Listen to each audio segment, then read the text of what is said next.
In the Dragon Country, Su Province, at Binhai No. One high school. The scorching summer sun blazed overhead as the incessant chirping of cicadas added a layer of discomfort to the atmosphere. A throng of students gathered beneath the senior building, their gazes riveted to the illustrious college entrance examination results displayed prominently on the wall. Goodness, the top scorer this time is Su Qingxue with a remarkable 705 points. That must qualify her as the provincial champion, wouldn't it? Indeed, not only is Su Qingxue stunningly beautiful, but her academic prowess is equally impressive. How can we mere mortals compete? I recall that Lin Rui was the top performer in both the mock exams. How come his name is absent from the top 100? Not just the top 100. I've scanned several boards and haven't spotted his name at all. He's probably ranked 4 or 500. He performed exceptionally well in the mock exams. How could he falter in the actual test? Some individuals excel in routine assessments, but crumble under pressure. Their psychological resilience is simply lacking. Expressions of disdain were evident among many students. What was the value of good grades if it did not translate into success in the college entrance examination? The stakes were high. Only the results of the college entrance examination truly mattered. Some eager individuals even scoured the entire leaderboard, finally stumbling upon the last few boards. Look, isn't that Lin Rui from Class 1? How did he only score 300? 300. I must be hearing things. With a perfect score of 750, how could he manage only 300? He must have guessed on all the multiple choice questions. Keep your voice down, Lin Rui is right there. What if he hears you? As several students exclaimed, many turned their attention to the young man, standing not far off. Lin Rui had an elegant demeanor, his chiseled profile accentuated by the summer sun, exuding a certain charm. He gazed at the college entrance examination results, a slight smile appearing at the corners of his mouth. His striking appearance could easily outshine many young idols from romantic dramas. Ding! Congratulations to the host for completing the novice task of the war technology system, submitting blank papers for the college entrance examination. Novice task completion reward. Complete blueprint for the 6th generation fighter part, 1 current war technology points, 0. The host is encouraged to continue producing scientific achievements. The more fear the adversary nations experience, the greater the rewards and technology points will be. Simultaneously, a series of electronic notifications echoed within Lin Rui's mind. He instinctively clenched his fists. Finally, the golden finger has been activated. The next step is to realize the future technologies within this system in the Dragon Country. And since this is a war technology system, the more fear instilled in the enemy, the more technology points I will accumulate. He could already envision a not-so-distant future when the Lighthouse Nation attempted to invade the maritime territories of the Dragon Country. The 6th generation fighters would soar into the skies, providing a strategic deterrent. The naval vessels would chase the entire carrier fleet of the Lighthouse Nation into retreat. The Dragon Country's army, clad in exoskeleton armor, would descend like divine soldiers, coordinated with drone formations, delivering devastating strikes on the core structures of the Lighthouse Nation. The Dragon Country's hypersonic missiles would rain down in a saturation bombing. As a time traveler, Lin Rui firmly adhered to a principle. Dignity lies only on the edge of a sword. Truth exists only within the range of artillery. Only with a solid fist can one wield authority. Otherwise, the Blue Star Alliance Charter would merely be scraps of paper in a shredder. As for his own results, he scored a total of 750 points. With 3 subjects left blank, the only score he could claim was from the comprehensive science exam, totaling 300 points. If he had opted out of the comprehensive science exam in favor of language and mathematics, his total score would have plummeted to a mere 150. 150 barely enough to secure admission to a vocational college. Nevertheless, Lin Rui had his own plans. In the blank space at the end of the answer sheet, he penned a brief outline of the design concept for a vector cycle engine. If all went as expected, this would address the current bottleneck faced by the Dragon Country's Air Force fighter jets. Should the grading committee take notice, there might be a chance for special admission.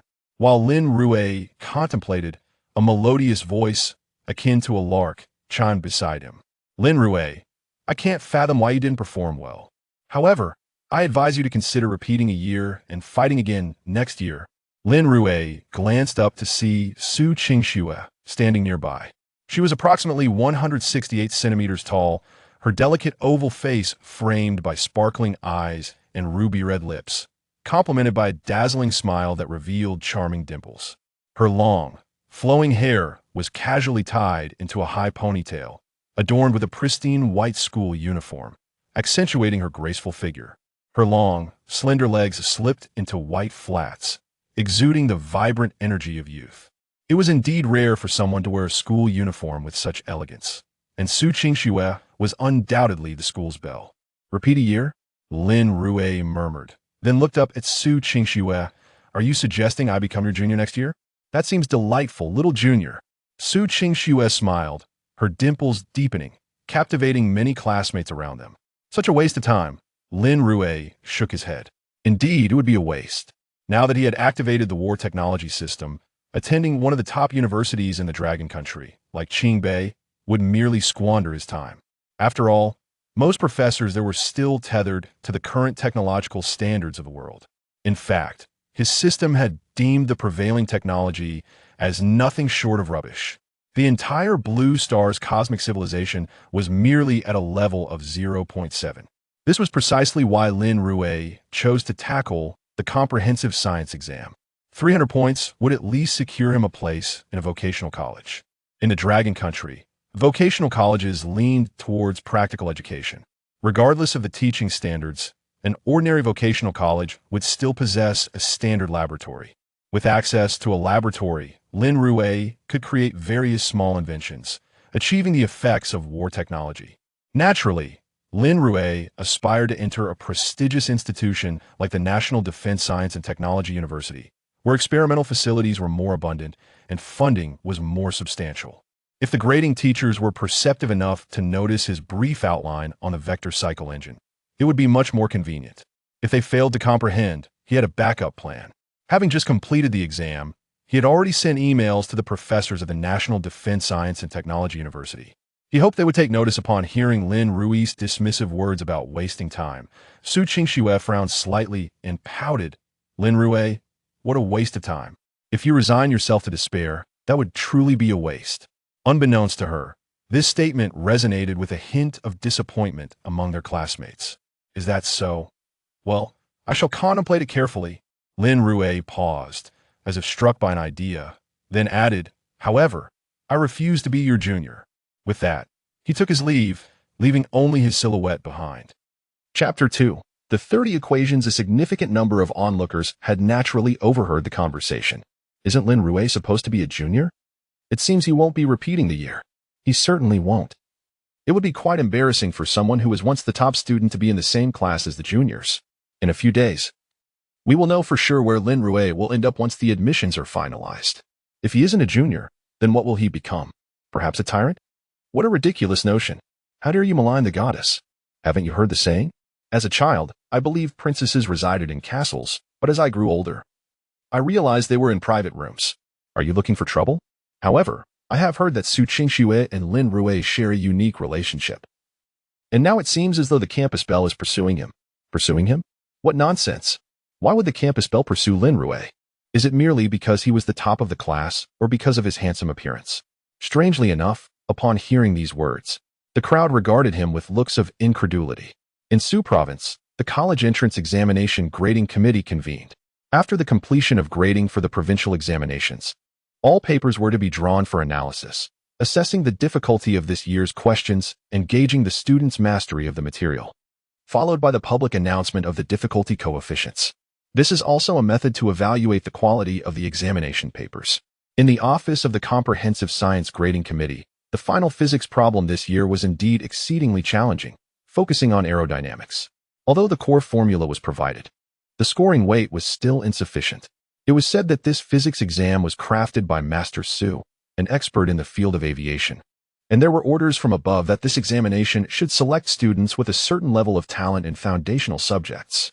I am aware, in recent years, we have faced numerous constraints in our research from the Lighthouse Nation, primarily due to our weak foundation in core subjects, making us vulnerable to foreign interference. Selecting students is reasonable, but providing us with such difficult questions is beyond our capability. However, one student had managed to achieve a perfect score. I have already requested the retrieval of their paper, and a copy is being prepared to send to the capital. The teachers within the grading committee were eagerly discussing this year's physics examination questions. Those remaining for the paper analysis were primarily the top physics educators from Su Province or seasoned teachers with over 20 years of teaching and research experience. Before long, an envelope was delivered.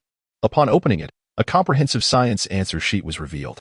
Grading committee leader Wang Chen took a deep breath and laid the answer sheet flat on the table. Within the leftmost sealed line, the candidate's name was prominently displayed, Lin Rui, from Binhai No. 1 High School. Glancing at the name, Wang Chen flipped to the section for the final physics problem. There, he found neatly written derivations leading to the answer. Almost simultaneously, the eyes of the gathered teachers were drawn to the sheet. It was clean and orderly, with several core formulas presented, followed by calculations leading directly to the conclusion. Observing the students' response, many teachers nodded in approval.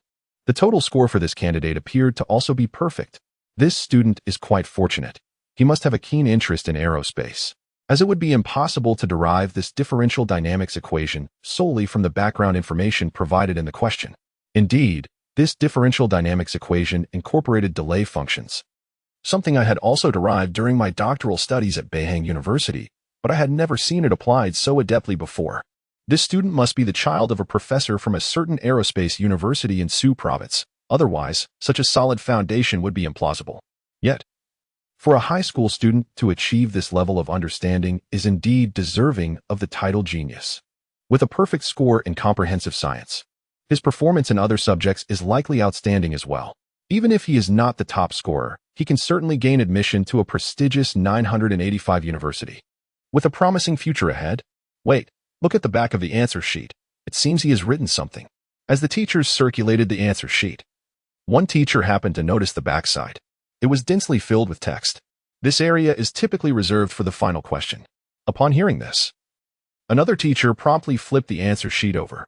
In the space allocated for the last question, there were densely packed lines of formulas written, 20 to 30 lines in total. Many teachers displayed expressions of skepticism upon seeing the formulas. What do these formulas even pertain to? They appear entirely unrelated to the question. Unrelated, indeed. I cannot oppose. T makes sense of these formulas, and there are power series involved. What is he doing writing these on the exam? Could this be considered a marking? It should not be considered so. During grading, we only see the designated answer area for each question. Even if it is a marking, it would result in a 0 for that question and wouldn't affect the overall score. If deemed a marking, it could be classified as exam cheating, resulting in the cancellation of his comprehensive science score, a serious matter indeed. And who would write such things in the final question area without reason? Could it be that he used it as scratch paper? That doesn't seem right either.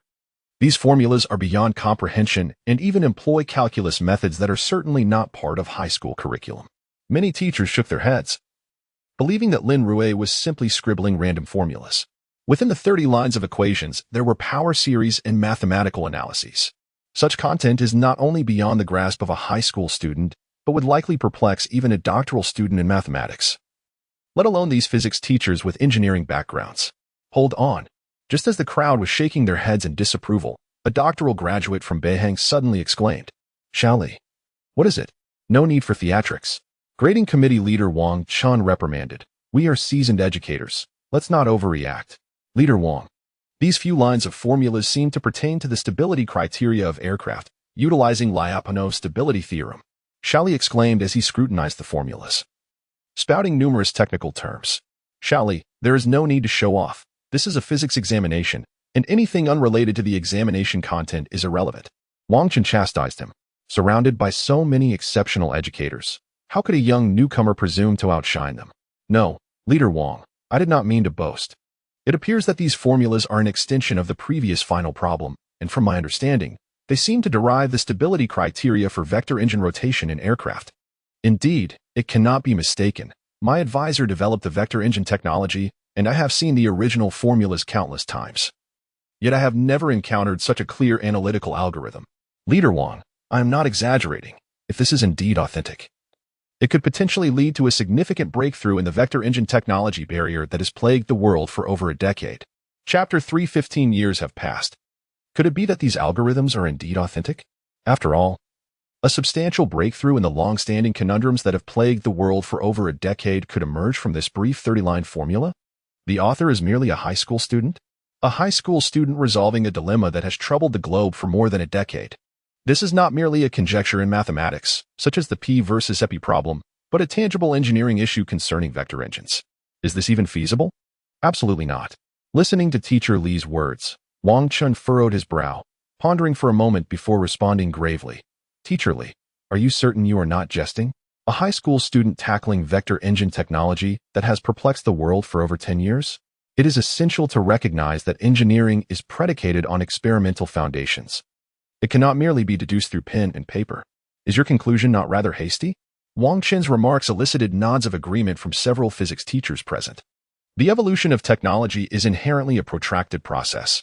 When Edison invented the light bulb, he conducted thousands of experiments before discovering the most suitable tungsten filament. Not to mention the complexities surrounding missile and satellite launches. Irrespective of how sound the theoretical deductions may be, failures remain a possibility during actual launch conditions. This is the essence of engineering. It necessitates a robust experimental foundation rather than relying solely on theoretical assumptions. Teacher Li, taken aback by Wang Chen's words, suddenly smacked his forehead and murmured, "Indeed, simulations are required. What Lin Rui lacks is simulation. If the simulation yields favorable results, we can proceed to prototype development."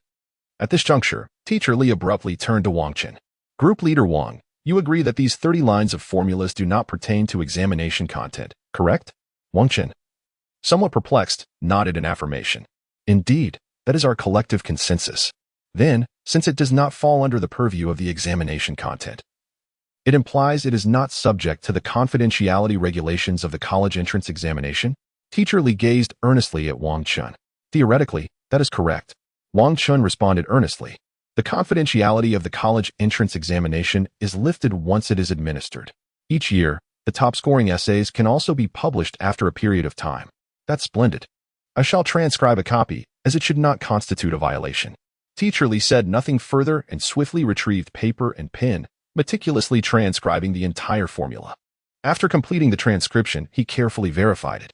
To mitigate any unforeseen circumstances, Teacher Li even made a photocopy of the answer sheet section.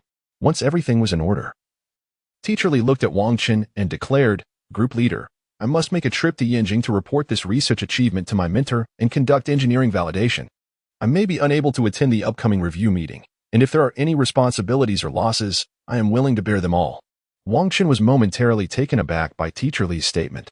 Teacher Li, if you withdraw now, you may never have the opportunity to participate in the review again. Upon hearing Teacher Li's intention to withdraw, a senior physics teacher nearby kindly cautioned. The review and analysis phase of the college entrance examination is vital for discerning future examination trends. It is more than merely a review meeting.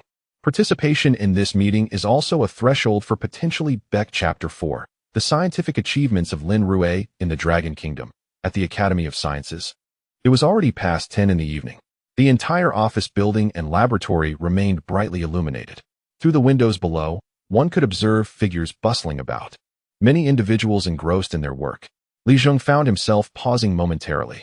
He recalled how he too had been in similar circumstances over a decade ago.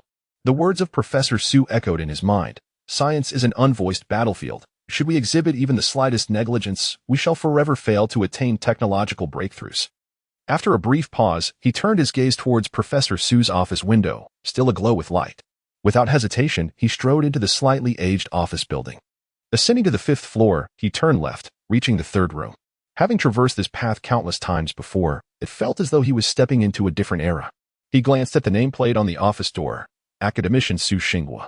It had been over a decade. His mentor had attained the esteemed title of Academician. Perhaps now. His voice carried even greater weight, and the events of the past would not repeat themselves. Knock, knock, knock. Taking a deep breath and adjusting his attire, Li Zheng rapped gently on the door. "Come in." The voice of Su Xinghua, though slightly hoarse, remained robust. Li Zheng pushed the door open, and upon seeing the familiar face before him, his eyes involuntarily glistened with emotion. Sitting at the desk, Su Xinghua seemed to sense something amiss, lifting his head slightly. Upon spotting Li Zheng at the door, he instinctively removed his glasses, wiped them, and looked back. Once he confirmed it was indeed Li Zheng, Su Xinghua rose abruptly, his body trembling slightly due to age, murmuring, Li Zheng, is it really you?" "It is I, teacher." Li Zheng hurried forward, supporting his mentor momentarily. and lowered his gaze to the formulas being derived on the desk, alongside sketches. After all these years, his teacher was still immersed in research on vector engine technology. To remain true to one and Oppo's original aspirations, that exemplifies the integrity of the older generation of researchers. Welcome back. It is wonderful to see you again. Su Xinghua extended his aged right hand, grasping Li Zheng's firmly. Li Zheng felt the strength in that grip and glanced once more at the desk's contents. Teacher, are you still researching the vector engine? At the mention of the vector engine, Su Xinghua slowly sat down, focusing on the blueprints before him. Indeed. If I do not succeed in this endeavor during my lifetime, I shall depart this world with regret. He continued, had it not been for that incident. You would not have left the research institute. Su Xinghua looked up at Li Zheng, then sighed. It is also my fault. Back then, I was merely a senior researcher. Had I possessed my current academic standing, I would have steadfastly persisted and ensured that the Lighthouse Nation could not exploit any gaps. That was a humiliation, a lifelong disgrace. Su Xinghua clenched his fists, the fervor of his emotions causing him to cough lightly. Reflecting on the past, Li Zheng could only sigh in sympathy, gently patting Su Xinghua's back to soothe him. It is all in the past, teacher. The reason I came today is to discuss this document. With that, Li Zheng swiftly opened a folder and extracted the materials he had transcribed. This is. Su Xinghua donned his reading glasses, scrutinizing the contents. After glancing at the first few lines, he instinctively reached for the nearby draft paper and began calculating rapidly. This was his habit. True researchers view computers merely as computational tools and do not overly rely on simulation software. Their minds remain engaged throughout the manual calculations. Half an hour later, Su Xinghua finally set down his pencil. He looked up at Li Zheng, his voice trembling with excitement. Excellent, excellent. Li Zheng, I never imagined you would not give up. The vector analysis here is remarkably clever. Utilizing rotational inertia to achieve sustained detonation propulsion is indeed a novel concept. However, there are certain details I find unclear, such as the stability criteria for the rotational inertia system. How did you arrive at the use of infinite series? And can you confirm that it will converge without oscillating indefinitely? When it came to academic discourse, Su Xinghua's eyes sparkled with enthusiasm. Hearing his mentor speak this way, Li Zheng felt a sense of reassurance wash over him. Initially, when he first encountered the document, he thought it was merely a derivation of the vector engine. However, receiving Professor Su's validation solidified its credibility.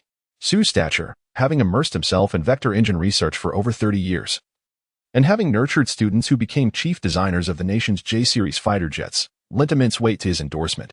In response to his mentor's inquiries, Li Zheng stood upright, presenting the original copy of the documents. Teacher, this is not my research. It belongs to a student named Lin Rui from Binhai No. 1 High School. He derived these concepts. As for me, I regret to say that after losing my platform, my research on vector engines has nearly come to a standstill. He spread the documents before Su Xinghua. Observing the area designated for answers, Su Xinghua recognized that Li Zheng spoke the truth. A high school student? Can this identity be verified? He then instructed, I will send your senior brother, Yang Xinmin, to ensure he finds this candidate. As he spoke, Su Xinghua picked up the office phone and dialed. Before long, Yang Xinmin entered the office. Upon seeing him, Li Zheng was momentarily taken aback, then exclaimed, Hello, senior brother. Yang Xinmin was slightly surprised, examining Li Zheng before inquiring, You are Li Zheng, my junior brother? Yes, it is I. Li Zheng affirmed earnestly. Welcome back. You cannot imagine how much the teacher has. Yang Xinmin began, but was interrupted by Su Xinghua's cough. Xinmin, this is the document brought by your junior brother Li Zheng. It is said to be derived by a high school student. Come take a closer look. Without hesitation, Yang Xinmin stepped forward to examine the derivations. The 30 lines of equations seemed to come alive before him. To an outsider, the formulas appeared rudimentary, lacking detailed derivation processes. Yet, to the experts at the Dragon Academy, these 30 equations precisely pinpointed every crucial element. A high school student? After reviewing the material, Yang Xinmin murmured those 3 words, as if something long dormant within him had been awakened. Chapter 5. Breaking Through Technological Barriers? Upon hearing Yang Xinmin utter those 3 words, Su Xinghua couldn't help but smile, remarking, Indeed, a high school student. To be frank, when I first encountered this document, I initially believed it to be the latest research findings by Li Zheng. However, when he presented the files, I was astonished. A high school student has managed to derive this. Surely he is a prodigy with remarkably unique insights. Honestly, even I have been greatly inspired. Su Xinghua couldn't suppress his admiration for the vitality of youthful minds in scientific research. Yet at that moment, Yang Xinmin seemed to recall something significant. Professor Su, during the past few days while assisting you with your emails, I believe I received a message. If I'm not mistaken, it should be dated June 10th. Just a few days after the college entrance examination. However, I didn't pay much attention and categorized it as spam. As Yang Xinmin suddenly remembered, he quickly spoke up. My inbox? Su Xinghua swiftly typed on his keyboard, opening the email page. After a brief search, he found the email dated June 10th. The message began with a greeting. Dear Professor Su, I hope this message finds you well. I am Lin Rui, a student from Binhaino, one high school who recently sat for the college entrance examination. Below are the core formulas I have derived. A series of essential formulas concerning stability criteria followed in the body of the email. Su Xinghua glanced at them and nodded in tacit approval. After completing the derivation, the email concluded with a few lines. Due to confidentiality, this message is not encrypted. Therefore, I have included the subsequent derivation steps in the answer sheet of the last question from the physics examination. If you are interested, you may retrieve the exam paper for review. Alternatively, feel free to contact me directly. Upon reading these lines, Su Xinghua shot a puzzled glance at Li Zheng. Isn't this perfectly comprehensive? Everyone is accounted for. After a brief silence, Su Xinghua chuckled. This lad is indeed quite interesting. Li Zheng, Yang Xinmin. Please input the formulas into the simulation environment for testing and observe the final results. If our computing power is insufficient, I will request access to the supercomputer. We must complete the validation in the shortest possible time. After sharing a laugh, Su Xinghua swiftly made his decisions and commanded, understood. Li Zheng and Yang Xinmin did not hesitate and quickly departed. Once they exited the office, Su Xinghua pondered for a moment before picking up the landline. Old Lu, is the supercomputer project busy? We have a crucial test on our hands. Yes, it's the vector engine test. If successful, we might achieve a breakthrough for the 6th-generation fighter. Please Chapter 6 The Arrival of Su Qingxue, a breakthrough in technological barriers? Upon hearing this statement, both Yang Xinmin and Su Xinghua were momentarily taken aback. The simulation results before them indeed represented a breakthrough in technological barriers. Such an advancement would redefine the very concept of aerial combat. Just as aircraft carriers became formidable instruments of naval warfare by extending the operational reach of air forces over the seas, the planes stationed on these carriers could execute precise strikes beyond the range of battleships. This scenario resembled a long-range marksman, like Callista, infiltrating the melee combat in the solo lane of the Valoran continent. If the Gulf War heralded the dawn of modern warfare, then the information they now possessed would usher in an entirely new chapter in aerial combat. Li Zheng observed the silence of his senior and mentor, seemingly realizing something, and then suddenly slapped his forehead. It was presumptuous of me. Technological barriers are not so easily surmountable.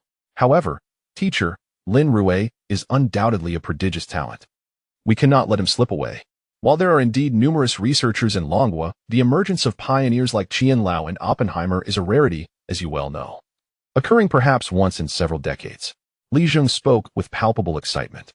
The reason Longguo was able to swiftly ignite the mushroom cloud and develop the hydrogen bomb within 2 years was due to the invaluable contributions of leaders like Qian Lao. Such talent is indeed a serendipity, not to be sought after easily. Fortunately, at the founding of Longguo, the nation was blessed with prosperity and an abundance of geniuses. Seeing Li Zheng's fervor, Yang Xinmin smiled gently. Junior, in my recollection, I do not believe anyone has ever received such high praise from you. Could it be that this Lin Rui is your prized protege? Absolutely not. Li Zheng shook his head, looking earnestly at his senior. You know me. My sole focus is on technology, absolute technology. My singular aspiration is to see Longguo soar and achieve a great renaissance. What is renaissance? Even if all nations come to pay homage, it would merely signify the restoration of the glorious Tang dynasty.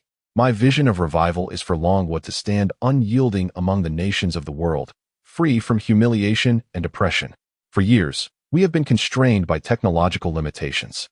I have never feared this because I know that talent emerges with each generation. However, witnessing the comprador class rise to prominence, while the youth idolize internet celebrities, and seeing the dedicated researchers sacrificing their lives for the prosperity of the nation, it's disheartening. At this point, Li Zheng's voice faltered momentarily. Observing his junior's demeanor, Yang Xinmin sighed and quickly moved to his side, patting his shoulder. These past 10 years have been tough on you. I can only assure you that the Longguo of today will no longer allow talent to go to waste. The day will come when we will hold the comprador class accountable.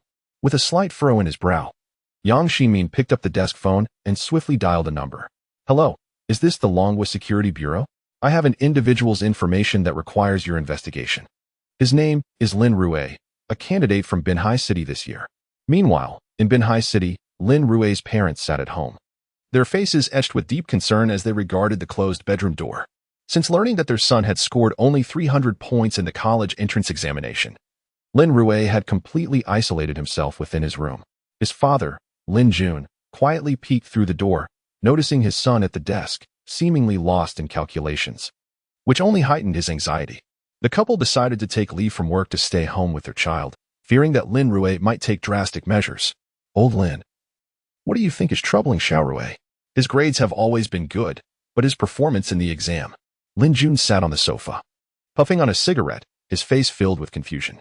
Both of them were factory workers and certainly could not match Lin Rui's academic prowess. Yet they had never forced him to aim for top-tier universities. They had always allowed him to grow freely. They simply could not comprehend the source of their child's pressure. Seeing her husband still smoking, Lin Muyin felt a surge of frustration. Old Lin, stop smoking. Xiao Rui has been furiously calculating for days. Is it really as the homeroom teacher suggested? Should we consult a psychologist? Of course, we should seek help, even if it means selling everything we have. But how do we approach it? Just tell him we're taking him to see a psychologist? That would only alarm him. Lin Jun extinguished his cigarette and was about to stand up when a sudden knock echoed from the door. Knock, knock, knock. Hearing the sound, Yuyan instinctively stood up and said, "Who could it be at this hour?" "I don't know. Let's open the door and see if it's the homeroom teacher." Lin Jun replied as he quickly rose. Yuyan, being closer to the door, opened it first. Standing at the threshold was a girl in a Binhai No. 1 high school uniform, her ponytail swaying as she stood upright. Su Qingxue had not expected to encounter Lin Rui's parents at this hour. Upon seeing them, her fair face flushed slightly. Lin Jun and his wife were momentarily taken aback, unsure of the situation.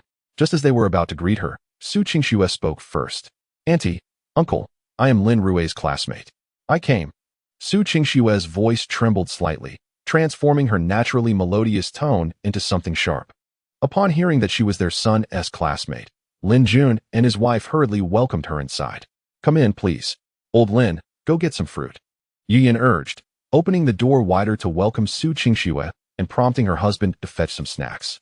This warm reception made Su Qingxue feel a bit embarrassed, and she quickly waved her hands. "Uncle, Auntie, please don't trouble yourselves. Not a bother. Dear girl, we're just glad to have you here," Yiyan said. Then inquired, "I am Su Qingxue, a classmate of Lin Rui." Upon hearing this name, Yuyan understood. Over the years, she had attended numerous parent-teacher meetings and recognized Su Qingxue's name. "Little Su, I really don't know what's happened to Lin Rui. Ever since the exam results came back, he has locked himself in his room and hasn't spoken a word. You're his friend. Could you perhaps comfort him? I am quite worried he might be feeling hopeless." Yiyan sighed, her heart heavy with concern. Su Qingxue slightly lifted her gaze, her beautiful eyes fixed on the tightly shut bedroom door, and quietly patted over in her slippers. Chapter 7. Returned to school in the bedroom. Su Qingxue quietly opened the door. Lin Rui sat at the desk, engrossed in his calculations. No, if designed this way, the moment of inertia will experience a sudden change when the fighter jet turns. This could easily result in the heat from the exhaust nozzle affecting the materials of the thruster. Such a design is still flawed. This part must be revised according to the current standards of Longguo. Lin Rui fervently jotted down calculations with his right hand, striving to find a method that aligns with Longguo's current mass production capabilities. After scribbling on a piece of draft paper, he casually crumpled it into a ball and tossed it to the floor. He then grabbed another blank sheet to continue his calculations. Su Qingxue watched Lin Rui, momentarily at a loss for words. Her beautiful eyes quietly scrutinized his back. Throughout high school, Lin Rui had always been the top student in his grade. Yet, inexplicably, he had performed poorly in the college entrance examination, scoring merely 300 points. This was unacceptable. If mass production could not be achieved, the prototype could not be created, and I would still be unable to complete the battle fear task. Without meeting the battle fear requirements, future technologies would remain inaccessible. Isn't this a sheer waste of time? Even if I enter the best mechanical college in Longguo, relying on their laboratory, what am I thinking? It seems I still need support from the National Key Laboratory. Lin Rui mumbled to himself. Su Qingxue was momentarily taken aback. She didn't quite understand what Lin Rui meant by battle fear, but one thing was clear to her. Lin Rui was considering attending a vocational college? Wasn't that a form of self-despair? Given Lin Rui's usual performance, if he repeated a year, getting into Qingbei would be a certainty. How could he choose to attend a vocational college? With that thought, Su Qingxue took a few steps forward, observing Lin Rui as he hunched over his calculations. His desk was cluttered with blueprints, featuring various parts that seemed to be part of a design project. Seeing this, Su Qingxue furrowed her brows, expressing her frustration. Lin Rui, why aren't you focusing on your studies? Are you really planning to attend a vocational college? With your scores and experience from the college entrance exam, if you repeat for a year, you could surely get into a good school. Attending a vocational college is just wasting your time. In this job market, lacking a degree makes everything so difficult. Standing beside him, Su Qingxue continued, her voice filled with urgency. Lin Rui replied softly without lifting his head. If there's nothing else, please leave. Don't disturb me. What? Am I actually disturbing Lin Rui? Su Qingxue wanted to say more, but just then, the bedroom door swung open, revealing Yu Yin standing at the entrance, waving at her. You will definitely regret this, Su Qingxue declared before turning on her heel and leaving in frustration. Once the door closed behind her, Lin Rui's pencil momentarily paused in his calculations before resuming. Even if the formulas written on my exam paper go unnoticed, even if the emails remain undiscovered, what I must do now is to finance the creation of my designs. After Su Qingxue departed, Yu Yin brought out some sliced fruit. Sighing helplessly, this child is quite stubborn. There's no point in trying to persuade him now. Still, thank you for visiting him. Please have some fruit.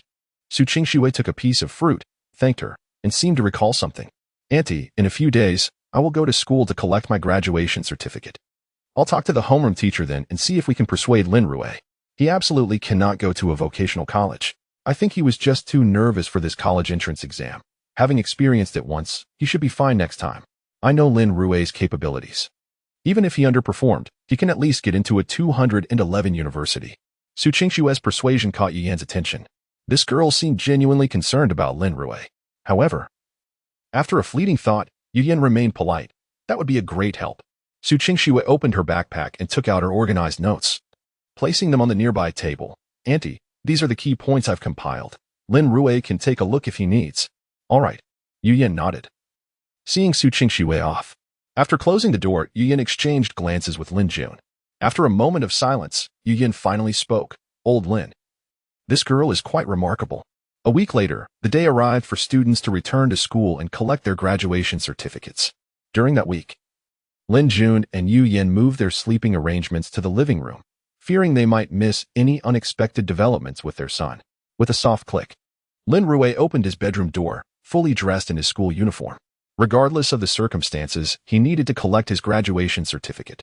Without it, attending a vocational college would be impossible. Seeing his parents waiting outside, Lin Rui felt a pang of emotion and prepared to speak. However, Yu Yan was the first to approach, carefully regarding her son. Son, what would you like to eat? Mom will make it. Dad, Mom, I'm truly fine. I've just been working on some formulas. I finally finished them, so please don't worry. Lin Rui offered a brief explanation. Lin Jun and Yu Yan exchanged glances, still feeling uneasy. Son, if you have any thoughts, you can always share them with us. We are a family, and we can solve anything together. Don't keep things bottled up inside. Even if you want to attend a vocational college, we can accept it. Please don't feel pressured. Lin Jun and Yu Yan both urged him gently. Lin Rui shook his head, insisting, I really am fine. However, seeing the concern etched on their faces, he hesitated for a moment before saying, in that case, could you make scrambled eggs with tomatoes when I return? All right. I'll go grocery shopping with your mom right away. Lin Jun replied, relieved, before adding, and make sure to include spicy stir-fried pork. That's one of your favorites. Lin Rui nodded slightly, bidding farewell to his parents as he set off for school. At the entrance of Binhai No. 1 High School, a number of broadcast vehicles were gathered. Numerous media reporters, armed with cameras and microphones, hurried towards the senior high building. Along the way, many early arriving parents couldn't help but whisper among themselves. Have you heard? Su Qingxue from Binhai No. 1 High School is the top scorer in the province with a perfect score. I heard that admissions representatives from Qingbei are here, ready to offer her opportunities. Indeed. especially with the recent implementation of the Strong Foundation program by the state. Su Qingxue scored full marks in mathematics. They must be targeting her. Oh, it's a pity for Lin Rui.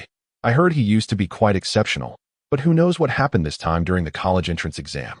Don't say that. The college entrance exam isn't solely about grades. Mindset is crucial too.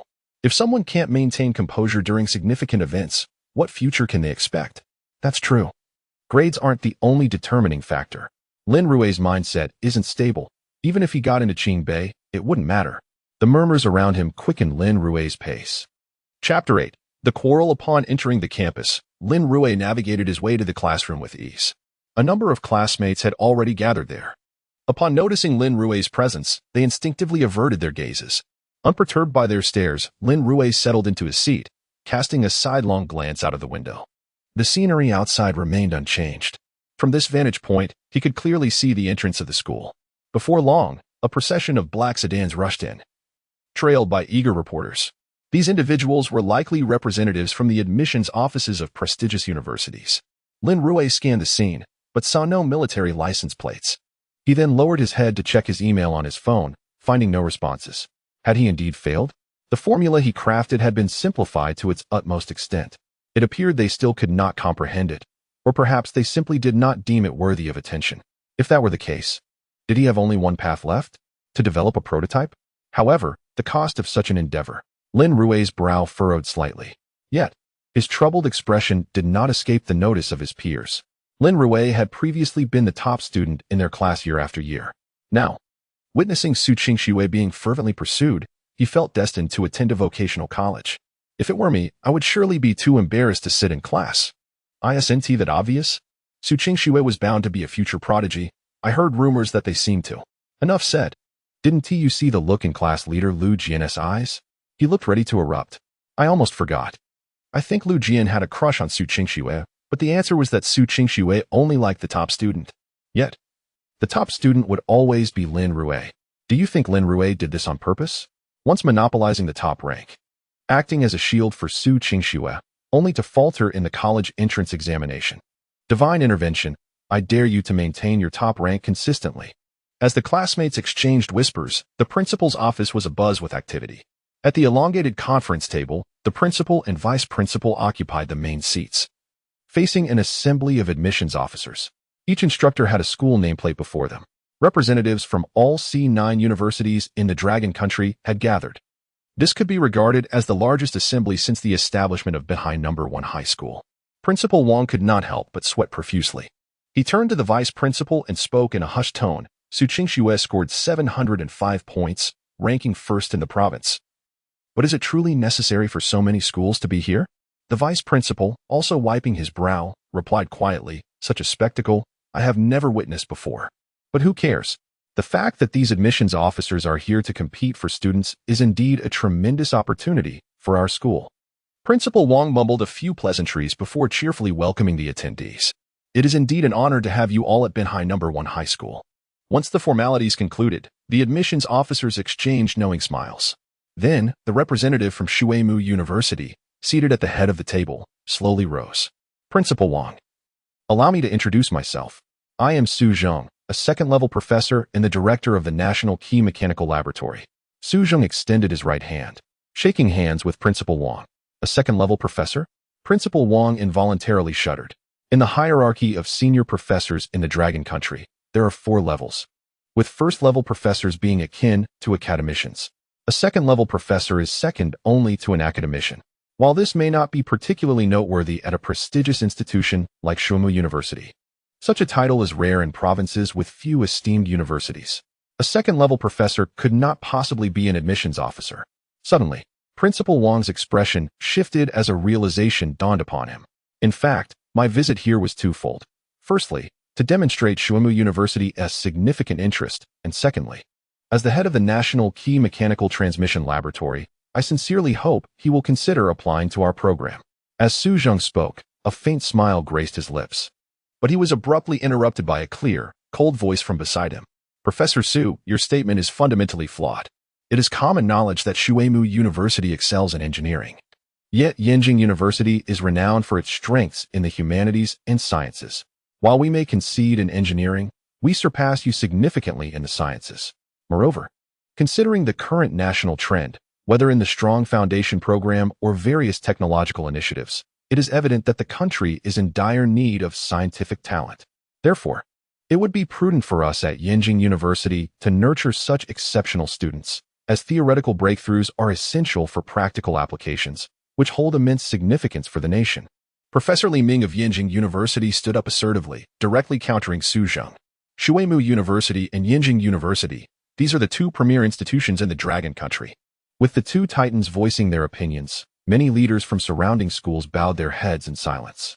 In terms of academic resources, no other institutions could rival these two. Regarding research funding, they were also unrivaled. Professors from various universities could only sip their tea quietly. Professor Li, your argument lacks merit. While we may not share the same field, it is universally acknowledged that industrial capability is the foundation of a nation's strength, be it in defense technology or other sectors. Industrial output is always the strongest backbone of warfare. Is that the case? Are we to believe this world exists solely for the purpose of warfare? It is only through theoretical advancements that we can further guide industrial practices, sparking new waves of technological revolutions. Both the industrial and information revolutions were born from groundbreaking theories. What the nation requires now is not mere empty theories, but tangible productivity, as productivity is the ultimate truth. Moreover, a male student is most suited for engineering studies. So let's have this one oldly.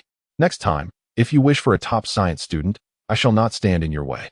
The instructors from Xuemu University and Yenjing University began to bicker openly. Had they not been in formal attire, they might have rolled up their sleeves for a more heated exchange. Just as their argument escalated, a series of dull knocks echoed from the conference room door. With that sound, the debate between the two professors abruptly ceased. Chapter 9. Quickly, take us to find him. Knock, knock, knock. As the sound of knocking echoed, the two professors instinctively straightened up. Almost in unison, they raised the corners of their mouths, revealing amiable smiles. After all, first impressions could determine much. President Wang rose promptly to open the door, seemingly wishing to avoid the professor's dispute. The door to the conference room creaked open, and Su Qingshue's enchanting figure swiftly emerged. President Wang slightly turned to welcome her inside. Everyone, this is our top student, and the provincial champion of Binhai, Su Qingxue. President Wang introduced her as they entered. However, the two professors remained standing, smiles plastered on their faces, as if waiting for something. As soon as the conference room door closed, the smiles on the professors' faces abruptly froze. A look of bewilderment quickly emerged as they exchanged glances. Su Zheng looked at President Wang, a hint of confusion in his eyes, then glanced towards the door. Confirming that no one else was coming, Su Zheng cleared his throat and asked, President Wang, did you perhaps overlook someone? Indeed. Is it possible someone arrived before us? Many around nodded in agreement with Su Zheng's observation. Overlooked? Who could it be? Were they not here for the top student? Sweat beads instantly formed on President Wang's forehead as he cast a perplexed look at the vice principal, who mirrored his confusion. Realizing something, Su Zheng quickly pulled out the materials he carried and began to review them. Indeed, Binhai No. 1 High School, Lin Rui. I was looking for Lin Rui as well. But my documents indicate he is male. Indeed, he is male. So why is a young girl coming in? President Wang, do you have a candidate named Lin Rui? Yes. There should be one in the senior class. His examination registration indicates he is from your school. The admissions staff exchanged bewildered looks with President Wang. Lin Rui? I haven't heard that name among the top 10 in this year's college entrance examination. Lin Rui? Upon hearing this name, Su Qingxue, who had just entered, couldn't help but lift her head slightly. President Wang cast a questioning glance at the director of education beside him. The director rubbed his bald head and mumbled. There is indeed a student named Lin Rui in the senior class. Hearing this, Su Zheng and the others' eyes brightened. Is this Lin Rui in school? The admissions office staff could hardly contain their excitement, pressing for answers. President Wang turned his gaze back to the director, his expression now tinged with discontent. How could such a promising talent not be reported? Clearly, the professors were here for Lin Rui.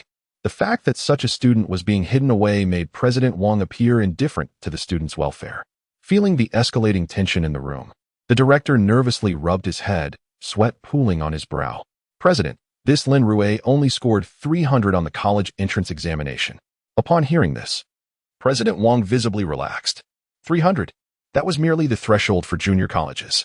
Such a score hardly warranted the attention of so many distinguished professors. It seemed there must have been a mistake. With this thought, President Wang turned to the professors, offering an apologetic smile. Everyone, could there be an error in the information? Our senior class has only one Lin Rui, and his examination results are indeed rather disappointing. As President Wang spoke, he forced a smile.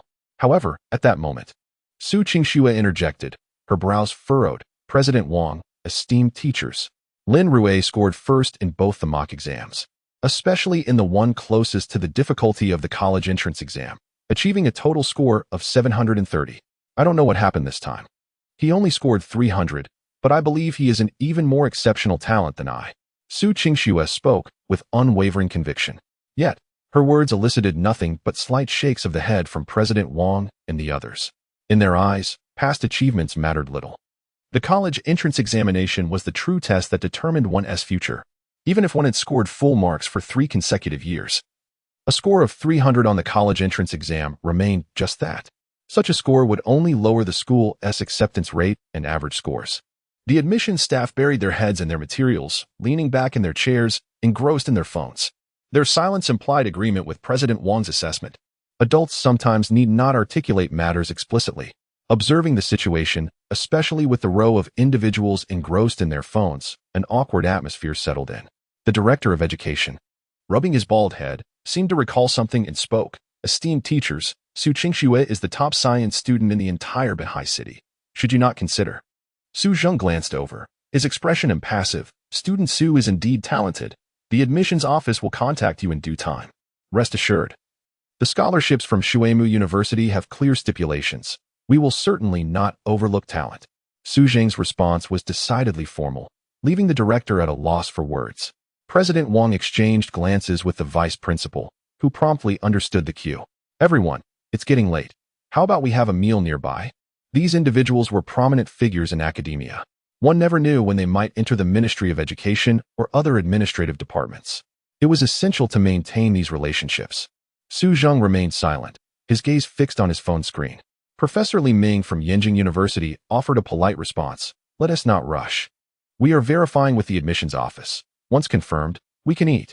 Oh, all right, Xiao Wang, please bring some tea. The vice principal nodded slightly, signaling to his assistant, Xiao Wang, as he took a seat beside the professors, prepared to accompany them. A few minutes passed, and suddenly, Su Zheng and the others' expressions brightened. They presented their phones to one another, engaged in animated discussion. Moments later, Su Zheng spoke first. President Wang, may I ask if this student Lin Rui is currently in school? President Wang, somewhat bewildered, turned to the director who promptly nodded. Today is the day for collecting graduation certificates. Lin Rui must be in school. Good, quickly, take us to find him. Chapter 10. She just bumped into me. Why seek Lin Rui? What is the purpose of seeking him? Lin Rui only scored 300 points. What can one do with 300 points? At most, he could attend a vocational college. Does such a person truly merit the attention of so many esteemed professors? Is there a misunderstanding here?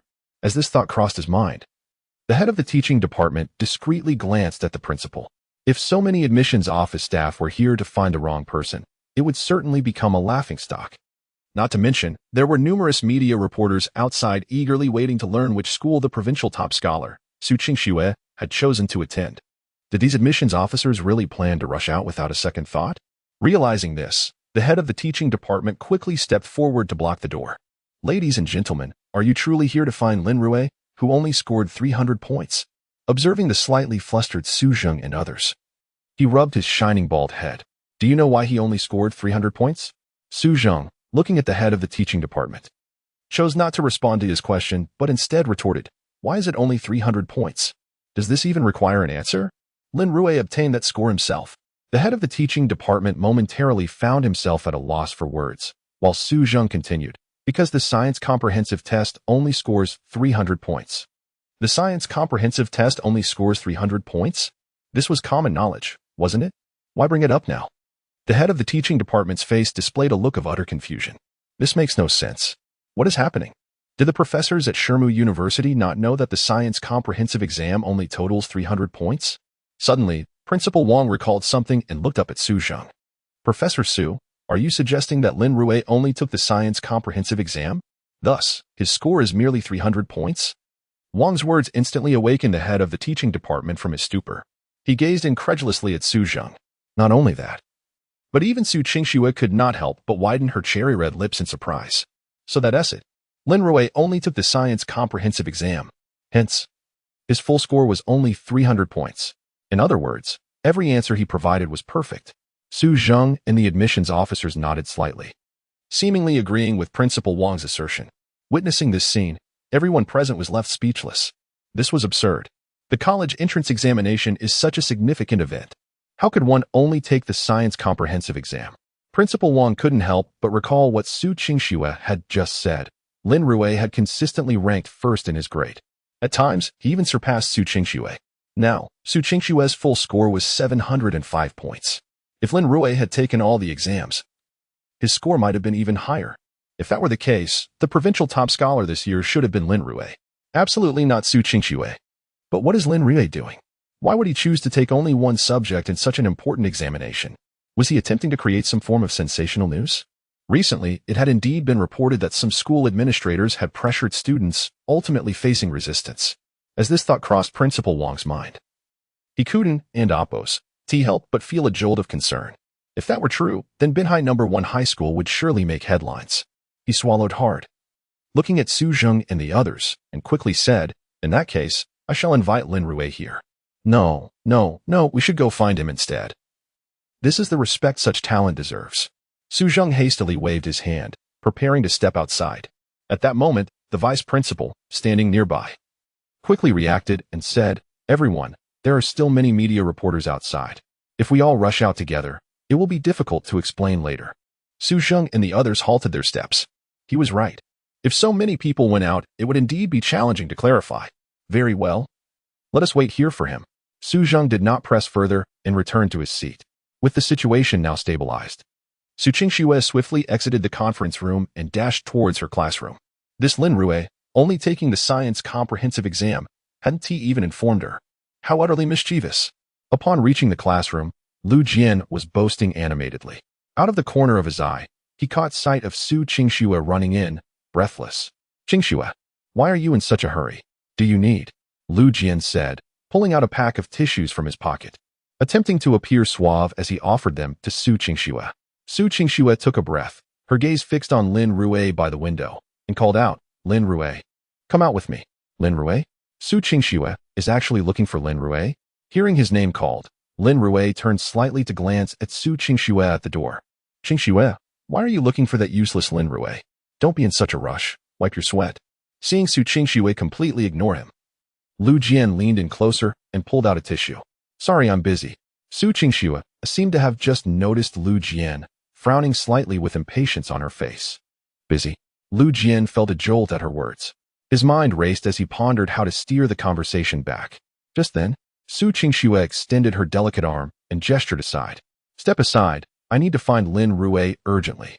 Accidentally bumping Lu Jian's shoulder, he instinctively took a few steps back, creating a small gap.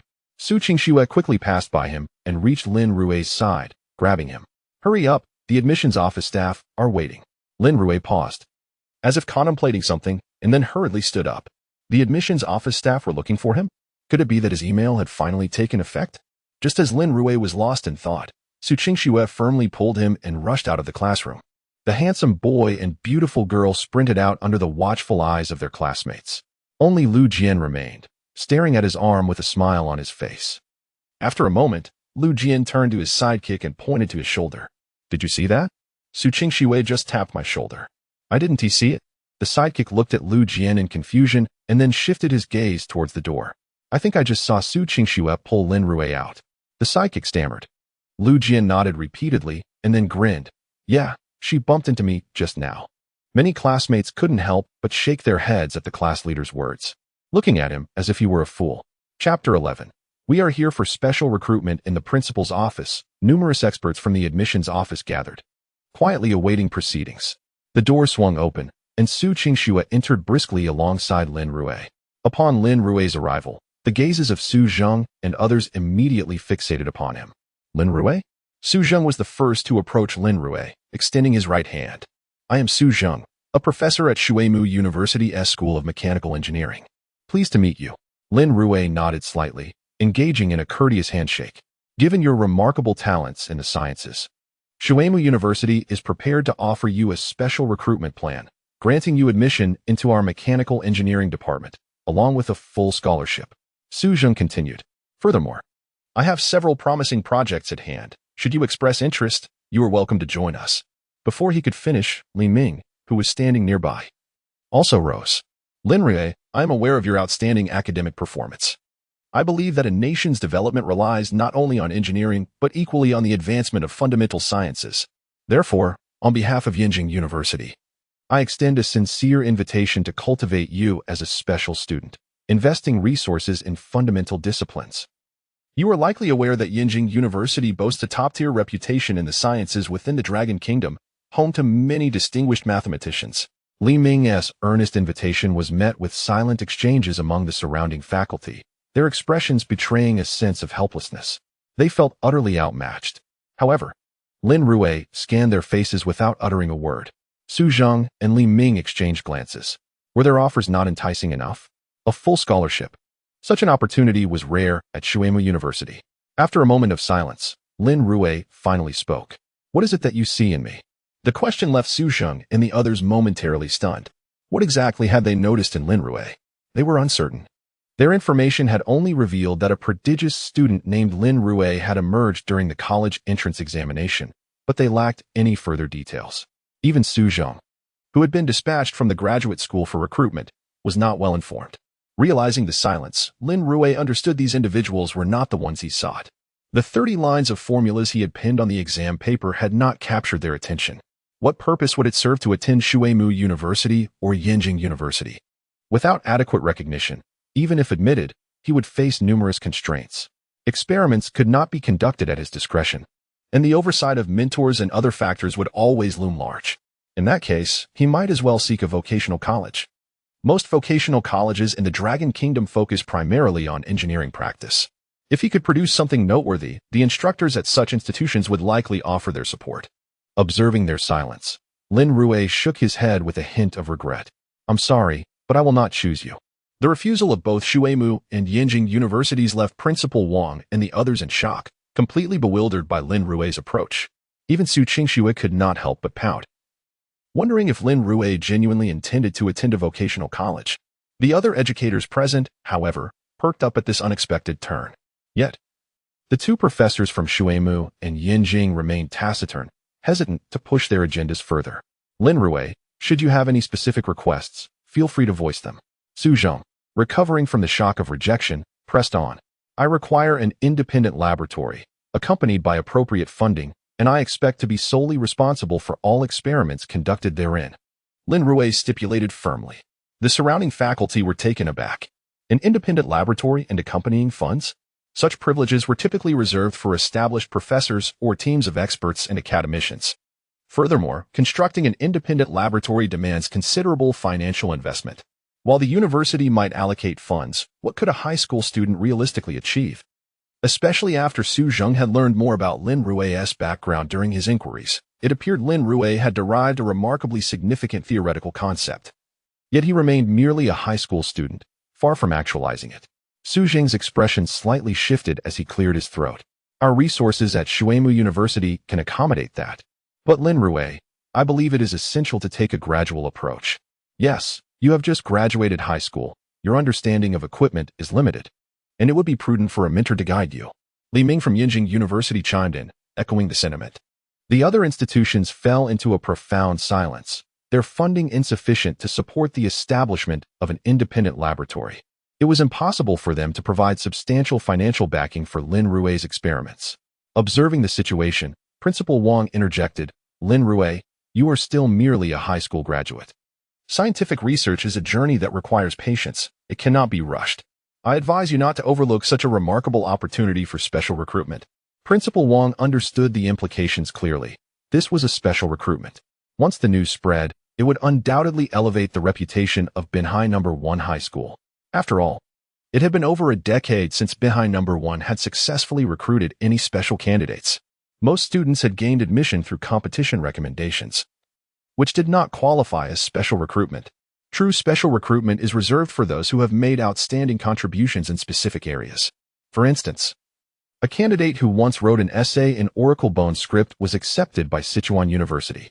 Lin Rui, however, was being courted by both Shuimu University and Yinjing University. Such an honor would undoubtedly enhance Binhai No. 1's influence.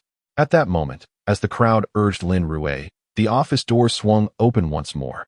Principal Wang was about to reprimand his secretary for inefficiency when he turned to see several individuals clad in emerald green military uniforms striding in with purpose. The foremost figure bore the insignia of a major general, a rank equivalent to that of a vice president in military academies. The newcomers surveyed the assembly with keen, hawk-like gazes, quickly honing in on Lin Rui.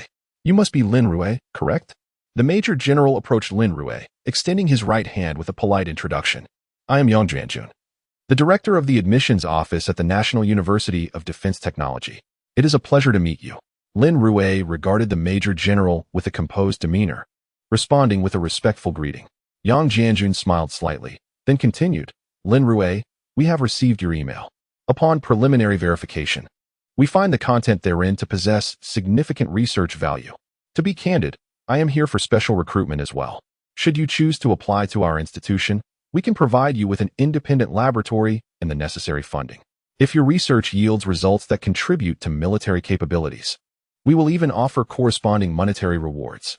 Lin Rui, if you have any other requests, do not hesitate to express them." Yang Jianjun's succinct remarks lit a spark of interest in Lin Rui's eyes. Chapter 12, Junior College or C9. An independent laboratory, along with the provision of corresponding funding. The other party had reviewed his email. This implied that they could offer him sufficient support to fulfill the contents of the email. Nothing could be more suitable. What he was researching was originally intended for installation on 6th-generation fighter jets. If he wanted to conduct experiments, the National University of Defense Technology was undoubtedly the best choice.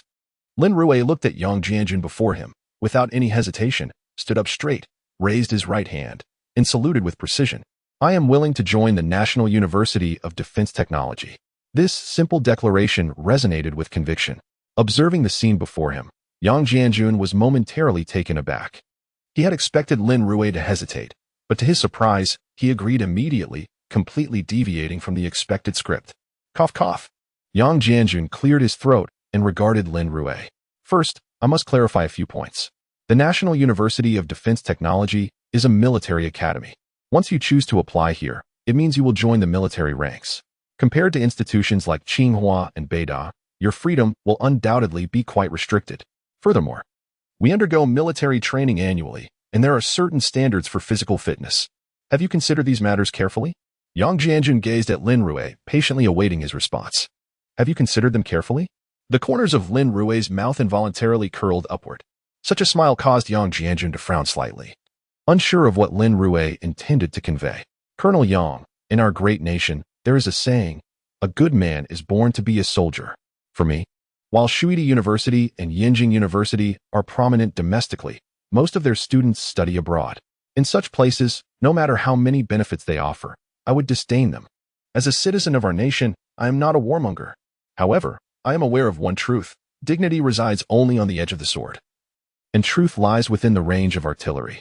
No matter where one is, only when a nation's military strength is formidable, when its fists are strong, can one achieve peace through strength."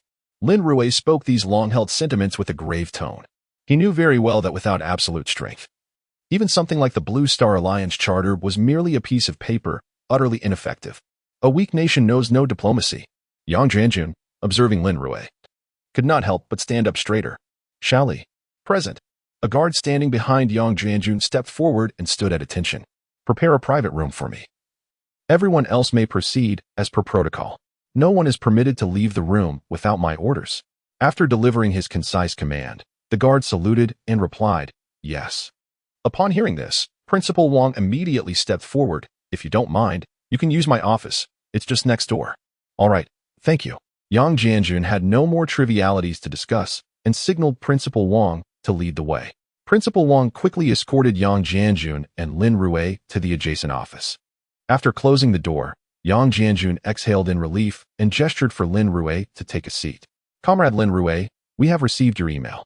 Now, I would like to consult you on a few matters on behalf of the Aircraft Research Center, regarding the formulas you included in your college entrance examination. Do you currently have a complete proposal, or is it merely an idea? If you were to lead the research and development, what scale of team would you require? And how much funding would you need? Yang Jianjun's inquiries immediately prompted Lin Rui to adopt a serious demeanor. The vector thrust vectoring engine technology is a complete scheme already formulated in my mind. If the nation requires it, I can present it directly.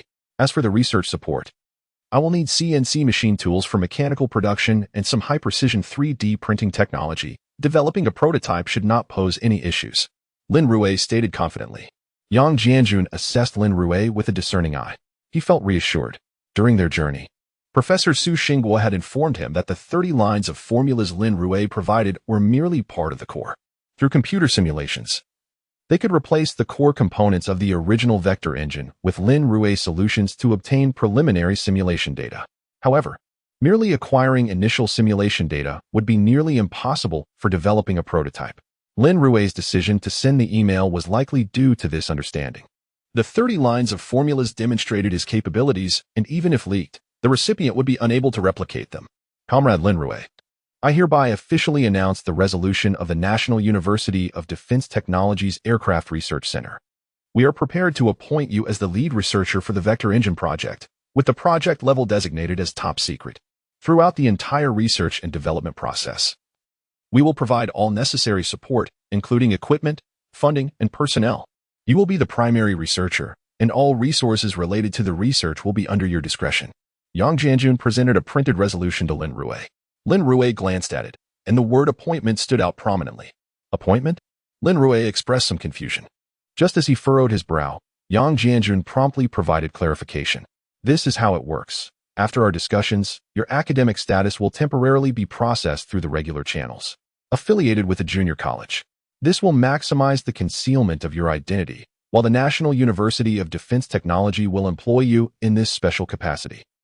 As for future developments, it will depend on whether you can indeed produce something beneficial for the nation.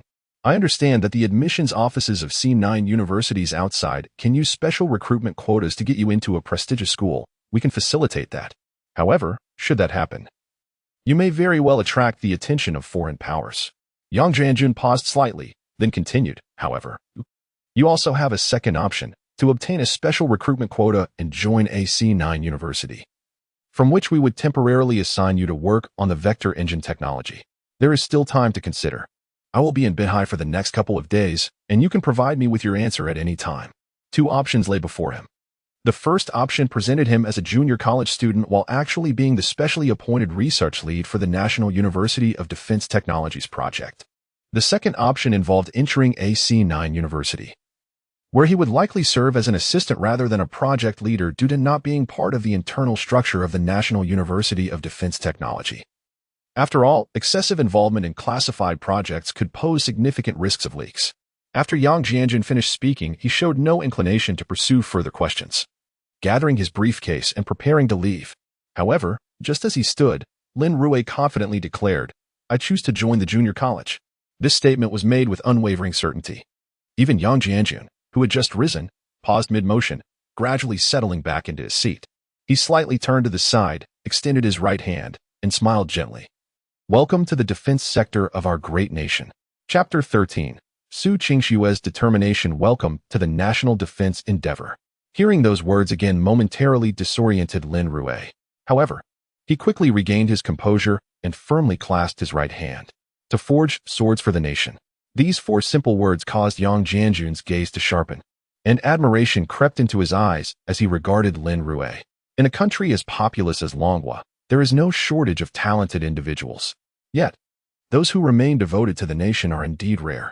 Otherwise, esteemed institutions like Shuimu University and Yinjing University would not be exporting talents in droves to the lighthouse nation. I shall not indulge in unnecessary discourse. Return and make brief preparations. In a week, you will be contacted by designated personnel. Yang Jianjun advised. Spend quality time with your parents during this period. Once you embark on the path of research, you shall find yourself bound by obligations. His words rang true. Many researchers, upon entering crucial national confidential development programs, solemnly vow, neither shall I inform my parents, nor shall I disclose to my spouse or children. From that moment forth, they adopt new identities, sinking roots in some obscure corner of the homeland. Understood. Lin Rui nodded slightly before stepping out. At this moment, in the original conference room, Su Zheng and others remained seated, visibly agitated. Several guards stood at the entrance, ensuring that the door remained closed. Shortly thereafter, the previously summoned Xiaoli entered, carrying several printed documents. Esteemed professors, thank you for your patience. This is the confidentiality agreement regarding all matters pertaining to Lin Rui. Complete confidentiality is mandatory. The confidential content encompasses not only his age and appearance, but also his achievements and the program he has been admitted to. In summary, all of Lin Rui and Appo's current information has been classified with the highest level of confidentiality and a permanent duration. Guard Xiaoli placed the agreement before the assembled experts and professors. Su Zheng scrutinized the document, his brow furrowing slightly. Complete confidentiality? This implies that after signing this agreement, even if I encounter Lin Rui on the street, I cannot greet him. But why? He is merely a high school student, albeit talented. Does he truly warrant such a high level of secrecy? If I sign this, I must keep this secret for a lifetime? Even if the military projects I am involved with last a mere 10 or 20 years, this student expects me to maintain confidentiality for eternity? Is this not a form of torment? Even achieving full marks in sciences does not justify such measures. Is this not an abuse of power, preventing us from recruiting talent? Many professors promptly voiced their objections upon reviewing the confidentiality terms and duration. A lifetime of secrecy. How burdensome. The key is, if we do not sign the agreement, perhaps in a few years, we might forget about Lin Rui. Yet, once we sign, any mention of Forest Orwood will likely cause us to shudder. Is this not a lifelong torment? Several teachers began to regret their decision to heed the school's persuasion to attend this recruitment meeting. Guard Xiaoli, observing Su Zheng's agitation, stated solemnly, "This is the regulation." Who made this regulation? Su Zheng retorted, frowning. Xiaoli was about to explain when a resonant voice interrupted from behind. I established this regulation. Lin Rui's confidentiality level aligns with this standard. You may choose not to sign and report directly to the Security Bureau. However, regarding your refusal, the Security Bureau will conduct a routine investigation. If any risk of information leakage is identified, I regret to inform you that you may need to cooperate. Yang Jianjun's succinct words sent chills down the spines of the professors present. Cooperate with the investigation. Goodness. It will not be easy to navigate then. After a brief hesitation, Su Zheng and the other professors steeled themselves and signed the confidentiality agreement. Even Su Qingxue affixed her name. Once all the confidentiality agreements were collected and verified, Yang Jianjun permitted the group to leave. Su Qingxue paused momentarily and turned to Yang Jianjun. Teacher Yang, she addressed him. Yang Jianjun was momentarily taken aback, as it was the first time he had heard such a title. However, considering that Su Qingxue was merely a student, he was not offended and inquired, "Is there something you wish to discuss? I also wish to apply to the National Defense Science and Technology University." Su Qingxue stood tall, taking a deep breath. Chapter 14. What is wrong with saying goodbye? Welcome to the National Defense Career of Dragon Country. Upon hearing these words, a wave of warmth unexpectedly surged through Su Qingxue's heart. The utterance signified that they would all be comrades from now on. I will undoubtedly live up to the organization's expectations. Su Qingxue was unsure why such a thought suddenly emerged. Perhaps due to the many dramas she had watched in the past. After Yang Jianjun left the conference room, Su Qingxue could no longer contain her excitement and raised a hand in a gesture of victory. After a brief outburst of exhilaration, she exited the conference room and fortuitously encountered Lin Rui as he emerged from the principal's office. Following Yang Jianjun's instruction to sign a confidentiality agreement, Lin Rui's file had been swiftly transferred, with one of Yang Jianjun's subordinates overseeing the process. Moreover, a pre-prepared dossier had been inserted into it. Within this dossier, every detail was fabricated, including the names and occupations of Lin Rui's parents. In essence, should any enemy agents trace this lead, from the moment they began to scrutinize the names, the Security Bureau would be alerted. Consequently, these individuals would find themselves further ensnared in a web of deception, ultimately leading them to a small room distributed by the Security Bureau. Lin Rui was called over to familiarize himself with the contents. Just as he stepped outside, he ran into Su Qingxue. "Lin, classmate, we shall be classmates from now on." Su Qingxue greeted with a beaming smile, her eyes nearly curving into crescent moons. "Classmates?" Lin Rui looked at Su Qingxue, bewildered. "Are you planning to enroll in a vocational college? The province's top scholar heading to a vocational school? Is this meant for tomorrow's headlines?" Lin Rui's words caught Su Qingxue off guard. What vocational school? Aren't we heading to the National Defense Science and Technology University? However, recalling the confidentiality agreement she had just signed, she quickly understood. It seemed Lin Rui adapted to the situation with remarkable speed. In such a brief span, he was already so adept. Clearly, there was much she could learn from him.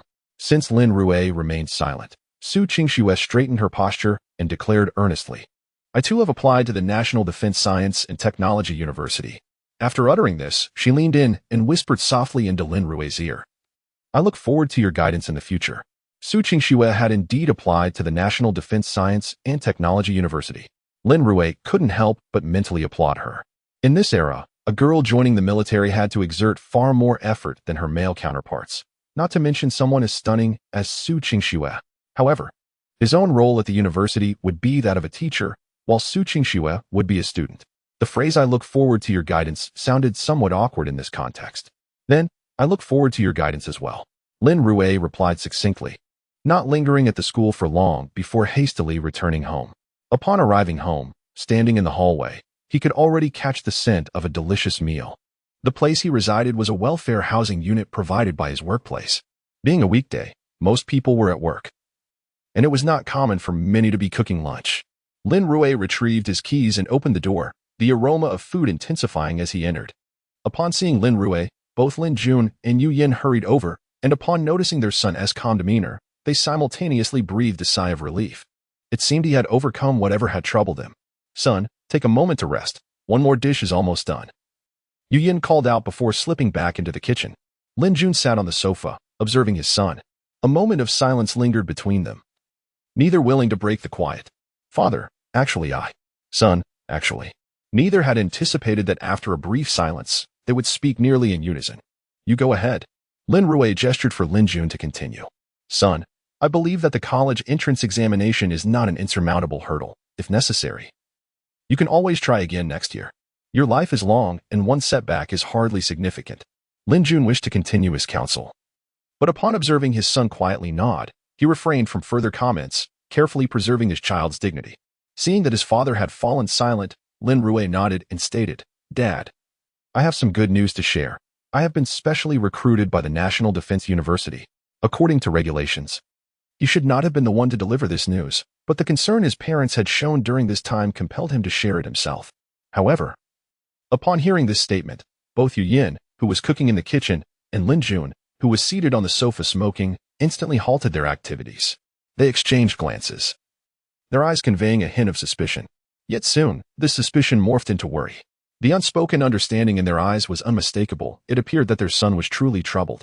Lin Jun took a drag from his cigarette and then looked up at Lin Rui. Son, it seems your scores. I was announced as specially recruited today in the principal's office, Lin Rui explained. A score of 300 for entry into the National Defense Science and Technology University was indeed startling. However, this revelation only deepened the furrows in Lin Jun's brow. Special recruitment? I have never heard of such a thing. Typically, special recruits are those with outstanding contributions. What merit does my son possess? It seemed he had none. How could he be specially recruited? He spoke with an air of certainty, as if it had been declared in the principal's office. It appeared that this child was quite ill, perhaps even experiencing hallucinations. This was certainly a matter that could not be taken lightly. They would need to promptly take him to the hospital. But how could he broach such a sensitive topic? Lin Jun instinctively took another drag on his cigarette, a look of sorrow painting his face. Son, life will present you with many challenges, but overcoming them is how you grow. He had resolved to offer one last piece of advice, but just then, Yu Yin emerged from the kitchen with the last dish. Ahem, let us eat. Hearing her husband's words, she immediately interrupted, recognizing that this was not the right moment for such discussions. Who knew what kind of distress their son had faced at school during the day? Once back home, he should not be subjected to further strain, otherwise it could become truly unmanageable. Lin Jun wisely chose to refrain from continuing the conversation. The family gathered around the table for dinner. After a few bites, Lin Rui hesitated for a moment before speaking up. Dad, Mom, in a week, I may need to go to the National Defense Science and Technology University for a project, and I might not be able to return often. Not be able to return often? Lin Jun furrowed his brow. The National Defense Science and Technology University is still a university. There should be breaks during winter and summer vacations, right? Yes, but the project will be quite demanding. And I'm not sure when I'll have time off, Lin Rui mumbled, lowering his head to continue eating. Yu Yin, sitting nearby, seemed tense, though she feigned calmness. Well, attending university is just a matter of 4 years. There's no rush.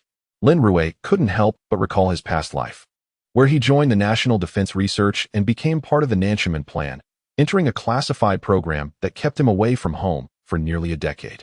In his previous life, he had the chance to bid a proper farewell to his parents. Now, he finally had the opportunity to rectify that regret. However, he had not anticipated that his statement would cause his father, who was in the midst of serving himself, to tremble, causing him to drop his chopsticks with a clatter. The chopsticks slipped from the table as Lin Jun let out a sigh, gradually picking them up. Chapter 15. The sunrise from the east, no more lighthouses clack. The chopsticks fell onto the table, producing a crisp sound that plunged the entire restaurant into a brief silence. Dad, Lin Rui instinctively called out, only to find Lin Jun looking up at him with slightly reddened eyes. This expression was truly a first for Lin Rui. My son, we have raised you with care. We have never wronged you, have we? Although at times our discipline may have been strict and our demeanor somewhat harsh, it was unavoidable. Lacking in education, we were unsure how to guide you. We could not always reason with you, and occasionally, in our haste, we may have been a bit too heavy-handed. At this point, Lin Jun glanced at his son. But son, you possess a gift for learning. You excel academically. We have never imposed pressure on you. Even regarding the college entrance examination, it matters not what you achieve. Yet, I cannot fathom why you would consider such a course of action. All we desire is for you to live a healthy and happy life. Nothing else matters. Your mother and I, at our age, only wish for your well-being. As Lin Jun spoke, Yu Yin swiftly regained her composure, recalling their son's earlier words. Was this truly a farewell? With this thought, her eyes glistened with unshed tears, and she rushed to Lin Rui's side. No, Xiao Rui, you must not despair. If you do, how can your father and I carry on? Faced with his parents' distress, Lin Rui found himself momentarily speechless. Words lingered on the tip of his tongue, yet he could not find the right moment to speak. After a brief pause, he finally said, Dad, Mom, I am not despairing. I am genuinely going to attend the National Defense Science and Technology University for research work. Lin Rui attempted to explain, but his parents' expressions indicated they were far from convinced. 300 points to gain admission to the National Defense University? What a jest! Admission there requires not only grades, but also a thorough investigation of the student's family background. It cannot be as simple as that. And to be specially recruited? Surely, such matters cannot come to pass. Just as Lin Jun was preparing to continue his lecture, a series of knocks echoed from the door. Who is it? Lin Jun replied curtly, still agitated. Is this the residence of Lin Rui? Came a strong, resonant voice from outside. Hearing several men's voices, Lin Jun furrowed his brow, while Yu Yin immediately rose to open the door. As the door swung open, several individuals clad in military uniforms stood at the threshold. Upon seeing Yu Yin, they immediately stood at attention and spoke. Hello, is this Lin Rui's home? Yes, who are you? We are from the National Defense University. Here are our identification documents. We have come primarily to conduct some inquiries regarding Lin Rui's family circumstances. As they spoke, they presented their credentials. Yu Yin scrutinized them, and then turned her gaze to the last person in line. He bore 2 stripes and 4 stars on his shoulder, a figure of considerable rank. Certainly not someone who would deceive her. While they spoke, Lin Jun quickly rose and approached the door. Lin Rui cast a glance, quickly locking his gaze on the colonel standing behind the others. This was none other than Yang Jianjun, the very individual who had facilitated his special recruitment into the National Defense University. Yang Jianjun smiled at Lin Rui, a gesture of acknowledgement. Please, come in. Although Yu Yin felt a tinge of confusion in Longguo, it was virtually impossible for anyone to impersonate a military officer, let alone a high-ranking colonel. Yang Jianjun strode in briskly, producing a document stamped with an official seal, and began to explain in a measured tone. Indeed, Lin Rui has been accepted to the National Defense University. However, for his safety, we have decided to temporarily keep his enrollment registered at the Mechanical Vocational School in Binhai City. After a brief explanation, Lin Jun and Yu Yin gradually came to grasp the situation. Their son was not deceiving them. He had truly been accepted into the National Defense University. To alleviate any lingering doubts, the officials provided contact details for the local National Security Bureau, should any unusual occurrences arise or if suspicious individuals were detected nearby. They could report immediately. Likewise, Lin Jun and his family were required to sign a confidentiality agreement regarding their son's situation. After an hour of discussion, all of Lin Jun's uncertainties evaporated. Yang Jianjun's mission was accomplished. He did not linger at the Lin household, but took his leave. Once again, tranquility returned to the home. Lin Jun gazed at his son, then at the black and white document before him, feeling as if he were in a dream. Old Lin, our son has truly been accepted into the National Defense University? Yuyan asked, still somewhat unsure. What do you mean accepted? Our son is merely attending a vocational school. Be careful not to let anything slip. I've been watching a lot of videos about confidentiality and fraud prevention lately. Most leaks originate from family members. Whether it's a casual video or a simple post, it could inadvertently reveal crucial information. Lin Jun's words brought Yu Yin to a halt. Indeed. Even Lin Rui couldn't help but give his father a thumbs up. With such a strong sense of confidentiality, a leak was utterly impossible. Suddenly, Yu Yin had a thought and slapped her thigh. Oh dear, Xiao Rui will be home for a few more days. I must prepare some delicious meals. He'll suffer later. Indeed. From now on, we shall be a military family. Lin Jun nodded earnestly, then gazed at his son with admiration. Xiao Rui, to be honest, you have fulfilled your father and Appo's dream. You cannot imagine how, back in the 1990s, the lighthouses of the United States sent their aircraft carriers and submarines marching in. During that time, our country had no warships. We mounted artillery on vessels. You cannot fathom the scene. On their warships were close-in weapons and fighter jets. On ours, we had mountain guns, howitzers, and tanks. We were sorely lacking in firepower. Moreover, the lighthouse nation bombarded Nanchalafu, without reason, simply stating they made an error. Son, now that you are at the National Defense University, do not worry about home. Focus on your research. And above all, you must address the nation's fear of insufficient firepower. Longguo has endured oppression from the lighthouse nation for far too long. At this moment, Lin Jun inhaled deeply, exhaled a puff of smoke, and instinctively clenched his fist. Observing his father's demeanor, Lin Rui nodded slightly, exhaling slowly, and uttered, I only know one thing. The sun rises from the east, and from this moment forth, the world shall no longer require lighthouses. Chapter 16. Is this the wave-piercing body configuration? As the sun rises in the east, the lighthouse stands no more. The Dragon Kingdom, having endured in silence for many years, has finally attained absolute authority. However, the passage of time has been excessively lengthy, marked by several economic conflicts that ultimately drained the resources of the lighthouse nation. Yet, should a technological leap be realized, the entire process would be significantly expedited. Lin Rui is acutely aware of this. The first nation that must be subdued is the Sakura nation. The reason is straightforward. Their actions have been utterly reprehensible, particularly their decision to discharge nuclear waste into the ocean, which has led to catastrophic damage to the marine environment of the future. However, to address this issue, a period of technological advancement is still required. At present, the most crucial task remains the implementation of the variable cycle engine. Only with its deployment can we achieve deterrence. It seems imperative for me to hasten my journey to the National University of Defense Technology. Having made up his mind swiftly, during the days of rest at home, aside from spending time with his parents, Lin Rui secluded himself in his room, meticulously organizing materials. What once appeared to his parents as indecipherable blueprints now seemed akin to a peculiar code. Furthermore, even Yu Yin wore a joyful smile daily, indulging in sumptuous meals. Lin Jun's demeanor had also brightened considerably, dispelling previous clouds of gloom. The family shared laughter and jovial moments, causing neighbors in the corridor to furrow their brows in mild confusion. Especially the elderly who often gathered under the large tree downstairs were filled with puzzlement. Didn't I recall that Lin Rui performed poorly in the college entrance examination? Indeed, his underperformance led him to a mere vocational college, leaving many to wonder what joy his parents found in this situation. You may not know, but it seems Lin Rui had some psychological issues previously, and now he appears to have recovered, perhaps that and Appo's, as the source of their happiness. The youth of today are remarkably fragile. In our time, we barely had enough to eat, let alone dwell on such matters. But Lin Rui seemed to be at a loss, having to study an additional year. Indeed, witnessing former classmates who once scored lower than him now secure better admissions would surely weigh on one's mind. I've heard that Lin Rui does not plan to repeat the year. He intends to head south for work. Working is a commendable choice. At least he will earn money for the family. Not everyone possesses the aptitude for academic pursuits. Earning a living sooner is indeed preferable. Under the shade of the tree, many could not resist engaging in idle chatter. They were retired employees from the factory, spending their idle time conversing. A week passed swiftly. Lin Rui had stored all data and materials in a file box, while the core components were etched firmly in his mind.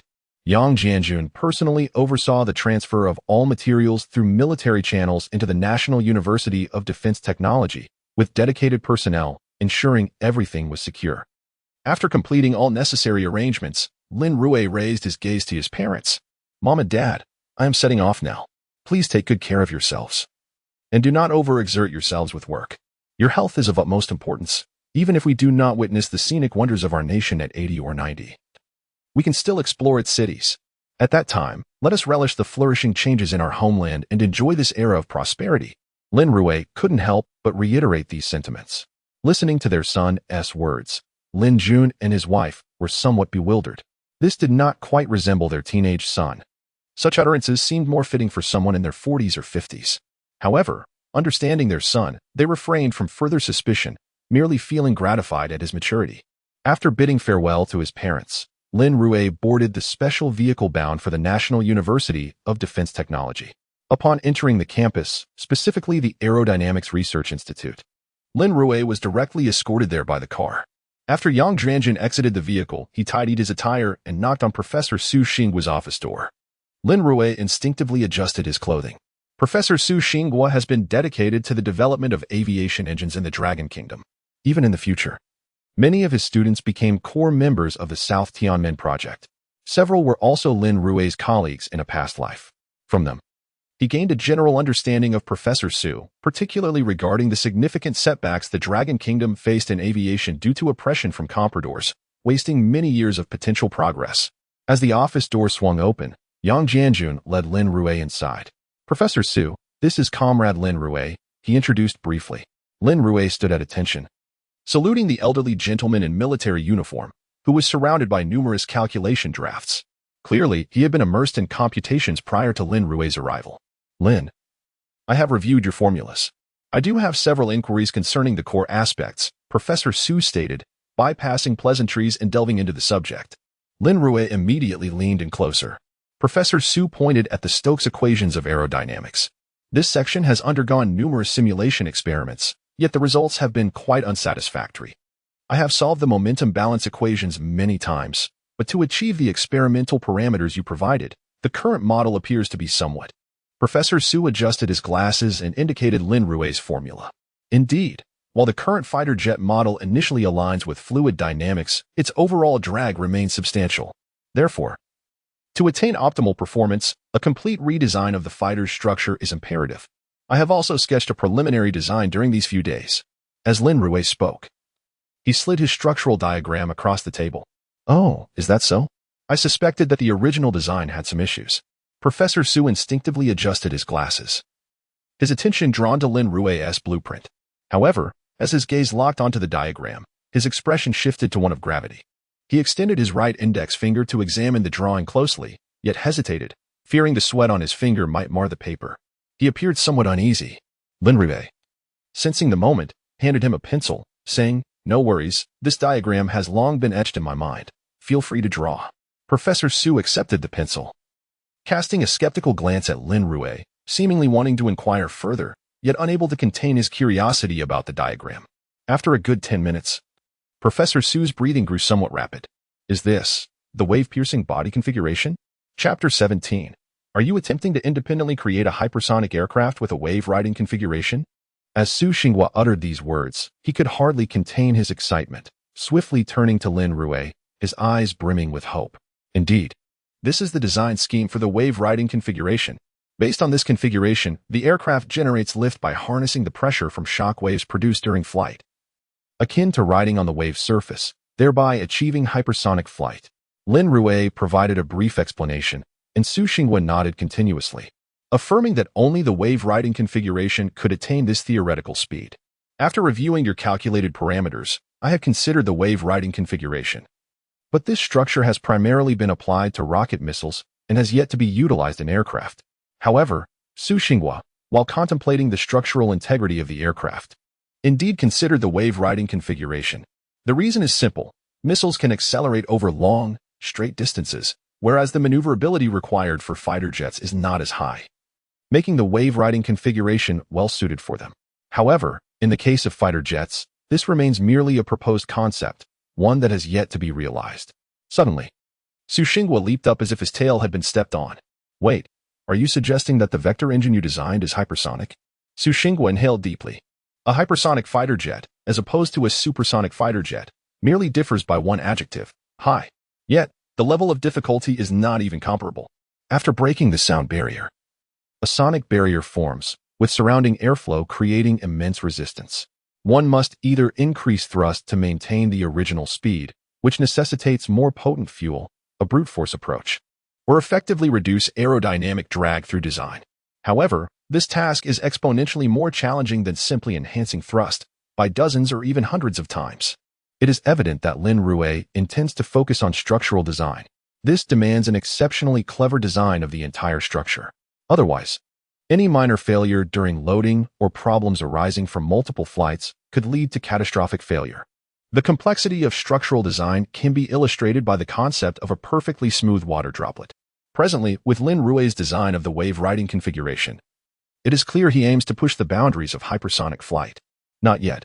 In response to Su Xinghua and Appo's question, Lin Rui replied calmly. Upon hearing this answer, Su Xinghua exhaled a sigh of relief. Fortunately, Lin Rui is not so reckless. However, the next statement sent Su Xinghua and Appo's heart racing once more. To achieve a hypersonic aircraft, simply relying on a variable cycle vector engine is far from SUF Chapter 18, completely unintelligible inside the laboratory. Yang Jianjun had long since tidied his workstation and was assigned a private office. Lin Rui merely offered a soft thank you before spreading out the blueprints and materials he had brought on his desk. Before long, Yang Jianjun entered with the research personnel, all carefully selected by Su Xinghua to assist him. Each individual possessed at least a master and Appo's degree from prestigious institutions such as Shui Mu University, among other C9 universities, with several holding doctorates from esteemed overseas universities. Is everyone here? Lin Rui glanced up and then pushed the file box aside. Here are the materials I've prepared. Each of you take a copy and let us proceed to the conference room. Upon hearing this, many of the researchers promptly stepped forward to collect the boxes and began distributing them. Yang Jianjun led Lin Rui directly to the adjacent conference room. Once inside, Yang Jianjun subtly suggested, Lin, should we have them introduce themselves? He noted that a few had graduated from Stanford and MIT, possessing considerable capabilities worthy of further cultivation. However, Lin Rui waved his hand dismissively. It's unnecessary. Here, we will focus solely on technical merit. With a concise response, the remaining researchers entered and took their seats. Lin Rui scanned the room and addressed them. Ladies and gentlemen, I am aware that some of you hail from prestigious institutions, holding either master's or doctoral degrees. However, I must emphasize that once you join my project team, your previous qualifications become irrelevant. In my domain, merit prevails. The capable shall teach the less so. Of course, if any of you find fault with my assertions, feel free to speak up, though I doubt you will have the opportunity. His words elicited immediate frowns from those present. The notion of their qualifications being rendered void stirred discontent among the overseas doctoral graduates, though they remained silent. Observing the atmosphere, Yang Jianjun sighed. Knowing well that these returnees commanded the highest salaries within the research institute and were accustomed to a sense of superiority, most were typically leaders in other project groups. They were only here due to Su Lao's influence. Thus, Lin Rui's opening statement was indeed a bold one. As Yang Jianjun contemplated this, voices rose in the conference room. Mr. Lin, please share your thoughts. We have heard of your remarkable solutions to the long-term operational issues of variable cycle engines, and we are eager to understand the theories you propose. Lao Chen, that seems somewhat unfair. It is common knowledge that theory and practice are distinct realms. Bridging the two requires considerable effort. The individuals speaking were all overseas returnees, and Lin Rui remained unperturbed by their jibes. Let actions speak for themselves, he thought. These individuals had grown accustomed to a life of privilege. Please, do not rush. Lin Rui interjected, turning to the blackboard to inscribe formulas. The initial portion of the materials consists of foundational equations, which I presume you are all familiar with, so I shall skip ahead. To achieve a variable cycle vector engine, we must first address the shock wave, focusing on momentum generation and how to counteract it through rotation. In terms of moment of inertia, we can adopt, in no time, Lin Rui had filled an entire blackboard with his writing. Many graduate students in the audience wore expressions of confusion, particularly the overseas doctoral candidates, who furrowed their brows. After a moment's hesitation, Chunji raised his hand. Is there an issue? Regarding equation 3 to 24, it seems there is a flaw in its derivation. None whatsoever, Lin Rui replied. This is a variant of the Stokes equations, but to derive a viable solution, one must construct a fourth-order Stokes equation, which involves transcendental functions that do not yield a unique feasible solution. Therefore, to address this issue, I implemented a projection mapping. For specific details on this content, you may refer to equations 1 to 28 and 2 to 56, which pertain to the projection surface resolution.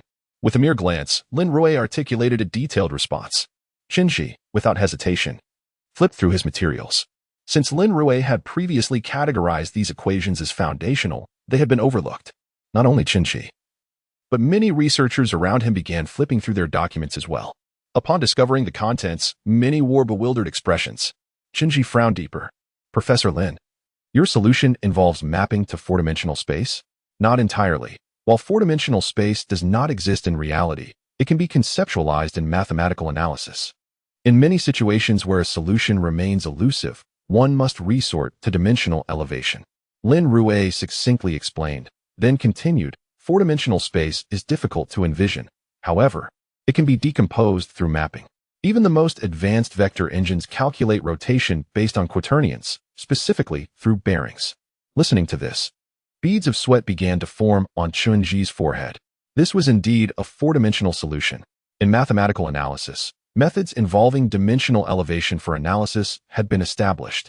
Yet, why was it that while Lin Rui's explanations resonated with him, the equations before him were utterly incomprehensible?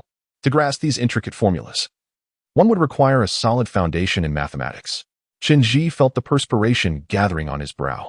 He had merely glanced at a few equations and realized his mathematical proficiency was woefully inadequate. He could not comprehend them, completely unintelligible. Yet, to Lin Rui, these concepts were fundamental. Swallowing hard, Chunji looked up at Lin Rui. Professor Lin, we have just received the materials, and we have yet to digest the earlier content. Might we request some time to catch up? At this, many surrounding researchers nodded in agreement. They had been lost since Lin Rui began writing the initial formulas. The subsequent content felt akin to deciphering a foreign language, yet they hesitated to interrupt. Lin Rui regarded Chunji and then the surrounding researchers before nodding. Very well. You may use the afternoon for discussion, and I shall continue to elucidate the subsequent material this evening. Chapter 19. The 30-Day Plan. Listening to Lin Rui's words, the individuals in the conference room collectively exhaled a sigh of relief. Lin Rui did not linger for long. He turned and exited the room. Once he departed, the atmosphere in the conference room erupted into a cacophony akin to that of a high school classroom. This subject matter was indeed exceedingly challenging, utterly incomprehensible. In truth, I had lost my grasp of the content starting from the fifth line, desperately trying to keep up. I observed these overseas PhD scholars engrossed in the discussion. Presuming they understood, to my astonishment, even Dr. Chen found the material perplexing. Their confusion made me feel a sense of normalcy. After all, I was merely a laborer. Whatever tasks I was assigned, I would tackle without trepidation. Indeed, concepts such as transcendental functions and four-dimensional feasible solutions were excessively theoretical and utterly impractical. Let us eat, and we shall return in the afternoon. If I comprehend, I will engage. If not, I shall simply let it be. Many master's graduates in research naturally opted to disengage. After all, in the realm of research, talent plays a significant role. Those with innate ability often conjure brilliant ideas in their work, and their efforts suffice. In stark contrast to the master's students, the overseas PhD candidates furrowed their brows. I wonder what Lin Rui is attempting to prove. Were those two formulas he mentioned foundational knowledge? He bypassed this section entirely and proceeded to elucidate core formulas, deliberately attempting to intimidate us and showcase his prowess. He has likely traversed this material numerous times, rendering it effortless for him to present. Yet we have only just received the documents. To put it plainly, no matter how strong one and oppose's theoretical knowledge, if one lacks practical engineering skills, it is of little consequence.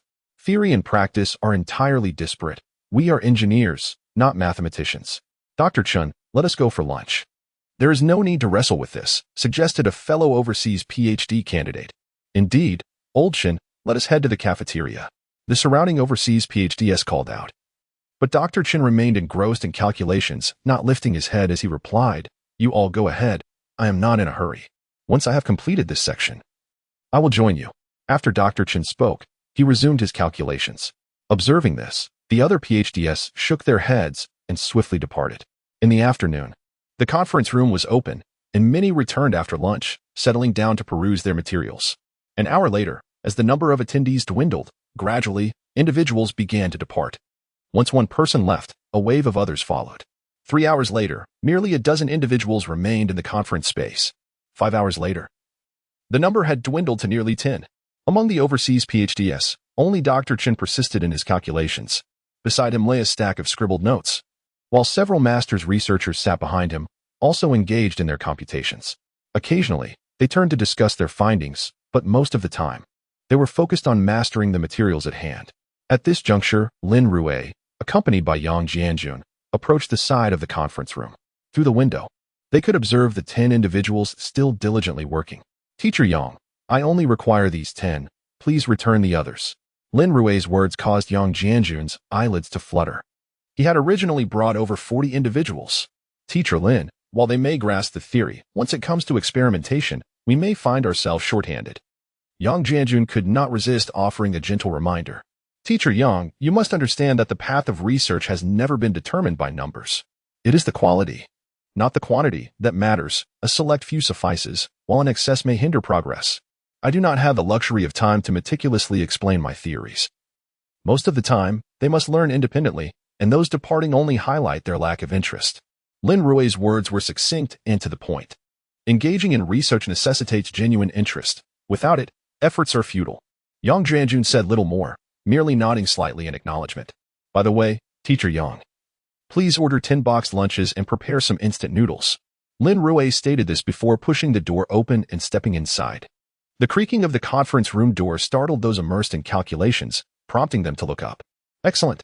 You 10 individuals will henceforth be the core members of my research team. In the upcoming period, we shall tackle a formidable challenge. If any of you feel unable to persevere, you may choose to leave now. I shall grant you 5 minutes, and I will be here awaiting your decision," Lin Rui declared, glancing at his watch. The attendees exchanged glances. Dr. Chen merely raised his head slightly, acknowledging Lin Rui's words before returning to his research, his seat unmoved. This clearly signaled his stance. Observing this, the master and Oppo's researchers exchanged glances. This was it, after this duration in the research institute. "I had always been in a supporting role. This was my singular opportunity. I may lack the intelligence, but diligence can compensate for it. I shall invest extra time to master this. Damn it, it is merely a matter of perseverance. I refuse to believe that they are so vastly superior, having but one head and 2 eyes." Some of them shouted, allowing their pent-up frustrations to surface. The 5-minute mark arrived. Lin Rui promptly closed the door and regarded those present. They were all adults. Having made their choice, complaints would no longer be tolerated. To borrow a phrase, one must walk the path they have chosen, even if it means doing so on their knees. Lin Rui concluded with this statement and turned to erase the formulas on the blackboard, replacing them with bold lettering. Vector Engine Development Plan. Theoretical Phase, 20 days. Prototype Development Phase, 20 days. Wind Tunnel Experimentation, 10 days. As he outlined the development plan, Dr. Chen glanced up at the numbers, furrowing his brow. "Teacher Lin, are you suggesting that we will complete the wind tunnel experiments for the vector engine within 2 months?" Dr. Chen queried, perplexed by the proposed timeline. For any engine to enter a wind tunnel environment, it must undergo a series of tests. Even a well-designed prototype typically requires at least 6 months, if not a year. Lin Rui's timeline seemed rather ambitious. However, considering Lin Rui's background, it was likely that he had little experience with engineering experiments, and some overconfidence was to be expected. Just as Dr. Chen was about to caution Lin Rui, he noticed the latter shaking his head slightly. "No, not 2 months, but rather 1 month, 30 days. Chapter 20, our objective, the 6th-generation fighter. 30 days to produce a prototype. Could this possibly be achieved? Even with the blueprints at hand, a minimum of 6 months would be required.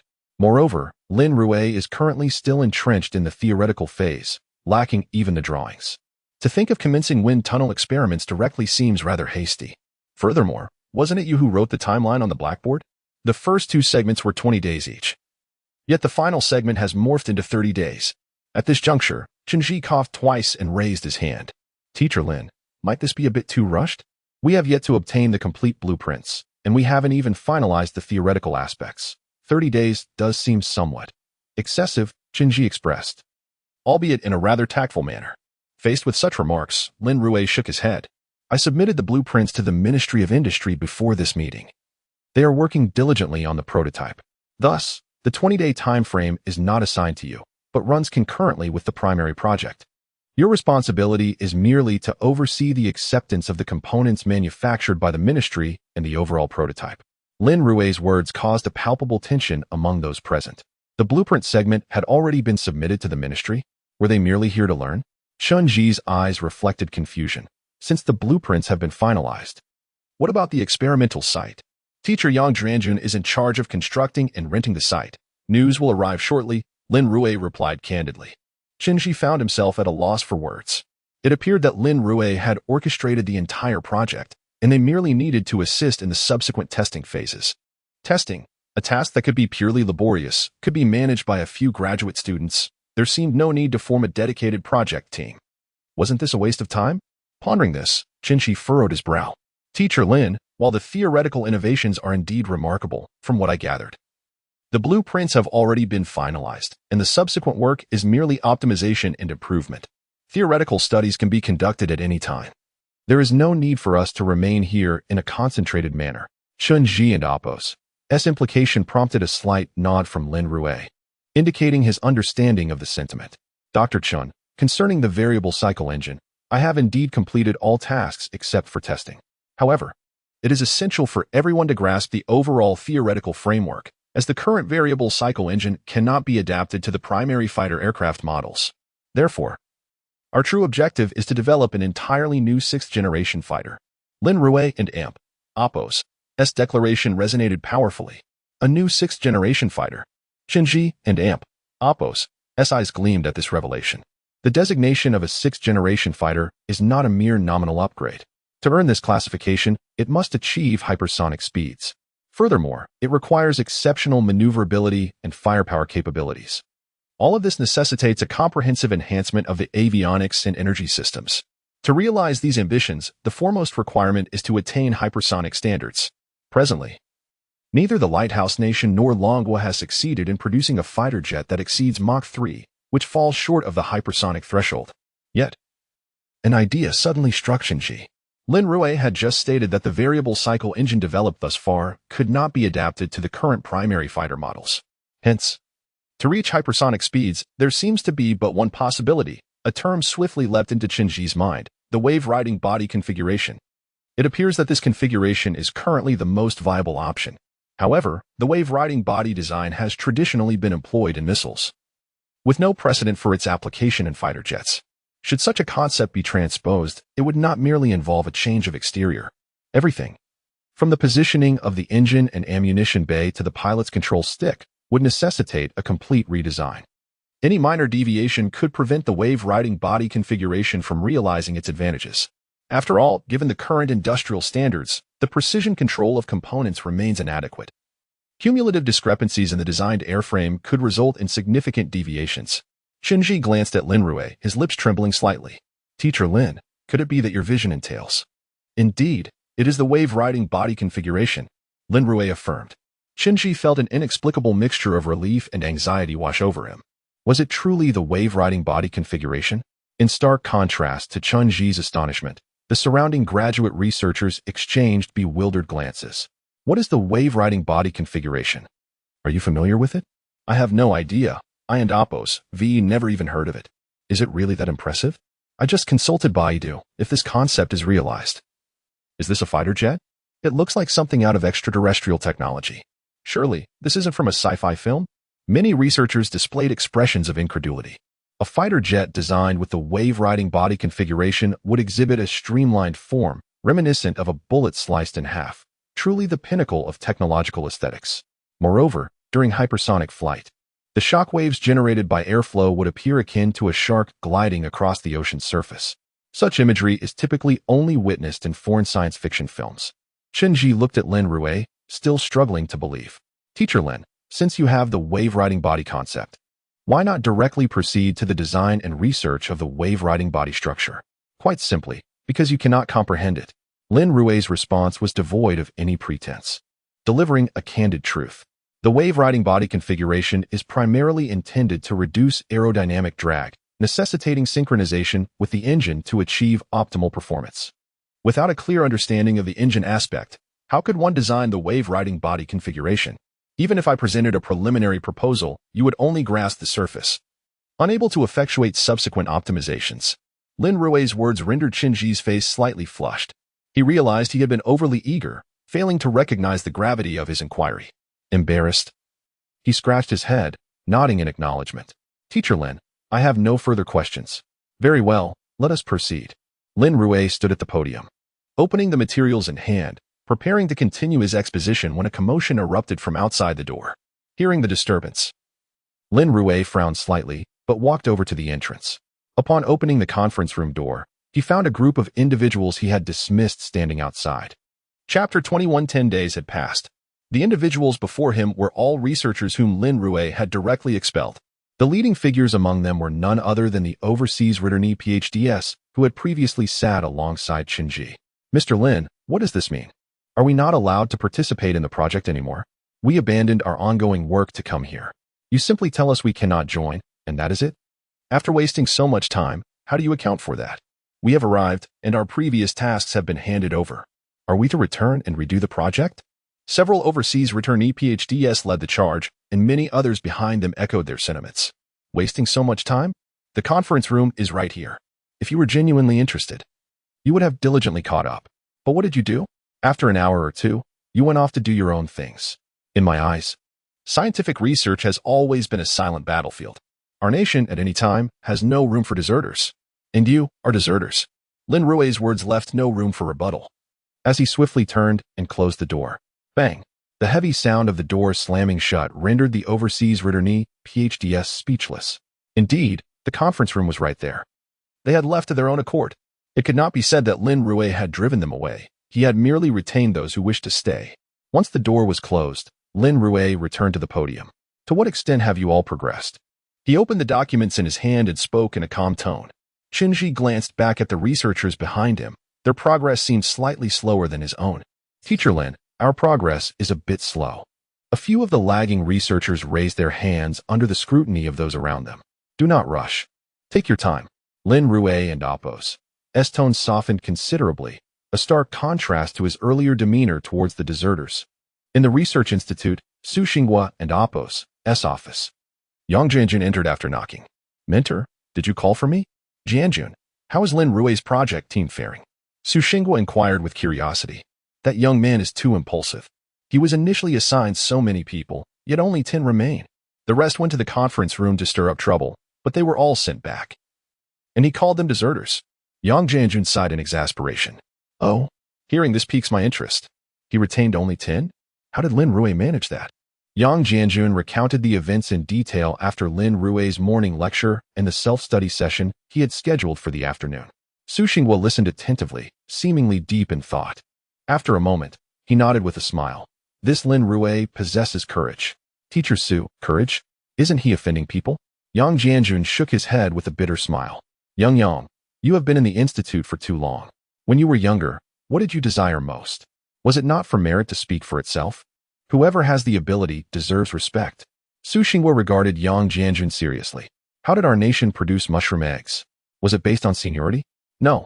It was because those with the greatest capabilities had the most influence. Sometimes, the persistence of certain practices is not beneficial. Often, we need young individuals like Lin Rui to reform the atmosphere in our laboratories. Su Xinghua wore a smile, then recalled something. Yang. The wind tunnel experimental site you are organizing for Lin Rui must not encounter any issues. Regardless of the circumstances, we must protect Lin Rui's zeal. We cannot afford to falter. With a decisive wave of his hand, Su Xinghua expressed his support. Yang Jianjun nodded slightly and exited. After leaving Su Xinghua's office, Yang Jianjun did not depart from the experimental building, but instead circled around to the outside of Lin Rui's conference room. The conference room was still brightly lit. Yang Jianjun instinctively glanced at his watch, which displayed past midnight. Lin Rui was still tirelessly explaining concepts. Watching from outside the conference room, Yang Jianjun felt a wave of nostalgia, reminiscent of himself 20 years prior. He also recalled his fearless junior, Li Zhong, who believed that technology could solve everything. Yet, they had ultimately succumbed to the machinations of opportunistic researchers, leading to the project being halted and vast sums of money spent on foreign equipment. They even labeled it as trade, industry, and technology. However, while the trade flourished and profits were reaped, no one engaged in technological development, leaving them vulnerable to external pressures. Reflecting on this, Yang Jianjun silently nodded, resolute in his determination. Having faced the storm himself, he would ensure that those who followed would not be deprived of their umbrella. Our nation needs researchers of this caliber, not those merely occupying positions and seeking personal gain. Lin Rui remained unaware, wholly absorbed in his lecture within the conference room. 10 days passed quietly. For a full 10 days, Lin Rui and Appo's entire research team remained in the conference room. They even brought in military-style cots. Now, aside from brief bathroom breaks, every moment was spent within those four walls. Many researchers began to take notice of this situation. Li Bo, haven't they been in the conference room for nearly 10 days? What is the point of this? Several researchers, observing the ongoing situation, could not help but scoff. The individual referred to as Li Bo was, in fact, one of the overseas returnee PhDs whom Lin Rui had locked out earlier. Seeing everyone turn to him, Li Bo adopted a somewhat arrogant demeanor, clearing his throat. Young people, it's normal to be eager to showcase their talents. They are cooped up in that room all day. Studying theory, vector engines are an engineering discipline, and without experimental data, all is for naught, Li Bo proclaimed with pride. Indeed, it is evident that this is mere performance. They stay up late pushing formulas. Can that create a vector engine? They haven't even tested any data. If they manage to produce one, I will jump down myself. It is all for show, aimed at gaining the leader's attention and recognition of their hard work. I've seen too many such individuals. They are of no use. Did they not set a 30-day plan? There are still 20 days left. Let us wait and see their folly. With Li Bo's declaration, many of his followers readily chimed in, echoing his sentiments. Hearing their words, Li Bo glanced once more at the conference room, disdainfully shook his head, and strode away. Chapter 22. The test begins in the following 10 days. Qinji and his colleagues had nearly mastered the technology. On the final day of their plan, Lin Rui opted not to give a lecture but instead granted them a day off. The balance of work and rest was paramount. During this period, everyone had been engrossed in their work at the laboratory, seldom returning home for rest. Qinji had developed dark circles under his eyes. If he continued to push himself, his health would undoubtedly suffer. That evening, Lin Rui received a call from Yang Jianjun and promptly made his way to the wind tunnel testing site. At the entrance, 3 buses were lined up in a long queue, quietly waiting. Yang Jianjun waved at Lin Rui as he approached. Lin Laosher, these are all the components you requested. Please take charge of the inspection. Yang Jianjun informed him. The wind tunnel facility is now available. You may commence your experiments at your convenience. Presenting a checklist, Yang Jianjun requested Lin Rui's signature. Without hesitation, Lin Rui signed his name. If any issues arise with the equipment, feel free to reach out to me. Moreover, we have prepared matching components, so should any problems occur during the experiment, replacements can be made promptly. After receiving the signed document, Yang Jianjun offered a few brief reminders. Thank you, Teacher Yang. Lin Rui smiled slightly, acknowledging the effort Yang Jianjun had expended to procure the materials on time. After all, the personnel from the Ministry of Industry were not solely dedicated to this project. They were juggling numerous tasks. The timely completion was likely due to Yang Jianjun's adept management. Lin Rui made a mental note of this favor. It's no trouble. You all have worked so hard. We cannot afford to lag behind, can we? Yang Jianjun replied with a mild smile, signaling the ministry staff to expedite their preparations. Inside the wind tunnel testing site, an engine was swiftly assembled. Furthermore, it was directly installed on the J-20 model. After all, a standalone vector engine could not undergo wind tunnel testing. Once everything was completed, Lin Rui conducted another round of inspections, supervising the team as they utilized detection devices to verify all components once more. Only after multiple confirmations of no issues did he feel assured enough to seal everything. The next morning, shortly after 7, as the sun began to rise, Qinji and his colleagues were already waiting at the entrance of the wind tunnel testing site. Lin Rui had also risen early, initially intending to be the first to arrive and unlock the door, only to find them already there. Good morning, Teacher Lin. Qinji and the others greeted him eagerly. After 20 days of discussions and study, they were thoroughly impressed by Lin Rui's erudition. Initially, the term Teacher Lin had merely been a form of address, but now it was genuine admiration. You all arrived quite early. Did you manage to rest well yesterday? Lin Rui casually remarked as he opened the wind tunnel laboratory doors. Chunji glanced at his colleagues and then sheepishly shook his head. To be honest, we knew the equipment had arrived last night. However, without orders, we couldn't come over. I couldn't sleep at all, tossing and turning in bed, eager to see what the equipment looked like. So, I rushed over first thing this morning, not expecting to find everyone here. His embarrassment was mirrored by the nods of agreement from those around him. Then let us take a look together, Lin Rui said, pulling down the rain cover, revealing the J20 model, which instantly captivated everyone's attention. Almost instinctively, they took a few steps closer, their gazes fixated on the tail of the J20. Is this the vector thrust engine? The curvature of the nozzle, the steering mechanism. After 20 days of research, we finally see the real thing. Teacher Lin, let us start the testing right away, Shinji urged, his excitement palpable. Yes, we cannot wait any longer. The group nodded, their eyes gleaming with enthusiasm akin to that of a child seeing their beloved toy. The testing plan has been meticulously reviewed. Everyone should be well informed, correct? Lin Rui inquired. Absolutely. Shinji and the others responded eagerly. Good. Since you are all clear, I shall not waste any more time. Shinji, you will oversee the entire testing process. Yes. Shinji straightened up and saluted sharply. He then quickly began delegating tasks based on his understanding of his colleagues' expertise. Xiaolong, you are familiar with the wind tunnel. You will control the wind tunnel apparatus. Xiaoli, you are meticulous with experimental data. So you will be responsible for recording and verifying the data. No errors are permissible. Xiao and the team swiftly took their positions. In truth, they had long been eager to engage in the experimental phase, having discussed the allocation of responsibilities multiple times during theoretical discussions. Even the night before, they were confirming their tasks to ensure a flawless testing process. All personnel were now in place. Testing of the vector thrust engine in conventional data begins. With Lin Rui's command, the wind tunnel apparatus gradually powered up. Testing commencing at level 1 wind speed. Shinji relayed the orders swiftly. Data panels began to fluctuate. Buzz.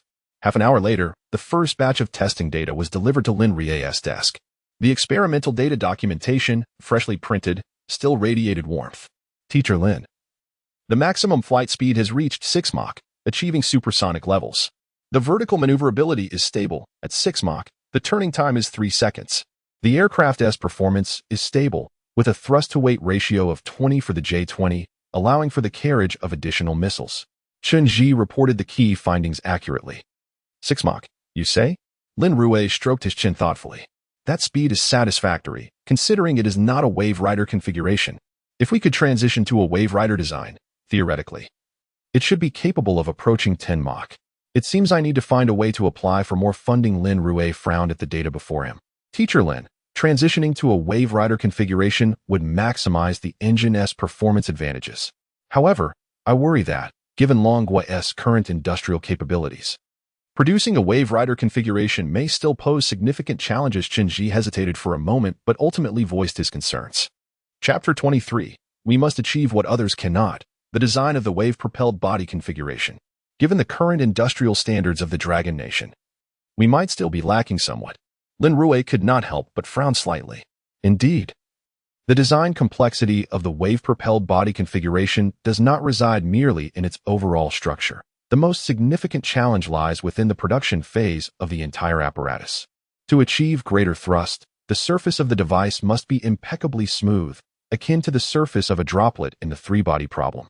Furthermore, the lenses used in lithography machines, produced by the renowned Zeiss company, are crafted to such precision that after countless folds, not even a hair's breadth of gap remains on their surface. It is fair to assert that the lenses within lithography machines epitomize the accomplishments of human civilization. The wave-propelled body configuration is no different. In pursuit of ultimate speed, artisans must ceaselessly polish the body until it is rendered entirely smooth. Lin Rui furrowed his brow and stated solemnly, regardless of the difficulty in crafting this device, we must resolve to proceed. Let us not forget. Despite the challenges we faced in creating the mushroom egg under foreign sanctions, we succeeded. I have faith in the craftsmanship of the Dragon Nation.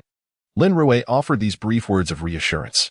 Shinji merely nodded in silence, refraining from further comment. The experimental test continued. Lin Rui did not linger any longer.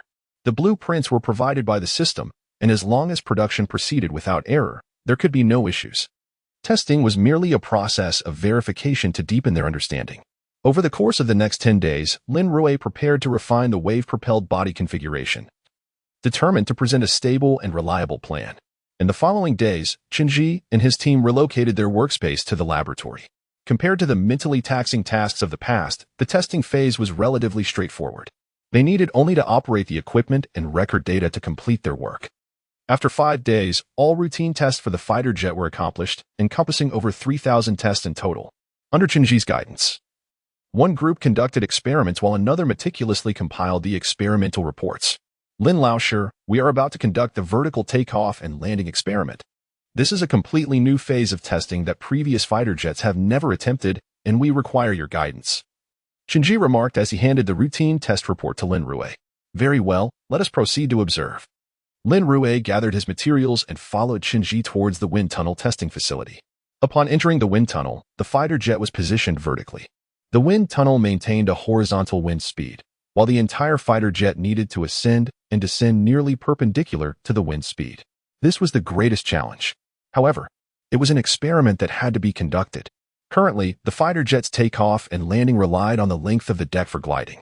Even with the ejection takeoff method, once the fighter jet was launched, it still required a deck for landing.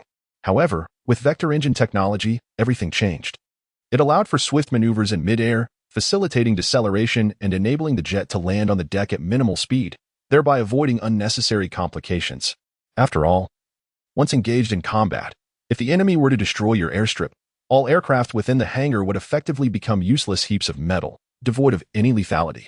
Upon Lin Rui's arrival, an inexplicable sense of reassurance enveloped everyone present, as if they had found a pillar of strength. The vertical takeoff and landing test commenced under a level 1 wind speed. Qinji cleared his throat and issued the command.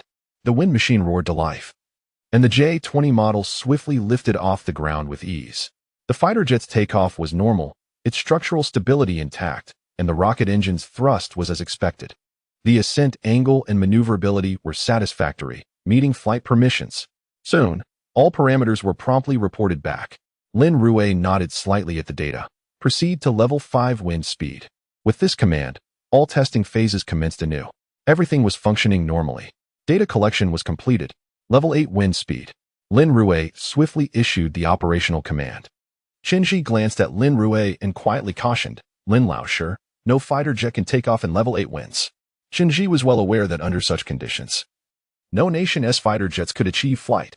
If a pilot encountered level 8 winds, the only option would be to elevate the jet. There would be no other recourse. If others cannot take off, we shall. Lin Rui's declaration resonated with the crowd, sending a shiver of determination through them. Indeed, for years, we have been learning from the West. They dictate how fighter jets should be constructed and how avionics systems should be developed, and we dutifully comply, striving for domestic production. It seems we have never considered that if the West claims something is impossible, must we accept that as truth? When our nation was first established, the West declared we could not create the mushroom egg. Xian Lao retorted, why can't the Chinese succeed? Just because foreigners can accomplish it, does that mean we cannot? Are the Chinese inferior to them? His words were a bold challenge. Engaging in research means achieving what Western countries cannot. That is how we can surpass them. Level 8 wind test. Without hesitation, Qinji commanded. With both leaders in agreement, their subordinates wasted no time in proceeding. The wind at level 8 was evidently more powerful, causing the J-20 model to sway slightly. After all, the object used for the wind tunnel experiment was merely an outer shell, akin to an unladen state. Observing this scene, Qinji and his colleagues could not help but swallow hard. Initiate. The fighter jet and Oppos, as tail emitted a pale blue flame, propelling it rapidly into the air. Its stability wavered slightly, likely due to insufficient load. The overall performance parameters were acceptable, indicating no issues. The takeoff was successful. Qinji reviewed the parameters displayed before him. The initial ascent exhibited slight instability, but this was expected given the model and Oppos' lack of weight. If it were an actual aircraft, there would be no problems, as the actual aircraft's structure is not hollow. Let us try level 10. Lin Rui hesitated for a moment, but ultimately issued the operational command. Level 10 winds. Such a wind speed, if unleashed at ground level, could uproot trees. This was indeed an extreme and adverse environment. Were they truly to take off under these conditions? Chunji suddenly felt uncertain. However, Lin Laoshi had declared it possible, and thus it must be so. After a brief moment of hesitation, Chunji resolutely announced, "Prepare for level 10 winds. Chapter 24 at an astonishing speed of Mach 6. Can there still be enhancements? With winds reaching a force of level 10. The testing laboratory sprang into action as the horn signaling the commencement of the test blared. A fierce gale howled past, causing the J-20 drone model before us to sway precariously. Witnessing this, the assembled crowd could not help but swallow nervously. Could it truly take flight amid such conditions? A level 10 wind could uproot trees effortlessly outdoors. Ignite the engines, Lin Rui commanded, observing the sudden hesitation of Chunji. Grasping the microphone before him, he spoke in a grave tone. Buzz. The tail of the J-20 model erupted in a burst of blue flames. However, alarms blared instantly. The structural integrity was compromised. Thrust from the rockets was inadequate to maintain balance. The gyroscope's angular deviation was failing. A series of warnings plunged the hearts of Chunji and his colleagues into despair. Oh dear, it appeared that they had indeed overstepped. The level 10 winds were ultimately too fierce. Just as Chunji turned to inquire whether Lin Rui intended to abort the test, a message unexpectedly flashed from the rocket's central control. Ding. Should we activate the boost thrust mode? Boost thrust? What is that? When was such a mode implemented? The personnel documenting the experiment exchanged bewildered glances with Chunji, who was equally perplexed, turning to Lin Rui with a look of confusion. Activate boost thrust mode. Lin Rui quickly replied. The technician responsible for operations looked puzzled. Where did this boost thrust mode come from? How is it activated? Yet, just as he hesitated, the display screen flickered again. Boost thrust mode activated. Pressurization in progress. Pressurization complete. Ready for launch. As these lines scrolled across the screen, the tail of the rocket transformed from the initial blue flames into a vibrant purple blaze. With the propulsion of the purple flames, the J-20 model soared into the air. Even under the force of level 10 winds, the fighter jet ascended smoothly, entirely unaffected by the gales. This was the prowess of vector engines. By altering the thrust direction through vector nozzles, it countered the lateral forces exerted by the wind tunnel, ensuring stable flight. If it could ascend smoothly amidst level 10 winds, imagine the potential once operational. It would be an unparalleled weapon. Undoubtedly, it would emerge as a formidable surprise, leaving the adversaries utterly bewildered. However, the rocket's stability began to falter. Wait, the rocket's velocity is becoming unstable, exclaimed the recording technician, just as these words left his lips. The fighter jet collided violently with the wind tunnel testing apparatus, creating a gaping hole. Crack. Under the onslaught of level 10 winds, dislodged components were sent flying. In an instant, chaos engulfed the wind tunnel testing facility. Quick, shut down the wind tunnel apparatus. The technician reported, I and Oppos, VE already disabled the jet and Oppos as propulsion. But the model is gone. The situation was already chaotic. The model had been hurled against the wall by the ferocious winds, leaving no time for further contemplation. Is everything halted? Prepared to notify the maintenance team. Observing the scene before them, the researchers present could not suppress their nervous gulps. The foremost segment of the wind tunnel apparatus had been completely demolished.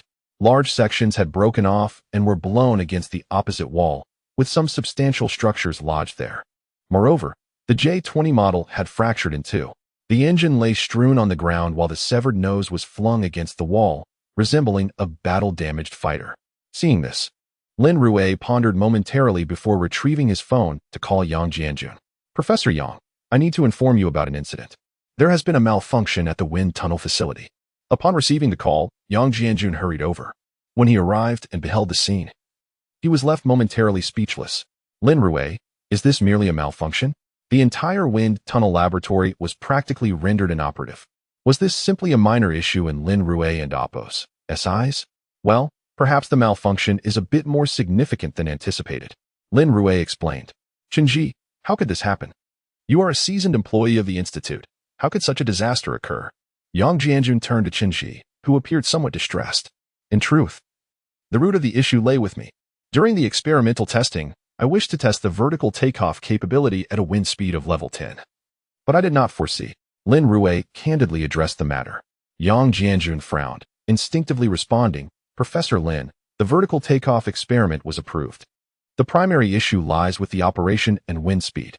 Wait, level 10? As Yang Jianjun spoke, he glanced at the nearby display.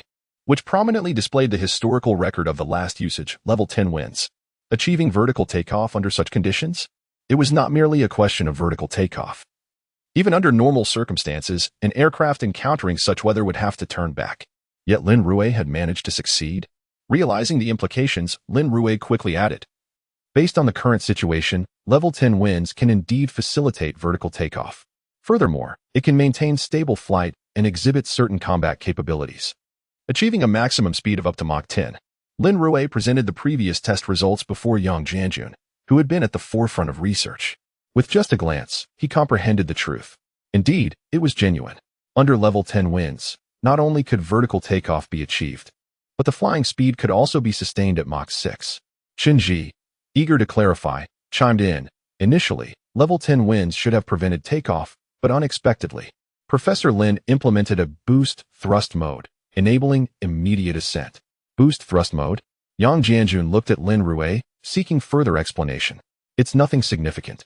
I simply believe that for a supersonic fighter, achieving maximum speed alone was insufficient. It would be ideal if it could reach supersonic levels in a short time frame. Hence I designed the boost thrust mode. Lin Rui casually explained, gesturing towards the data in Yang Jianjun's hands. However, the boost mode is only activated during vertical takeoff, leaving no time for additional thrust testing. I am uncertain about the potential speed of the fighter jet under boost mode. Can the fighter jet's speed be further enhanced? Yang Jianjun gazed at the speed test report in his hands, instinctively swallowing hard. It had already reached Mach 6. How much more could it possibly increase? Chapter 25. Concealed depths. Upon reaching this point, Yang Jianjun instinctively swallowed hard. Xiaolin, are you suggesting that speeds could exceed Mach 6? If we were to apply augmented thrust directly, what could we achieve? Yang Jianjun's eyes sparkled with excitement. He was not alone. Chen Ji and other researchers nearby also turned their gaze towards Lin Rui. The concept of augmentation was entirely unfamiliar to them. It seemed that Lin Rui alone possessed this knowledge. While speed might not see a significant increase, the time required for acceleration could be greatly reduced. However, the current aircraft structure was not designed to endure prolonged augmented thrust, risking potential malfunctions. After all, the existing surface design of the aircraft was far from adequately compatible with vector variable cycle engines. Lin Rui couldn't help but smile wryly, shaking his head. The current predicament stemmed not merely from the excessive thrust of the fighter jet's engine, but also from the inadequate compatibility between the aircraft and the engine. It was akin to attaching a high-speed train's engine to an antiquated green train. Once the speed picked up, the old train would inevitably falter. Oh, the compatibility issue. A sense of disappointment washed over Yang Jianjun, who had hoped for a faster speed, only to discover that it was merely a matter of compatibility. Compatibility? Yang Jianjun pondered this statement, suddenly recalling something. He quickly interjected, Lin Rui, I remember you mentioned to Professor Su that you had an idea. A wave-riding body configuration. Indeed, if we could develop a wave-riding body configuration, the overall flight speed could potentially reach Mach 10. Moreover, it would enable sustained augmented thrust during acceleration. Our fighter jets would then achieve an unprecedented level of effective strike capability. Lin Rui mused, stroking his chin and gazing at Yang Jianjun with a smile. Mach 10. Yang Jianjun gasped. What does that even mean? The fastest fighter jets of the Lighthouse Nation barely reach Mach 3. Common surface-to-air missiles only achieve speeds of Mach 3 as well. Regular air-to-air missiles rarely exceed Mach 3 unless they involve intercontinental cruise missiles. However, in standard aerial combat scenarios, intercontinental cruise missiles are seldom encountered. If we could implement this, we would undoubtedly dominate the fighter jets of the Lighthouse Nation. Come, Xiaolin, let's go meet Professor Su Xingguo right away. Yang Jianjun could hardly contain his excitement as he urged. All right, Lin Rui nodded. Given the state of the wind tunnel laboratory, it was indeed time to report upwards. Half an hour later, Professor Su Xingguo held a freshly minted test report. You can achieve vertical takeoff and landing under wind conditions of level 10. The maximum measured flight speed is Mach 6. If we utilize a wave-riding body configuration, the speed could potentially reach Mach 10. Do you have sufficient confidence in this? Of course, Professor Su. This is my design proposal for the wave-riding body configuration, detailing alternative approaches for its critical components. Lin Rui was acutely aware that all the preceding data was derived from practical measurements. The results were evident, leaving little room for doubt. The only aspect that remained theoretical was the wave-riding body configuration.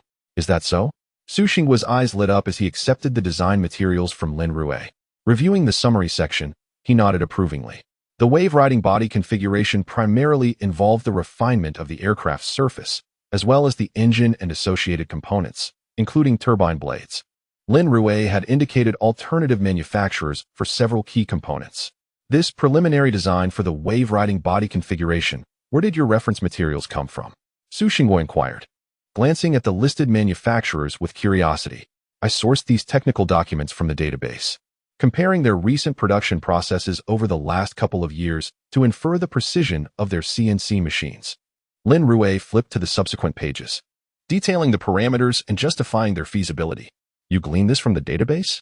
Su Xinghua smiled faintly, a smile that left Lin Rui somewhat puzzled. Yes. Where else could I have found it? Lin Rui replied, equally bewildered. Nearby, Yang Jianjun chuckled heartily. Xiaolin, the contents of the database are not entirely reliable. The truly advanced processing technologies from Longguo are rarely documented in databases. Most are preserved in hard copy files. This ensures absolute confidentiality. For instance, in the southern seas, we can transform a reef into an island within 3 days. The Lighthouse Nation has tried everything to decipher our methods, but their efforts have been in vain. The confidentiality of these materials relies on their storage in paper format.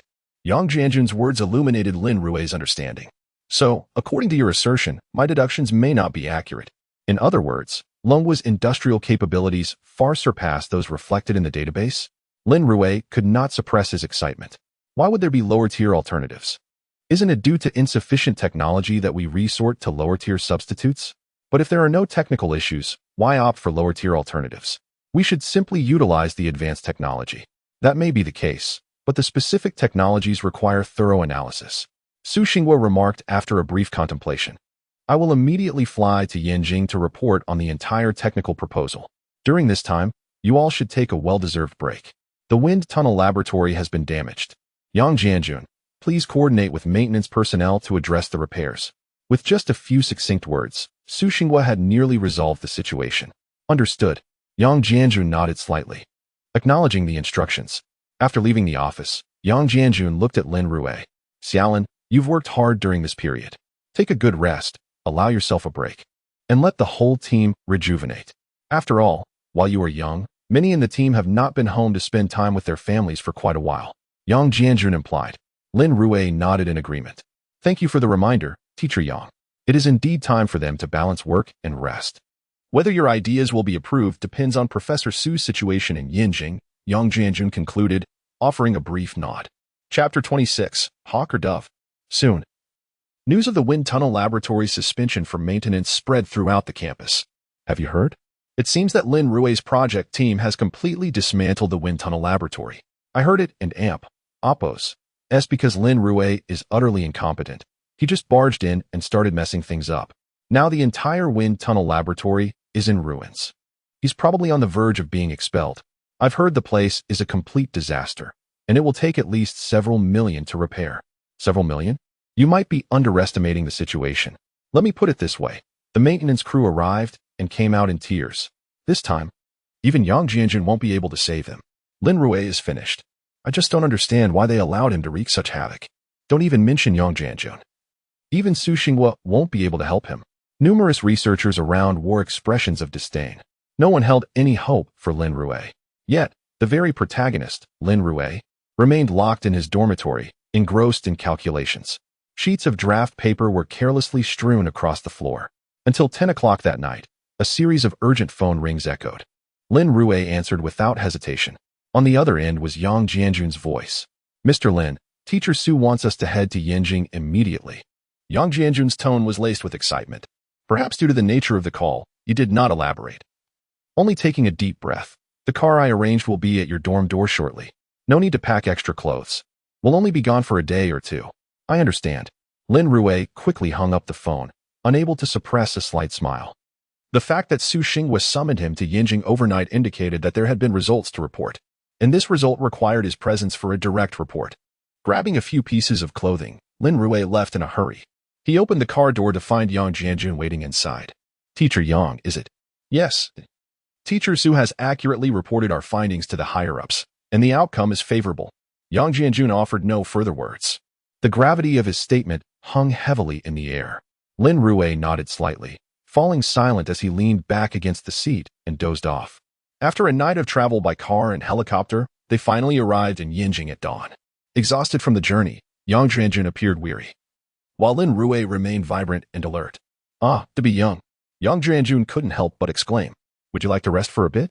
Lin Rui inquired. Glancing at Yang Jianjun, "I'm fine. Once I've ensured your safe arrival, I'll find a place to catch a nap," Yang Jianjun replied, rubbing his eyes, which were reddened from lack of sleep. Lin Rui refrained from idle chatter. He understood the significance of the day's events. Upon arriving at the airport, they switched to a dedicated vehicle. The car was equipped with specially designed bulletproof glass, and there was a partition between the driver's seat and the rear seats. The so-called partition was merely double-glazed. The driver could adjust it so that the outside world could not see inside, while passengers could selectively observe the outside. This arrangement maximized the safety of those seated in the back. Lin Rui entered the vehicle, closing his eyes to rest without curiosity. Yang Jianjun glanced at Lin Rui, raising an eyebrow slightly and nodding in silent approval. Lin Rui's demeanor was remarkably composed for someone of his age. The car sped along, swiftly entering a military base. At this point, Lin Rui could no longer see the outside world through the window. After making several turns, the vehicle gradually came to a halt. Lin Rui and Yang Jianjun quickly exited. There were no towering skyscrapers as one might expect, only a few low, unassuming buildings. In other words, had the special vehicle not brought him here, Lin Rui would have believed he had arrived in an ordinary village. Pushing open a door, they found the interior sparsely decorated until the host opened a cellar door. A staircase led downwards. Upon descending, they encountered a small elevator. Entering, Lin Rui felt a swift descent. When the elevator doors opened again, the sight before Lin Rui momentarily took his breath away. Before him lay an exceedingly simple conference room. Yet, those emerging from it bore insignias that indicated they were at least of colonel rank. Under the guidance of several senior colonels, Lin Rui followed them into the meeting room. Su Xingguo was already seated there, cradling a teacup, his eyes reflecting fatigue. Upon noticing Lin Rui's arrival, he waved them over. Yang Jianjun quickly led Lin Rui to sit beside him. The conference room was arranged in a square, with the leadership likely seated at the top center. The sides were occupied by Lin Rui and his peers. Lin Rui surveyed the front, where numerous nameplates were displayed, yet no one had taken their seats yet. Yang Jianjun cleared his throat and softly inquired, "Lin, may I ask, are you a hawk or a dove?" At this, Su Xingguo turned his gaze towards Lin Rui, seemingly awaiting his response. Hawk or dove? Lin Rui had initially thought this was merely a colloquial rumor, yet it appeared to hold some truth. "Teacher Yang, is there significance to this?" Faced with this question, Lin Rui hesitated to respond directly. Who knew which faction Su Xingguo belonged to? If he answered incorrectly, it could offend someone, jeopardizing future collaborations. Haha, there is really no deep significance. The terms hawk and dove are merely our labels. It all traces back to the dynamics of trade and technology. Currently, the doves are those aligned with trade and technology. They believe that world peace hinges on economic development and strengthening industrial capabilities.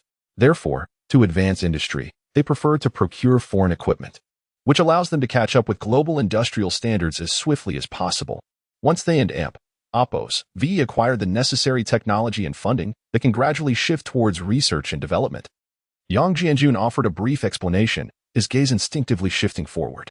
Lin Rui caught a glimpse from the corner of his eye as an elderly man in military attire approached Su Xingguo's opposite seat and sat down. Observing this, Lin Rui began to grasp the situation. Undoubtedly, the individuals before him were the doves Yang Jianjun had mentioned.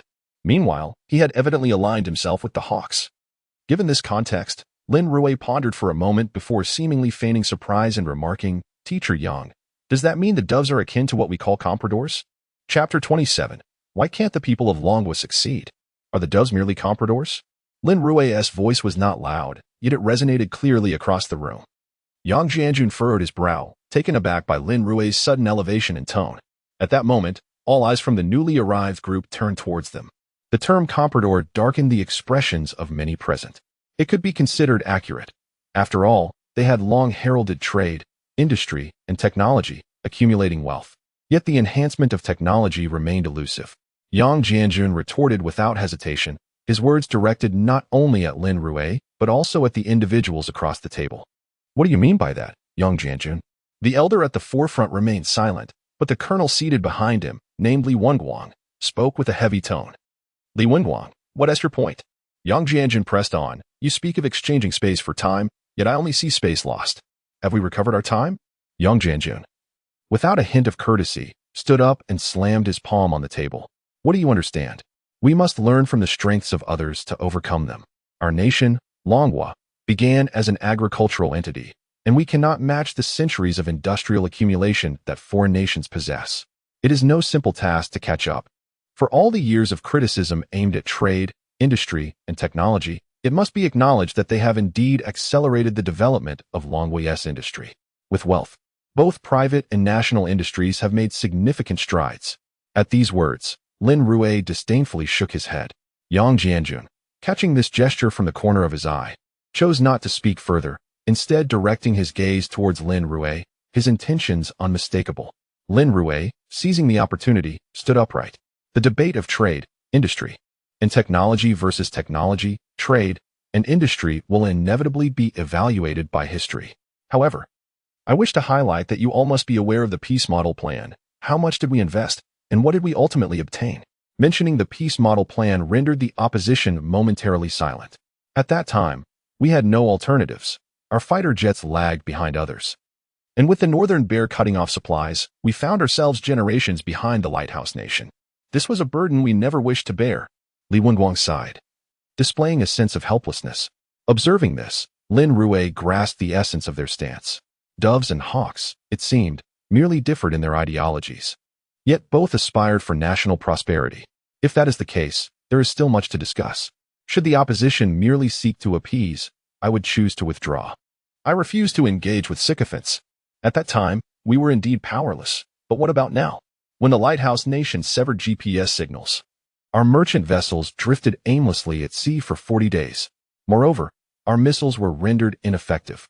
I can only express gratitude that we exist in a time of peace. Otherwise, if conflict erupted, the lighthouse nation could effortlessly breach our gates with a mere flick of a finger. Lin Rui turned to face Yang Wenguang, speaking with deliberate calmness. Am I not correct? Upon realizing this predicament, we had no choice but to join the European Union's satellite program, which cost us a staggering 2 billion euros. Yet what was the outcome? We were merely mocked. Are you aware of what it means to be mocked? I can still vividly recall the 17 humiliations. Lin Rui addressed those across from him. Let me ask you, is it that Longguo cannot produce these technologies? Are our researchers incompetent?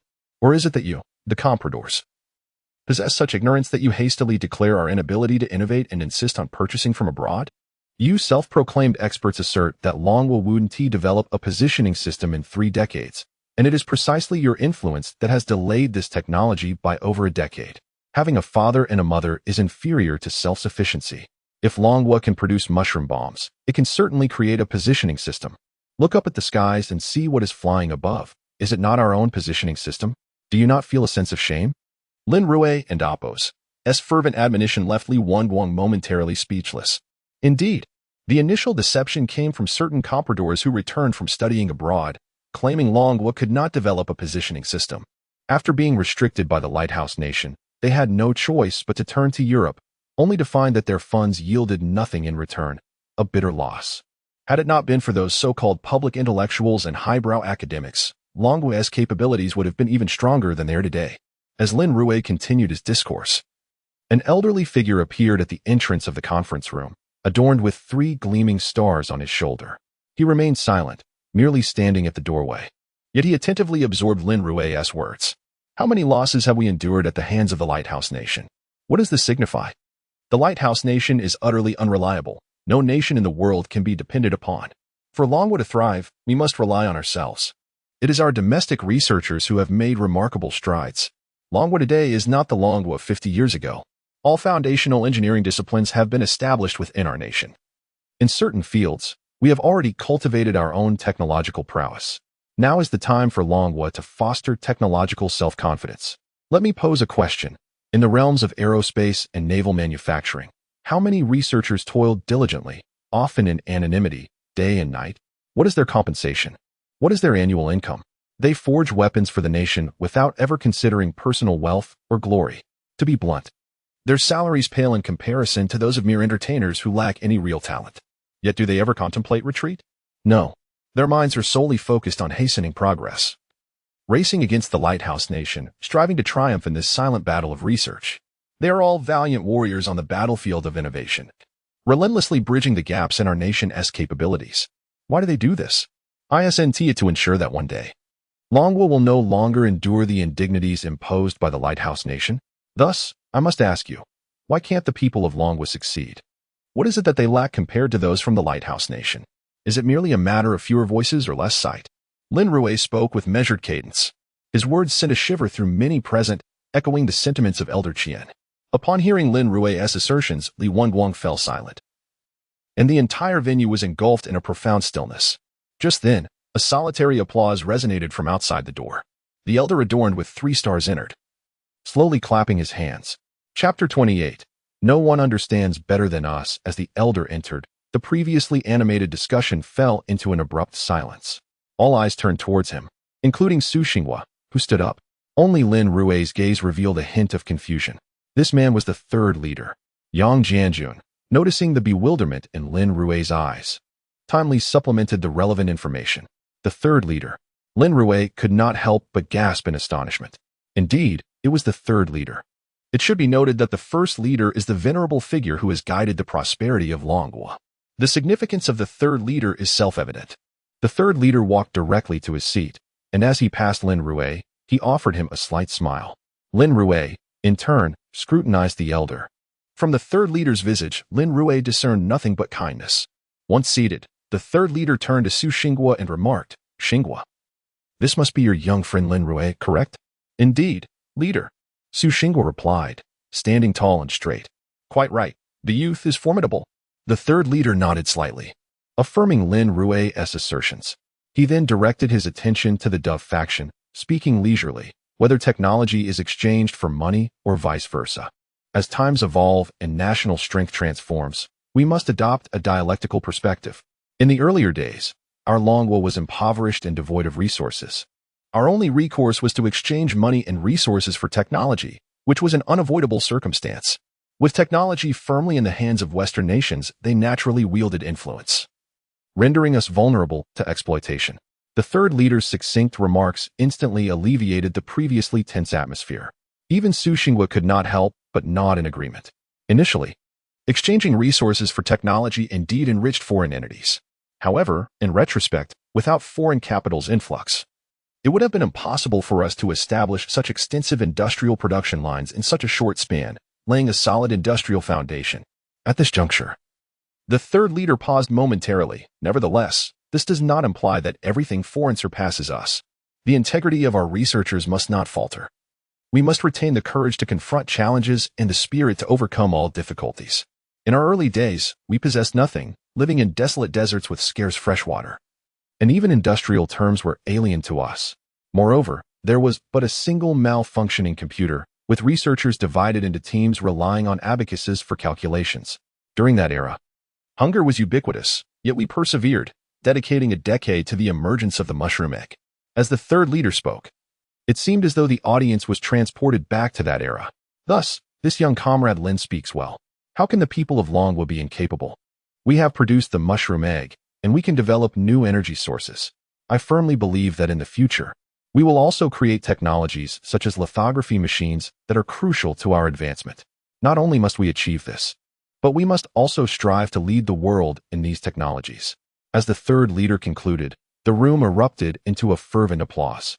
Once the clapping subsided, he raised his hands, gesturing for silence once more. Enough of the excess chatter. Let us address the matter at hand.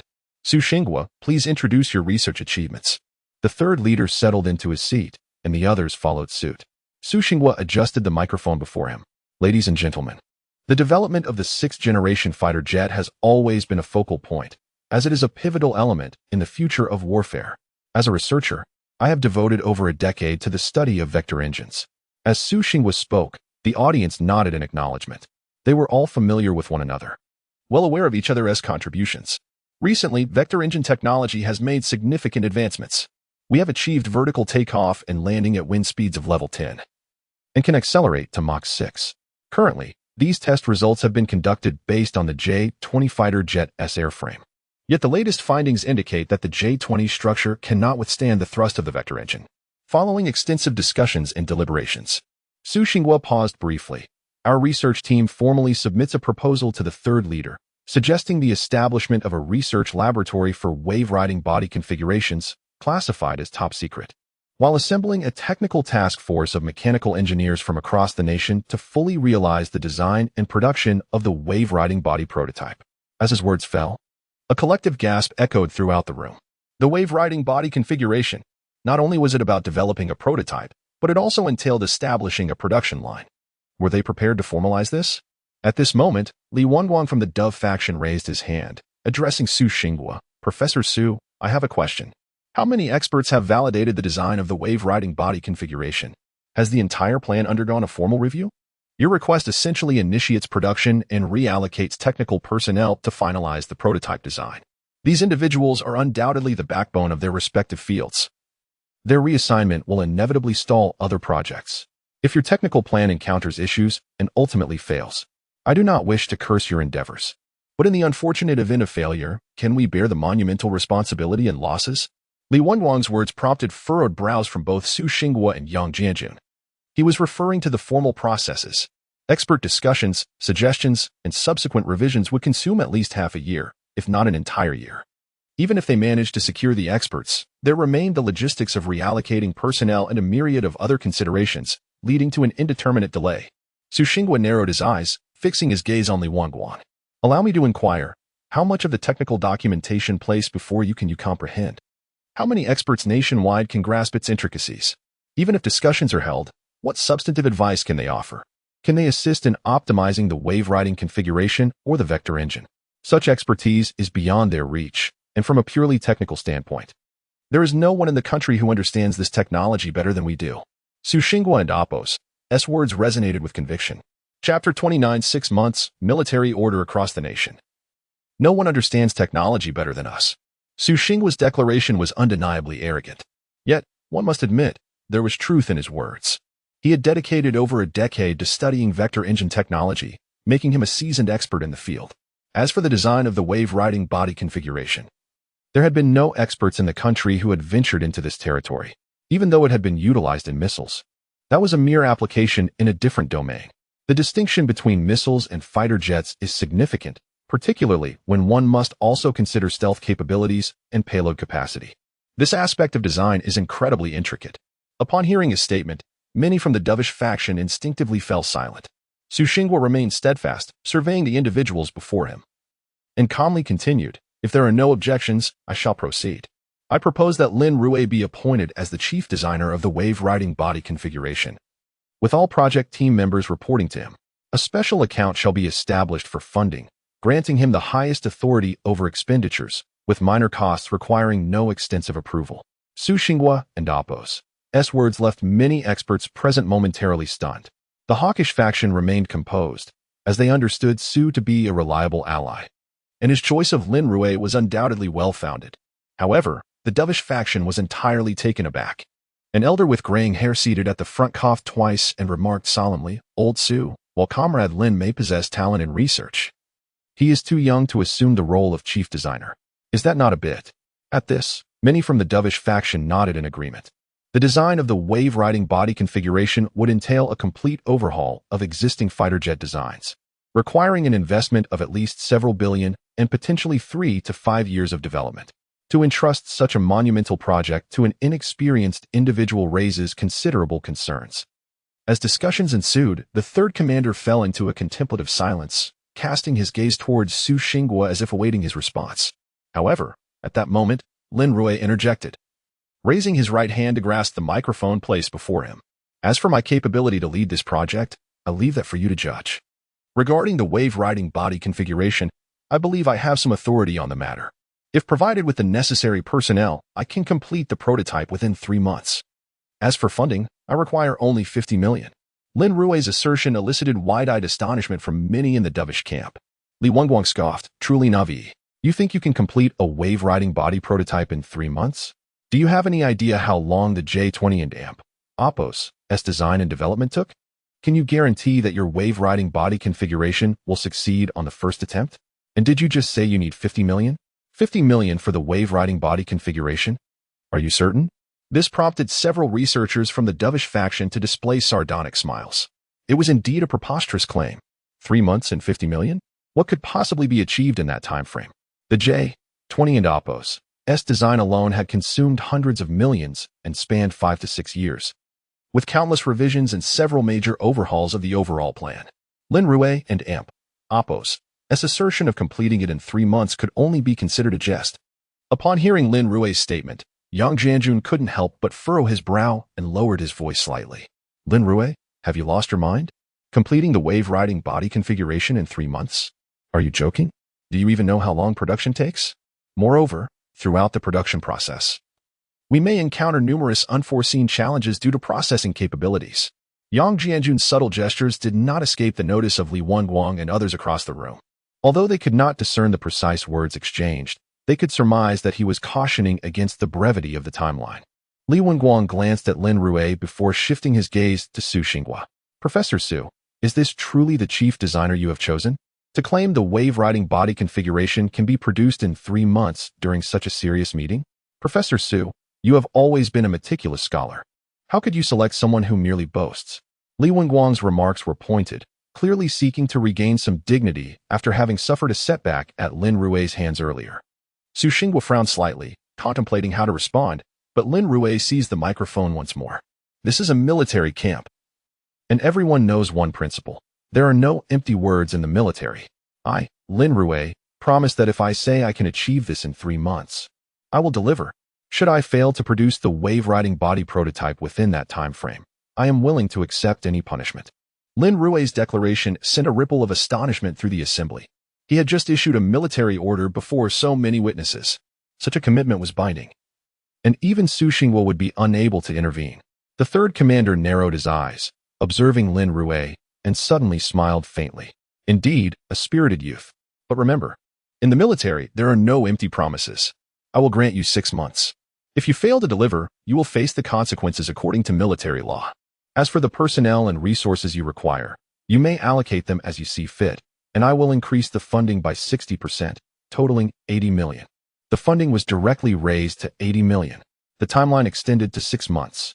While the time appeared to be an improvement, one must understand that in the history of Longguo, or indeed the world, no one had ever produced a prototype within such a short period. 6 months. Once the prototype was produced, there would scarcely be enough time for testing. After all, this was a fighter jet, not a mere toy that could be played with upon completion. A fighter jet's exterior must align with its armament bays, avionics systems, and engine energy systems. Following this, wind tunnel tests and flight tests were required. Only after all these tasks were completed could one consider it officially finished. To condense all this work into 6 months was a narrative that even fiction would shy away from. After the third commander concluded his remarks, he rose and departed the meeting. Li Wenguang and others regarded Lin Rui with amused expressions, seemingly anticipating his impending misfortune. Chapter 30. Are you really planning to accomplish everything in one go? After these individuals departed, Su Xinghua remained seated, gazing at Lin Rui with a hint of helplessness as he sighed. Shaolin, I am aware of your confidence in your technical abilities, but 6 months, frankly. Chief Number 3 holds you in high regard. However, your sudden declaration of a military order today, what exactly are you thinking? This is a military camp. A military order is not something to be made lightly. If you fail to fulfill it, the consequences could be severe. Su Xinghua looked at Lin Rui, sighing once more. 6 months seemed rather unrealistic. Lin Rui met Su Xinghua's gaze and pondered for a moment. He realized that if he did not articulate his entire plan, Su Xinghua would likely lose sleep over it. Regardless, Su had been a benefactor to him. Without his guidance, Lin Rui might still be at a loss. Teacher Su, allow me to pose a few questions first. Lin Rui did not rush, but instead countered with inquiries. Given the blueprints, with the technological capabilities of the Dragon Kingdom's Ministry of Industry, how long do you think it would take to develop a prototype? Su Xinghua furrowed his brows at Lin Rui and Oppo's question, while Yang Jianjun beside him slowly spoke up. Considering the current productivity of the Dragon Kingdom, even if all mechanical structures are non-standard components, it would take at most 1.5 to 2 months. Yang Jianjun provided his assessment, noting that non-standard components would likely require new molds and subsequently casting and production processes, which could be time-consuming. Some intricate parts might necessitate 3D printing technology, which, albeit slightly troublesome, was manageable for the Dragon Kingdom at this point. That aligns with my estimation, Lin Rui mused. Following the full automation of production, the Dragon Kingdom could produce approximately 4 J-20 aircraft per month. Of course, since the J-20 had already reached its final design, it could proceed with standard components, thus enhancing production speed. With this foundation, deriving a new Wave Rider configuration would not be particularly challenging. His pronouncement left Yang Jianjun and the others momentarily speechless. Are you jesting? You dare to estimate production time and assert a military order before Chief Number 3? That is sheer audacity. Witnessing this exchange, Su Xinghua could only sigh in resignation. Even if they managed to complete it in 2 months, how long would assembly take? Likely just over 10 days, leaving nearly half a month for testing the new aircraft. Calculating thus, while 3 months might seem rushed, it was not impossible. Moreover, the military order set for 6 months provided ample time. Lin Rui spoke with confidence, causing Su Xinghua and Yang Jianjun to instinctively pause. By my estimation, there seems to be no issue. However, upon further reflection, there are flaws in your reasoning. 3 months for prototype development, assembly, and testing. Achieving it all at once is merely a possibility. Yet, throughout the history of the Dragon Air Force, or indeed any weapon design and development, no equipment has ever succeeded on the first attempt. The odds of a flawless execution are slimmer than winning a lottery. Cough. Shaolin, I understand your perspective, but engineering is not merely theoretical. Once the theoretical deductions are complete, we move to the simulation stage. If the simulated results are satisfactory, the problem is resolved. In practical engineering, numerous issues arise, such as the tolerances in part machining, cumulative errors, and component parameters tested in real-world conditions. Yang Jianjun advised gravely. I am aware of these considerations, Teacher Yang. From a practical standpoint, is there a possibility of an all-at-once success? Lin Rui refrained from hastily countering. Yang Jianjun was correct. This was the standard procedure. In fact, after producing the prototype, some drawings would require modification before manufacturing the final model, followed by feedback on design issues and further revisions. The entire process was exceedingly intricate. This complexity was why the production of a fighter jet often spans several years. Designing might take only 3 to 5 years, but the timeline from manufacturing to prototype finalization could demand several times that duration, often requiring multiple adjustments. Testing could reveal the need for further refinements of critical parameters. The entire journey from design blueprints to finalization typically required a decade. This was conventional. Yet Lin Rui did not need to adhere to such processes.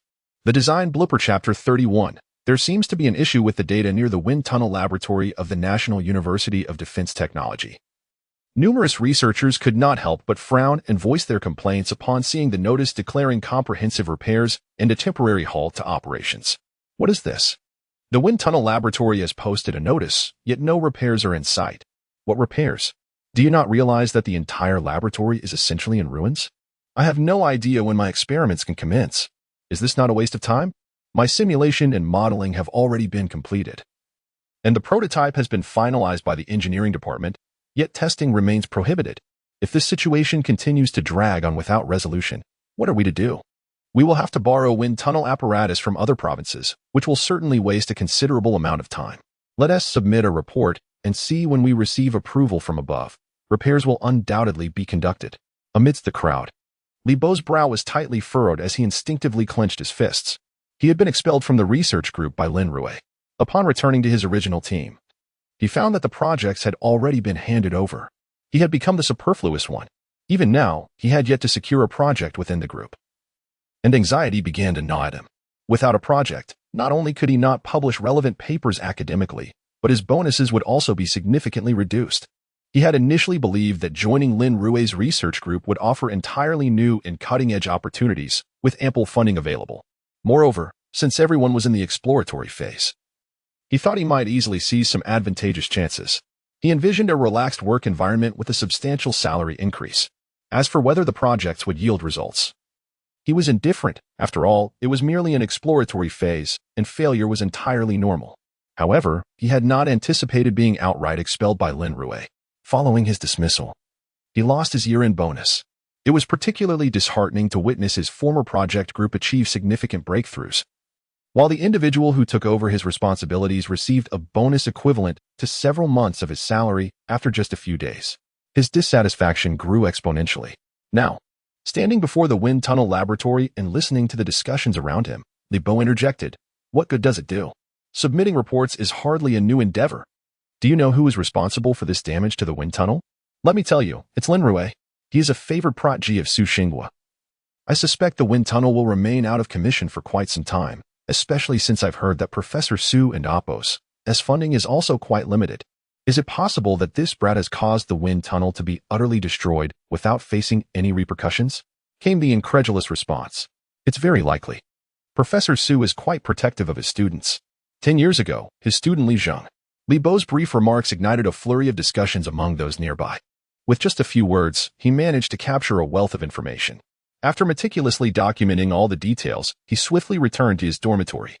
He altered his IP address on the computer and promptly logged into a forum, typing out a series of statements. Shocking news. The wind tunnel laboratory at the National University of Defense Technology has been compromised, all due to this experimental endeavor. A lengthy article was rapidly published, detailing the account of a researcher developing a vector engine whose experiments had resulted in the destruction of the wind tunnel. His mentor, Su Xinghua, was alleged to have concealed the incident. The narrative even alluded to a memory from a decade prior. A blend of truth and fiction was deftly woven together. The article was promptly disseminated across the internet, gaining swift traction. Meanwhile, within Lin Rui's private messages, a particular email caught his attention. In the office of Yang Jianjun at the National University of Defense Technology, Lin Rui had settled into a period of relative idleness since returning from Yinjing. The schematics had been sent through the internal network to the engineering department, and after negotiations, they had postponed all other schedules to focus solely on producing components based on Lin Rui's designs. During this month-long period of prototype production, Lin Rui found himself with little to occupy his time. After a brief respite, he visited Yang Jianjun's office, where he found Yang Jianjun slumped over his desk, buried under a pile of documents. "Where am I to procure experimental equipment for all these wind tunnel tests?" Yang Jianjun sighed, struggling to rise. Only then did he notice Lin Rui standing before him, having gone unnoticed due to the towering stack of papers obscuring his view. "Professor Yang, what are all these?" Lin Rui casually picked up a document, revealing a collection of research results awaiting Yang Jianjun's approval, all of which required wind tunnel testing. Yang Jianjun let out a resigned sigh and remarked, "I Don and Appos, Tino who set this frenzy in motion, but upon my return, these individuals have been relentless in submitting requests. However, it's not as simple as that. To repair the wind tunnel sensors, where will we find the necessary funds?" Yang Jianjun sighed again. And as he looked at Lin Rui, a thought suddenly struck him, prompting him to shake his head. "Professor Yang, I came here specifically regarding this Mat Chapter 32. My eyes are a measuring tool. Was there an issue with the data?" Yang Jianjun suddenly straightened his posture, gazing at Lin Rui as he accepted the experimental plan from his hands. "There appears to be no problem. The prototype of this project has been developed, and all parameters have been approved by the Ministry of Industry. Are you sure you haven't misread anything?" Yang Jianjun looked at Lin Rui, perplexed. In response to Yang Jianjun's confusion, Lin Rui shook his head. "The prototype can undoubtedly be produced, provided that the dimensions of the components are appropriate for assembly. It can be deemed successfully developed. However, there is a slight issue with the parameter regarding the size of the turbine blades. At a wind speed of 4, they are prone to breakage. Not to mention, this time, he intends to test at a wind speed of 6. Lin Rui scrutinized the data before him, his brow furrowing slightly. Under such wind conditions, it is likely to last only a few seconds before the entire structure collapses. He then perused the subsequent production cost list for the prototype, frowning slightly. Over 3 million has been spent on the prototype's production. If the wind tunnel experiment were to commence, that 3 million would vanish in mere seconds. Upon hearing Lin Rui's remarks, Yang Jianjun's eyes widened in disbelief. If what Lin Rui said were true, then what did that make his eyes? They were indeed a measuring tool. Just one glance could determine whether this equipment was suitable for wind tunnel testing. Think of the losses that could be averted for the nation.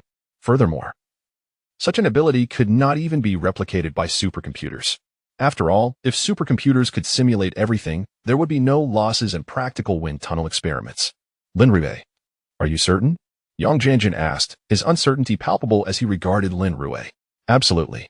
Unless the dimensions of part 0968 are increased by 0.3 millimeters.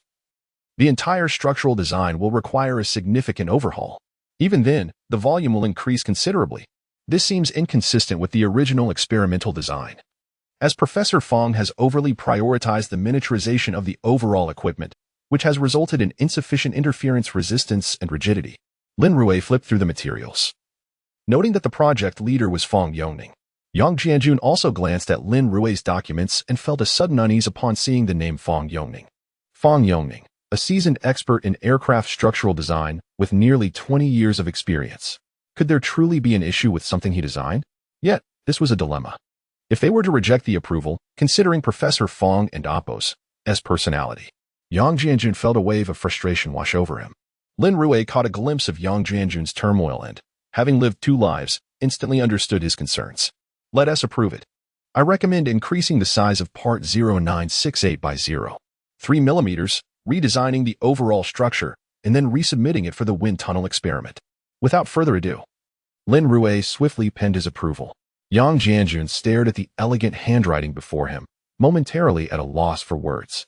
Lin Rui's decisive action had effectively extricated him from a predicament.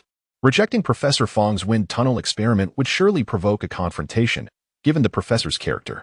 Moreover, Lin Rui and Appo's audacity to deliver such a quantitative conclusion spoke volumes of his confidence. Typically, one would not dare to propose a 0.3 mm expansion of a component without prior simulation or practical experience. Had Lin Rui actually conducted such experiments? Yet that seemed unlikely. He was barely out of high school. Where could he have possibly acquired experience in wind tunnel testing? Was it solely through cerebral calculations? Yang Jianjun's curiosity about Lin Rui intensified. After Lin Rui completed the approval, he handed the document to his assistant. Deliver this to Professor Fong, and make sure he pays attention to the final conclusion.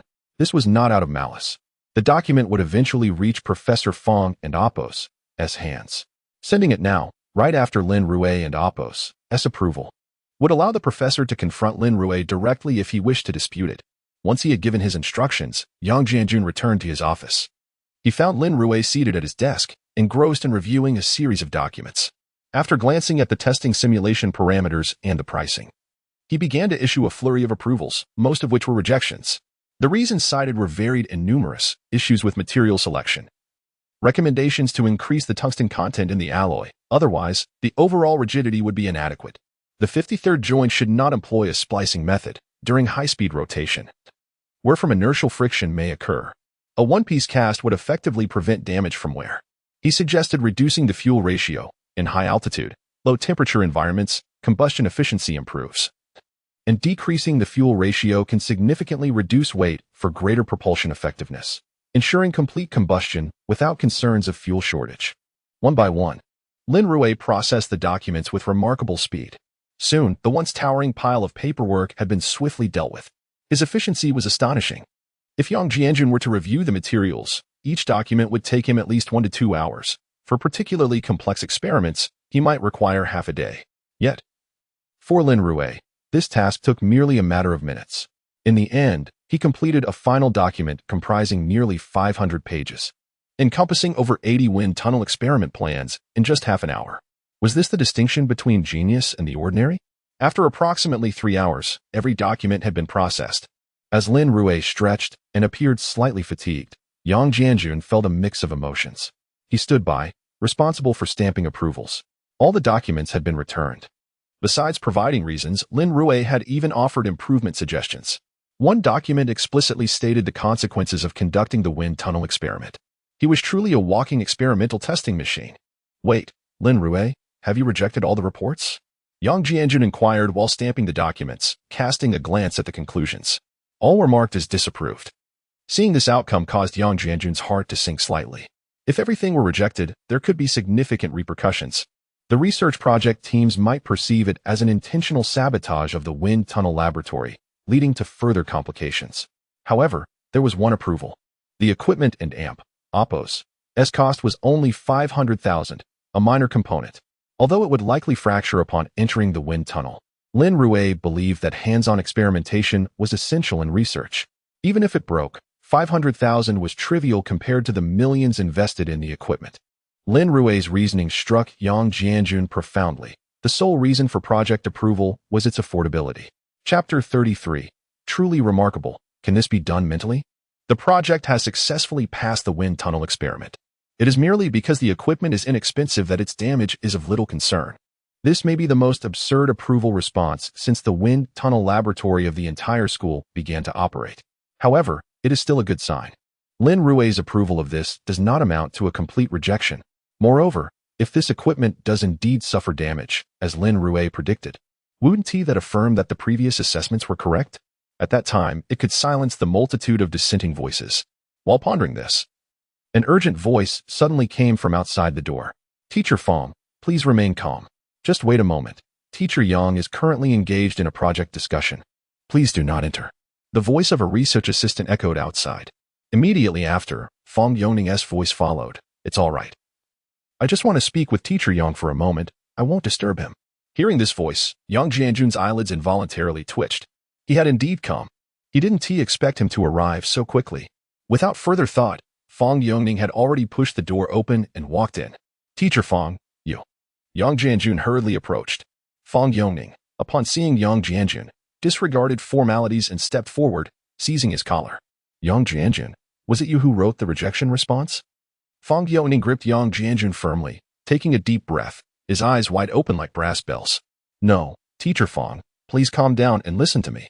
Yang Jianjun hastily waved his hands, signaling Fong Yongning to relax. The entire college was well aware that Fong Yongning was undoubtedly hot-tempered. There were even instances where, over academic disputes, he had gone to the school's boxing arena to settle scores. It is essential to remember that this is a military academy.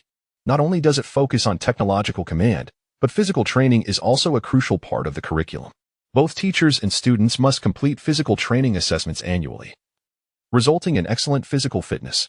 More importantly, there is a professional boxing ring within the academy. Observing the agitated Yang Jianjun and the flushed Fong Yongning, who appeared either anxious or out of breath, Lin Rui stepped forward, speaking in a low voice. It was I who approved it. Huh?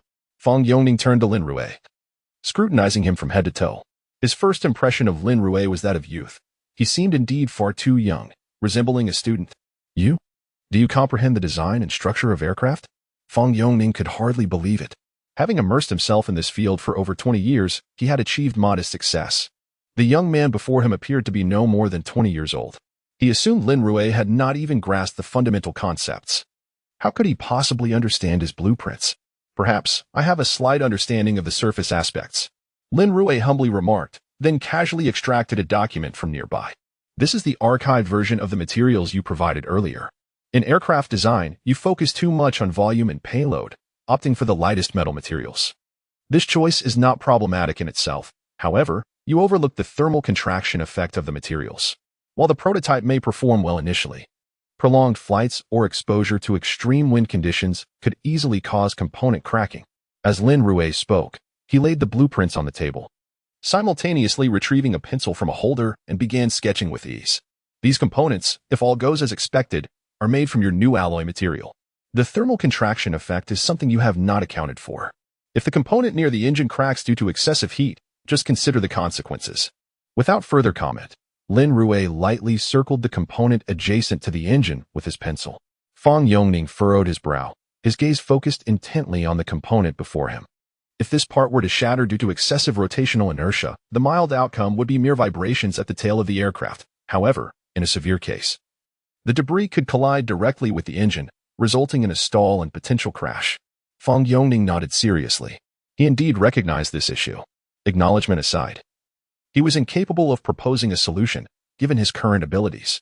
Yet, the young man before him had provided one. Thus, my suggestion is to expand this component's dimensions by 3 millimeters, but the overall structure must change. The total volume will likely increase by approximately 15%. If calculated this way, the aircraft's thrust-to-weight ratio should reach around 12. The deformation coefficient of the new alloy is approximately 0.78. With these calculations, it might still be feasible. Lin Rui observed the component blueprint, articulating the figures with calm precision. Yang Jianjun remained indifferent. After all, he was not engaged in aircraft design. However, upon hearing the figures 12 and 0.78, Fong Yongning instinctively opened his briefcase, pulled out a document, and without hesitation, opened it, scrutinizing its contents. The cover of the document boldly proclaimed, "Simulation data for improved model." Both Yang Jianjun and Lin Rui were momentarily taken aback by this title. What remarkable efficiency! Just hours earlier, Lin Rui had offered his approval, and now Fang Yongning had presented the simulation results. The nation desired such research personnel viewing scientific inquiry as a battlefield. Racing against time. With this thought, Lin Rui found himself filled with admiration for Fang Yongning. Found it. Fang Yongning pointed to the report, gliding his finger across the page while muttering, according to the simulation test for the improved model, the thrust-to-weight ratio is approximately 12.38. And the deformation coefficient of the new alloy is 0.73. Upon hearing this, Yang Jianjun jolted forward, instinctively seizing the testing report. The numbers matched Lin Rui's calculations precisely. Incredible! Could Lin Rui genuinely compute these figures? How had he arrived at such conclusions? Fang Yongning and Oppos. S experimental content was something Lin Rui had certainly not seen in advance. Furthermore, even if he had, without supercomputing or electronic assistance, it would have been impossible to derive accurate data. Therefore, the only plausible explanation was that Lin Rui had conducted similar experiments previously. He must have been familiar with the variations in parameters. As this thought crossed Yang Jianjun's mind, Fang Yongning quickly chimed in. Have you previously conducted similar experiments or worked with this material? The moment he posed the question, he slapped himself across the face, chiding himself. What am I asking? The new material was only developed a fortnight ago. How could you have used it? But how could you be so knowledgeable about its performance? It defies logic. The awareness of thermal contraction effect suggests a wealth of accumulated knowledge, yet to offer a solution, one must conduct practical tests. Fang Yongning's expression was one of utter confusion as he mumbled to himself. Meanwhile, beads of sweat began to form on Lin Rui's forehead. His knowledge stemmed primarily from his past life, where the material developed by Fang Yongning was indeed widely utilized in flight control systems. As for the current experiment, it could only be considered a prototype version without optimization. However, one cannot simply assert that one has utilized such knowledge in a past life. As for how the coefficient of friction is calculated, that is provided by the system, and it is not something that can be disclosed. In that moment, Lin Rui found himself breaking into a cold sweat. Chapter 34. Are you aware of the swarm program? The sweat was pouring down profusely. Indeed, it was a matter of perspiration. How was he to explain himself? Gazing at Fang Yongning before him, Lin Rui coughed twice and deftly diverted the conversation. In truth, it is merely an instinct I possess. I've always been sensitive to numbers, and as you can see, the results from the actual simulations still differ from what I suggested. Lin Rui offered a casual remark, to which Fang Yongning did not dwell on it further. Perhaps deep down, he found it hard to believe that Lin Rui's intellect surpassed that of a supercomputer. From any perspective, such a notion seemed implausible. It was more reasonable to assume that Lin Rui's mathematical sensitivity was simply heightened. Fang Yongning slightly nodded and continued the discussion. I will promptly instruct the engineering department to adjust the parameters. Teacher Lin, is there anything else I need to be mindful of? Unbeknownst to him, Fang Yongning had already begun addressing Lin Rui as Teacher Lin. Lin Rui pondered briefly, picked up the blueprint before him for another glance, and then shook his head. There are no further issues. Once the component parameters are replaced, we can proceed with the wind tunnel testing. Is that so?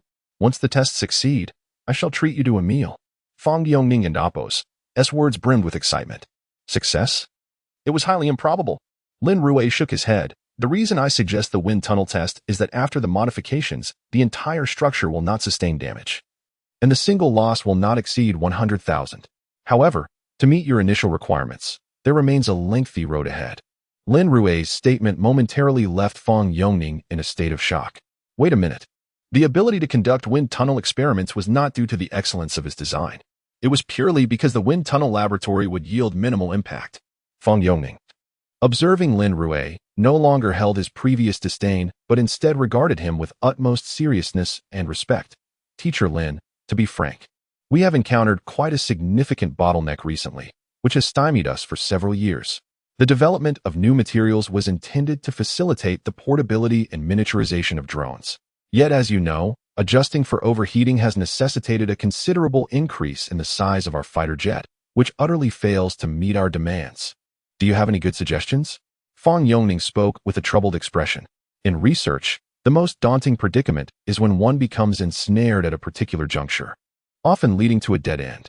Frequently, at such moments, one is acutely aware that the ensuing path may lead to a cul-de-sac. Yet, due to the substantial accumulation of prior research, the sunk cost rises, potentially resulting in complications.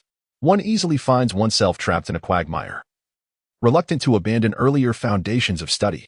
In my view, your concept has inherent flaws. The drone technology necessitates firepower and weaponry, which inherently precludes miniaturization. It would be more prudent to dismantle it entirely. Reconnaissance drones can be exceedingly small, akin to the swarm program, which demands drones to be sufficiently diminutive and cost-effective. With the advent of pinhole cameras, the miniaturization of reconnaissance drones has already established a certain hardware foundation. As for firepower drones, given the requirement to carry munitions, they need not be compact. Rather, they must possess formidable lethality, akin to the happy tube utilized by our military. While others engage in sniper duels, we simply deploy a happy tube. Lin Rui's words instantly illuminated Fong Yongning's face with a smile of realization.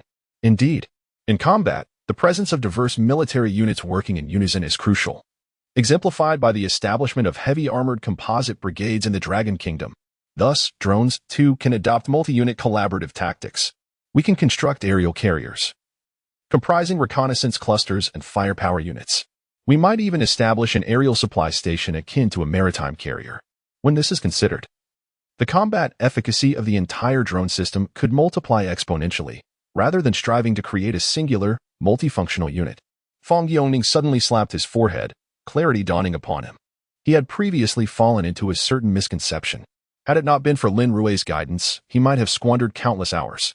Reflecting on this, Fong Yongning glanced again at the prototype he had initially designed. Strangely enough, as he looked at the prototype, he felt that what he had created before was utterly inadequate. How could it be so subpar?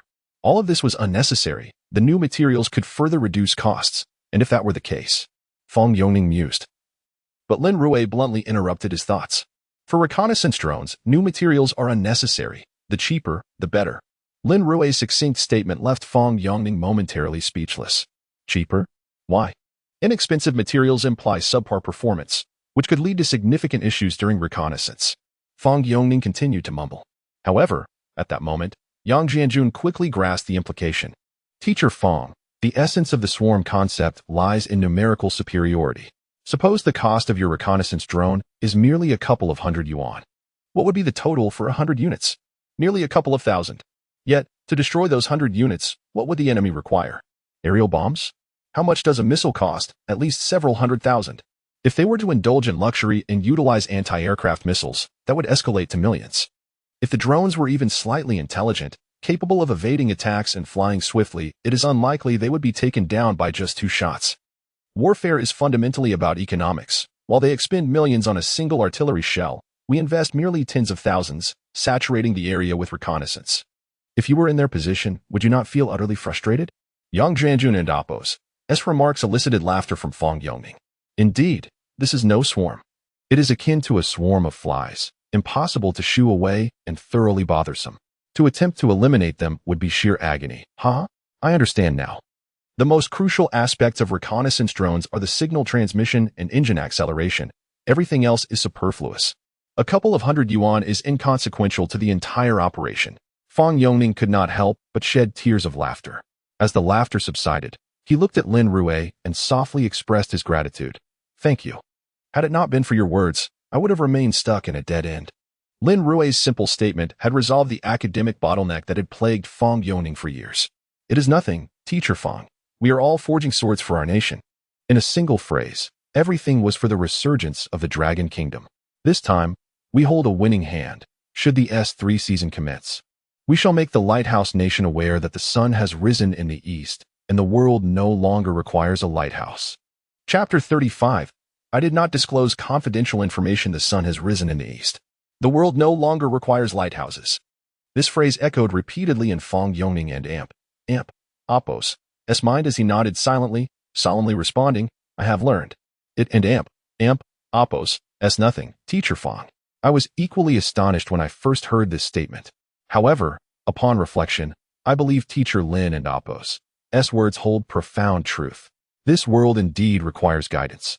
Hence the emergence of lighthouses. We cannot overlook the fact that the lighthouse nation has undeniably propelled the advancement of human civilization through its technological prowess. Nevertheless, they too possess their limitations, and what people truly need now is not merely to ignite candles in the darkness, but to allow the sun to rise anew. As Yang Jianjun spoke, he patted Fang Yongning on the shoulder. Feel free to come by for discussions anytime. Absolutely, I will seize every opportunity to seek your guidance. Fang Yongning chuckled heartily, then bid farewell to Lin Rui before rising to leave the office. After his departure, Lin Rui also stood up to take his leave. Teacher Yang, I have some thoughts regarding the wind tunnel laboratory. Since it is being rebuilt, there are areas that can be optimized. Upon hearing this, Yang Jianjun waved his hand dismissively. There is no need to discuss these matters with me. The funding comes from you. You may implement improvements as you see fit. Besides, you are not acting recklessly. The enhanced wind tunnel will undoubtedly yield better parameters. Yang Jianjun had complete trust in Lin Rui. It was common knowledge that among the faculty, Fang Yongning was the most meticulous and academically rigorous. The fact that Lin Rui could persuade him directly spoke volumes about Lin Rui's own capabilities. Rest assured, I estimate that the performance of the entire wind tunnel will improve by at least 20% after the modifications, Lin Rui confidently asserted. Hearing this, Yang Jianjun nodded slightly but expressed some concern. Once the designs are finalized, hand them over to Qinji and his team. They're undoubtedly competent. As for you, focus on the wave-riding body configuration. Are you truly confident about this project? Yang Jianjun remained somewhat skeptical. Had it not been for his encounter with Fang Yongning that day, he would have felt even more apprehensive. However, after the experience with Teacher Fang, he found himself harboring a modicum of faith in Lin Rui. At the very least, the theoretical deductions should pose no significant issues. Applying theory directly to practice seemed almost absurd to Yang Jianjun. He could hardly believe it. Never had anyone successfully translated theoretical data directly into production practice. Passing tests on the first attempt. Thus, he felt compelled to inquire. Teacher Yang, rest assured, as long as there are no mishaps on the ministry's side, I have absolute confidence. Lin Rui replied with unwavering certainty. Very well. Yang Jianjun nodded slightly, refraining from further comment. There was no point in elaborating further at this juncture. Then, Teacher Yang, I shall return to my work. Please keep a close watch on matters at the ministry. Lin Rui offered his farewell before departing. At the dormitory building of the National Defense Science and Technology University, Li Bo locked the door to his room, drew the curtains, and powered on his computer. The screen displayed the content of the email he had received. After a moment's hesitation, he dialed the number provided. Hello, this is the Science and Technology Daily. Greetings. I saw the email you sent me. Li Bo gulped, his demeanor somewhat frantic. This was his first foray into such matters. Oh, is this regarding the wind tunnel laboratory? The voice on the other end inquired cautiously. We are eager for you to provide us with any useful leads. If there are any explosive news angles, we will offer generous compensation. Indeed, there are some leads. The wind tunnel laboratory has been damaged and is currently undergoing repairs. Li Bo sighed in relief, sensing that the other party was not part of a spy organization, merely seeking some sensational news. He had also researched the Science and Technology Daily and discovered that it was not a legitimate publication, but rather a self-media outlet, focusing on various technological advancements and related news. For instance, they reported on major breakthroughs in certain laboratories or scandalous gossip regarding academic misconduct at universities. He had received similar messages from such self-media organizations, all of which he had disregarded. He chose this particular one primarily because they offered a significant reward for exclusive news, up to 100,000. Having left his previous project team and being dismissed from Lin Rui's team, he had lost his year-end bonus, resulting in a substantial decrease in income.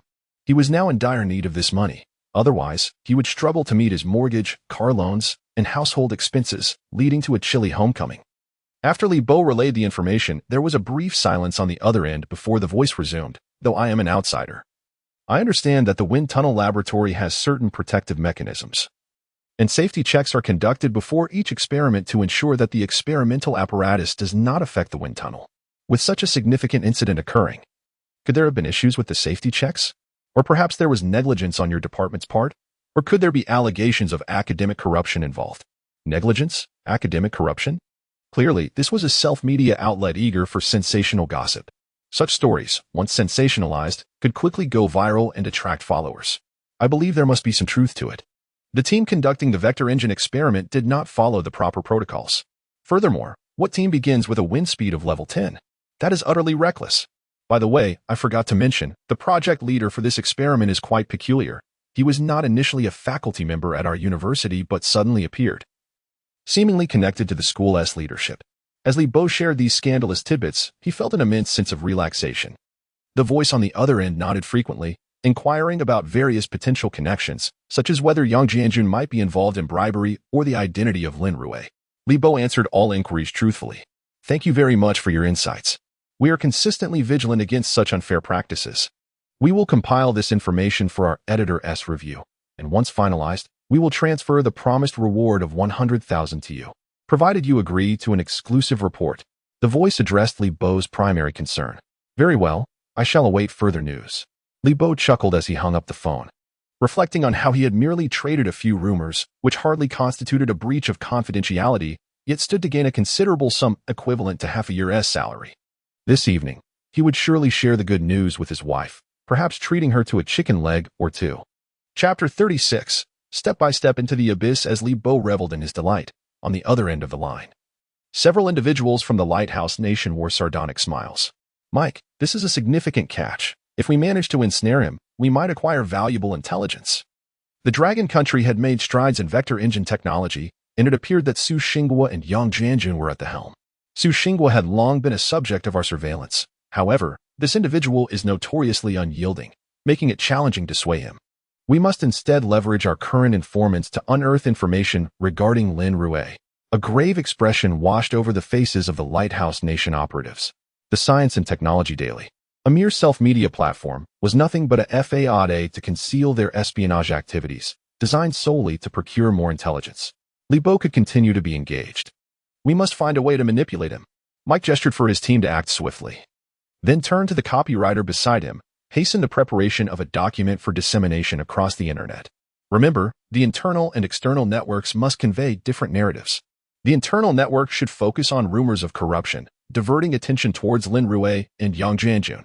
As for the external narrative, we will assert that the Dragon Country has developed a new vector engine, boasting formidable power that has even obliterated wind tunnel laboratories, potentially posing a military threat to neighboring nations. As for the rest, we can trust that our long-standing pawns within the Dragon Country will take action, those foolish dragon people. A faint smile graced Mike's face, his intentions crystal clear. Some public figures in the Dragon Country would inevitably scour external networks for the information they craved, only to begin disseminating, interpreting, and exaggerating the facts. Unbeknownst to them, the materials they believed they had uncovered were merely instruments of propaganda employed by the Lighthouse Nation. Nevertheless, this would not hinder the desired effect. Before long, international forums such as Facebook erupted with news of technological advancements from the Dragon Country. Shockingly, the Dragon Country has secretly developed a vector engine, aiming to breach the critical core technologies of 6th-generation fighter jets. Is the Dragon Country's announcement of the successful development of a vector engine indicative of its intent to plunge the world into a new arms race? The Dragon Country's reckless enhancement of military technological prowess reveals its ambition for hegemony in Asia. As news articles proliferated, numerous foreign netizens were quick to respond. A user from the White Elephant Nation commented, "The Dragon Country has produced a vector engine? What a joke. Without the technological assistance of the Lighthouse Nation, where would they procure such advanced technology?" A user from Sakura Nation added, "Everyone knows the Dragon Country loves to boast. They lack the capability. So this must surely be a ploy from their War Deception Bureau." Another netizen from the Lighthouse Nation remarked, "What? A rotating vector engine? Has the Dragon Country lost its mind? The Lighthouse Nation possesses the world and Oppo's most advanced fighter jet technology. Even our F-22 fighter jets are uncertain about developing vector engines." Meanwhile, a user from the new Sakura Nation stated, "To be honest, I was born in the Dragon Country and lived there until university. That place is woefully behind, and researchers are constantly scheming against one another." A netizen from the Lighthouse Nation dismissed the claims. "This is undoubtedly fake news. The Dragon Country is so backward it could never produce a vector engine." On the external front, skepticism reigned supreme. Domestically, after a few reports hinting at corruption, the news sank into obscurity. After all, the public tends to trust official announcements in such matters. When many loyalists breached the digital walls to glimpse foreign news, they were stirred to fervently share their findings domestically. Outcry ensued, and numerous capitalists began to exploit the situation, claiming the Dragon Country's research was consistently signaling progress. Yet overall, the response was muted, as Dragon Country netizens had grown entirely immune to these so-called experts. "Whatever you say, I'll just listen." Observing the situation, Mike grew anxious and sought to re-establish contact with Li Bo. your news isn't making much of a splash. The domestic atmosphere remains placid. It's challenging for me to justify the corresponding remuneration. Do you have any corroborative evidence regarding the corruption you mentioned? If so, please provide it to me, as it would lend authenticity to the news. Li Bo found himself in a quandary. The corruption claims were nothing more than fabrications he concocted to garner attention.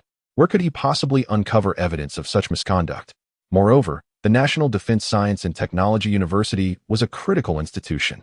If there were genuine instances of corruption, they would have surfaced long ago. Yet failing to provide any useful intelligence would mean forfeiting his payment.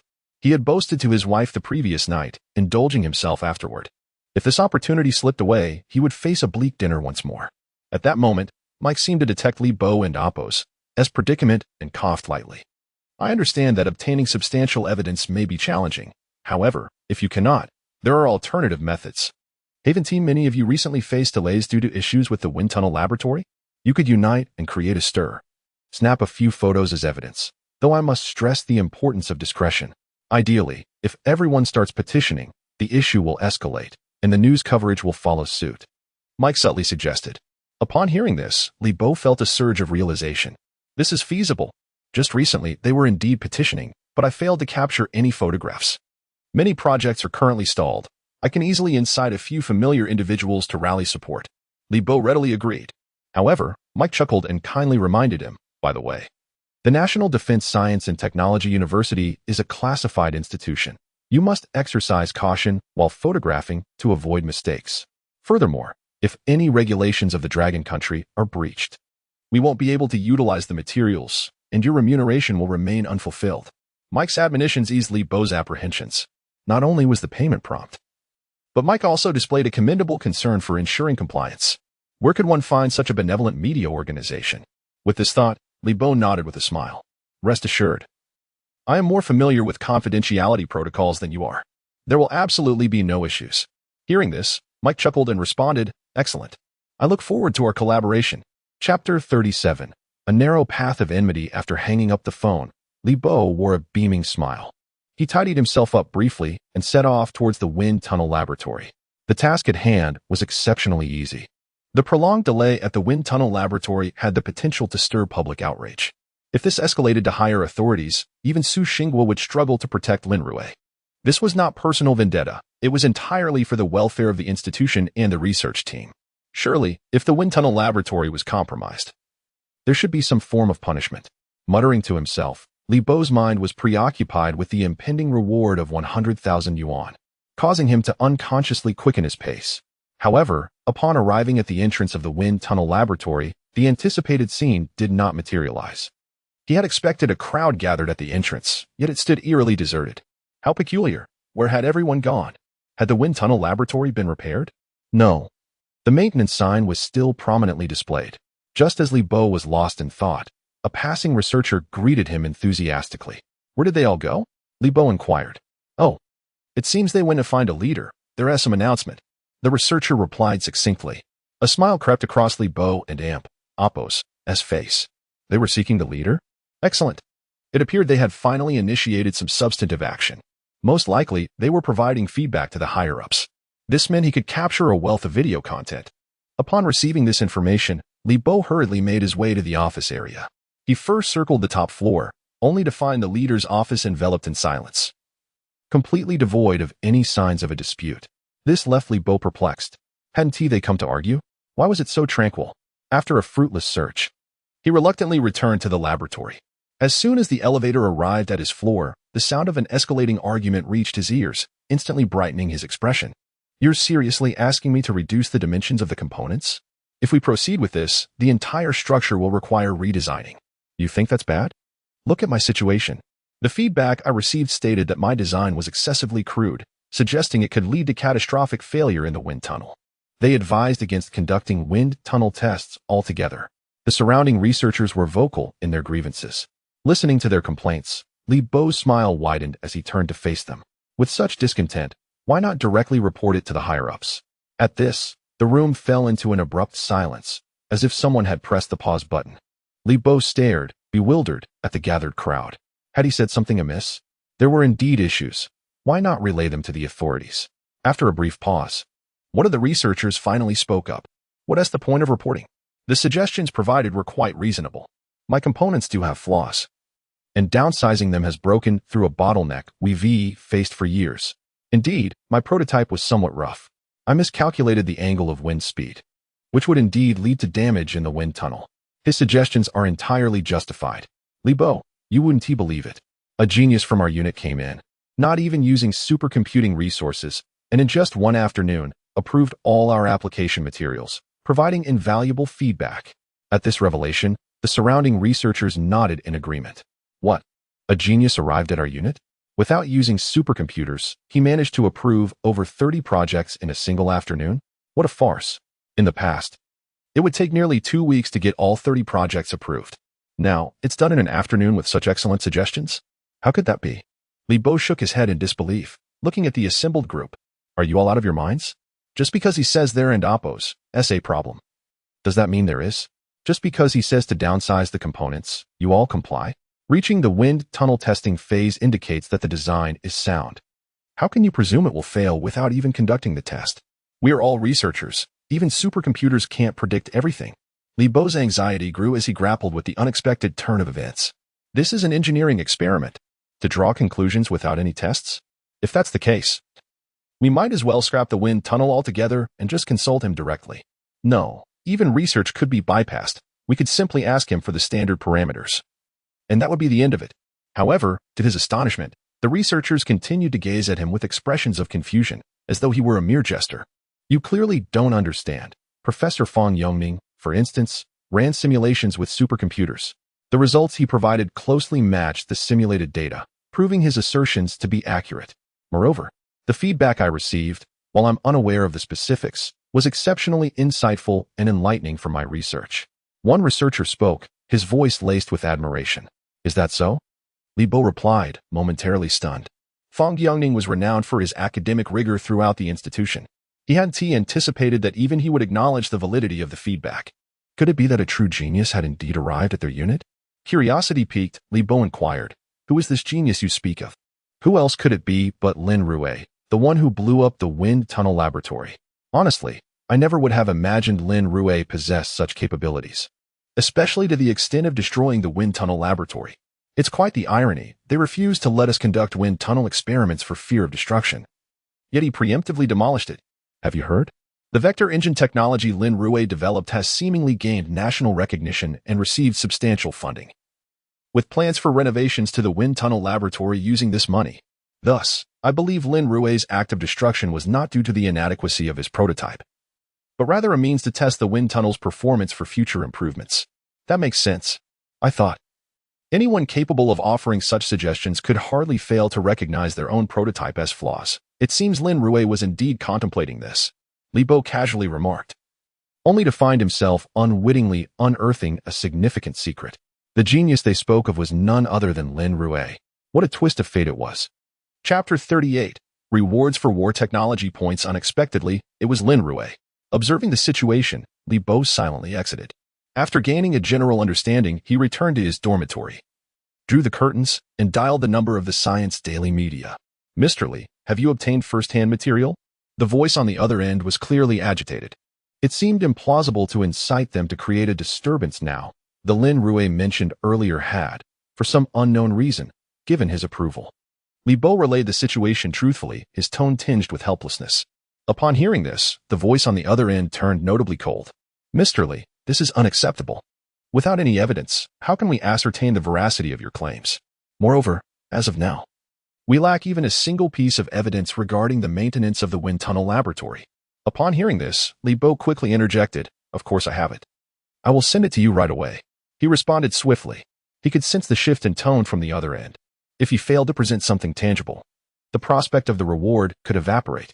Very well, please send it over.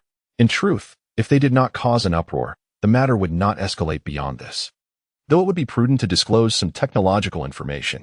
However, there is no need for excessive concern. You know that the media is proclaiming that Longguo is on the verge of achieving controllable nuclear fusion. Any technological disclosure on your part may not be as significant as the current media hype. The words from the media instantly quelled Li Bo's remaining apprehensions. Indeed, what is being promoted by the media? To put it bluntly, they are suggesting that controllable nuclear fusion is nearly within reach. Sharing a bit of information would hardly be consequential. With this thought, Li Bo resolutely sent over the photographs. Upon receiving the photos, Mike promptly handed them to the nearby technical staff. Hurry, analyze this. Approximately 10 minutes later, the technical personnel returned with the findings. From the angle of illumination and considering the geographical coordinates of the National Defense Science and Technology University, their experimental building should be in this area. I propose we deploy military surveillance satellites for comprehensive coverage and reconnaissance of the region. As for Lin Rui, based on the descriptions provided, he appears to be a faculty member of the academy. However, I have just instructed network technicians to search online, and there is no trace of Lin Rui. It seems likely that he is a confidential personnel, possibly even a registered military staff member. Without a moment's pause, the technical personnel swiftly relayed their intelligence to Mike. It should be noted that, from what I gathered, Lin Rui seems to rely solely on his experience to make experimental judgments. He is likely over 50 years old, possibly a seasoned technician. If we could discern his accent, we could begin local inquiries. But this individual must be marked as a key subject of interest. Mike promptly made a decision. The technical staff resumed their tasks with renewed vigor. Meanwhile, within the school, Lin Rui, who was redesigning the wind tunnel, stood at the podium articulating his ideas. Ladies and gentlemen, whether it be missiles or advanced fighter jets, we are entering an era of hypersonic speeds. Hence, our objective is to develop a hypersonic wind tunnel capable of achieving wind speeds of up to Mach 10. Just as Lin Rui concluded, an alert sound resonated in his mind. Ding. Detection indicates that the host has formed preliminary war technology points, and the calculation of war technology points is underway. A new achievement, initial war technology, has been triggered, awarding 1,000 points. Current war technology points, 1150. Observing the notification before him, Lin Rui felt a flicker of delight. War technology points? When did I form preliminary war technology? Although unsure how the system made its determination, the presence of technology points as a reward indicated the potential to swiftly unlock further technological advancements within the system. Teacher Lin, Chenji, who was listening intently, suddenly noticed Lin Rui's momentary daze and curiously inquired. It's nothing. You all continue to grasp the preceding content, and I will return shortly. Lin Rui succinctly instructed before stepping out. After leaving the conference room, he returned to his office and barely settled into his chair before eagerly accessing the system technology page. Exchange technology, miniaturized controllable nuclear fusion energy technology, deducted technology points, 800. Exchange for constant pressure life pod technology. Exchange for metal shell alloy technology. Lin Rui invested the 1,000 points directly. The miniaturized controllable nuclear fusion energy technology was the most expensive exchange option available, requiring only 800 points. 800 technology points could unlock technology that surpasses the current era. This illustrates just how rudimentary our present technological level is in comparison to the system. It is worth noting that, had I not triggered the initial achievement reward, I might not have been able to make such exchanges. Almost simultaneously, a torrent of potent information surged into Lin Rui's mind. After organizing the influx, he glanced back at the system's technology interface. The exchange rate for battlemech technology had reached 70%. The only remaining components that had yet to be exchanged were the firepower system and the information avionics system. It seemed imperative for him to hasten his efforts. Not only must he focus on technological research, but he also needed to invest thought into the realm of war technology. Otherwise, progress would lag too far behind. Lin Rui resolutely resolved to regroup and return to the original conference room to continue discussions on the wind tunnel experiments. Just then, Su Xinghua called in directly. Shaolin, come to my office at once. Su's tone was grave, suggesting that something of utmost importance awaited. Without hesitation, Lin Rui hastened over. Teacher Su, what is it? Upon arriving at Su Xinghua's office, Lin Rui surveyed the individuals present. Yang Jianjun, an old acquaintance of Su's, stood nearby alongside several uniformed personnel. Upon Lin Rui's entrance, the uniformed individuals saluted him. We are from the Security Bureau and have recently gathered a substantial amount of information regarding the wind tunnel laboratory from the internet. We suspect there may be a leak and are preparing to investigate the members of the project team. The representatives from the Security Bureau presented their credentials and briefly outlined their purpose. Mr. Lin, as the project leader and a key associate of the wind tunnel laboratory. Do you believe there are any potential leak sources among those around you? The query from the Security Bureau personnel caused Lin Rui and Appos' brow to furrow slightly. Chapter 39, Completion of the Wave Rider configuration prototype. Is there a leak? Lin Rui recalled his previous rewards for the combat assessment, and suddenly everything clicked into place. It seemed likely that someone had leaked information, causing panic on the part of the Lighthouse Nation. If this hypothesis held true, then the informant had inadvertently aided him. As for the specifics of the leak, Lin Rui was entirely unperturbed. The crucial elements had all been entrusted to the Ministry of Industry, and there was no real concern about any sensitive information being disclosed. Moreover, even if something were to be leaked, could they actually replicate it? Seeing Lin Rui's silence, Su Xingguo assumed it was Lin Rui's first encounter with such a situation and quickly spoke up.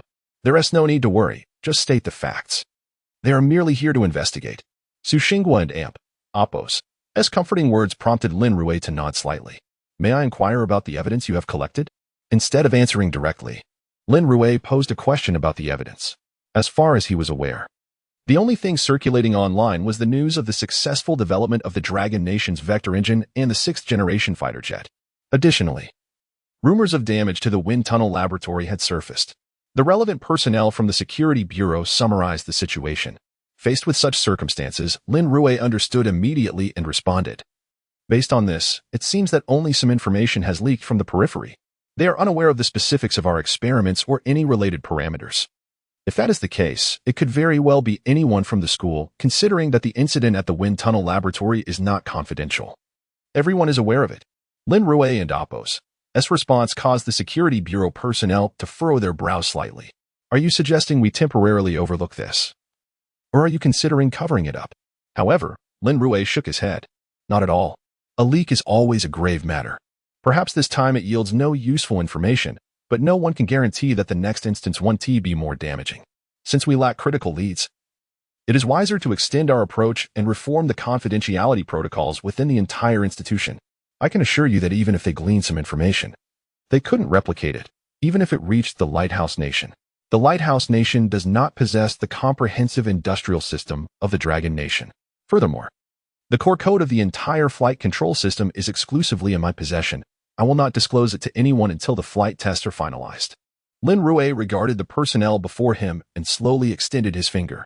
Thus, I believe we might be able to make something of this situation. His statement rendered Su Xingguo and the others momentarily silent. Indeed, a leak was a significant issue. However, expending effort to identify a single culprit would yield little benefit. If they could leverage this project to purge certain individuals within the institution, it could be advantageous. Yet, there was a prerequisite. Even if Lin Rui leaked everything, other nations would still be unable to replicate it. Observing Lin Rui's earnest demeanor, it seemed he was confident in his position. After a brief contemplation, Su Xingguo turned to the Security Bureau personnel. I believe this is a viable plan. Utilizing this project could help eliminate some leakers and ensure the safety and stability of future research endeavors. However, before Su Xingguo could finish, Lin Rui gestured once more. Professor Su, perhaps my earlier expression wasn't sufficiently clear. My intention is not solely to eliminate leakers. I believe we can gradually leak certain parameters of our research. This could incite a new arms race. The Lighthouse Nation previously undermined the Northern Bear Alliance through their satellite technology. We might as well try the same approach, using public opinion to our advantage while we merely reveal our capabilities at the right moment. Lin Rui's suggestion indeed startled those present. It was a bold idea. Su Xingguo refrained from immediate response, contemplating the feasibility of Lin Rui's proposal. There was no denying that if they could incite a new arms race, it would be greatly beneficial for the Dragon Nation. However, he needed to report this to his superiors first. After a moment of hesitation, Su Xingguo nodded. This idea is excellent, but I must first discuss it with my superiors. Very well, thank you, Professor Su. Lin Rui nodded slightly, then turned to Yang Jianjun. If this plan is feasible, our first course of action will be to directly launch the 6th-generation fighter jet with the Wave Rider configuration. Judging by the timeline, it should be ready soon. Lin Rui estimated the time. He had received news from the Ministry of Industry that assembly would be completed within 10 days. Following that, wind tunnel testing would commence at their laboratory. Yang Jianjun quickly responded, 10 days? That is significantly earlier than expected. It seems the order from the third commander has led to a temporary postponement of other projects. Lin Rui nodded slightly, then addressed the Security Bureau personnel. During these 10 days, feel free to investigate as much as you like. Try to amplify the situation. This will not only serve as a warning but also lead the enemy agents to believe we possess something significant. After issuing these instructions, Lin Rui stretched and continued. For the next 10 days, my task will be to refine the parameters for the wind tunnel experiment. Having conveyed his directives, Lin Rui rose to leave.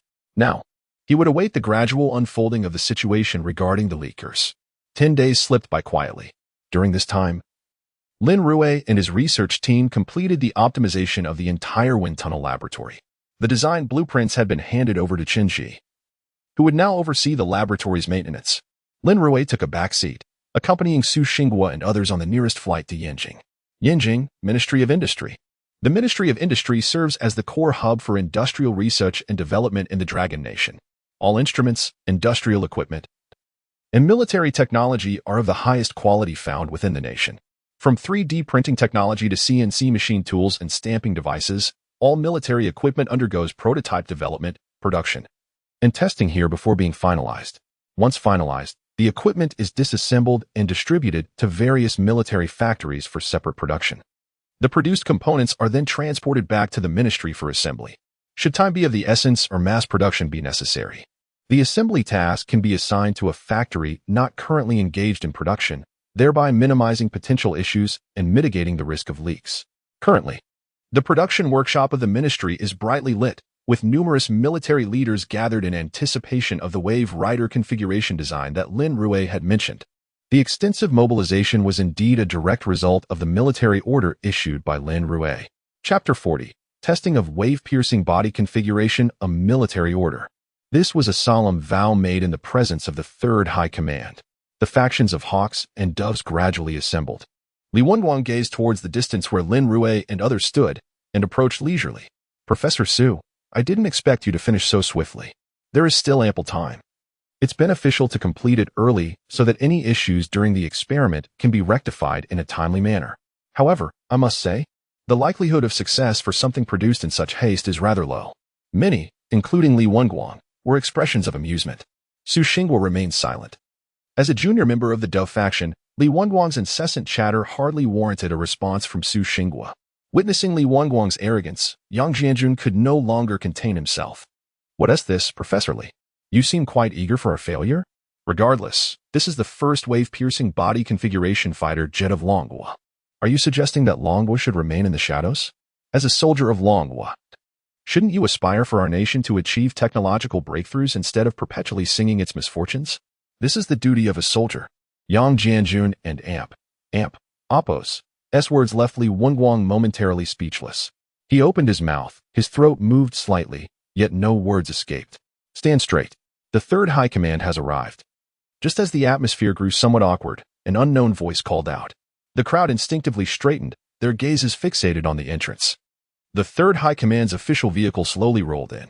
Moments later, the Third High Command alighted from the vehicle. The numerous researchers present immediately raised their right hands and solemnly shouted, "Salute."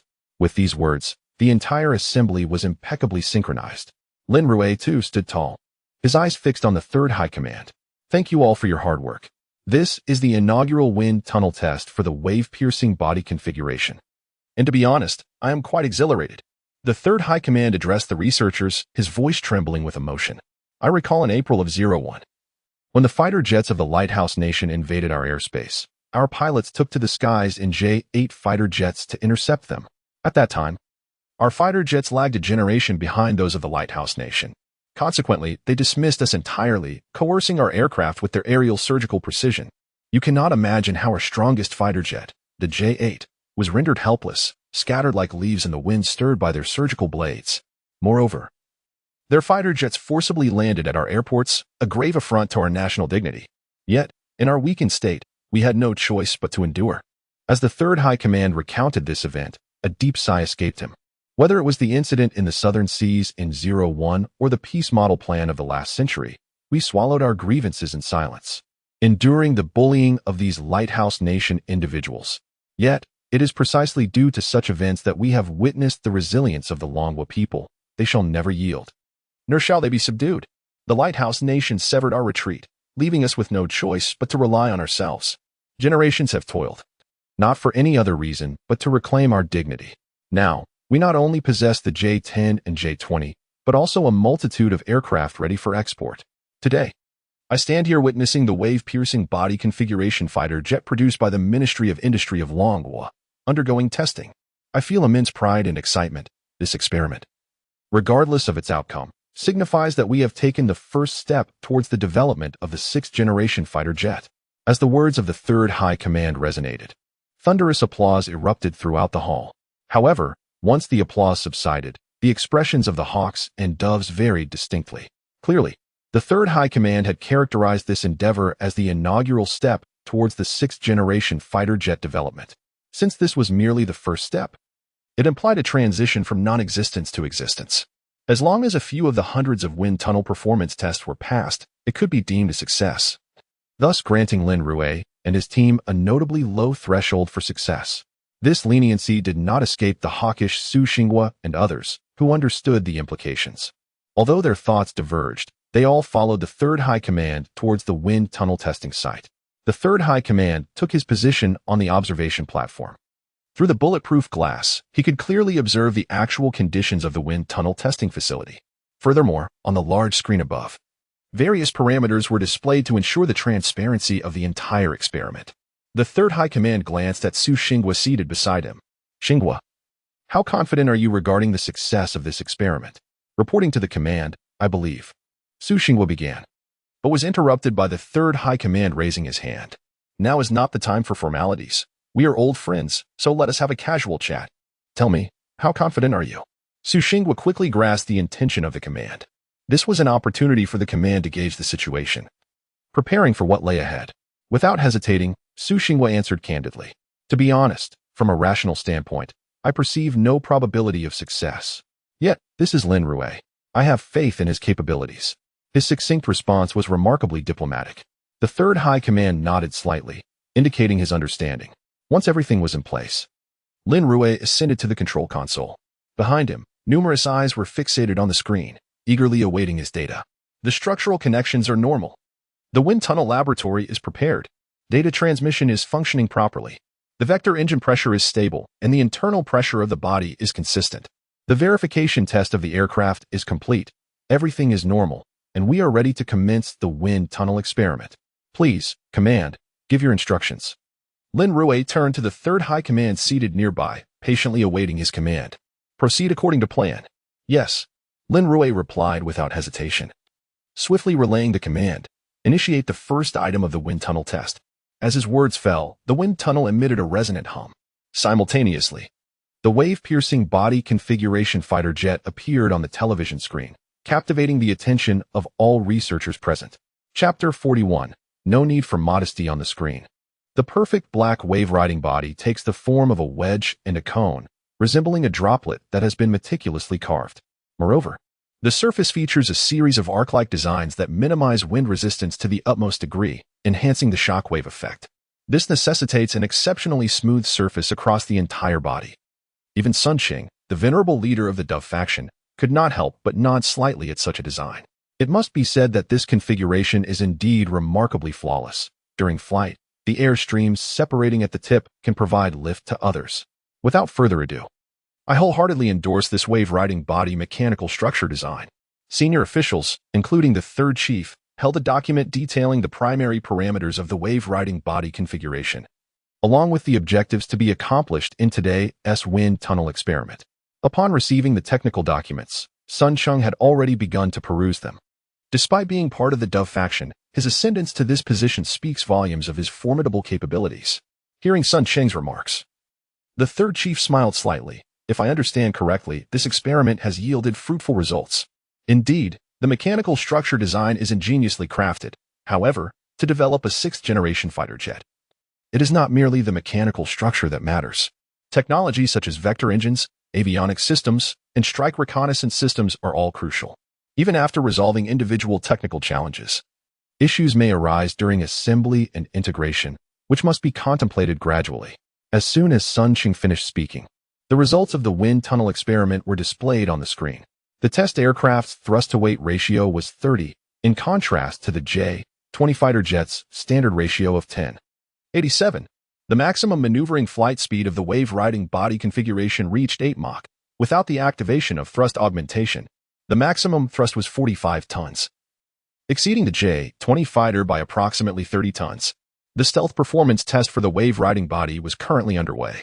Upon witnessing the data on the screen, Su Xinghua and others instinctively widened their eyes. Perhaps the layman might not grasp the significance of these figures, but they were seasoned experts in the field of aviation. Not to mention, the wind tunnel experiments they had participated in or overseen numbered in the tens of thousands.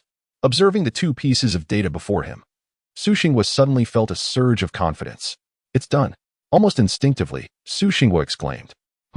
The third chief turned to Su Xinghua, speaking in a low voice. Xinghua, what did you just say? Chief, Lin Rui has a genuine chance of passing this test in one go. The thrust-to-weight ratio and flight speed tests clearly indicate that the initial framework of the fighter jet is complete. As for the subsequent functionalities, they can be refined gradually. As you mentioned, the wave-riding body configuration signifies that our nation has taken a pivotal step towards the sixth-generation fighter, and we have indeed made that step, Su Xinghua replied, visibly excited. Not only he, but even Yang Jianjun and others clenched their fists in unison. What a relief! Lin Rui is truly impressive. He has not only deduced project parameters that even supercomputers struggle to calculate, but has also completed the design of the wave-riding body configuration in one fell swoop. However, after hearing Su Xinghua's introduction, the third chief did not respond immediately. Instead, he turned his gaze towards Sun Qing, awaiting his reply. Professor Sun was not mistaken. Lin Rui indeed possessed extraordinary qualities. As a researcher, Sun Qing, with the experimental data laid before him, would not act recklessly. Upon hearing this, the third chief relaxed slightly. Indeed, the simplicity of his affirmation carried profound implications. The experiment continued for nearly an hour and a half. Lin Rui conducted over 100 wind tunnel tests, beginning with the basic performance of the fighter jet, followed by tests on stealth capabilities and avionics systems.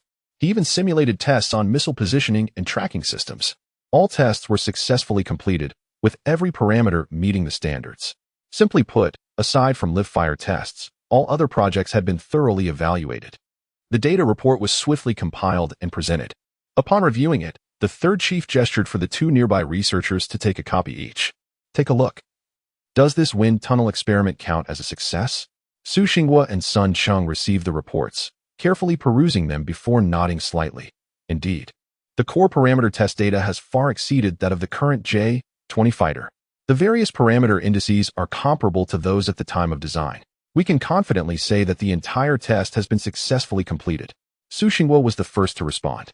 I concur. Sun Qing nodded in agreement, affirming the test results. So, does this mean we have preliminarily succeeded in developing a prototype for our sixth-generation fighter? The third chief, being technically astute, sought the counsel of the surrounding experts. Of course it counts. Su Xinghua replied excitedly. The vector engine, vertical takeoff and landing technology, thrust-to-weight ratio, and avionics system tests are all closely aligned with our initial vision for the sixth-generation aircraft. Lin Rui has even completed the stealth performance. It is no exaggeration to say that the fighter jet currently undergoing wind tunnel test has surpassed the prototype stage and can be classified as a first-generation aircraft. Su Xinghua's assertion was far from hyperbole.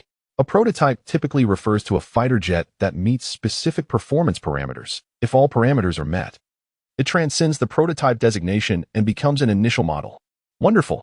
When Lin Rui arrives, I intend to publicly commend him. The third chief in Appo's smile, after multiple confirmations, was uncontrollable. Before long, Lin Rui hurried up from the experimental control center below. The third chief and his entourage welcomed him warmly. Comrade Lin Rui, this experiment signifies that our nation has taken a significant step towards the sixth-generation fighter. This step is crucial if we maintain our momentum. Surpassing the lighthouse nation will merely be a matter of time. The third chief grasped Lin Rui's hands tightly, speaking with palpable excitement. Yet, a hint of puzzlement crossed Lin Rui's face. Chief, I believe the current wave-riding body configuration still falls short of the standards for a sixth-generation fighter. Lin Rui's words left everyone present momentarily stunned. Still falls short? The technical indicators of the wave-riding body configuration fighter jet designed by Lin Rui were superior to those envisioned for the sixth-generation aircraft. How could he claim it was not yet up to the mark? However, upon reflection, Su Xinghua understood and coughed lightly. Lin, there is no need for excessive modesty in this regard. Chapter 42, Constant Pressure Life Support System Excessive Humility? Am I being excessively humble? Lin Rui gazed at Su Xingguo before him, shaking his head with a serious demeanor. The current fighter jets simply do not meet my standards for a sixth-generation aircraft. Lin Rui's declaration left the crowd momentarily stunned. The standards for a sixth-generation fighter jet are universally recognized. What does it mean to not meet your personal criteria? Lin Rui, I acknowledge your strengths in many aspects, but there is no need to feign superiority in this matter, right? Upon hearing Lin Rui's words, Li Wenguang felt a surge of indignation. He instinctively retorted, dismissing Lin Rui's achievements in developing the wave-riding body shape.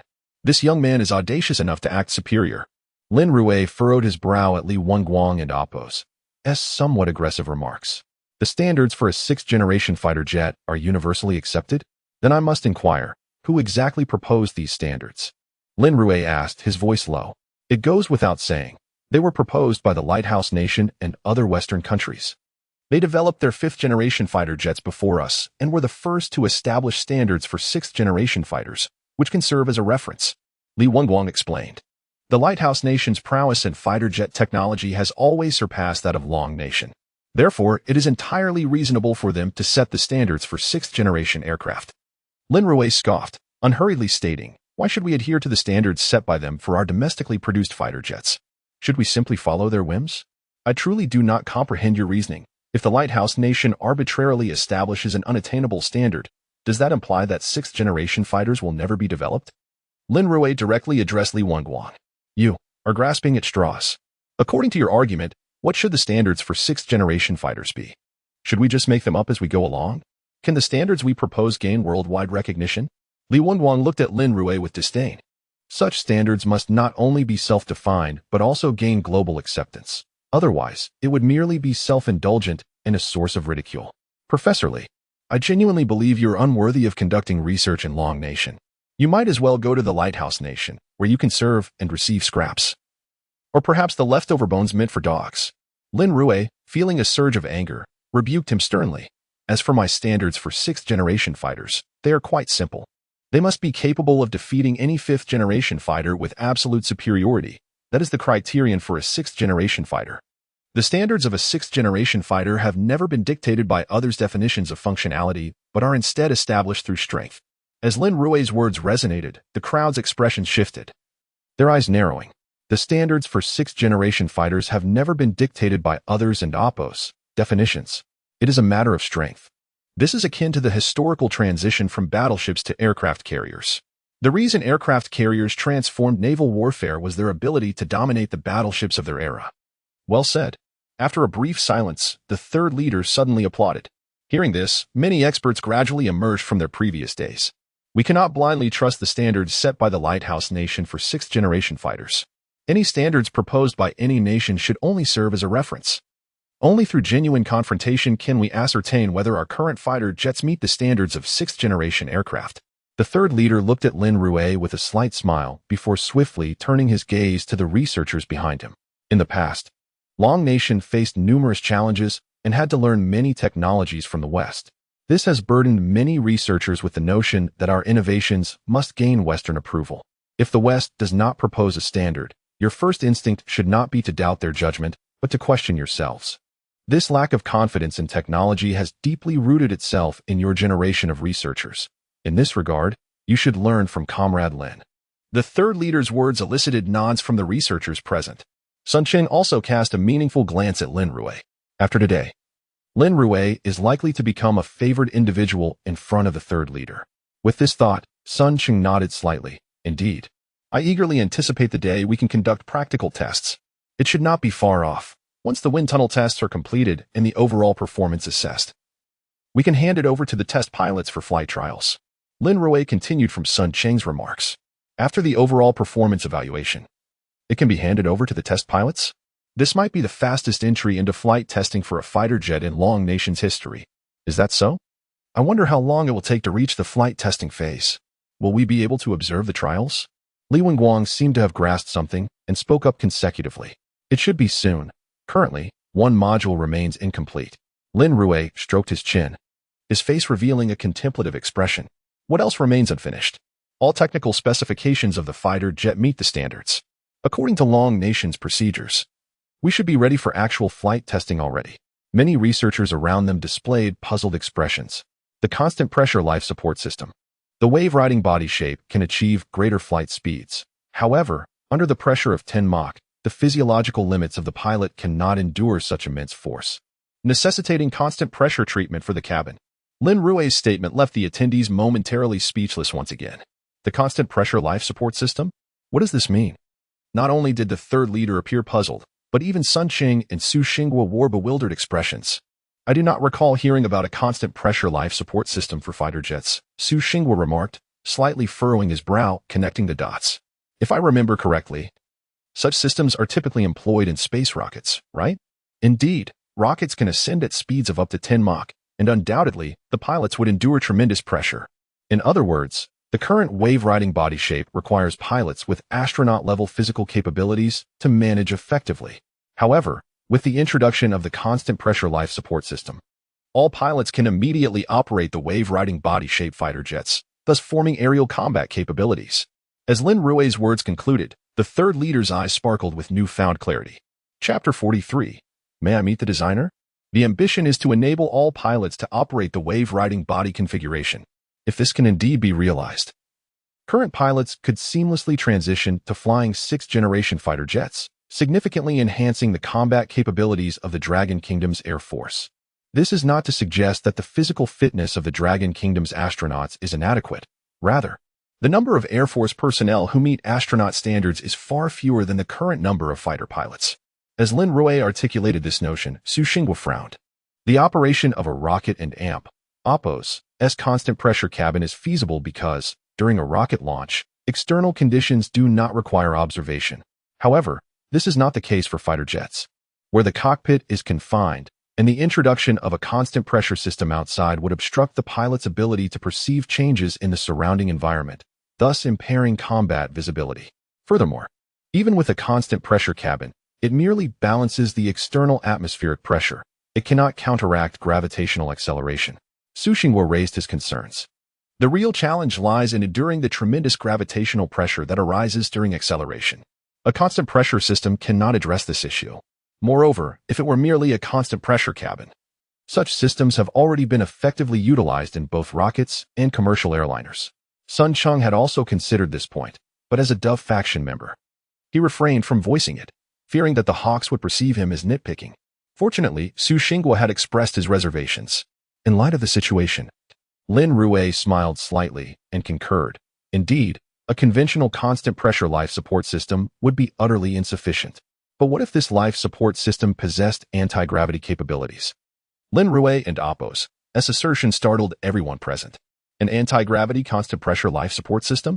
What a ludicrous proposition. While the term anti-gravity is not unfamiliar in academic circles and has been proposed previously, it has never been realized. Recently, there were rumors that the Lighthouse Nation expended vast amounts of energy to achieve a state of anti-gravity, only for it to be dismissed as a false signal. Achieving anti-gravity would require substantial energy expenditure, which would not be worth the cost. Besides, gravity is primarily generated by the Earth and APO's magnetic field. Who can withstand the force of geomagnetism? Could Lin Rui truly accomplish this? It was an absurd notion. The attendees instinctively shook their heads in disbelief.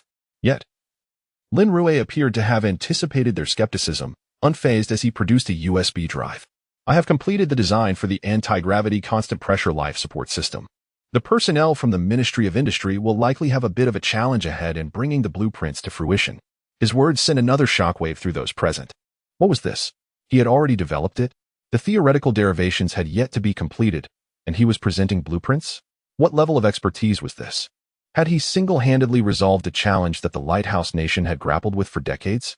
Su Xinghua, observing Lin Rui, felt beads of sweat form on his forehead. How was it that he knew nothing of this? The third chief was equally taken aback, his gaze lingering on the USB drive in Lin Rui's hands before exclaiming, "Summon the head of the Ministry of Industry." Yes. The guard wasted no time and swiftly exited. Minutes later, the guard returned with a middle-aged man. "Report, Chief. This is Wang Shuo, the head of the Ministry of Industry. He is responsible for the wave-riding body configuration project." The guard briefly introduced Wang Shuo's identity. Wang Shuo wiped the sweat from his brow and stood tall before the chief. "Chief, please take this data. It will require your diligence in the coming period." The third chief handed the USB drive directly to Wang Shuo. Accepting the drive, Wang Shuo stood still, his lips moving slightly, before he ventured to speak. Chief, I have a rather bold request. I wonder if this proposal aligns with the original wave-riding body design, crafted by the same individual? Unable to contain his excitement, Wang Shuo voiced his thoughts. What? Are you now scrutinizing the ministry's developments based on authorship? The third chief's voice turned icy as he regarded Wang Shuo. Upon hearing the chief's words, Wang Shuo felt a jolt of apprehension. No, chief. The design of the wave-riding body configuration represents the finest blueprint our ministry has encountered. All of us in the ministry are fervently eager to meet this remarkable individual. His words of admiration left several researchers present momentarily stunned. Oh, is that so? What leads you to declare this as the best blueprint? The third chief, intrigued, inquired further. Indeed. Every component illustrated in the blueprint is marked with precision that seems tailor-made for our machinery. Typically, when we receive blueprints, we produce a prototype. Should we discover any components falling short of standards, we strive to enhance the process or relay feedback to the design department for adjustments. As Wang Shuo described the process, his demeanor grew increasingly animated. However, the blueprints obtained from Lin Rui have not exhibited any such issues. The tolerances for all components are remarkably generous. We can complete the manufacturing process without significant adjustments. As the head of the ministry, I have been in this role for nearly 2 decades. And this is the first instance in my life where all components have been flawlessly executed in one go. No, it is not merely my experience. It could very well be the first time in the history of the ministry. To be candid, even seasoned craftsmen with over 30 years of experience in our ministry could not achieve such precision, Wang Shuo exclaimed with fervor. Yet, his statement sent a ripple of astonishment through the assembled experts. The wave-riding body configuration fighter jet had passed all tests effortlessly, suggesting that Lin Rui's theoretical foundation was indeed solid and the design remarkably sound. However, it extended beyond this. Lin Rui's design of the components enabled the ministry to achieve success at the first attempt. This was not merely a testament to theoretical prowess, but indicated a profound level of engineering practice. Yet, how could Lin Rui, at such a tender age, possess such an impressive practical foundation? Wang Shuo had noted that even individuals with over 30 years of expertise could struggle to achieve this. Why was Lin Rui capable of such feats? Moreover, how could he possibly know the performance parameters of the equipment within the ministry? It was utterly perplexing. Chapter 44. Work hard and celebrate the Dragon Army Festival. Listening to Wang Shuo's words, Sun Sheng cast a skeptical glance at Su Xinghua. Not only he, but even the third chief turned his attention towards Su Xinghua. How could Lin Rui, having only recently joined the army, possess knowledge of such equipment parameters? Could it be that Su Xinghua had leaked this information? If that were the case, Su Xinghua would bear significant responsibility. All parameter data from the Ministry of Industry is classified, as it pertains to the pinnacle of manufacturing in Longguo, and must not be disclosed in the slightest. Su Xinghua quickly regained his composure and replied nonchalantly. Lin Rui accessed the university database during his time at the National Defense Science and Technology University and gained a general understanding of the current domestic industrial level. He inferred and designed the proposed schematics based on that data. As you know, the precision of the equipment in the National Defense Science and Technology University's database is inferior to that of the Ministry of Industry. Wang Shuo stood nearby, momentarily taken aback, and then pondered. So, he utilized a civilian database? The craftsmanship there is indeed somewhat inferior to that of the Ministry of Industry. But wait, if that is the case, could the performance parameters of the entire wave-riding body fighter jet design be further enhanced? Lin Rui and Oppo's reference was a civilian database, and the precision of the Ministry of Industry's processes is significantly superior. This implies that Lin Rui's designed wave-riding body configuration could indeed see improvements in precision. Exactly. The wave-riding body configuration developed thus far can only be deemed a rudimentary version. Achieving my initial vision poses considerable challenges, Lin Rui admitted with a shrug. Upon hearing this, several professors present gasped in astonishment. Goodness, I didn't expect there to be potential for enhancement. Lin Rui's current wave-riding body configuration has already surpassed that of a standard 5th-generation fighter. In fact, it has left international parameters for 6th-generation fighter combat capabilities far behind. Yet, this fighter jet is merely a rudimentary version? What might the pinnacle of its development look like? Even in a non-peak state, whether it be an ordinary or standard version, its overall performance would likely exceed the current model. To what extent? Could it truly outperform fifth-generation fighters? What challenges do you face? Asked the third chief, gazing intently at Lin Rui. If further enhancements are indeed possible, it would signify a tremendous leap for Longguo's Air Force capabilities. First, Lin Rui began. To achieve a standard version of the wave-riding body configuration fighter jet, substantial funding is required to support the initiative. Financial resources would be allocated to improve fire control systems, avionics, and so forth. The third chief nodded slightly at this point. Money was not an obstacle. As long as we can develop a wave-riding body configuration that far surpasses fifth-generation fighter capabilities, we can allocate as much military funding as necessary. He waved dismissively. Longguo is no longer in a state of financial scarcity.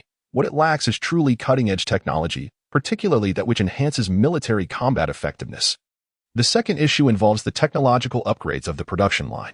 While the precision of the Ministry of Industry's processes needs significant enhancement, there remains a considerable gap to my target. If we are to continue improving precision, it will not merely be a matter of funding. It involves technology, equipment, and a complete overhaul of the production line.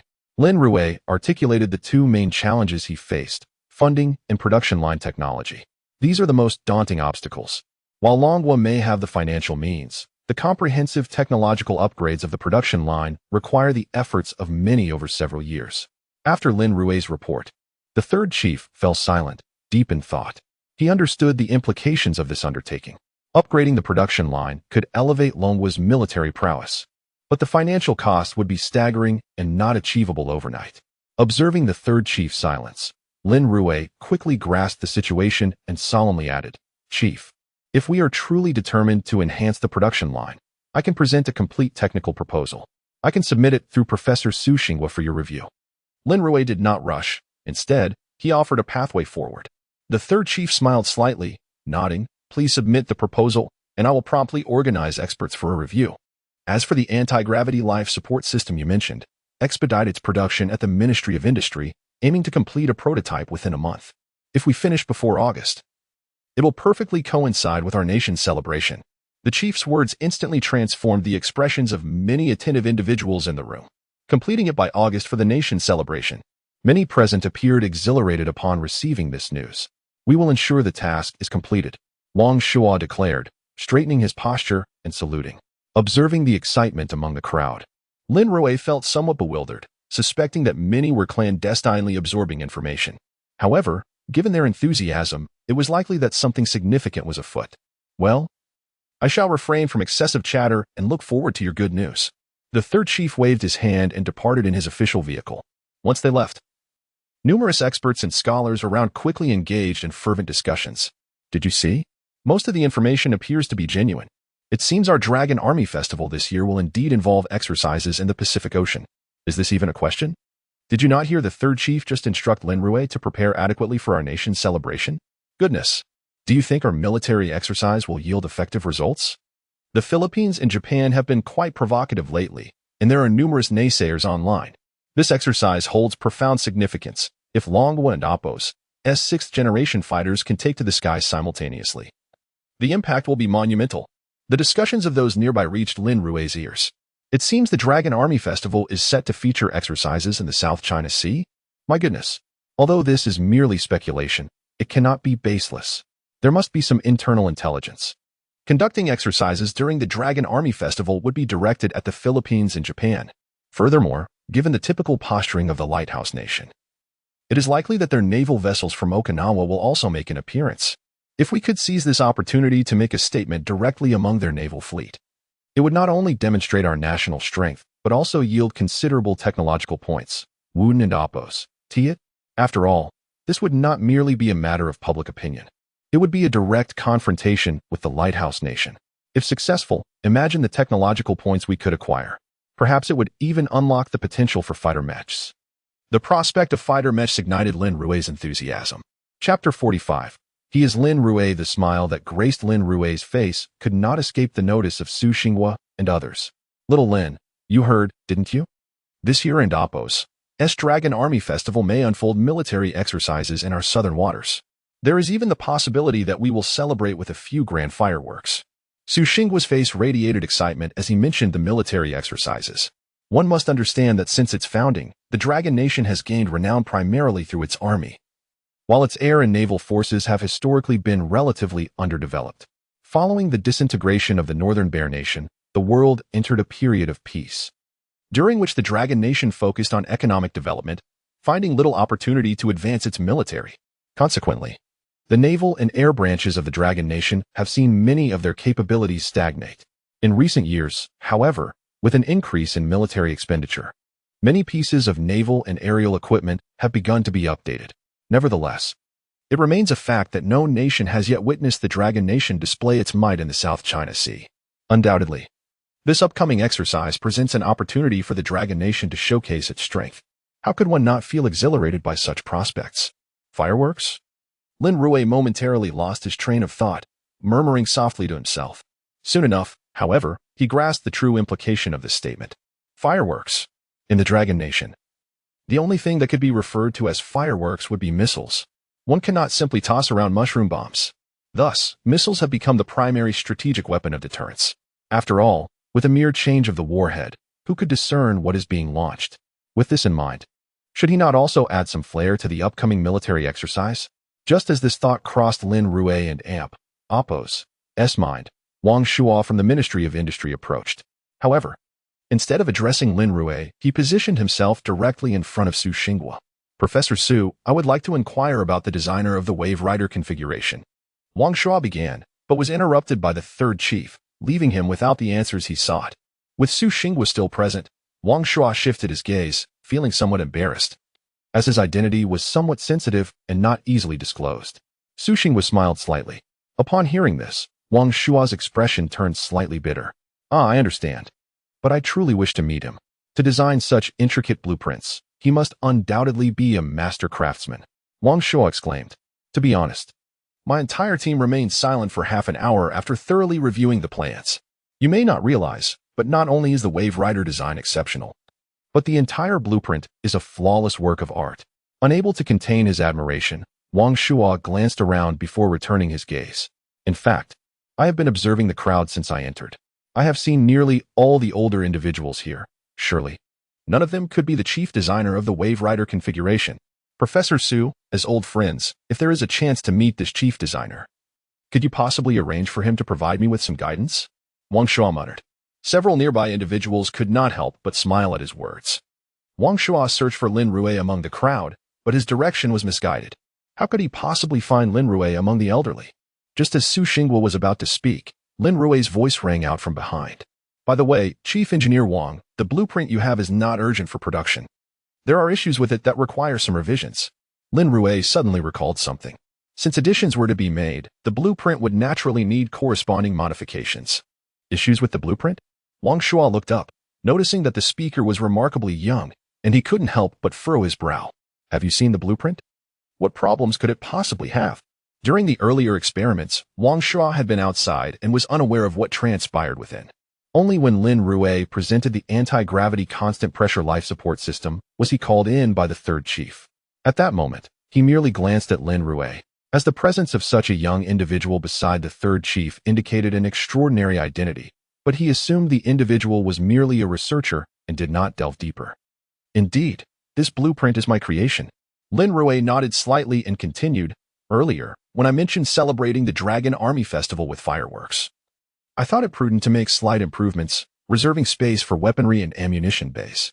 This way, when the celebration occurs, it will indeed add some flair. Without further ado, Lin Rui extended his right hand, intending to reclaim the USB drive. However, his declaration left Wang Shuo momentarily stunned. What? This remarkably young individual designed it? How is that even possible? Wang Shuo instinctively turned to Su Xinghua, seeking the truth from him. Yet, Su Xinghua merely nodded in affirmation. Indeed. This is the chief designer you have long wished to meet. Initially, I intended to have you sign one less confidentiality agreement, but since you have encountered him, the procedure must still be followed. Su Xinghua sighed, somewhat helplessly.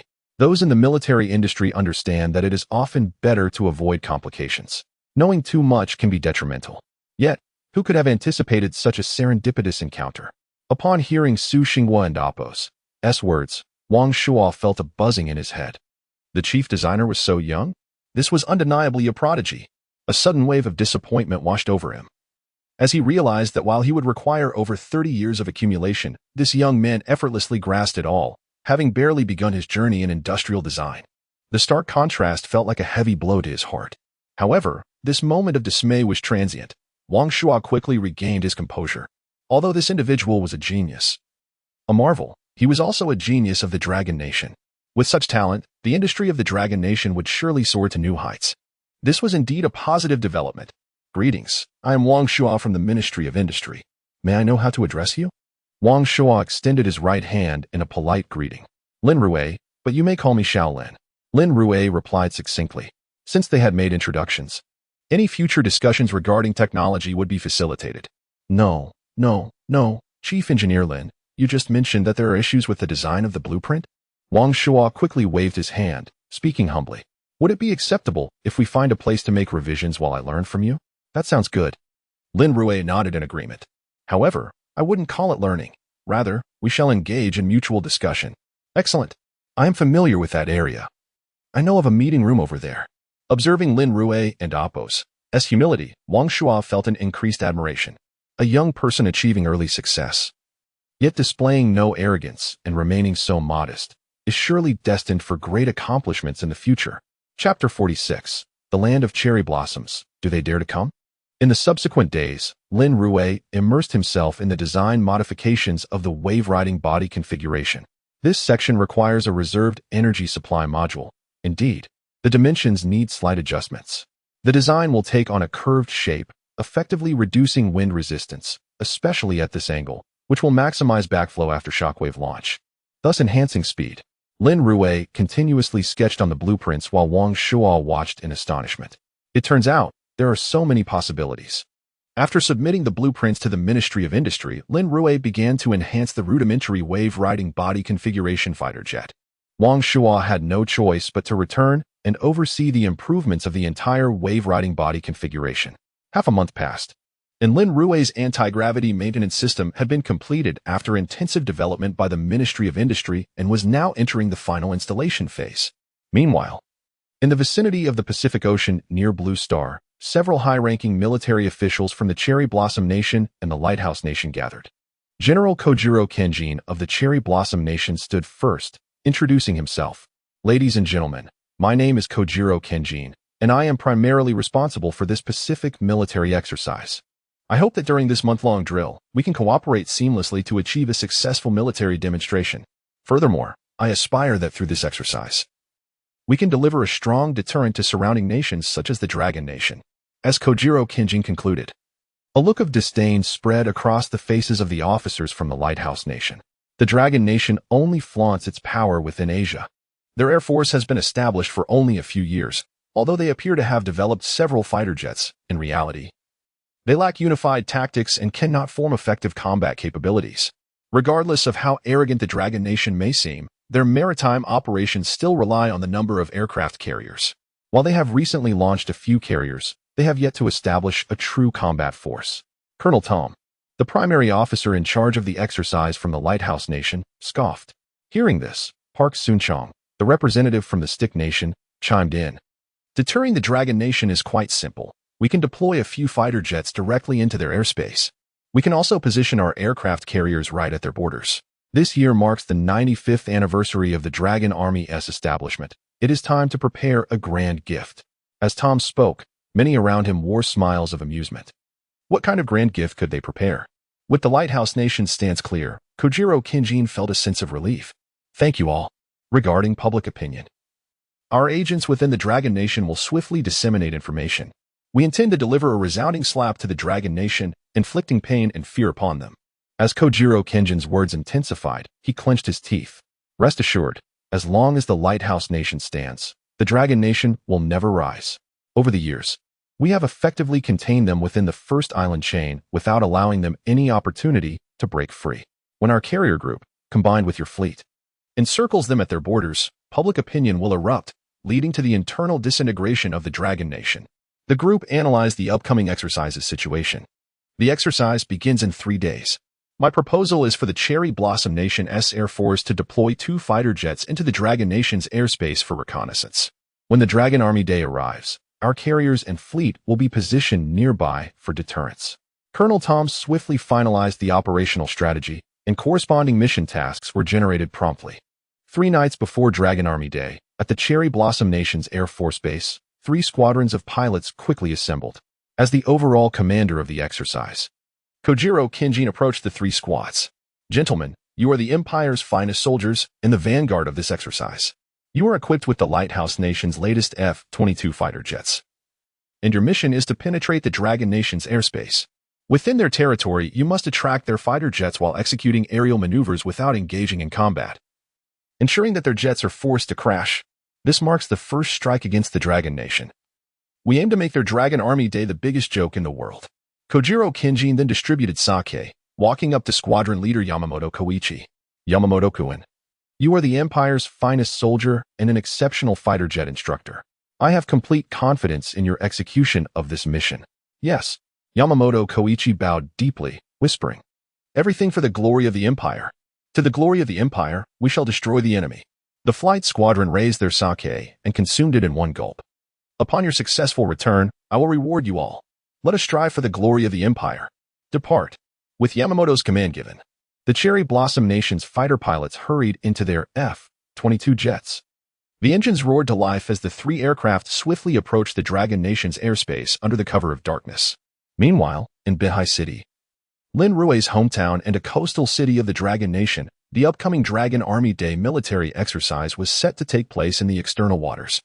Numerous destroyers of the Dragon Nation were docked there.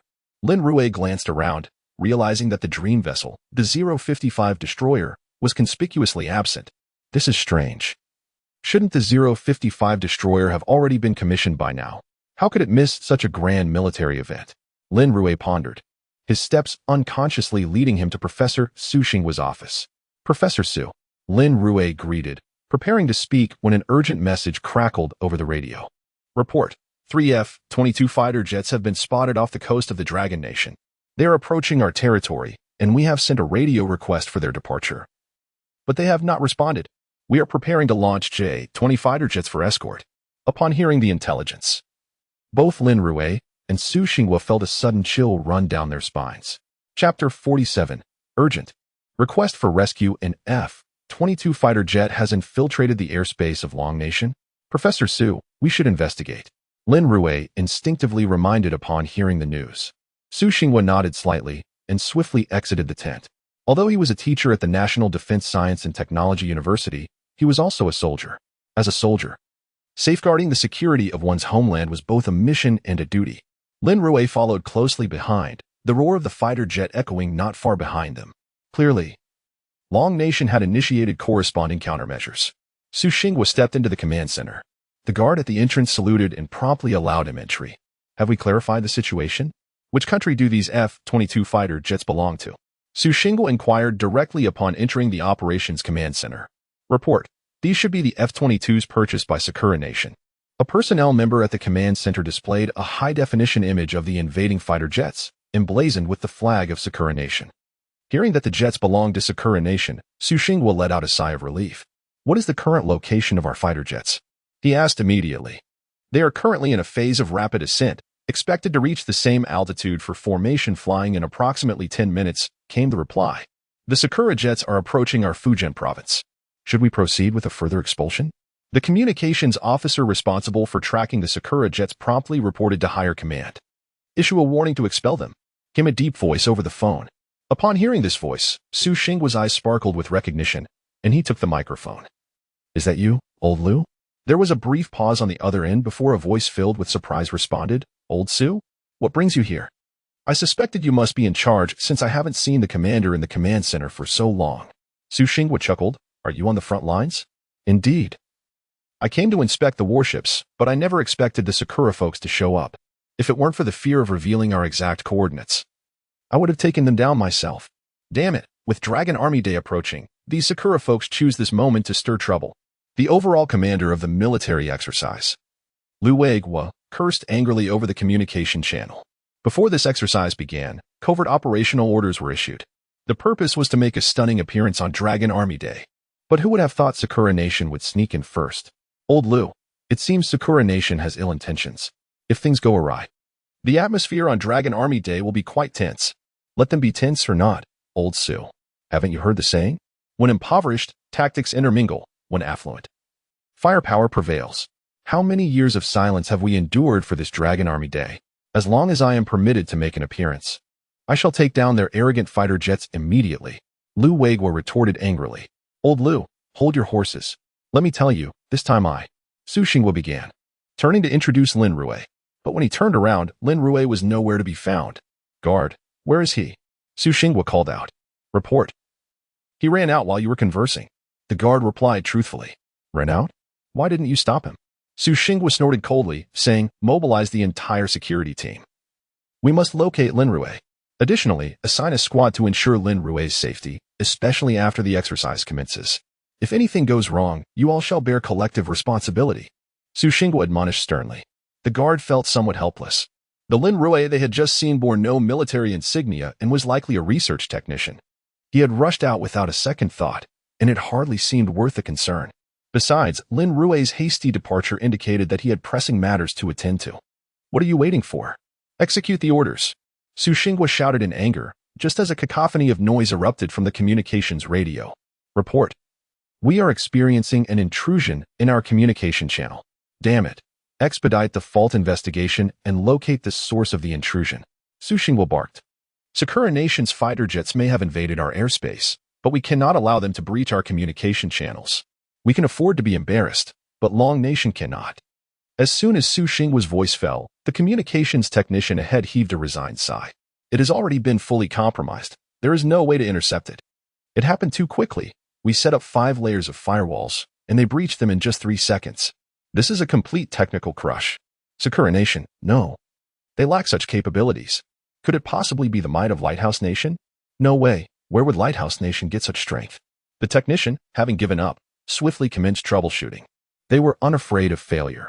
What they feared was the inability to rise again after falling, just as they prepared for a blackout.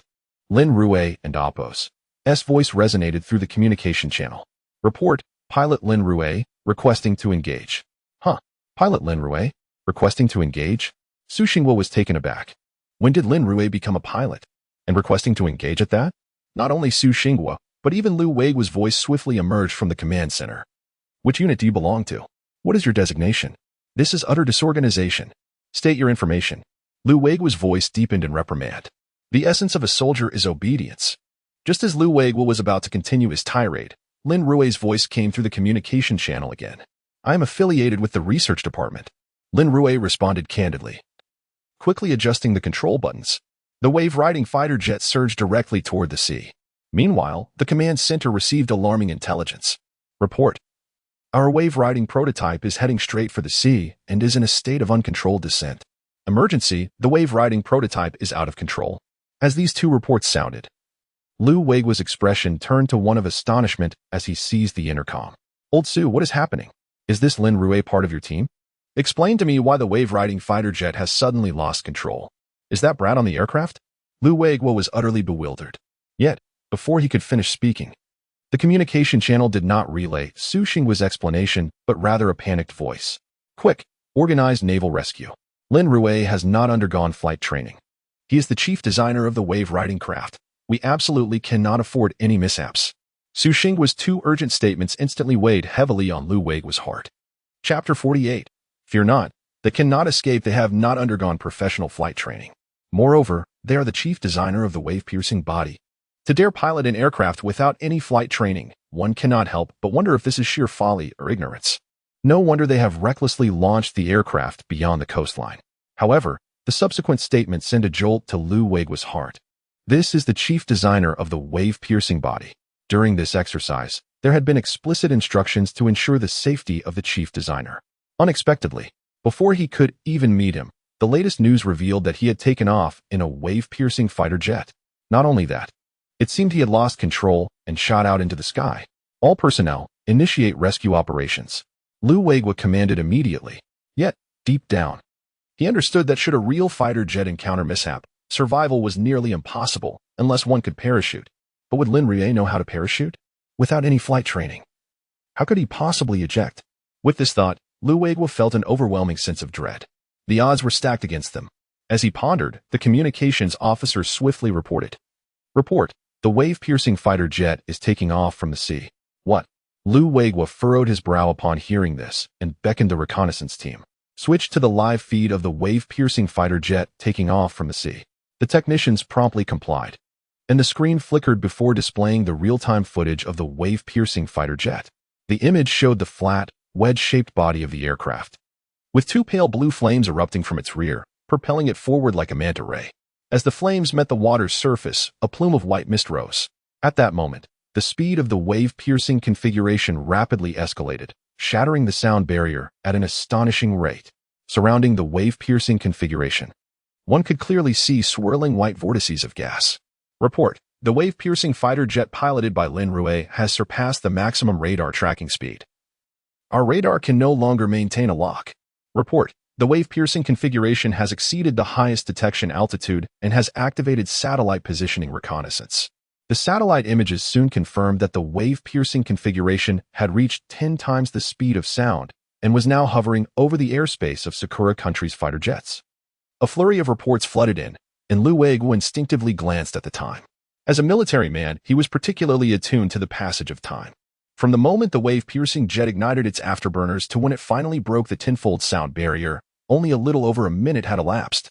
Such incredible acceleration attested to the formidable power of Lin Rui's vector engines. In such conditions, whether a person could withstand it remained uncertain. Quick! Find a way to contact Lin Rui. Simultaneously, dispatch satellites to monitor the situation in Sakura country. Without a moment's hesitation, Lu Weiguo ordered the military satellites to observe the scene. At that moment, the satellite imagery displayed red dots marking the positions of Sakura country's fighter jets, which were rapidly approaching. Nearby, two blue dots indicated the presence of Long Country's J-20 fighter jets, accompanying them. Yamamoto smirked at the sight of the Long Country jets flying alongside him. Baka, let them witness the capabilities of the F-22.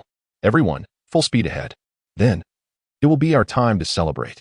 With a disdainful chuckle, Yamamoto swiftly pulled the control stick, and the F-22 fighter roared to life, its speed surging once again. It was nearing 2.5 Mach. The sudden acceleration caught the J-20 formation of Long Country off guard. Quickly, keep up. The captain of Long Country's J-20 squadron barked orders. But the engines of Long Country lagged slightly behind compared to those of the Lighthouse Country. In the blink of an eye, they found themselves trailing considerably. Activate the fighter jet's radar for scanning. As Sakura Country's jets appeared poised to vanish from their radar, the squadron leader of Long Country urgently commanded combat readiness. However, their onboard radar had detected no sign of Sakura Country's aircraft. Report: Sakura Country has activated its stealth capabilities. Our radar cannot capture their information. Enemy aircraft targets lost. We are unable to effectively track their positions. Wait, my onboard radar has accurately captured their location. They seem to be charging toward us. The pilot of Long Country's fighter jets reported swiftly. At that moment, within their line of sight, Sakura Country's jets were racing toward them, flying low and at full speed 2.5 Mach. They streaked directly beneath the Long Country jets. As they passed, the powerful sonic boom caused the Long Country aircraft to veer slightly off course. Fortunately, the experienced pilots quickly regained control, averting disaster. Those bastards, like surgical knives in the sky. If I hadn't been cautious and adjusted altitude, my aircraft would have been shredded. The squadron leader of Long Country seethed. They dare to flaunt their presence in our airspace and then simply depart? Is this not an affront? Even if they attempted to pursue, they would inevitably fall behind due to the time lost, and given their similar speeds, it would be impossible to catch up within their borders. The captain of Long Country's fighter jets clenched his fists in frustration, cursing under his breath. After all, Sakura Country's jets had approached head-on. To catch up, Long Country could only make a large circle in the sky and then give chase. However, with both sides moving at comparable speeds, the time wasted rendered any pursuit futile. Even a child could calculate the futility of this chase. Would they simply allow them to leave unchallenged? If they crossed the border, they would be beyond attack, securing their safety. Sakura Country would surely mock them afterward. These bastards. I suggest we open fire and deal with them. Open fire? How can we? They did not fire first. If we strike, do you know what that implies? The squadron leader urged calmness. There will be opportunities to settle scores with these bastards. Everyone, remain composed. Can we guarantee 100% hit if we fire now? The distance is too great. If we launch tracking missiles and they counter with interceptors, it will only humiliate Long Country further. So what do you propose? Just let these bastards swagger away? Voices erupted in heated debate within the fighter jet communication channel. Just then, a voice suddenly cut through the commotion, declaring, "Do not fret. They cannot escape." In the airspace over the Dragon Kingdom, the Sakura country's fighter jet squadron, led by Captain Yamamoto, exuded an air of disdain. Yamamoto sneered at the Dragon Kingdom's perceived weakness, dismissing their industrial prowess as inconsequential. He asserted that future warfare would be dominated by technological advancement and artificial intelligence, realms beyond the grasp of the Dragon Kingdom. His sentiments resonated with the squadron members. The squadron received a video of the aerial scalpel incident, intended for media dissemination to debunk the Dragon Kingdom's claims of military might. They mocked the Dragon Kingdom's vaunted J-20 fighter, asserting it was inferior to the Lamp country's F-22 and incapable of keeping pace with their aircraft. Yamamoto and his squadron reveled in their perceived triumph, monitoring their radar displays and GPS systems as they approached the edge of the Dragon Kingdom's airspace. Nearing the boundary, they began to decelerate, reducing their speed to mock the Dragon Kingdom's inability to intercept them. They anticipated humiliating the Dragon Kingdom by leisurely exiting its airspace, daring them to respond.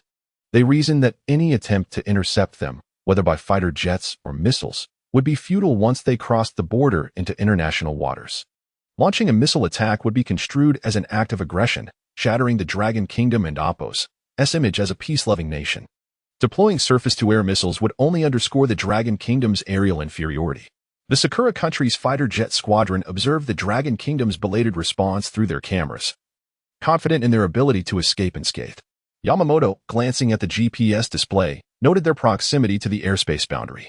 However, their arrogance was shattered by a sudden, blinding crimson beam that descended from the heavens, piercing through the fuselage of one of the jets. The intense light vanished in an instant, leaving Yamamoto bewildered.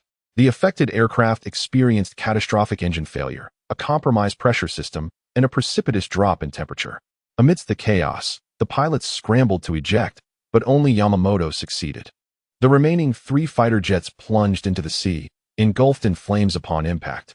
Suspended in the air beneath his parachute, Yamamoto gazed at the wreckage, grappling with the sudden turn of events. He questioned where things had gone awry, fixating on the mysterious red beam. Yamamoto recalled a local legend of a town-suppressing pavilion along the Dragon Kingdom's coastline, rumored to possess divine power capable of redirecting typhoons towards the Sakura country. He wondered if his actions had invoked divine retribution. As he descended, Yamamoto noticed a Dragon Kingdom warship awaiting his arrival. He was promptly apprehended. Chapter 50. False? True. As Yamamoto descended, the Dragon Kingdom's naval vessels, which had been waiting below, swiftly rescued him.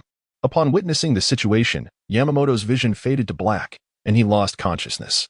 Observing this scenario, the nearby Dragon Kingdom naval officers could not help but scoff disdainfully. Take him away. With that command, Yamamoto was promptly carried off. Meanwhile, efforts to salvage the F-22 fighter jet that had fallen into the southern waters of the Dragon Kingdom were underway. Despite the fact that the entire aircraft was purchased by the Cherry Blossom Nation from the Lighthouse Nation, it was originally a product of the Lighthouse Nation's F-22 jets. Retrieving it would allow the Dragon Kingdom to assess the capabilities of the Lighthouse Nation's fighter jets. As the Dragon Kingdom engaged in these operations, short videos began to surface online. These videos captured the perspective of the Cherry Blossom Nation's fighter jets, showcasing them accelerating past the Dragon Kingdom's aircraft from below, almost as if mocking them. The footage prompted ridicule from numerous foreign netizens. See? The Dragon Kingdom only knows how to boast. Haven and Oppo's. They've been claiming that their J-20 is equivalent to a 5th-generation fighter? Yet, here they are, unable even to catch a whiff of the F-22 and Oppo's exhaust. It is a common truth that the more one lacks something, the more they extol it. Just like the Dragon Kingdom, which, lacking integrity, resorts to deception, giving rise to entities like the War Deception Bureau. Indeed, the people of the Dragon Kingdom are among the most despicable in the world. Without delving into other matters, their propensity for fraud is substantial. Do you know why they resort to such deceit? It is not merely due to poverty. Often, they even proclaim, a Dragon Kingdom citizen does not deceive another Dragon Kingdom citizen. Such a nation is, I must say, utterly contemptible. Across international platforms, many voices erupted in outrage. Moreover, these news reports were rapidly disseminated within the Dragon Kingdom. Soon, headlines began to emerge. The Dragon Kingdom's self-proclaimed J-20 myth had now shattered. It was all merely a dream. The Dragon Kingdom's J-20 falls far short of 5th-generation standards. with the latest aerial combat footage revealed. The Dragon Kingdom's fighter jets, trailing behind the F-22, could not even detect its exhaust, let alone engage with missiles. A plethora of news articles quickly circulated. Observing these developments, many netizens began to comment below. No way. I thought the J-20 had superior specifications compared to the F-22 during the airshow. Specifications mean little. Our Air Force is still too weak to be a contender. So, our nation's Air Force is this feeble? What is there to celebrate? Honestly, I suggest we leave post-haste. The friction from this exercise has exposed our true capabilities. If the Lighthouse Nation were to send troops to engage us, we would suffer greatly. Many voices clamored, urging others to abandon the Dragon Kingdom's international scene for a mere $250, with offers of donations for those lacking funds. Foolish. The Dragon Kingdom is supported only by you impoverished souls. Anyone with any wealth has already transferred their assets away. Then why don't you leave? Hurry up and depart instead of dawdling here. Such a significant event surely warrants an official announcement from the Dragon Kingdom. Yet, not only did the Dragon Kingdom remain silent, but even the Cherry Blossom Nation had not issued a statement. As numerous voices of dissent emerged, some individuals posed a more rational inquiry. Indeed, such a major incident would not be concealed by the Cherry Blossom Nation. They would most certainly seize the opportunity to boast. Yet, at present, all was eerily calm. Just as the news was gaining traction, a post suddenly appeared on the Southern Military District's official account. The content of the post was a mere statement, all is well. Accompanying this message was an image depicting the silhouette of an F-22 fighter jet being pierced by a beam of crimson light. On the ocean's surface, two F-22 jets submerged beneath the waves seemed to be sinking gradually. Though these jets were mere black silhouettes, their shape unmistakably identified them as F-22s. Upon viewing this scene, many netizens felt a sudden jolt of disbelief. What is happening? Almost simultaneously with the release of this image by the Southern Military District, netizens erupted in fervor once more. What is going on? Initially, there were videos stating that the F-22 jets were decisively defeating our J-20s, right? No, if you look closely at this image, it does indeed feature F-22s, but there are no J-20s in sight. What is this red light? It appears to be descending from the heavens. Could it be a divine intervention? Are you spinning a sci-fi tale? Divine intervention? What nonsense is this? Stop your boasting. This image is clearly generated by technology. If the Dragon Kingdom truly shot down the Lighthouse Nation's F-22s, wouldn't there be live evidence? I tend to agree. Remember, over on the foreign front, the F-22s are decisively outclassing the J-20s, and there is video evidence to support this. Now, the Dragon Kingdom presents nothing but an image and claims victory? If the Dragon Kingdom truly possessed such prowess, I would eat my words live. Besides, look at this image. It's absurd. A beam of red light shooting straight down from the clouds. What is that? A laser weapon? Since when did the Dragon Kingdom's laser technology become so advanced? If they truly had such weaponry, could they allow the Cherry Blossom Nation's jets to toy with them? Honestly, from a rational standpoint, I find it hard to believe this incident, but emotionally, as a citizen of the Dragon Kingdom, I still hope for the Cherry Blossom Nation's jets to be shot down by us. Many engaged in fervent discussions. Meanwhile, within the forum, several public figures stepped forward, fervently explaining, the Dragon Kingdom lacks laser weaponry. Even if such weapons were fired, it would have to come from the ground, never from the clouds. Yet, following the ambiguous photo release from the Dragon Kingdom, the Cherry Blossom Nation remained unresponsive, as if maintaining a silence. This silence, however, prompted many defenders to begin justifying the situation, claiming that the Cherry Blossom Nation was simply too proud to reply.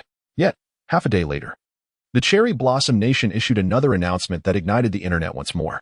Report, during the course of this exercise, 3 fighter jets encountered navigation issues and ultimately crashed into international waters.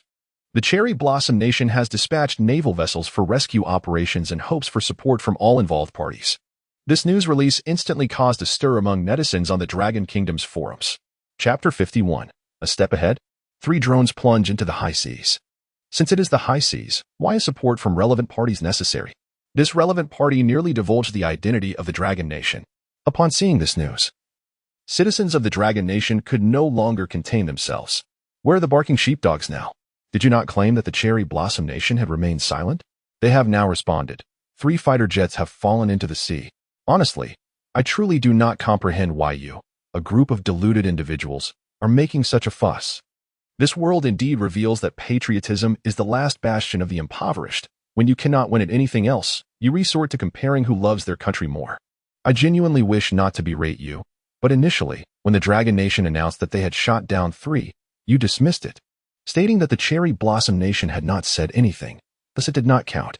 Now that the Cherry Blossom Nation has also claimed 3 jets after the Dragon Nation's announcement, I am left wondering how you, a bunch of Cherry Blossom sycophants, plan to grovel further? Did you not see what was stated above? During this exercise, due to the navigation system malfunctioning, the jets ultimately fell into the ocean. What connection does this have with the Dragon Nation? Is it conceivable that the Dragon Nation, witnessing the Cherry Blossom Nation's exercise resulting in 3 fighter jets crashing, fabricated this narrative, claiming that lasers shot them down from the sky? I find that entirely plausible. The Dragon Nation's entire information system emulates that of the Lighthouse Nation, as they lack such capabilities. I sincerely do not wish to engage with you Cherry Blossom sycophants. What has the Cherry Blossom Nation provided you that has you so submissive? Was it not the case that your family suffered directly at the hands of the Cherry Blossom Nation, giving rise to your existence?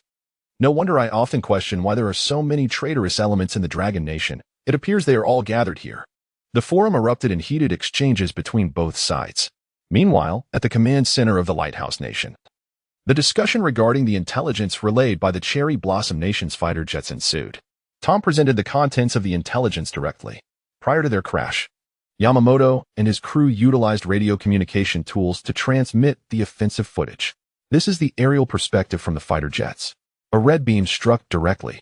Observing this scene, Kenjin Koji from the Cherry Blossom Nation rose to speak first. This message was relayed by our soldiers. The Dragon Nation must possess space weaponry and utilized laser weapons for the attack. Koji's assertion instantly caused the entire command center to furrow their brows deeply.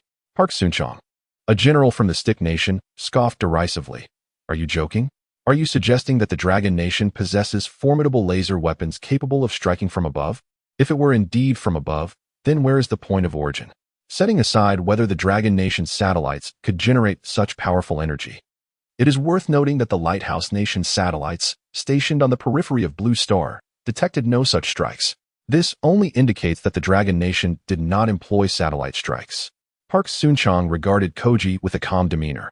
What do you imply? Are you insinuating that our Imperial soldiers are speaking recklessly? I am merely stating facts. If the Dragon Nation truly conducted a satellite strike, the Lighthouse Nation would undoubtedly have detected it. Then what do you propose this situation is? Could it be that the Dragon Nation engaged in information warfare, generating strong electromagnetic interference that caused you to lose your navigation systems, ultimately leading to your crash into the sea?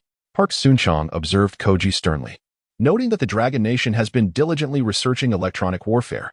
The Dragon Nation's electronic warfare caused our fighter jets to crash? Koji chuckled derisively before responding. First and foremost, the Dragon Nation's fighter jets appeared in our last transmission at a distance of at least 30 kilometers. If electronic warfare suppression were in effect, how could we receive this final signal? Moreover, if electronic warfare suppression was employed, from where did the final red beam originate? Koji looked at Park Sunchong, exasperated. It is highly likely that the phenomenon was merely light refraction, resulting in the appearance of a red beam. Park Sunchong reiterated his explanation. After hearing this, Koji took a deep breath and turned to General Tom. He abruptly stood and raised his right hand. General Tom. General Park Sunchong of the Stick Nation has insulted our Cherry Blossom Imperial soldiers.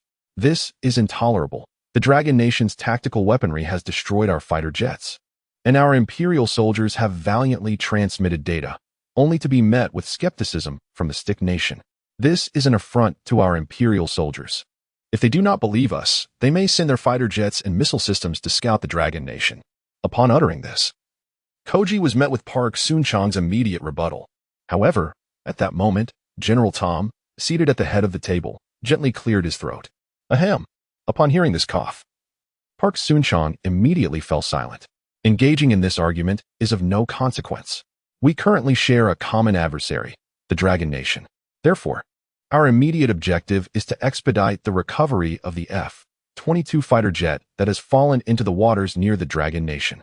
Once we locate the wreckage and the black box, we will uncover the truth of the matter. I hereby command the Cherry Blossom Nation's naval vessels to proceed into the high seas and ensure the recovery of the wreckage. Our Ford-class carrier group will also provide immediate support. Tom swiftly made his decision. Given the general's directive, both Park Soon-chong and Koji found themselves unable to refute. They nodded slightly, exchanged glances, and quickly exited. 2 hours later, the naval vessels of the Cherry Blossom Nation headed directly to the crash site. This location lies within the territorial waters of the Dragon Nation. On the surface, apart from a few patches of black oil, there was nothing. Koji observed the situation. Furrowing his brow, it appears the Dragon Nation arrived before us. If there were indeed any wreckage, they must have already salvaged it. Koji's aide, Ichiro Nitu, standing beside him, added candidly, "General, this is the wreckage of an F-22. If the Dragon Nation retrieves it, given their remarkable ability to replicate technology, it will not be long before they completely breach some key technologies. At that point, we will find ourselves unable to account to the Lighthouse Nation." Nitu's words further darkened Koji's expression. He conceded, indeed. The production line for the F-22 at the Lighthouse Nation has already been compromised by the Dragon Nation's tactics. Should they also capture the fighter jet, the Dragon Nation will swiftly produce high-quality replicas of the F-22. When that time comes, it will pose the greatest threat. With this in mind, without hesitation, Koji declared, "All forces shall remain stationed here. I will return immediately to report to General Tom." Chapter 52, The Lighthouse Nation. Fleet at the gates in the Operations Command Center, General Tom gazed at the figure before him, the islander Kinji. "Are you suggesting that all the F-22 fighter jets we purchased have fallen into the hands of the Dragon Nation? You are well aware of their capabilities. Once our advanced equipment is in their possession, it will not be long before they reverse engineer its functionalities. You must handle this matter with utmost seriousness. At the very least, I expect the wreckage to be retrieved." Tom's eyes narrowed as he reprimanded Kinji. The latter shrank back slightly, nodding cautiously in acknowledgement. Swiftly, Kinji relayed the information back to the Sakura Nation's base. After a brief discussion, the Sakura government's cabinet promptly drafted a statement. It was soon confirmed that 3 F-22 jets from the Sakura Nation had indeed crashed near the Dragon Nation's coastal waters, urging all relevant parties to exercise restraint and avoid rash actions. This succinct statement ignited a fervor across the forum. What does it mean for relevant parties to exercise restraint? Are you not aware? Since the jets fell into the Dragon Nation's territorial waters, they have mobilized civilian fishermen to conduct salvage operations. Their intentions are abundantly clear. They aim to pilfer the technology of the Lighthouse Nation's F-22 fighters. Is this not akin to theft? The Dragon Nation, as a major power, surely should not engage in such deeds. What major power? Do you truly comprehend? The nature of the Dragon people is that of petty theft. They not only steal technology but also appropriate our cultural festivals. They have shamelessly claimed our traditions, such as the Dragon Boat Festival and the Spring Festival, as their own. You are unaware that the Dragon Nation is regarded as one of the most inferior nations globally. They not only pilfer our festivals, but also our history, attempting to usurp even the illustrious poet Li Bai. Moreover, as the White Elephant Nation, we once established a border agreement with the Dragon Nation. Yet they continually encroach upon our territory, asserting it as their own. We must denounce this despicable nation. They have no right to exist in this world and should be obliterated by the Sakura Nation. Indeed, the Sakura Nation has shown excessive leniency. Such a country has no justification for existence and ought to be eradicated. A chorus of condemnation erupted. In the face of such turmoil. Chapter 53. Is the Dragon Kingdom powerless? As the atmosphere of panic spread, the military leaders of the Dragon Kingdom convened an emergency meeting to address the pressing situation of foreign troops encroaching upon their borders. Ladies and gentlemen, we face an imminent threat, and I urge you to voice your thoughts candidly, yet rationally, supported by factual evidence. The assembly included numerous frontline commanders and researchers, all encouraged to conduct a systematic analysis based on our comprehensive national strength and advantages, pondering how to navigate this dispute and ultimately conclude it. The third chief, seated at the head of the table, spoke first. In this modern era, the Dragon Kingdom possesses sufficient strength to engage in a limited conflict. However, we must contemplate how to initiate such a localized war and, more importantly, how to conclude it effectively. Should we embark on this path without a viable exit strategy, we risk becoming ensnared in an endless quagmire of warfare, leading to substantial financial drains, complicating our situation immensely. I believe the current military pressure from the foreign power stems primarily from our recent recovery of the F-22 fighter jet. They are wary of us acquiring their core technologies. Therefore, I propose that we endure this setback, return the F-22 to them, and urge their withdrawal. We must continue to develop steadily, trading space for time. Once our technological advancements reach a significant level and our national strength has been bolstered, we will be prepared for a genuine confrontation. Shortly after the third chief and Oppos, S remarks, a Dove faction officer rose to voice his dissent. Trading space for time? How many times have we heard this? What is the point? How many concessions must we make? Our capability to engage the F-22 within our territorial limits signifies that we already possess adequate strength. Your mindset is merely a product of inertia, perpetually believing in our own inadequacy and retreating. If we continue to yield, when will it end? Many hawkish individuals immediately countered. How long must we choose to retreat? Are we to concede indefinitely? If so, what purpose does the Dragon Kingdom serve? It is quite simple. Our naval power is still lacking. Although we have constructed several aircraft carriers, we have not sufficiently equipped our destroyers and frigates. Only when our carrier numbers are comparable to those of our adversary will we stand a fighting chance. For now, we must concede, as there are no other alternatives. The notion of retreating yet again, a Dove faction member retorted. I ask you, over the years, our international standing has improved, and we have garnered the support of numerous nations. If we concede now, will they not perceive us as lacking the strength of our foreign adversary? Chapter 54, Comprehensive Frequency Blocking System, a Grand Conspiracy. In light of the current situation, many Doves fell silent. Chief No. 3 furrowed his brow and addressed Lin Rui. Let us focus on the matter at hand and refrain from unnecessary debates. Yes, Chief. Lin Rui replied without hesitation, standing tall and speaking with gravity.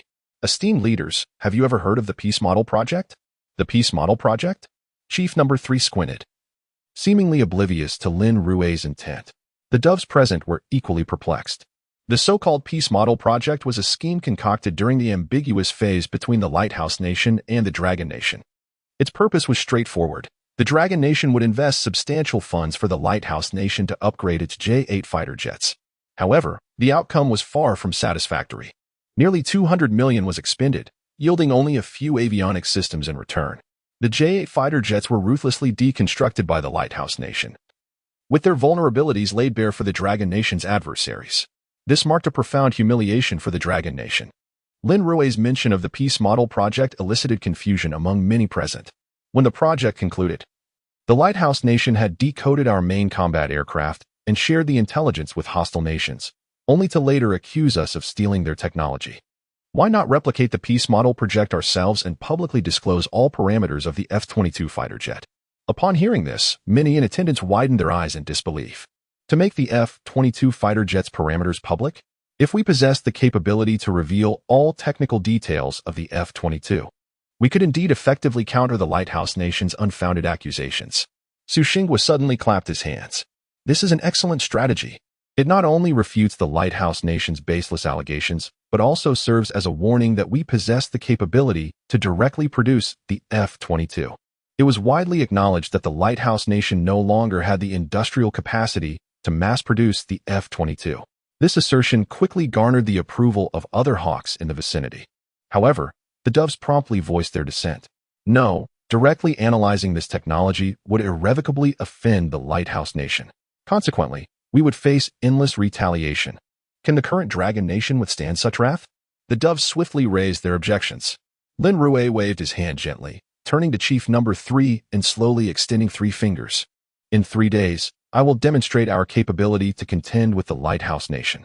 3 days. To witness our ability to counter the Lighthouse Nation? Su Xingwa looked at Lin Rui, intending to say more, but was interrupted by Yang Jianjun beside him. Professor Su, Lin Rui is certainly not one to speak without purpose.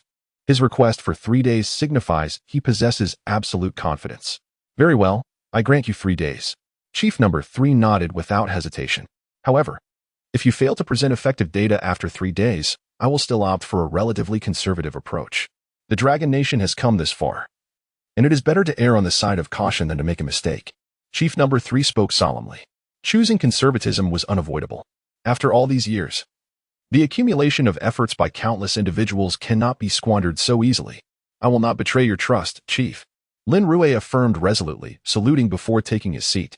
The remainder of the meeting primarily focused on presenting 2 plans. Lin Rui did not need to deliberate extensively, given the limited time frame of only 3 days. Most of his considerations revolved around defensive strategies. Lin Rui wasted no time and promptly departed the conference room, heading to the training base. With the Dragon Military Festival approaching, the Lighthouse Nation and other countries were eager to exploit this opportunity to embarrass the Dragon Nation. At the Binhai City base, Lin Rui stood within the facility, gazing thoughtfully at the Wave Rider fighter jets parked in the nearby hangar. As he pondered, a team of pilots approached in precise formation. These were the pilots assigned to him. Everyone, I shall refrain from unnecessary words. Today's combat mission has been fully assigned. The level of danger involved, I will not elaborate on. Are you all prepared? As his words fell, the members of the fighter jet squad nodded in unison. Always ready. Report, our letters of testament have all been completed, and we await the combat orders. The squadron leader stood tall and spoke solemnly. All letters of testament completed. Lin Rui looked at these dedicated soldiers, feeling a surge of emotion. This is what it means to be a soldier of the Dragon Nation. Whenever the motherland is in need, they're always ready to sacrifice their lives. I shall add one more command. Regardless of what happens, you must return alive. You are soldiers of the Dragon Nation. The lives of the Lighthouse Nation soldiers are not worth your own. Lin Rui's words momentarily intensified the focus in the eyes of many present. Indeed, these lives do not merit such a sacrifice. All right, let us move out. Without further ado, Lin Rui led his soldiers into the cockpit. Once inside, he activated the auxiliary AI mode. The operation of the fighter jet was as effortless as playing a childhood arcade game, requiring minimal input. The Wave Rider fighter jet swiftly ascended, surging into the skies. Attention, altitude to 12,000 meters. All personnel, radio silence. Switching to the internal channel, he activated the phased array radar detection system and stealth functionality. Let me repeat, altitude 12,000 meters, all silent. The squadron members promptly complied, rapidly ascending. Lin Rui had no concerns regarding the functionality of the interface. With the AI assistance, the primary control room would maintain synchronization with his set parameters. Before long, the fighter jet reached the edge of the airspace. Upon entering this zone, Lin Rui's display clearly revealed the distribution of the Lighthouse Nation's vessels. Observing this, he calmly ordered, activate the comprehensive frequency jamming system. As Lin Rui's command echoed, the AI control system swiftly initiated its operation. The display, which had previously shown the Lighthouse Nation's vessels in green, instantaneously transformed to red. All communication devices were severed. Chapter 55. Annihilation Imperative. All communication systems were severed, akin to a sudden internet outage on a cellular device, typically eliciting a mere expression of annoyance before resumption of activity. However, for naval vessels, the disruption of communication channels signifies a profound loss of contact. Globally, the preeminence of the Lamplighters' naval and aerial forces is well established, predicated on sophisticated technologies such as reconnaissance satellites. Yet, with the Dragon Nation's implementation of full-spectrum jamming, the Lamplighters' carrier fleet and aerial assets are rendered incapable of receiving satellite communications, effectively blinding them. At that moment, aboard a Lamplighters vessel, why is there no connectivity? Calling Destroyer 2, Destroyer 2, respond. Report. We have lost communication with all surrounding fleets. This is likely due to electronic warfare interference from the Dragon Nation. Should we dispatch interceptors for reconnaissance? The Lamplighters' military response was swift. They promptly assessed the situation. Subsequently, several F-35 interceptors, accompanied by a dozen F-18 fighters, were rapidly deployed, ascending towards higher altitudes. Even with electronic warfare, full-spectrum jamming has a limited range. Evasion would restore contact with the base. The Lamplighters and Oppos' strategy was sound. However, they were confronted not by ordinary adversaries, but by the Dragon Nation's interceptor squadron. Retain 2 interceptors to continue jamming the Lamplighters' naval forces. The remainder will divide into 2 teams, one to interdict, severing all communication between the Lamplighters' fighters and their carrier. The other will follow me. After disrupting communication, execute a swift encirclement, ensuring the annihilation of the Lamplighters' interceptors. Lin Rui commanded without hesitation. Anticipating the Lamplighters' deployment of interceptors in response to the full-spectrum jamming, Lin Rui's strategy was pre-planned within the interceptor squadron. Affirmative. Upon acknowledgement. In the high altitudes, the Dragon Nation's interceptor squadron bifurcated. One contingent continued north, while the other descended southward for a rapid interdiction. An invisible net seemed to constrict in the sky, relentlessly closing in. The Lamplighters and Oppos interceptors remained oblivious, their formation ascending. The Dragon Nation and Oppos' stealth-enabled interceptors flew in close proximity. Report. Complete encirclement achieved. Current distance exceeds 5 kilometers, beyond visual range. Shall we initiate full-channel jamming? Report. Second echelon has implemented full-channel jamming, ensuring communication isolation between the lamplighter's interceptors and their carrier base. Upon receiving successive reports, Lin Rui's countenance bore a subtle smile. It is time to close the net. Initiate full-channel communication jamming, severing communication among the lamplighter's interceptors. Employ laser weaponry for engagement, maintaining stealth. Ensure their complete elimination. Lin Rui issued the operational directive. The interceptor squadron collectively braced themselves. An elimination order. All were aware of the recurring disappearances of lamplighter's personnel during exercises and operations in recent years. Could these be related? Reiterate. Acquire your designated targets. Upon elimination, execute a swift disengagement. Lin Rui re-emphasized. Affirmative. The Dragon Nation and Oppo's Interceptor Squadron responded promptly. Upon acknowledgement, the electronic warfare interception systems of all 6th-generation fighters were activated. Full-channel jamming. Instantly, all Dragon Nation's interceptors entered energy accumulation mode. At that moment, the lamplighter's flight formation, still ascending. Glance downward. Lead calls 2, lead calls. Damn it, what is my position? The fighter pilots instinctively glanced around. Behind their visors. They exchanged glances before pointing towards their communication devices. All avionics systems were silent. An ominous premonition surged instantaneously. Their communication systems had been functional during takeoff, enabling effective communication with each other, albeit not with the carrier base. Now, complete communication loss, even GPS positioning, had occurred. Oh heavens! What is this? Retreat. Retreat immediately. Simultaneously. Intense red light filled the vision of the lamplighter's interceptor pilots. The red light pierced through the interceptors, which plummeted towards the ocean in arcs, like dying embers. At such altitudes, a fall was certainly fatal. Terror filled the eyes of many lamplighter soldiers. Amidst the red glow in the clouds, they seemed to glimpse manta rays in flight. But it was fleeting. These manta rays darted past, swiftly disappearing into the clouds. Even if they had seen them, they could not report to the base. All communication was severed. Piloting the Wave Rider configured interceptors, they accelerated to maximum velocity, swiftly returning to Dragon Nation's airspace, unscathed. Had it not been for minor deviations during the retreat, the lamplighter soldiers would have remained unaware of who attacked them. Exceptional stealth capabilities ensured their radar evasion. Near Mach 10 flight speeds, precise laser weaponry, and formidable electronic suppression, these technologies, combined, enabled the interceptors to dominate the lamplighter's carrier-based aircraft. The adversary could not even acquire their positions. During the return flight, the interceptor squadron opened communication channels. It feels like a dream. The combat cockpit is just like the training simulator. During the engagement, no aiming was needed. Simply press the firing button. Is this artificial intelligence warfare? Automatic target lock. I did not even need to consider lead compensation. Personally, I believe that with basic training, no, as long as physical fitness is adequate, no, anyone can quickly master it. The interceptor flight squadron leader spoke successively. He initially thought basic training was necessary. However, with the AI-assisted piloting system, even basic training was unnecessary. Adequate physical fitness? Also unnecessary due to the anti-gravity constant pressure life support system. Relying on potent electromagnetic forces, it completely negated the pressure from extreme acceleration. Precisely. Anyone who has played video games can effectively pilot the Dragon Nation's latest fighters. This signifies a substantial enhancement of the Dragon Nation's aerial forces. Chapter 56 is the Dragon Kingdom hosting an equipment exhibition near the border waters. Numerous vessels from the Lighthouse Nation are anchored at the periphery of the Dragon Kingdom's territorial sea. Suddenly, sparks erupt in the sky, as if something is plummeting rapidly towards the ground. Observing this scene, many personnel from the Lighthouse Nation's fleet display expressions of incredulity. These fighter jets were entirely dispatched by the Lighthouse Nation. They ascended only briefly before crashing down. Furthermore, they are unable to establish any communication with the pilots on board. Witnessing this, the entire naval force of the Lighthouse Nation begins to panic. Their fear is not of war itself, but of a conflict that is invisible even to the enemy. Captain, we should hasten our retreat. The current situation is utterly unclear. An rash assault would be tantamount to a death wish.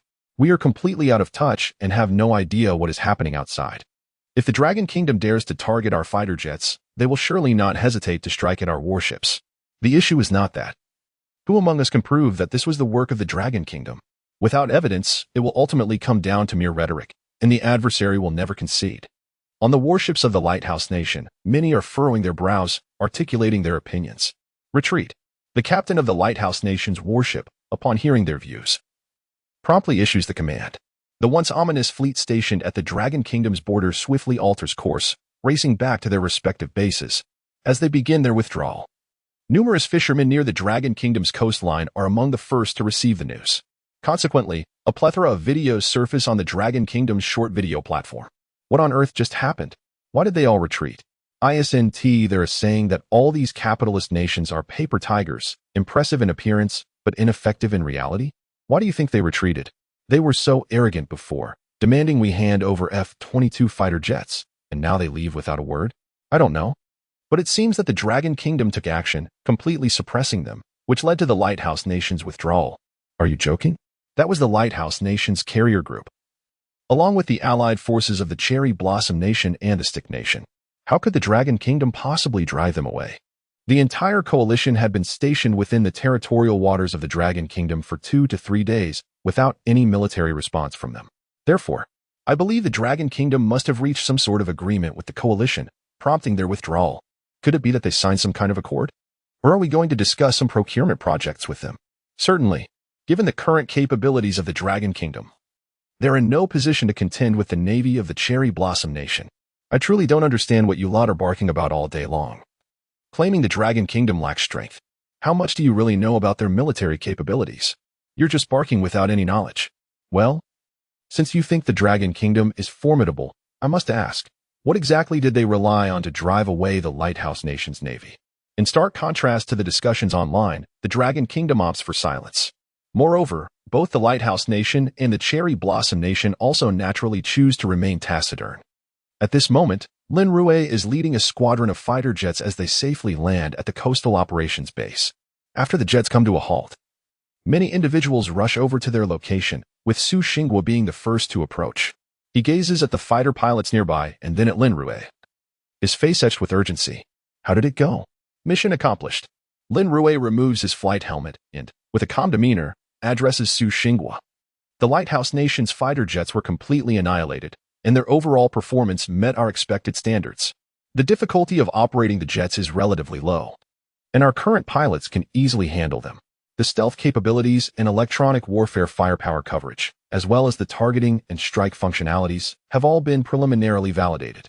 Lin Rui speaks with palpable excitement. Now, we just need to have a real competition with the F-22 fighter jets. Excellent.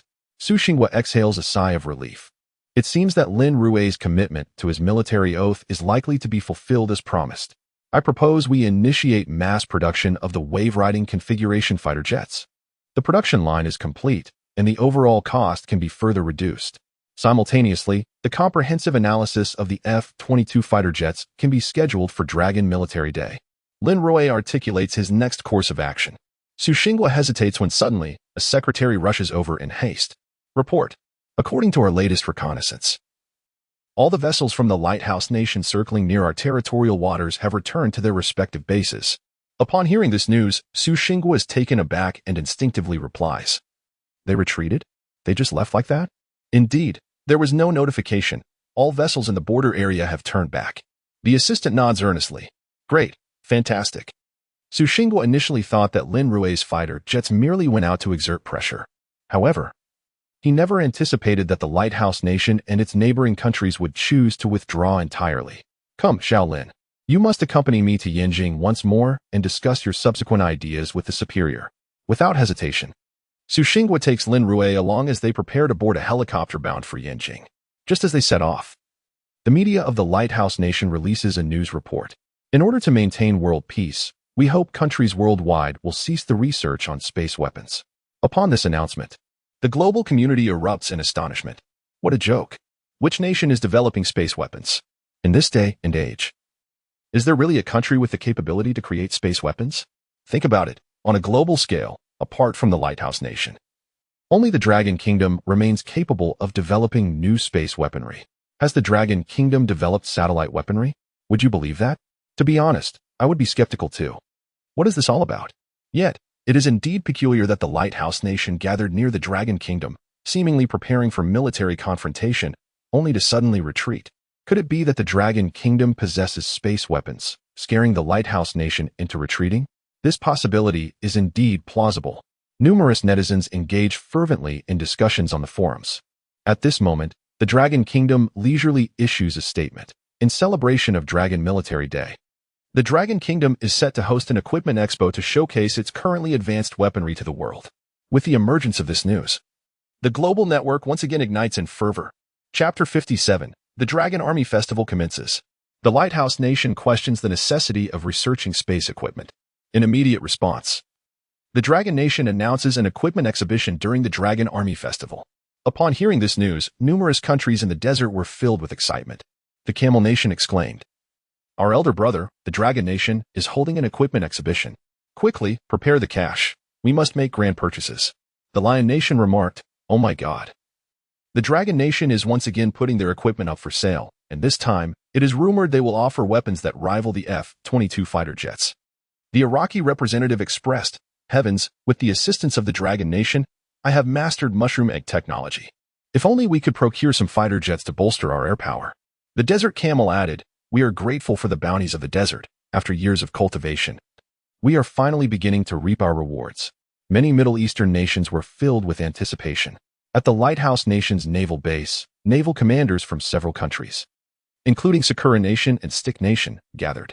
A commander from Sakura Nation inquired, "Will the Dragon Nation showcase our F-22 fighter jets at their exhibition?" To which a commander from the White Elephant Nation replied, "They lack the technology."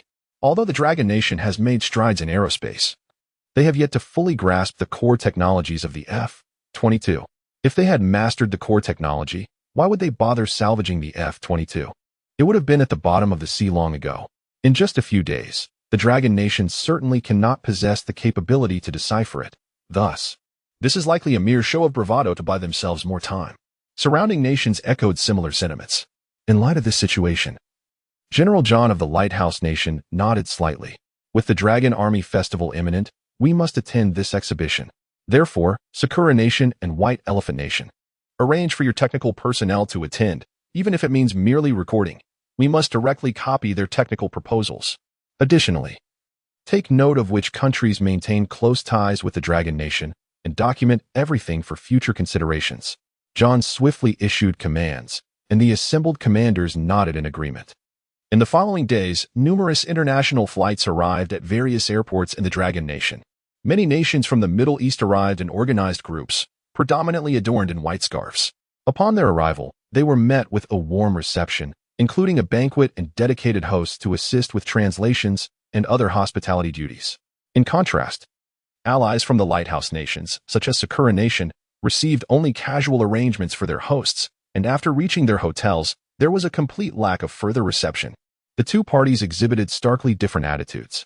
After settling into their accommodations, commanders from Sakura Nation and White Elephant Nation swiftly began contacting one another. These Dragon Nation individuals truly are intolerable. Do they even comprehend what they are doing? The Dragon Nation prides itself on being a nation of etiquette. Yet observe how they treat us. And what of those Middle Eastern nations? They merely possess a bit of wealth. After expressing a few grievances, the commanders from Sakura Nation felt a simmering anger. At this equipment exhibition, I shall see what they truly possess. I suspect there is little of value. We shall soon find out. Let us endure this. Tomorrow is officially the Dragon Army Festival, and once the proceedings are complete, we will understand the true strength of the Dragon Nation. After a brief discussion, the group dispersed, and the night passed without incident. On the morning of the Dragon Army Festival, the celebrations began. The chosen venue was a military port near Bahai City. In the distance, numerous warships were quietly docked along the shore. The Dragon Nation's Army Honor Guard was already prepared on the ground. Lin Rui, along with Su Xinghua and others, sat in the viewing stand. Prepare. At 9 a.m., the Dragon Army Festival commenced, accompanied by the sound of cannon fire. The resonant voices of the Honor Guard erupted forth. Following this, a series of thunderous footsteps marched in unison, creating a grand spectacle. Witnessing this scene, Lin Rui felt a surge of excitement within him. Indeed, the experience of witnessing the parade live was incomparable to watching it on television. The solemnity of the military could not be accurately conveyed through a screen. The formation marched past the podium, followed by a convoy of tanks. In the distance, the aircraft carrier emitted a deep horn blast. with the sound echoing and the smoke billowing from the tanks. It almost transported the audience directly to a battlefield. At this moment, the announcer at the podium began to speak. Next, racing towards us is the Dragon Nation's new F-22 fighter jet. Upon hearing this, many foreign commanders instinctively lifted their heads. The eyes of numerous Middle Eastern representatives glimmered with envy and hope. If we could procure a few fighter jets, we would dominate the entire Middle East. Who wouldn't desire that? But the Dragon Nation is unlikely to sell. After all, this is their latest fighter jet. And obtaining a J-10 would be a stroke of luck. We should not even dream of military aircraft. If they could sell us some tanks, that would be wonderful. Their latest 055 destroyer could easily pursue an aircraft carrier. In contrast to the longing evident in Middle Eastern nations, commanders from Sakura Nation and others displayed expressions of disdain. Another J-20 fighter jet. This is all the Dragon Nation has to offer. They have showcased these numerous times, yet we have not seen any significant improvements. Indeed, it seemed we had overestimated them. This time, their arms sales likely held no novelty. Wait a moment, let us not forget that just recently, the Lighthouse Nation's fighter jets were in the vicinity of the Dragon Nation's territorial waters. Upon hearing this, many in attendance felt a sudden jolt of realization. Indeed, that flash of red light. Just as they were processing this information, the announcer at the podium spoke with an impassioned tone. Ladies and gentlemen, as we all know, the Dragon Nation has a relatively late start in aviation. Throughout our journey, we began by imitating the Northern Bear Nation's fighter jets, gradually integrated into the Lighthouse Nation's peace paradigm program, and slowly developed until now. We have forged an independent path. Therefore, we now invite you to witness the latest achievement of the Dragon Nation, the prototype of the Luan Bird fighter jet, part of the Southern Sky Gate project. As the words fell, a series of explosive sounds erupted in the sky. Fighter jets, resembling rays, seemed to be circling and advancing over the surface of the sea. In the blink of an eye, they whizzed past, leaving the foreign commanders participating in the Dragon Army Festival with their mouths agape in astonishment. Chapter 58, Laser Weapons. Before me lies a Stingray aircraft. The entire structure is entirely flat, exuding an aura of advanced technology. Not only that, especially when the fighter jet swept across the sky, it surpassed the current flight speed of any existing fighter jets in the blink of an eye. The gathered military leaders from various nations may not be well acquainted with the performance of fighter jets, but the scene of the aircraft soaring through the sky is vividly etched in their minds. Such speed is undoubtedly incomparable to the few fighter jets in their own countries. Could it be that the Dragon Nation and Oppo's fighter jets have already surpassed Mach 10? When did their speed become so astonishing? Can a human even withstand Mach 10? The last data monitored by the Cherry Blossom Nation indicated that the Dragon Nation's fighter jets had indeed reached Mach 10. In other words, is it possible that the red light captured earlier in the clouds is not a satellite weapon? Could it be that the Dragon Nation has developed laser weapons? Many allies from the Lighthouse Nation speculate on the observation platform, seemingly validating their conjectures. Not long after the Stingray fighter jet glided by, a voice resonated from the podium once again. Ladies and gentlemen, the display phase has concluded. Next, we will showcase our aerial firepower capabilities. Upon hearing this, numerous allies of the Lighthouse Nation instinctively straightened in their seats, particularly the Cherry Blossom Nation and the White Elephant Nation. They dared not breathe, fearing they might miss any crucial detail.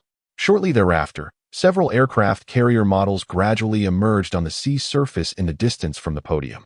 To enhance visibility, the screen in front of the observation platform was deliberately magnified. Upon seeing these carrier models, the military leaders from various countries were momentarily taken aback. What is the Dragon Nation attempting to convey? The carrier models on display are all replicas of the Lighthouse Nation's carriers. What could this mean?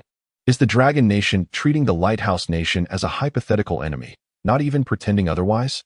They are directly using the carrier formations of the Lighthouse Nation as targets for their exercises. As the targets were positioned, the Stingray aircraft formed a combat formation. Racing towards this direction, the Stingray fighter jet formation drew closer, and suddenly, several beams of red light appeared in the sky. The beams descended like steel needles, directly striking the simulated enemy carriers on the sea. In an instant, the carrier was pierced through. Water surged in as if it had collided with an iceberg, slowly sinking beneath the waves. At this moment, the Dragon Nation's rescue team swiftly arrived, commencing salvage operations. After all, it is merely Chapter 59, Astonishment. The Dragon Nation is actually selling the J-20 in stark contrast to the discussions on the forums. The military leaders of various nations were acutely aware that what lay before them was far from mere propaganda. They beheld the descending curtain with their own eyes. Observing the tranquil sea surface rise with a delicate mist, this was undeniably authentic. The Dragon Army Day exhibition had concluded, and representatives from various countries were invited to explore the exhibition hall if they expressed interest in our military equipment. A 3-day showcase of armaments was set to commence, complete with knowledgeable guides to elucidate the intricacies of certain advanced weaponry. Upon hearing these words, many attendees rose from their seats, particularly the leaders from Middle Eastern nations, who hastily made their way forward. Meanwhile, allies from nations like Sakura country followed closely behind, their expressions grave. The formidable military power possessed by the Dragon Nation instilled a palpable sense of trepidation among them, as they recognized the implications of allowing such a neighbor to flourish unchecked. The leaders from Sakura country could not suppress their growing unease. Inside the exhibition hall, a plethora of Dragon Nation and Appos' weaponry was on display, ranging from light arms to air defense missiles and tanks. As they meandered through the entire exhibition, they arrived at the circular platform, where a fighter jet was stationed, albeit veiled by a curtain. A throng of onlookers, predominantly from the Middle Eastern nations, eagerly gathered, their anticipation palpable. Soon, a representative from the Dragon Nation approached the curtain with purpose.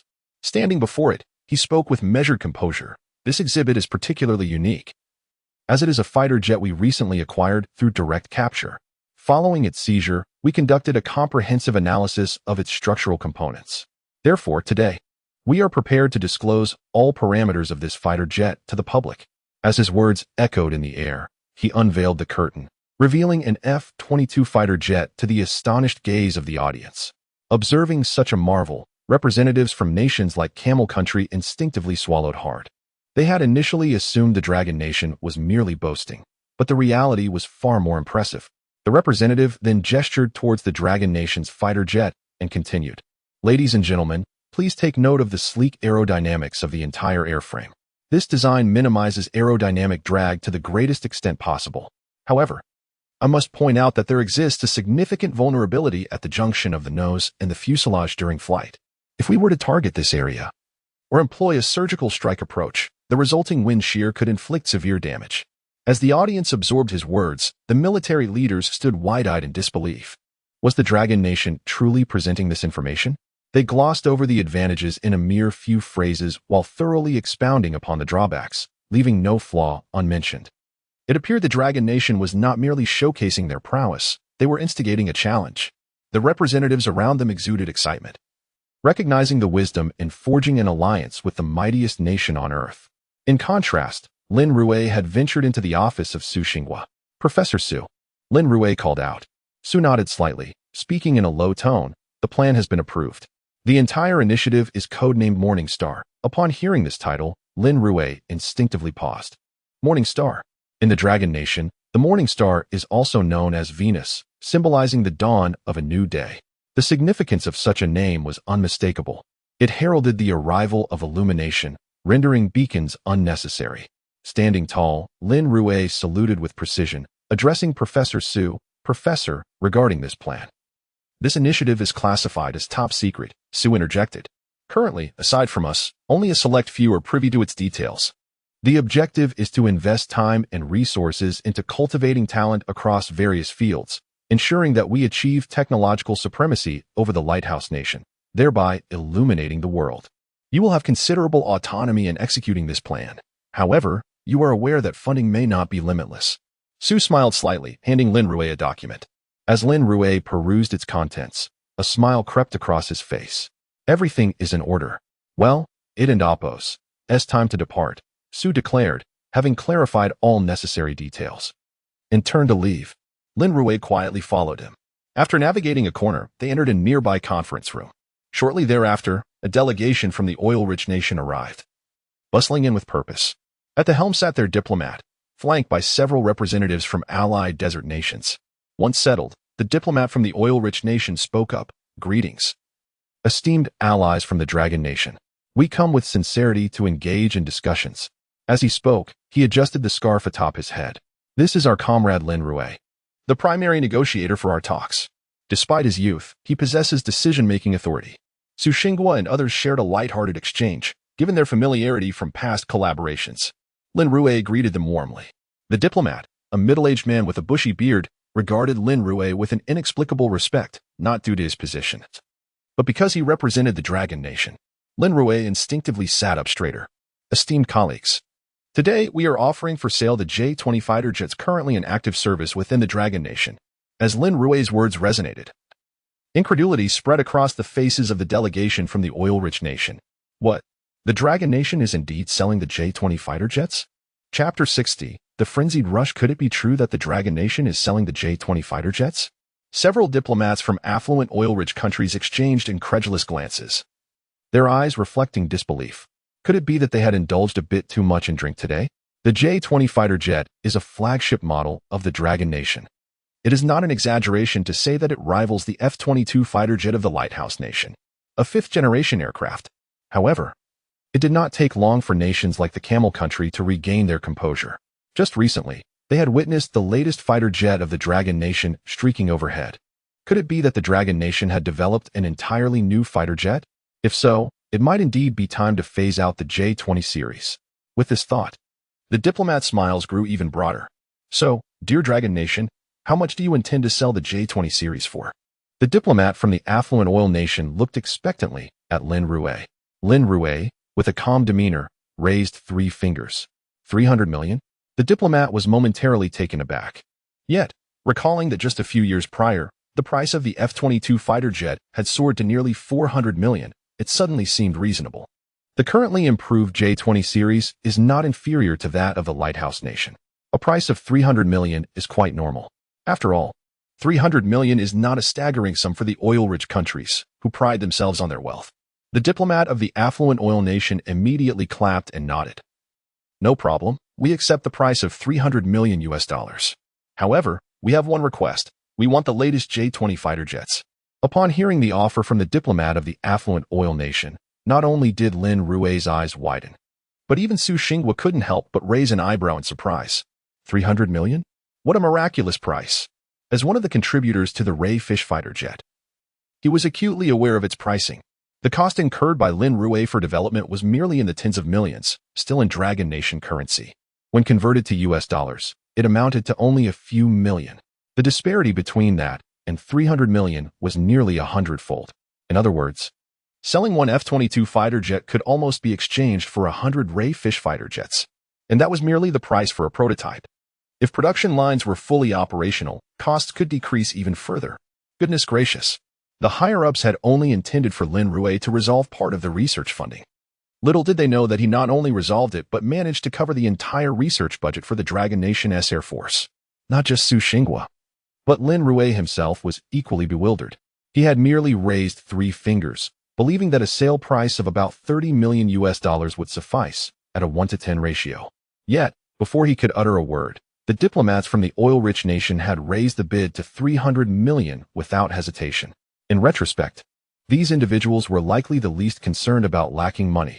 Since it was their offer, Lin Rui thought it only fitting to respond. How many units do you require? The diplomats of the affluent oil nation exchanged glances before one of them held up a single finger. 100 units. With a unit price of 300 million. That amounted to a staggering 300 billion US dollars. After stating their demand, they turned to the Camel Country, where the diplomat there unabashedly raised a finger. We need 120 units. Upon hearing this, the expression of the diplomat from the affluent oil nation shifted slightly. What do you mean, Camel Country? Are you trying to outbid us? Buying this many, are you planning to attack us later? You and Oppos, re-overthinking it. We are good friends and classmates. Why would we think such things? The diplomat from the Camel Country replied playfully. The diplomat from the affluent oil nation was not one to back down either. Very well. Let and Oppos settle at 120 fighter jets for us too. That way, everyone is even, and no one needs to increase their bids. The diplomat from the affluent oil nation initiated this agreement, while then turning to the Camel Country diplomat, adding nonchalantly, unless you wish to increase your number, we and Oppos, refine with 120 jets, that's sufficient for our needs. The Camel Country diplomat was no fool. He recognized the implications of further increasing their bid. Lin Rui smiled faintly before stating, Ladies and gentlemen, we not only have brand new fighter jets, but also some that are 90 to 80% new. According to our standards, the 90% new jets will be sold at a 10% discount, while the 80% new ones will be at a 20% discount. As for the outdated fighter jets from 3 years ago, with their avionics and weapon systems being obsolete, the minimum price is $30 million US. Lin Rui swiftly presented his pricing strategy. Upon hearing this, many diplomats from other nations brightened with interest. While they could not afford the original price of the fighter jets, they could acquire the older models from 3 years ago. Although the avionics system was slightly inferior, it sufficed for the Middle Eastern context. Given that neighboring nations lacked formidable strength, in an instant, the entire conference room erupted in a fervor of procurement. Please reserve us some units. We can pay up front. What? We can even make installment payments? Co-Chapter 61. Second Lieutenant Lin Rui requests to enlist a substantial influx of funds loomed ahead. Lin Rui gazed at the money in his hands and turned his attention to Su Xinghua before him. Professor Su, I have devised a plan. I propose allocating 50 million as initial funding for research, to be utilized for subsequent experimental studies. The remaining funds will be distributed across major aircraft manufacturing plants in Longguo. Given the pace of Longguo, we must establish 10 production lines within the next 6 months to a year, achieving mass production of fighter jets. Lin Rui articulated his vision. Su Xinghua nodded in agreement. I will arrange for dedicated personnel to compile a report and submit it to the higher authorities. Thank you, Professor Su. Lin Rui replied with a faint smile. While the task of compiling a report was not particularly arduous, it was nonetheless intricate and required considerable effort. With the report addressed, today's matters drew to a close. Lin Rui returned to his quarters, enveloped in an indescribable fatigue, and soon succumbed to a deep slumber. It was during his rest that a report swiftly made its way to Yanjing. The commanding officer perused the contents of the report and couldn't help but nod slightly. This Lin Rui is indeed a talent. Initially, I only sought his assistance in resolving military funding issues. Yet he not only secured financing for the new fighter jet production but also provided us with a significant surplus. Such remarkable achievements merit recognition. Consequently, a directive was sent to Su Xinghua, bestowing Lin Rui with the rank of second lieutenant and simultaneously awarding him according to relevant regulations. As for the naming rights of the new Stingray fighter jet, they would be entrusted to Lin Rui. The officer promptly signed the commendation order, which was then swiftly relayed through the military intranet to Su Xinghua. Upon receiving the commendation order, Su Xinghua carefully reviewed it before calling out, "Quick, prepare a military uniform. It must be delivered to the conference room by tomorrow morning." Without hesitation, the guard set about the task overnight. Morning arrived. Lin Rui, as was his routine, enjoyed breakfast at the base. While sipping soybean milk and savoring fried dough sticks, several individuals unexpectedly approached him. Lin Rui slowly raised his head to find Su Xinghua beaming at him. "Professor Su, what brings you here?" he asked, hastily biting into a bun and preparing to rise, only to be gently pressed back down by Su Xinghua. "Nothing. We merely came to dine. I didn't expect to encounter you here. It's quite rare to see a young man up so early." Su Xinghua settled down, engaging in light conversation. "You wouldn't believe it, but my granddaughter sleeps until 9 or 10 every morning. I've grown accustomed to it. Too many people sleeping can indeed be disorienting." Lin Rui took a sip of soybean milk and swallowed his bun, looking at Su Xinghua. "But girls are different. Isn't there a saying? Beautiful women are made by their sleep." "Haha, you certainly know how to speak." Su Xinghua chuckled, just as the guard brought over the soybean milk and fried dough. Observing the breakfast spread, Lin Rui frowned. "Fried dough and soybean milk are all carbohydrates. This meal lacks nutrition. You should really add an egg." "Haha, you have no idea. When I'm at home, everyone keeps an eye on me." Su Xinghua sighed helplessly, then shared candidly, "You see, when I'm on a business trip, I just crave such simple carbohydrates. Then indulge." Lin Rui replied, and Su Xinghua couldn't help but feel an affection for the young man. If not for the fact that his granddaughter was a few years older than Lin Rui, he might have considered matchmaking. Setting aside other factors, Lin Rui was someone he could trust, and he had a taste for his character. Alas, his daughter was significantly older. After finishing their meal, as Lin Rui prepared to return to his office, Su Xinghua stopped him. "Lin, come with me to a certain place." "What is it?" "Just follow me. And you and Appos, I'll find out," Su Xinghua said, leading Lin Rui toward a nearby office building. They entered the conference room, where a multitude of individuals awaited them. Among them were Su Xinghua, Yang Jianjun, and several others. Most attendees were familiar faces from the Yanjing conference, all hawkish military leaders. Lin Rui noticed that the majority wore colonel insignias, with the lowest rank being major. Such a formidable assembly. Lin Rui turned to Su Xinghua, Professor Su. Is this your meeting? What meeting? Certainly not. Su Xinghua chuckled before addressing the room. Today, the spotlight is on you. Me? Lin Rui exclaimed, astonished. At that moment, Yang Jianjun ushered Lin Rui to the center of the podium. Su Xinghua had already stepped onto the wooden platform. Everyone, please be silent, he commanded. And the assembled officers stood at attention. It is with great honor that I stand here today to announce the commendation for Comrade Lin Rui. In recognition of his outstanding contributions to Longguo's scientific endeavors, following multiple discussions within the military, we have decided to award Lin Rui a first-class merit. Furthermore, he is to be promoted to the rank of second lieutenant. As Su Xinghua concluded, thunderous applause erupted throughout the room. A second lieutenant? At such a young age? Merely 18 years old. His future is boundless. Generally, only university graduates could attain the rank of second lieutenant, making Lin Rui's promotion a remarkable exception. Come in. Su Xinghua called toward the guard standing at the door. The guard marched forward, carrying a tray. Resting upon the tray was a neatly folded, emerald green military uniform. Lin Rui stared at the uniform, and his eyes sparkled with excitement. The greatest aspiration of a man is to don a military uniform and dedicate his life to service. Such is the true spirit of a man. Comrade Lin Rui, we await you here. Please change into your uniform. Su Xinghua noticed the change in Lin Rui's expression. A fervor that could not be feigned or concealed. Understood. Lin Rui stood tall, his voice resonating with excitement. He grasped the uniform and stepped out. In a mere 10 minutes, Lin Rui returned, standing at an impressive height of 183 centimeters, with a well-proportioned physique that accentuated his stature. As he entered, all eyes were instantly drawn to him. It must be said, Lin Rui, now clad in military attire, embodied the image of a youthful general. He approached Su Xinghua and, with a sudden motion, raised his right hand in a precise salute, declaring in a tone both familiar and foreign, Second Lieutenant Lin Rui, requesting to enlist. Chapter 62. I still wish to be a teacher. Second Lieutenant Lin Rui, requesting to be enlisted. Lin Rui and Appo's voice rang out with clarity as Su Xinghua stood upright and swiftly raised his right hand.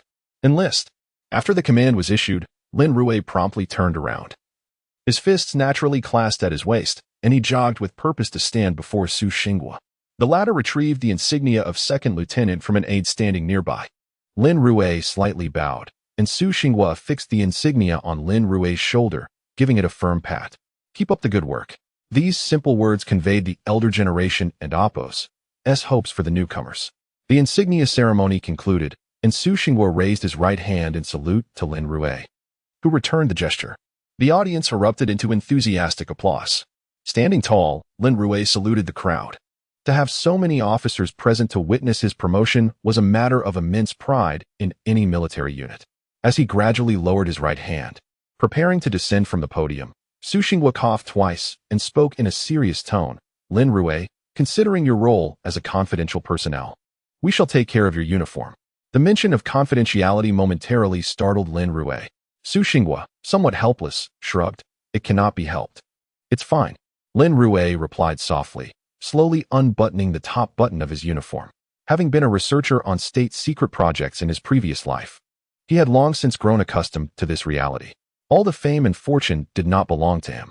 Any accolades would only be inscribed on his tombstone when he sacrificed himself for his country. This is the lot of researchers in Dragon Country. They neither inform their parents nor disclose their work to their spouses or children. This is not mere rhetoric. Lin Rui calmly removed his uniform. A composure that involuntarily drew a thumbs up from Su Xinghua. Youth, after all, is often characterized by impetuosity. Wearing a military uniform and walking on campus embodies the vigor of youth. Yet, Lin Rui did not share that sentiment. The act of shedding his uniform elicited only a brief pause before he proceeded without hesitation. Soon, he neatly folded it into a compact square and placed it on a nearby tray. Lin Rui, actually, Su Xinghua wanted to offer some words of comfort. But Lin Rui shook his head and spoke. No worries.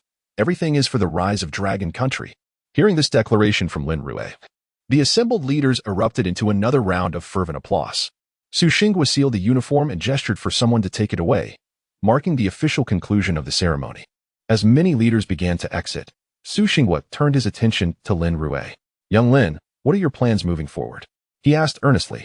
I still wish to return to school. Lin Rui stated without a hint of hesitation. Return to school? This response left Su Xinghua momentarily taken aback, gazing at Lin Rui with confusion. Is the laboratory environment not satisfactory? It's not that. The people in the lab are mostly doctoral students. It's not that they lack diligence, but rather they carry an air of arrogance accumulated over the years. Lin Rui continued. Since the Morning Star project has commenced, it involves not only current technologies, but also developments over the next decade and beyond. Therefore, I believe that entering the school and finding ways to cultivate a group of young talents is the true essence of the Morning Star. His words caused Su Xinghua to take a deep breath. The Morning Star project is not a short-term initiative. It encompasses numerous factors. Lin Rui looked at Su Xinghua, stating, the funding issue has been resolved. The next step is nurturing talent. Since I am responsible for the Morning Star project, I have one requirement. I must have absolute authority over personnel decisions. Who stays and who leaves should be determined by me. Lin Rui laid down his conditions. Su Xinghua pondered for a moment before nodding earnestly. I will report your thoughts accurately to the higher-ups. As for your position, I recommend you directly enter the National Defense Science and Technology University as a lecturer. Su Xinghua recognized Lin Rui's capabilities. Such competence would be more than adequate for a lecturing role. However, Lin Rui waved his hand dismissively. I'm too young for that. Being a lecturer would easily draw scrutiny. I prefer to be a laboratory instructor, as I will be more frequently engaged with experimental equipment, which suits me perfectly. Lin Rui expressed his preference. A laboratory instructor? Su Xinghua wished to say more, but was interrupted again by Lin Rui. It's settled. Very well. Su Xinghua did not press further. With the negotiations concluded, Lin Rui accompanied Su Xinghua back to the National Defense Science and Technology University. Upon their return to the school, which was in the final days of summer break, the heat of late August lingered. Su Xinghua arranged for Lin Rui's laboratory setup and instructed his student, Yang Jianjun, to familiarize Lin Rui with the campus. This is our flight control laboratory, primarily focused on the development of aircraft and flight control testing. Although you are designated as the laboratory instructor, there are currently no specific laboratory courses assigned, so you need not worry about wasting time. With your ID, you can freely access all laboratories, except for those with higher confidentiality levels that require special permission, and borrow the equipment therein. Yang Jianjun provided a brief overview of the laboratory. Lin Rui was already acquainted with the wind tunnel laboratory and similar facilities. Following Yang Jianjun, he toured various laboratories around the school, getting well acquainted with the environment. This laboratory is exclusively yours. Your office is located outside. And as long as you close the door, the experimental area will remain completely confidential, with no risk of leaks.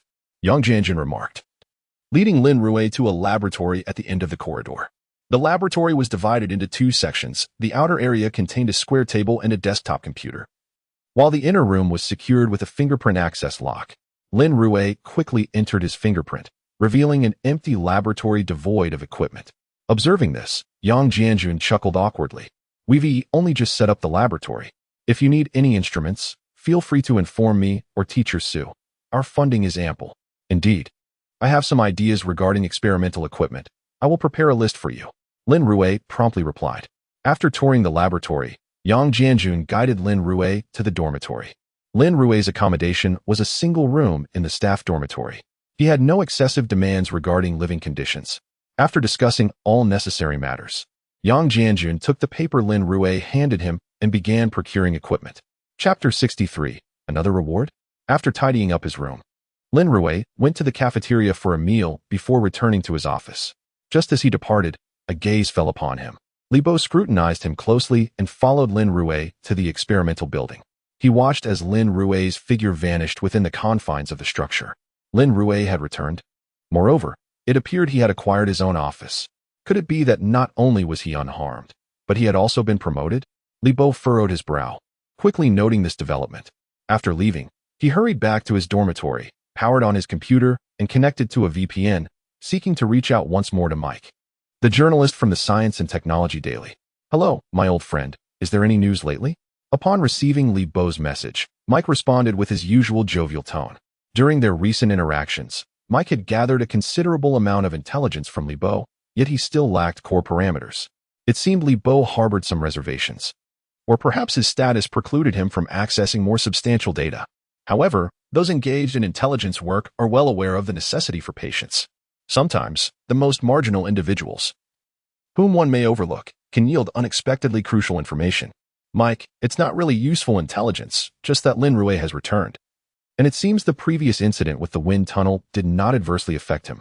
Li Bo spoke swiftly. Lin Rui? The very same who dismissed you? Mike's tone carried a hint of skepticism. Upon hearing Li Bo's initial statement, he had little interest in continuing the conversation. However, when the topic shifted to Lin Rui and the wind tunnel, he instantly realized the significance of this individual. Indeed, it was he who had led the last wind tunnel experiment. His expertise allowed him to identify numerous issues within scientific endeavors. Mike's brow furrowed as he suddenly pulled a file from a nearby cabinet. Upon opening it, he found Lin Rui's name prominently displayed. The age column indicated 40 to 50 years, but a question mark followed this range, suggesting it was merely an estimate. Wait, how young do you mean? Mike inquired, his heart skipping a beat. Was his inquiry too transparent? I'd say he looks to be in his 20s, Li Bo replied casually, seemingly oblivious to the implications of his statement. Mike swiftly noted down 20s in the age column and annotated it with an exclamation mark. A person in their 20s capable of leading an entire wind tunnel project was undoubtedly extraordinary. It was time to investigate thoroughly. What information would you like us to provide? Mike continued, maintaining a composed demeanor. As a seasoned intelligence broker, such questions were routine for him. Actually, I'm curious if you could help me look into his background. It's unusual for someone so young to occupy such a position, Li Bo stated, prompting a moment of surprise in Mike. What? You want me to investigate him? Mike frowned. Aren't you a teacher at the National Defense Science and Technology University? Shouldn't you know about him? This Lin Rui is an outsider. His initial experiments focused on vector engine technology. In other words, the wave-riding body configuration presented during the Dragon Army Festival was designed under his guidance. To achieve so much in such a short time is remarkable. Li Bo shared all his suspicions candidly, having established familiarity over their time working together. Li Bo felt at ease. Mike, surprised by Li Bo and Appo's openness, found the situation amusing. Sure, I can investigate. I'll conduct a search on my end and keep you updated with any useful intel, Mike readily agreed. He had already intended to investigate Lin Rui. With Li Bo as an insider, it would facilitate his verification process. After their discussion, they severed communication. Mike promptly delivered the intelligence to his department. Half an hour later, the intelligence unit responded, Mike, is there an issue with this information? The analyst looked perplexed. There is no one by the name of Lin Rui in their 20s at the National Defense Science and Technology University, not even among the students. They had even consulted certain students who confirmed they had never attended a class taught by this Lin Rui. The analyst couldn't help but scoff. Last time, he was estimated to be in his 40s or 50s, which we reluctantly accepted. After further investigation, we still found no leads. It's impossible. This information is sourced from an insider. Mike furrowed his brow, contemplating. Are you suggesting he deceived me from the outset? It's in Chapter 64. The anxious lighthouse nation gazing at the 300 combat technology points in his hands, Lin Rui could not help but smile faintly. Could it be that the strength demonstrated at this Dragon Army Festival has captured both domestic and international attention? Nevertheless, this is not an unwelcome development. Observing the reward of 300 technology points, Lin Rui experienced no hesitation and swiftly directed his focus towards the system's technology exchange page. Within the technology page, he opted for the unmanned aerial vehicle, which would be most beneficial for the 6th-generation fighter. After all, the Lighthouse Nation had once envisioned a combat system for the 6th-generation fighter, the Loyal Wingman program. Now that he has successfully developed a manned fighter, it is time to equip it with the corresponding combat capabilities. Successfully exchange swarm control technology for drones, drone body design technology, AI drone reconnaissance and strike integration technology. Lin Rui completed the exchange of these technologies. Upon glancing down at his remaining combat technology points, he realized that only a little over 300 were left. Good grief. Lin Rui could not help but complain. The consumption of technology points was indeed excessive. After completing the exchanges, he felt the burgeoning drone technology in his mind. And a slight frown creased his brow as he began to meticulously contemplate his forthcoming research plan, the One Bird subproject of the Southgate Plan. After a moment of reflection, Lin Rui immediately began to write fervently at his desk. However, while he was engrossed in crafting the Southgate Plan, numerous media outlets, both domestic and international, were in a frenzy. At the Dragon Army Festival, the Dragon Nation not only showcased its most advanced fighter technology, but also launched an extensive seminar on the F-22 fighter jet. They conducted an exceptionally detailed analysis of every aspect concerning the lighthouse nation's F-22 fighter jets. This prompted everyone to instinctively recall the recent mysterious incident in which the Cherry Blossom Nation's fighter jets encountered inexplicable damage in the southern waters of the Dragon Nation. At that time, some speculated it was due to laser weapons. Now, the truth has emerged. Enough of this. I'm buying a ticket right now. I must see this for myself, exclaimed an enthusiastic individual. To think that the Dragon Nation has been concealing its latest fighter jets all along. I've spent all day reading those foolish posts on forums, almost getting misled by their nonsense. Do these Lighthouse Nation supporters even understand the development of the Dragon Nation's fighter jets? They keep bragging about the might of the Lighthouse Nation SF-22, claiming there's a 30-year gap between us. Absurd. Even if my wife were to kill me for not returning home, I would still go see the Dragon Army Festival exhibition. Unexpectedly, upon awakening, they found that they had become a formidable power. As discussions proliferated online, Binhai City was inundated with a wave of tourists. Plane and train tickets sold out completely. Airlines were compelled to add extra flights. Even the highways were congested. Many from nearby cities resorted to walking to the exhibition venue. The surrounding grounds were filled with tents, all occupied by those waiting eagerly for the exhibition. You wouldn't believe it. I used up all my annual leave just to be here. This is truly unprecedented. I've never heard of the Dragon Nation hosting a seminar before. So even if my boss fires me when I return, I must attend. Let us not dwell on that. It's very likely I'll get fired. Someone lamented. I should have bought a return ticket instead of being overconfident. Now, I'm left with nothing. Wouldn't it be great if my boss were a military enthusiast? He could let me record the event and grant me leave. Another individual remarked with a sense of pride. As he spoke, the surrounding crowd turned to him, their eyes filled with envy. In response to the overwhelming influx of tourists, the Dragon Nation convened a discussion and promptly announced that the exhibition segment of the Dragon Army Festival would be postponed by a month, moving from August to National Day. They urged everyone to plan their trips wisely to avoid excessive crowding that could overwhelm transport capacities. After the official announcement, many netizens instinctively sighed in relief. The postponement is just what we needed. Such events showcasing our military prowess should never be hidden. In stark contrast to the fervor of the Dragon Nation's netizens, the Lighthouse Nation and other countries adopted a darker demeanor. Good heavens, the Dragon Nation has actually delayed the exhibition. Doesn't that mean they will disclose the F-22's technical specifications to the world? Upon receiving this news, the higher-ups of the Lighthouse Nation convened an emergency meeting. Moreover, the Longguo Academy of Sciences dispatched several individuals to attend this meeting. The senior military officials of the Lighthouse Nation turned their attention to Mr. William, the Academy's director. William, to be frank, how confident are you in developing technology comparable to that of the Dragon Nation's fighter jets? Upon hearing such a question, William's expression darkened. Mr. Steve, I must honestly admit that I may disappoint you. Since acquiring the videos of the Dragon Nation's fighter jets, I assigned my entire team to conduct a comprehensive analysis. Whether examining vector engine technology, stealth capabilities, or even laser weaponry, we find ourselves unable to surpass them. The Dragon Nation's vector engine technology is derived from rocket technology, and we have not achieved a successful launch in over 30 years. As for their stealth technology, along with the wave-riding body configuration depicted in the videos, we may have some slight confidence in mastering that aspect. However, regarding laser weaponry, this technology seems almost fantastical. I do not believe the Dragon Nation possesses it, as the charging issues are exceedingly complex. Thus, they may very well be relying on other technologies. William disclosed his thoughts candidly. Steve furrowed his brow. If we cannot resolve the vector engine technology, we can only focus on the wave-riding body design, which essentially amounts to a half-finished product. As for the laser weaponry, it appears that the Dragon Nation may have employed alternative technological methods. With all these factors combined, it seems quite implausible. Yet, at present, we are left with no viable solutions. Steve gazed intently at William, his voice suddenly dropping to a grave tone. William, you must comprehend the predicament we are facing. If the entire world perceives that the Lighthouse Nation can no longer maintain its technological superiority, our credibility will plummet, and our so-called allies will abandon us. Should we lose these allies, it would signify a drastic decline in our dominance across the blue planet.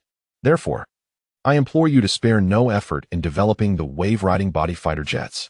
Chapter 65. The Phoenix Project initiates in the office of Su Xinghua in the Dragon Kingdom. A letter transmitted through the military network landed in his hands.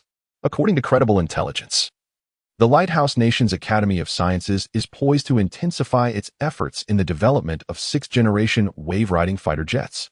Upon reading this news, Su Xinghua could not help but slam his hand on the table in delight.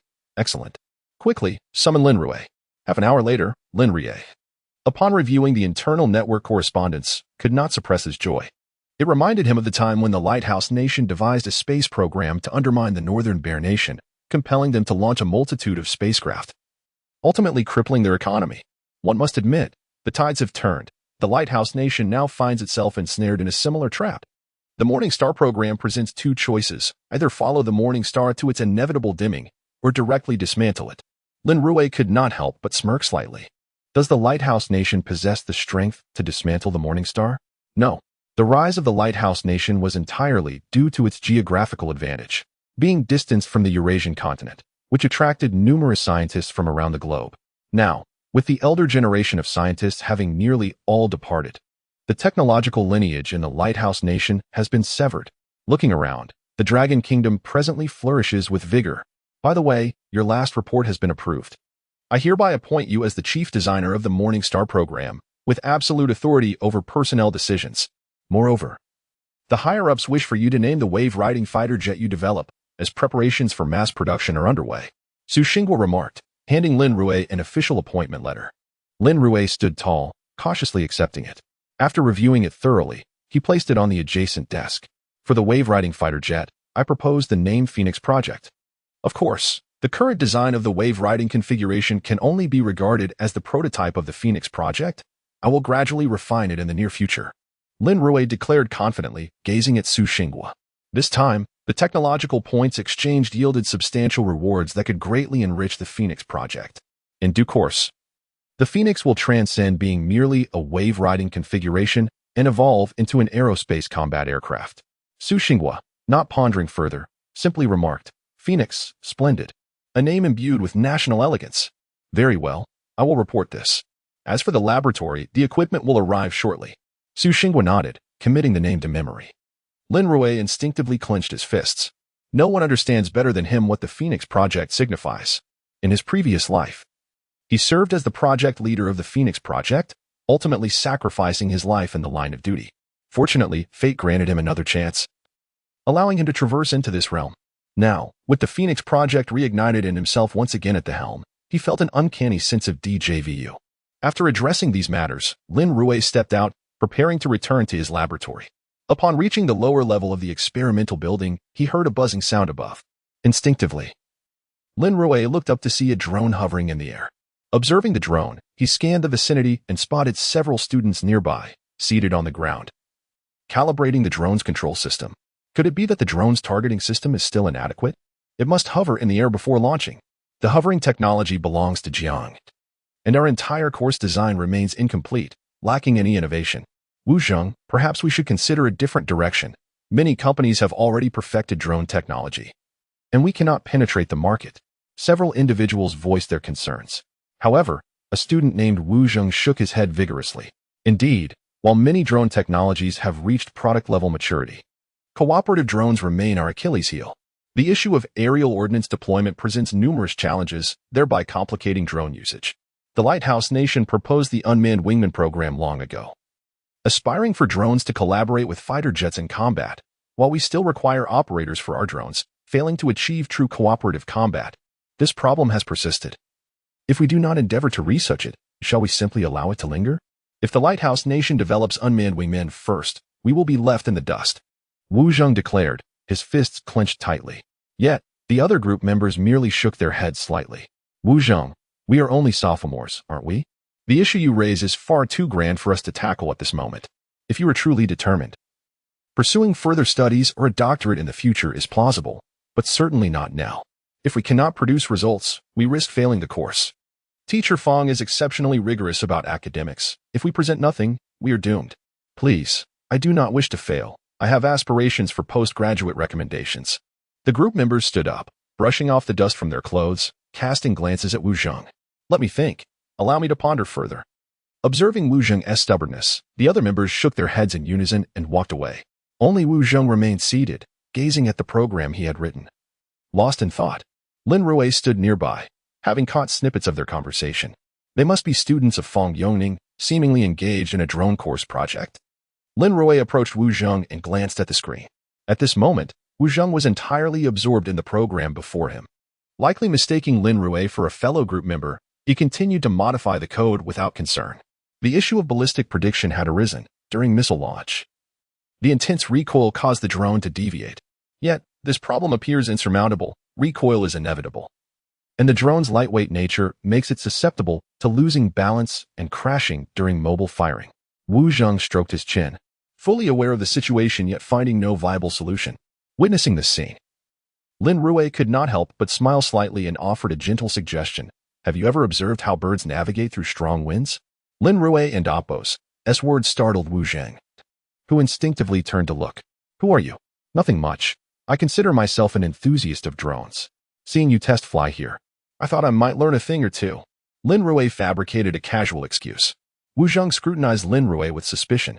However, given the military academy's environment, where ordinary individuals could hardly enter, he did not feel overly guarded. Moreover, considering Lin Rui and Appo's age, barely 20, Wu Zheng simply regarded him as a passing student. Of course, I have, but what does bird flight have to do with my design? Chapter 66. The Lighthouse Nation and Appo's inability does not imply our own. The flight of birds relies on the modulation of their wing amplitude and angle against the wind, enabling them to maintain a stable forward motion even at low-frequency flapping. Lin Rui, observing his student Wu Zheng, continued to emphasize this point. Maintaining low-frequency flapping is crucial. However, the drone's wings. Suddenly, Wu Zheng had an epiphany. He instinctively returned to his workstation and swiftly retrieved a segment of code. Could it be this? Where did everyone go?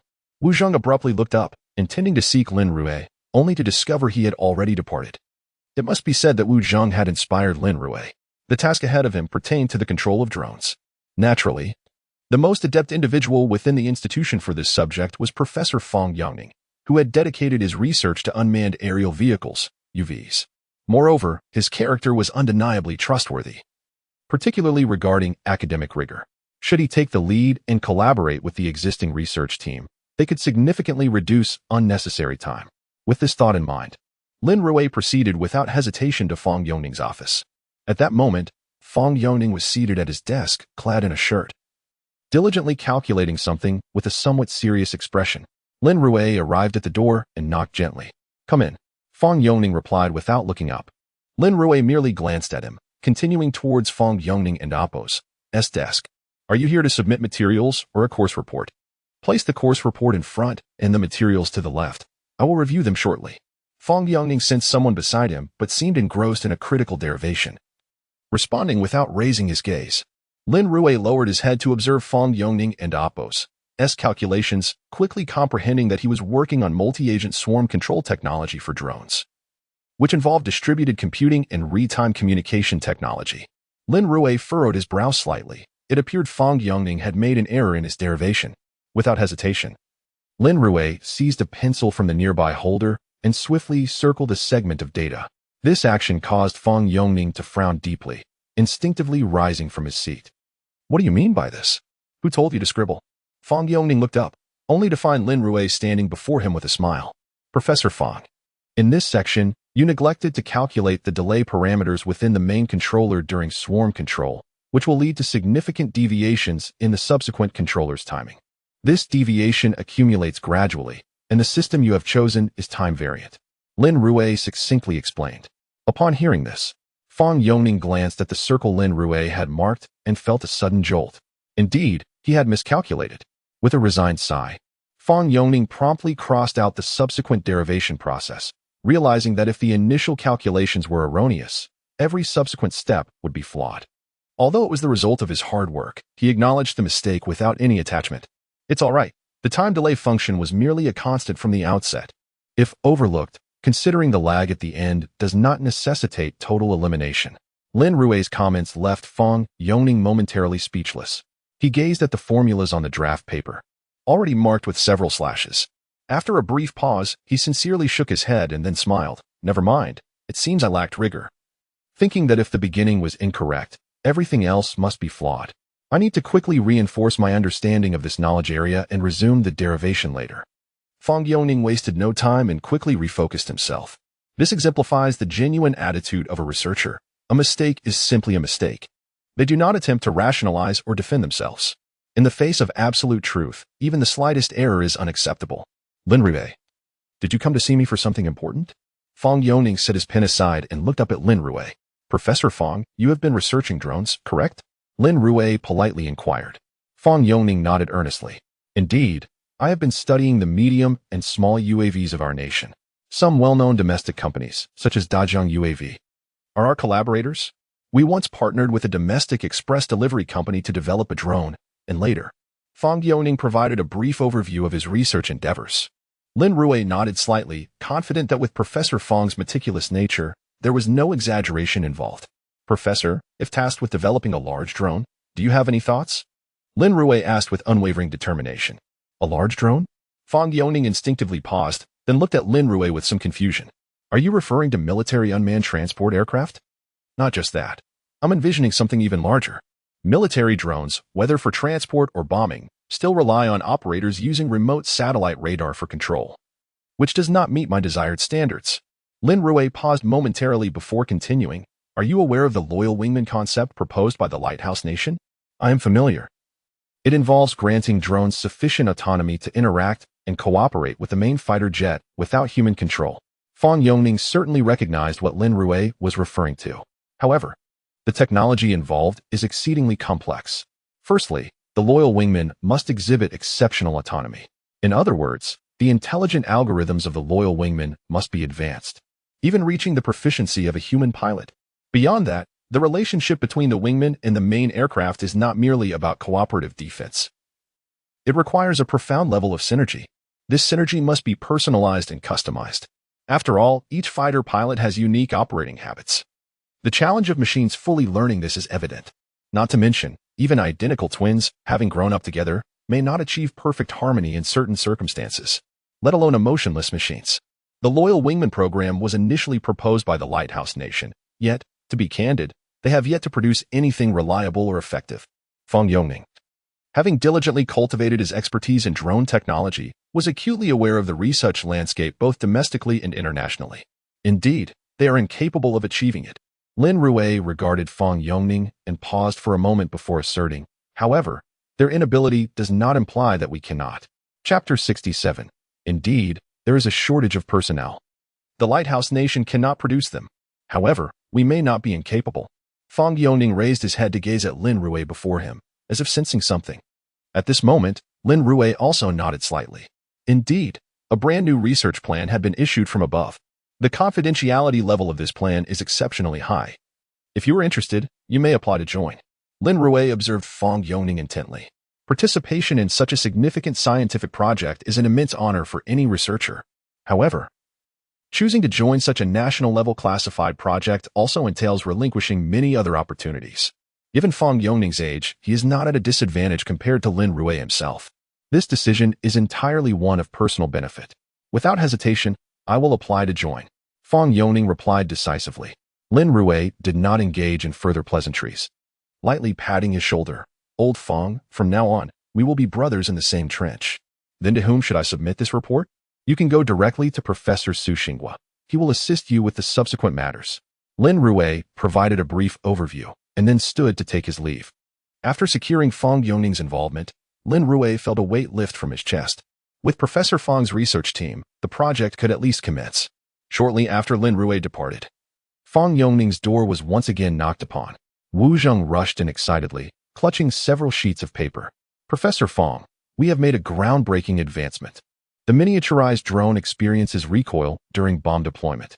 However, if we add a portion of tail wings to the fuselage of the fighter jet, the pressure generated by the upper and lower wings can be adjusted post-recoil, thereby achieving autonomous stability.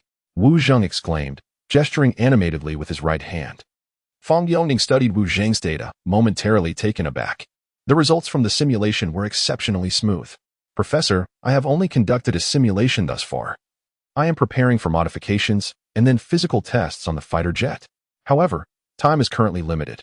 So I wonder if we could request an extension for our thesis submission? Wu Zheng said somewhat sheepishly. What prompted this sudden idea? Fang Yongning regarded Wu Zheng with a furrowed brow. He had known this student for some time, and while Wu Zheng demonstrated great potential and diligence, he lacked certain academic talents. It was unlikely that he could have generated such an idea independently. Actually, this afternoon I was calibrating the fighter jet's equipment at school. To my surprise, someone walked past and offered some insights. Wu Zheng recounted the event in detail. Oh, you wouldn't believe it. The individual was about my age, but their intellect is truly remarkable. Without any prior discussion, their casual comment sparked my thoughts. Wu Zheng looked at Fang Yongning with anticipation. Professor, would it be possible for you to help me identify who they are? I must express my gratitude, otherwise. I genuinely wouldn't know how to proceed with my design. Fang Yongning listened to Wu Zheng's description of a young individual with extraordinary research talent, whose simple suggestion had enlightened Wu Zheng. Additionally, Wu Zheng mentioned that this person was quite handsome. All these details coalesced in Fang Yongning's mind, and he could not help but think of Lin Rui. It seemed that in the vast expanse of the National Defense University, Lin Rui was the only one who met such criteria. But could it really be that fortuitous? Fang Yongning hesitated, pondering the implications. Moreover, Lin Rui's identity was not something that could be casually investigated. Clearing his throat, Fang Yongning replied, I do not possess such high-level clearance. However, if fate allows, you will undoubtedly meet again. Unsure how to respond further, he considered that Lin Rui might soon engage in that top-tier project. If that were the case, Wu Zheng and other young researchers would likely participate as well, ensuring their paths would cross eventually. Hearing his professor and Oppo's words, Wu Zheng felt his earlier request might indeed have been excessive. He shook his head, quickly clarifying, My apologies, Professor. I was merely caught up in the moment and didn't think it through. Since we are all students at the same institution, we will certainly have the chance to meet in the future. After bidding farewell to Fang Yongning, Lin Rui returned to his laboratory. He swiftly organized the information in his mind. Completing the unmanned auxiliary aircraft is no simple endeavor. It primarily involves shape design and material selection, engine design, and the selection of various sensory components. Ultimately, a complete electronic control system must be constructed. The system has provided all the necessary data for the shape design, making it relatively straightforward to process. Beyond that, the engine and sensory components are mostly pre-existing. Once selected, they can be assembled. The main challenge lies in the cluster control system, which requires considerable coding work and extensive testing. Lin Rui estimated that approximately half a year would be necessary. Given this timeline, it is clear that there is a significant shortage of manpower. The project team has just begun, and not everyone from Fang Yongning's side will immediately participate in his project. Thus, manpower remains critically scarce. Contemplating this, Lin Rui's gaze fell upon the first-year students. Admission to the National Defense University is not solely based on academic performance. Candidates' familial and social backgrounds are also scrutinized. Moreover, these students are a blank slate, presenting the lowest risk of infiltration. Although they may lack technical expertise, their learning abilities, honed through rigorous high school education, are substantial. If tasks are assigned, these high-achieving students will undoubtedly fulfill them diligently. With this thought in mind, Lin Rui swiftly opened his computer, drafted a preliminary report, and printed it out. Holding the completed application, Lin Rui hesitated not for a moment and promptly set off to find Su Xinghua. This is a significant matter. Historically, in the realm of research in Long Country, few have had the opportunity to invite first-year students. Chapter 68. A call for technical review of the Dragon Nation. The idea to recruit freshmen emerged. Lin Rui swiftly conveyed this to Su Xinghua. However, as the new academic year had not yet commenced, locating these individuals proved challenging. Fang Yongning submitted a report, which was promptly approved, allowing him to join the project team. Upon reviewing the roster of team members, Fang Yongning's gaze fell upon the name of the group leader, Lin Rui. A sigh of relief escaped him. Perhaps only he could successfully execute a project of national significance. Strangely, seeing Lin Rui's name as the leader instilled a profound sense of reassurance in Fang Yongning. Yet, as he flipped through the list, he discovered that besides the leader, he was the sole member of the group. Fang Yongning couldn't help but smirk. It seemed he had unwittingly walked into a trap. No wonder the approval came so swiftly. Choosing to participate in Lin Rui's project meant he would have to forego many other opportunities. Nevertheless, Fang Yongning harbored no regrets. Working alongside Lin Rui would allow him to engage with cutting-edge technology. The lack of personnel, however, posed a significant dilemma. Lost in thought, Wu Zheng knocked and entered. Professor Fang, I've been contemplating drones recently and have reached new conclusions. Wu Zheng stated. only to notice Fang Yongning's intense gaze fixated on him. Feeling the weight of the stare, Wu Zheng instinctively took a couple of steps back. Professor Fang. Nothing much. I merely wish to inquire if you're interested in challenging some high-difficulty projects? Fang Yongning slowly articulated. High-difficulty projects? I'm open to it. How difficult are we talking about? Wu Zheng's eyes suddenly sparkled with excitement as he eagerly inquired. It may require over a decade of research, or possibly even a lifetime. Just so you know, choosing to join this project means you might have to anchor yourself here for life. You will face much misunderstanding. From your parents to the estrangement of friends. Have you thought this through, Wu Zheng? Although Fang Yongning's tone was somewhat coaxing, he genuinely hoped Wu Zheng would arrive at a heartfelt decision. However, as soon as Fang Yongning's words fell, Wu Zheng stood tall and replied earnestly, Professor Fang. Since childhood, I've been captivated by documentaries on scientific research, particularly the Dragon Nation's development of the mushroom egg. Many scientists have emerged from the mountains, dedicating themselves to the Dragon Nation's rise. In their eyes, only a powerful Dragon Nation gives their lives meaning. I am uncertain of the challenges ahead, whether I will, like them, refrain from informing my parents or my family, nor do I know the hardships involved. However, I wish to express that each generation bears its own responsibilities. In this life, one must engage in endeavors that ignite their passion, mustn't they? As Wu Zheng concluded, even Fang Yongning couldn't help but give a thumbs up. Most young people today are only children, yearning for stable employment. As long as their jobs are secure, they are content. The notion of deeply rooting oneself in hardship has become increasingly rare. Perhaps you should discuss this with your parents? Fang Yongning sighed. No need, Professor. Wu Zheng replied with conviction. My father is a border narcotics officer. He has sacrificed himself for our nation. As for my mother, I believe she will support me. Once I join this project and contribute, I trust that my country will take care of my family. Wu Zheng stood tall, saluting with precision. Seeing Wu Zheng and Appo's determination, Fang Yongning inhaled deeply. All right, I shall refrain from further unnecessary words. Submit the report in Chapter 69. Are you familiar with the concept of a veto power? Soon. News spread throughout the nation that the Lighthouse Nation demanded the Dragon Nation disclose the wave-riding body configuration and submit to examination. Many netizens could not contain their outrage and began to vent their frustrations on forums. It is truly an affront. We have developed high technology, and they dismiss it as mere imitation? What kind of reasoning is that? The Alliance would never approve their proposal. Such an idea is utterly absurd. The members of the Blue Star Alliance are not idle. Why do you impoverished souls always believe that the Dragon Nation possesses such scientific prowess? I admit that in the early days, there were many senior researchers, but who were they? They all returned after studying abroad. What remarkable researchers does the Dragon Nation have now? They are merely those who rely on connections. I believe the Dragon Nation has illicitly acquired the technological data of the Lighthouse Nation. Otherwise, it would be impossible to complete the wave-riding body design and development in such a short time. You see, ever since the Lighthouse Nation's accusations, the Dragon Nation has remained silent. This suggests a possible sense of guilt. To put it simply, the design of the wave-riding body configuration was indeed first proposed by the researchers of the Lighthouse Nation. And I witnessed relevant experiments during my doctoral studies in the Lighthouse Nation 7 years ago. You studied for your doctorate in the Lighthouse Nation and observed the experiments on the wave-riding body configuration? Then what did you bring back to the Dragon Nation? I see your profile. You are still a professor at some university. Do you even deserve that title? I support the previous commenter.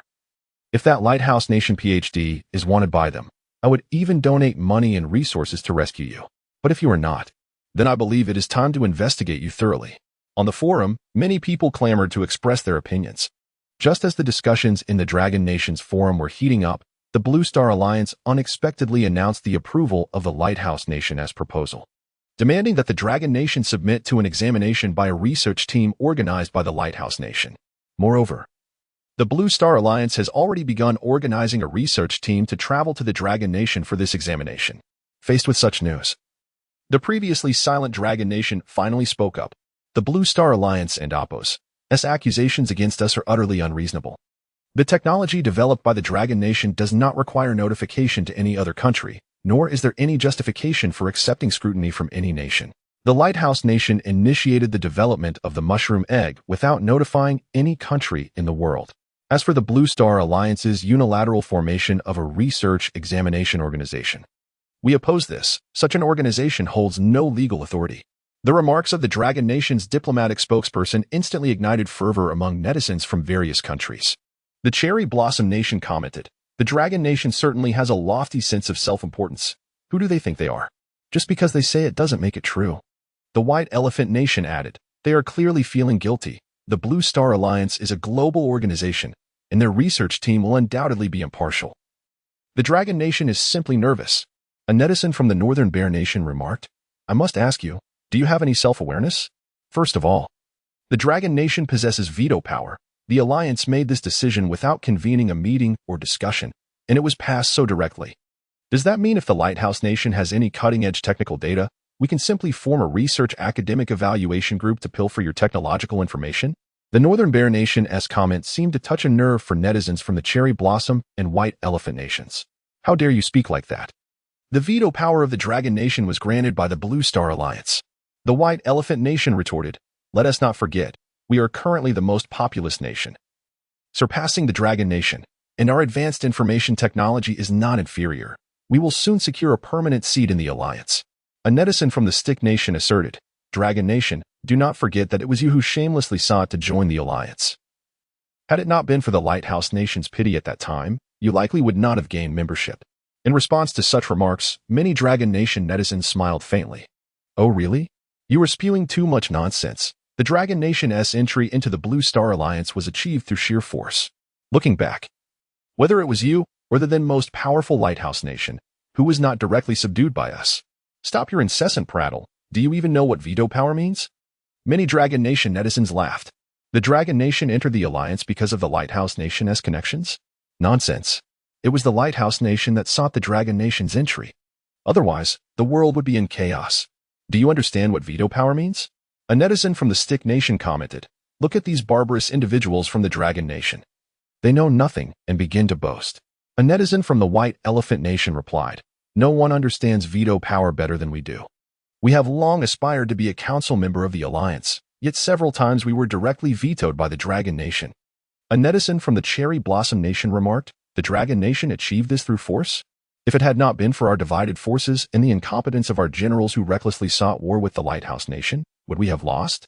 Another Cherry Blossom netizen added, "Had it not been for the Lighthouse Nation providing us with 2 mushroom eggs, how could we have possibly suffered defeat?" A Stick Nation netizen concluded, "You must remember, your veto power was granted by the Lighthouse Nation. With just a slight gesture, they could reclaim it." Faced with such comments, the Dragon Nation's netizens chose to retaliate without hesitation. "Do you even know what veto power is, or that it was granted by the Lighthouse Nation? Do you know when veto power comes into play? It is when we express dissent, if you still wish to proceed. We possess the absolute strength to prevent you from doing so. Veto power is underpinned by military might. Otherwise, you can only choose to abstain or protest." The faces of the Dragon Nation netizens bore expressions of disdain. Such comments ignited outrage among netizens from other nations. "Get out of here, a bunch of Dragon Nation pigs. Clearly, you are all savages, only capable of resolving issues through force? What abilities do you possess? Constantly plagiarizing others' creations while deluding yourselves into believing you are a civilized ancient nation? All your cultural relics and history were taken from our Stick Nation when we invaded you. We should have shown you uncivilized barbarians what true civilization is." In an instant, the entire forum transformed into a battleground for verbal conflict among netizens from various countries. Chapter 70. The expedition of the Emperor's Bar. The fervor surrounding the online discourse remains unabated. The verbal skirmishes among Dragon Kingdom netizens persist. Despite the existence of regional biases within the Dragon Kingdom over the years, when faced with external aggression, its people unite swiftly, sharing a common animosity towards the foe, a sentiment deeply embedded in their very DNA. However, as time has elapsed, many Dragon Kingdom netizens, after fervently retaliating with their remarks, soon discovered their prompts returning a 404 error. Subsequently, their accounts faced immediate suspension. Before long, numerous foreign netizens also became aware of this predicament. "Look at that. The people of the Dragon Kingdom lack an international forum and resort to our Facebook," they exclaimed. "Once they come to Facebook, they can be banned at will. What does it matter how fierce their words are? Their supposed right of veto is claimed through strength. Yet, here we are, directly suspending them. Aren't they supposed to be powerful? Now they find themselves banned by us." Many could not restrain their indignation, launching into furious tirades. In light of such circumstances, Numerous Dragon Kingdom netizens scrambled to apply for new accounts, eager to retaliate. They soon realized that every IP from the Dragon Kingdom faced immediate suspension. Witnessing this scene, many netizens shared their frustrations on their domestic forums. Goodness, these Lighthouse Nation folks are truly insufferable. Haven't they always championed freedom of speech? What a farce that is. They can't argue back, so they resort to suspending accounts. The audacity of the Lighthouse Nation is astounding. Surrounding individuals began to voice their outrage. Yet, at that moment, a long-dormant forum within the Dragon Kingdom, once forgotten, sprang back to life. Brothers, the foreigners are bullying us again. Damn it. We have so many of us overseas fighting battles to ensure that future generations do not suffer loss. Who would have thought after such a long hiatus? These foreigners would resurface. It is time to show them what the Emperor's Bar expedition entails: total annihilation. This group of foreigners deserves a thorough beating. They will never grasp who the real leader is unless taught a lesson. Urgently, the former members of the Emperor's Bar began to assemble. At the call of their former leader, many long-silent groups of comrades began to flicker back to life. Goodness, I never expected that nearly a decade later, I would hear the call to arms again. Honestly, many of the old-timers' avatars have turned gray. I wonder if we can still reach them? Upon hearing the summons, I instinctively rubbed my eyes. Back then, Internet CAFs were still running on XP98 systems, and the mice had rollers. A bowl of instant noodles and a bottle of cola could fuel an entire night. That era was one defined by speed. Those of us who frequented forums relied on our reflexes. Our mobile phones operated on 2G networks, and even the slightest lapse could result in an agonizingly long image load. Indeed, back then, we had only 50 megabytes of data per month, costing 1 yuan per megabyte. Today's youth have no idea of the hardships we endured. As the once quiet chat groups began to buzz with activity, many returned swiftly. Some, however, perhaps due to work pressures or other reasons, had permanently faded into obscurity. In the small group of Emperor's Bar leadership, one spoke up. You all must remember how glorious the Emperor's Bar once was. Under our predecessor's leadership, we have never faced defeat. Now, the responsibility lies with us. I can only say one thing. We must not bring shame to the Emperor and Appos, S-Bar. The group nodded in agreement. Leader, you need only command us. How shall we proceed? It's simple. First, we will organize a Red Hacker Alliance to breach the Lighthouse Nation servers, ensuring that all our accounts are reactivated. Next, we'll deploy our teams in batches. The mission was swiftly assigned. Meanwhile, whispers of Dragon Kingdom forums began to leak, quickly reported back by some watchdogs to their masters. Subsequently, Facebook's officials released a statement. In light of the actions by the Dragon Kingdom's Emperor's Bar organization, we have fortified all defenses. The Lighthouse Nation is no longer as it once was. After years of technological advancement, we are certainly not susceptible to a breach by the Dragon Kingdom. Upon witnessing this declaration, many watchdogs wore expressions of derision. See, the Lighthouse Nation has proclaimed that their defense systems are impervious to the Dragon Kingdom's incursions. Who invented information technology, if not the Lighthouse Nation? They are our forefathers in this realm. Furthermore, the designers and developers of Facebook are the pinnacle of the Lighthouse Nation's research teams. Their defensive systems are far beyond the current capabilities of the Dragon Kingdom. As Facebook's statements echoed through the forum, many began to extol their prowess. Faced with such circumstances, the members of the Emperor's Bar chose silence. There was little left to debate. With the impending battle, the most crucial strategy was to remain discreet. The more noise they made, the more vulnerabilities would arise. Under the guidance of the Emperor's Bar liaison, the timeline was swiftly established. At midnight 2 days hence, the offensive would officially commence. Over the following days, a multitude gathered online, patiently awaiting the signal. Numerous short video creators initiated live broadcasts of the proceedings. As the countdown to the attack reached its final moments, the offensive of the Emperor's Bar was set into motion. At this very moment, at the headquarters of Facebook in the Lighthouse Nation, all personnel were on high alert. The watchdogs, cultivated in the Dragon Kingdom for many years, had successfully infiltrated the Emperor's Bar. They accurately gauged the timing of the attack. Yet, within the group, silence reigned supreme. Report: no anomalies detected on the server. Could it be that the Dragon Kingdom is merely bluffing? Their accounts have nearly all been suspended. Indeed, we have even blocked registrations. Moreover, our artificial intelligence systems can swiftly analyze naming conventions from the Dragon Kingdom. They are bound to fail this time. Victory is beyond their grasp. Wait, the security department has issued a warning. It seems someone is attempting to breach our systems. How is that possible? Isn't the Dragon Kingdom preparing for a siege? Why would they seek to infiltrate our systems? The technical staff at Facebook began to panic. Chapter 71. Facebook's breach. The staff at Facebook swiftly sprang into action upon the revelation of a security breach. Members of the security department commenced their rapid response, organizing firewalls to intercept the threat. Reports flooded in. The first firewall had been thoroughly breached. The second firewall was on the verge of collapse. We had lost our defenses. Could it be that the assault from the Dragon Nation was this ferocious? We must, at all costs, safeguard our user database. As long as we protect this, even if we face defeat, we shall have no cause for concern. The user database must not be compromised, otherwise, we would face legal repercussions from our vast global user base. Reports indicated that they were infiltrating our user database, preparing to modify certain data. The technical staff reported urgently. Faced with such alarming circumstances, Facebook's CEO, Jia, felt a palpable shift in his demeanor. Just as he was about to issue commands, the news arrived. The user database had been breached. This meant that the Dragon Nation could access all data contained within our servers. Reports indicated that they were deciphering our banning technology, likely aiming to release accounts. How audacious these individuals from the Dragon Nation were, choosing to infiltrate merely to unban accounts. What on earth were they doing? Was the strength of the Dragon Nation truly this formidable? It was inconceivable. There must be a mole among us. For how could a backward Dragon Nation possibly breach all our parameters so swiftly? Many technical staff at Facebook were left bewildered. 40 minutes. From the onset of the Dragon Nation's assault to now, a mere 40 minutes had elapsed, and the entire Facebook database had been compromised. It appeared as though the database lay before them as fragile as a blank sheet of paper. Moreover, why had we, over the years, outsourced almost everything except for core technical codes to the Dragon Nation? Not only to them, but especially to those from the White Elephant Nation, whose coding produced nothing but disastrous results. Frankly, I was not surprised that the Dragon Nation could dismantle our entire defense system in such a short span. After all, what technical means did we possess that they were unaware of? Their diligence was beyond our control. They learned our technology daily.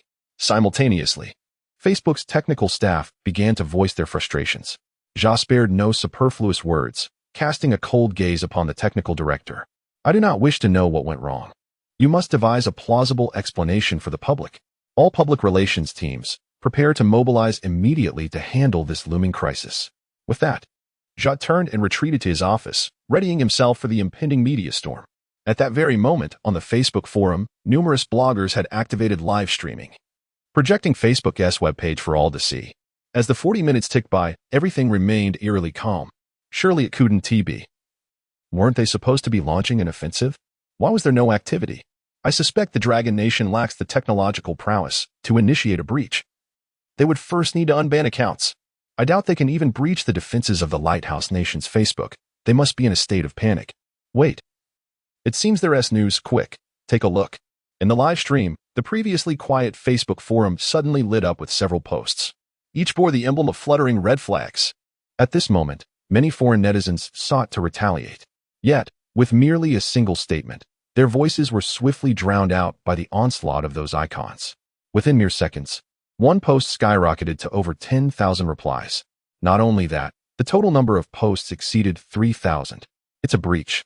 This is truly a breach. We must fill the screen with the fluttering red flags, embedding them in the hearts of all. Witnessing this spectacle, many netizens from the Dragon Nation felt a surge of fervor. Incredible. It's been years since I've seen this. When we breached before, I was just a child. Now witnessing it again, I stand as an executor. Salutations to you. Once upon a time, we planted the red flags on every inch of their territory, and now, in this digital age, we plant them on each of their posts. It must be said, when foreign foes invade, the people of the Dragon Nation need not utter many words. They unite swiftly. This is the essence of our Dragon Nation, no matter how formidable the enemy. We shall confront them resolutely. Damn, is there still a chance? I wish to join the breach. This will undoubtedly be etched in the annals of internet history. Many netizens voiced their sentiments, while those once considered shepherds fell silent.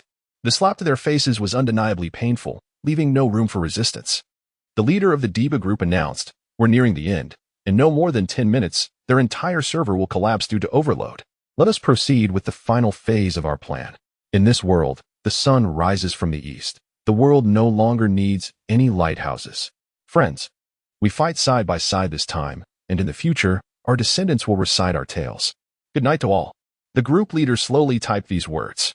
As time progressed, 10 minutes later, the Facebook forum displayed a complete 404 error. No one could log in any longer. The entire server database had utterly collapsed. At this moment, the Red Hat technicians from the Chapter 72, a brief sojourn to the Lighthouse Country in a swift turn of events.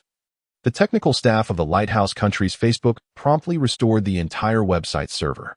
Numerous users who had endured a decade-long ban were instantly liberated. Yet, the situation was not merely confined to this. In a bid to expedite repairs, Facebook also reinstated previously suspended accounts from the Dragon Country. Almost immediately, forums erupted with claims of personal chat records surfacing on various underground websites. Even if these were merely baseless rumors, they were sufficient to incite considerable anxiety among the populace. Indeed, under the extensive media coverage in the Lighthouse Country, a plethora of news reports emerged. It was revealed that the recent server crash on Facebook had led to significant data breaches. According to credible sources, a multitude of elite individuals' information from the Lighthouse Country had appeared in underground casinos, posing a severe risk of privacy violations. A loud call for legal compensation from Facebook ensued, threatening litigation should they fail to comply. As a result, individuals from around the globe seized this opportunity, for who wouldn't wish to extort a sum from Facebook? Simultaneously, Facebook's public relations team issued a statement asserting that the recent attack had not compromised their database defenses, and the circulating claims of data breaches were entirely unfounded, labeling them as fabrications. However, shortly after this declaration, technical personnel from the Dragon Country's Imperial Forum revealed a bombshell. During their incursion, user data from Facebook had indeed been fully compromised. Yet, they had not leaked this information to any third parties. If Facebook were to acknowledge their mistakes and offer compensation, they would be willing to publicly destroy all database records. Upon presenting their evidence, many netizens began to vocally condemn Facebook. Faced with such intense pressure, Facebook ultimately succumbed, issuing a formal apology. They acknowledged that they should not have banned users from the Dragon Country. After negotiations, they agreed to compensate the Imperial Forum with a sum of 100 million miko. Once the payment was received, the Imperial Forum promised to obliterate the database, thus bringing the matter to a close. While the public engaged in fervent debates at the Dragon Country's command center, Su Xinghua and Lin Rui remained vigilant. In contrast to the public squabbles, they were preparing for action. The Lighthouse Country was questioning their originality, with their spokesperson audaciously overstepping boundaries. If the Dragon Country failed to implement countermeasures, it would not be long before the world assumed that their wave-riding jet configuration was merely a copy of the Lighthouse Country and Oppo's. Lin Rui, seated within the base, gazed at several wave-riding fighter jets quietly stationed in the distance.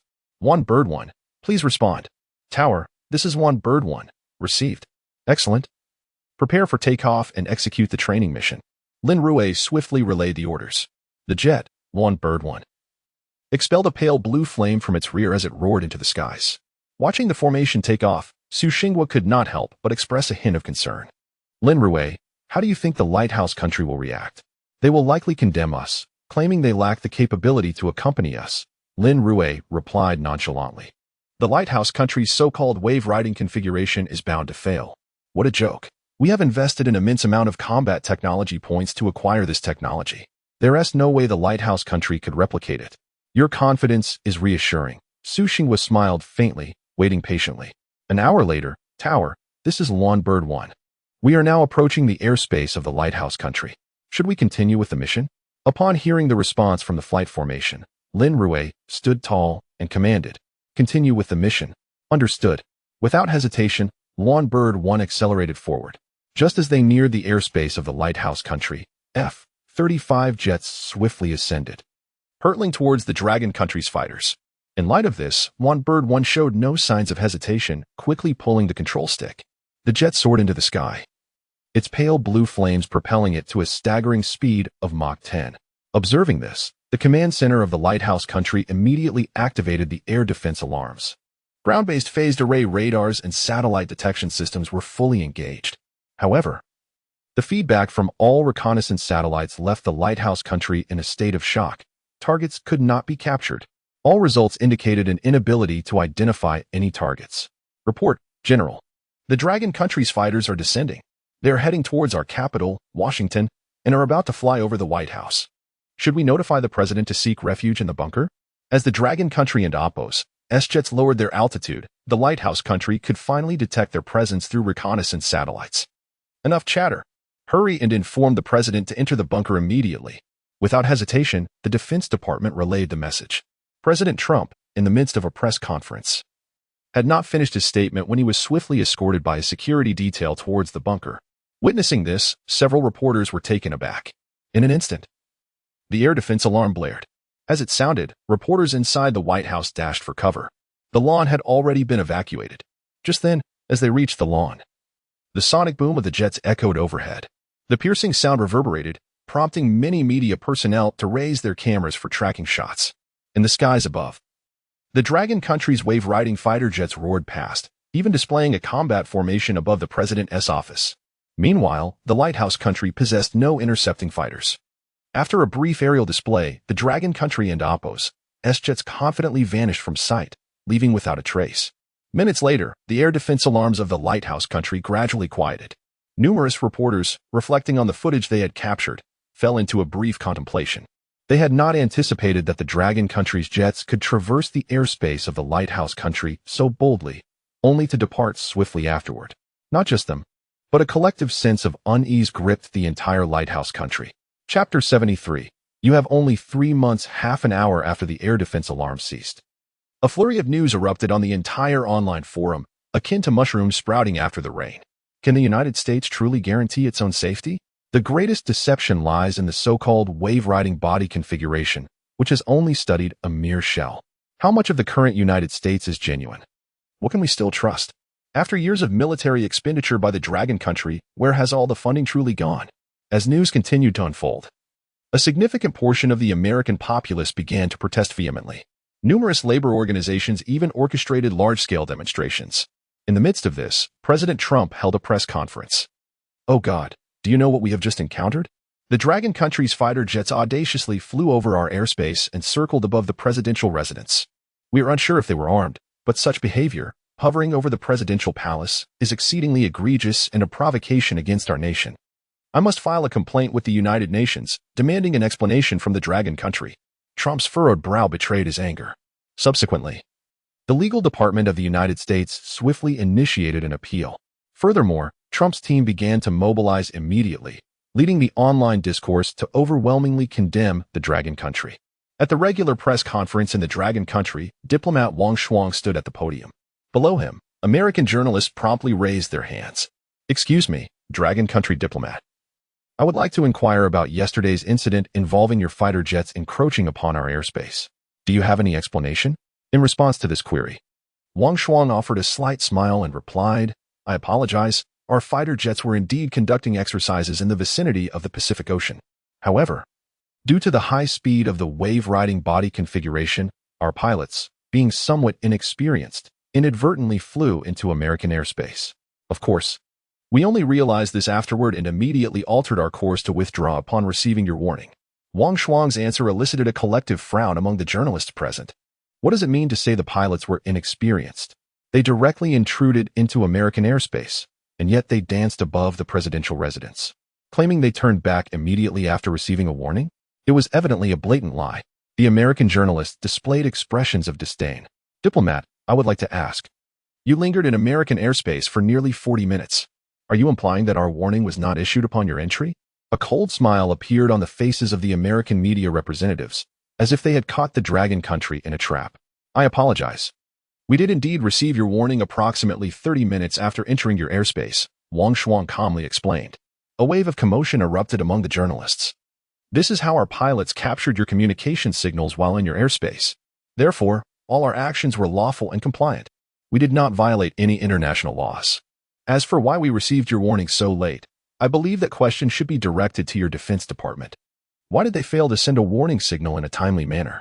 Wang Shuang not only clarified the situation but also revealed the entire signal for all to see.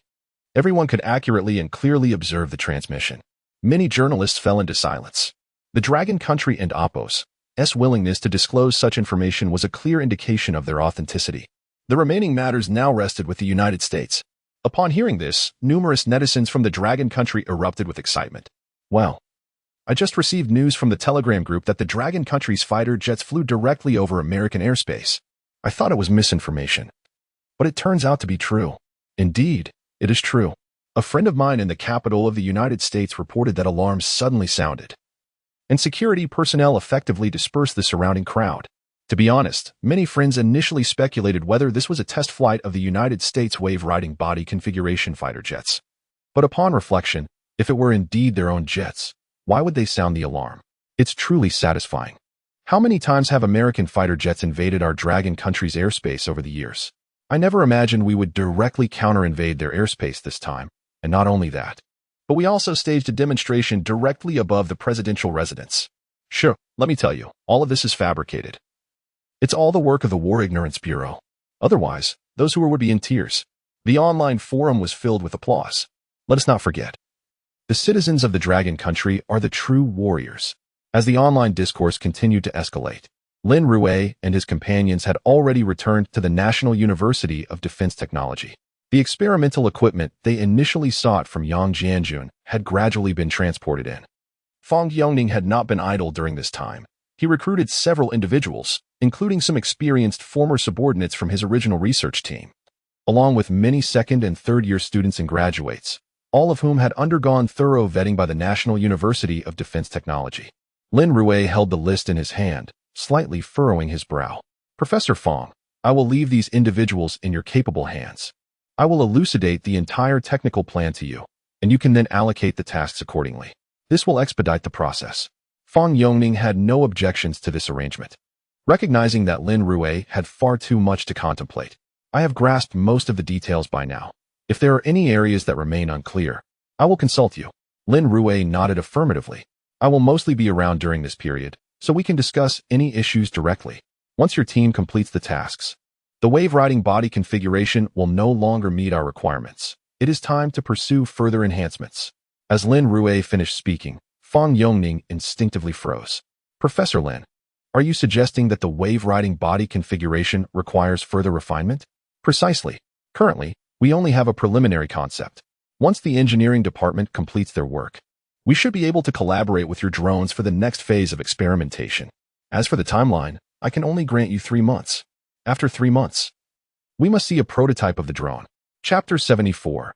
Irresistible Delicacies. 3 months' time was imperative to witness the emergence of the drone. Lin Rui issued the research task.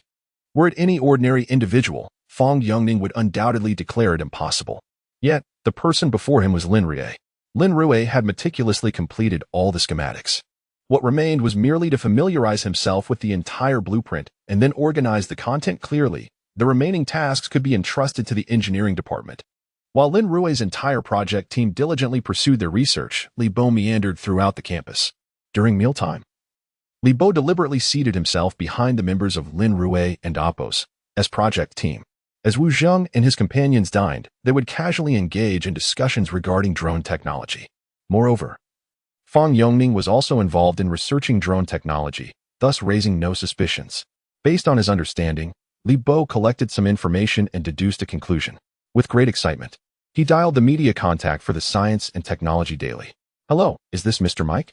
Upon connecting, Li Bo lowered his voice slightly and spoke. It's me, Mr. Li. The voice on the other end was devoid of pleasantries, cold in tone. I have significant intelligence to report. The National Defense Science and Technology University is researching drone technology and with their existing capabilities in one-bird fighter technology. It is highly probable they will realize the envisioned drone swarm plan of the Lighthouse Nation.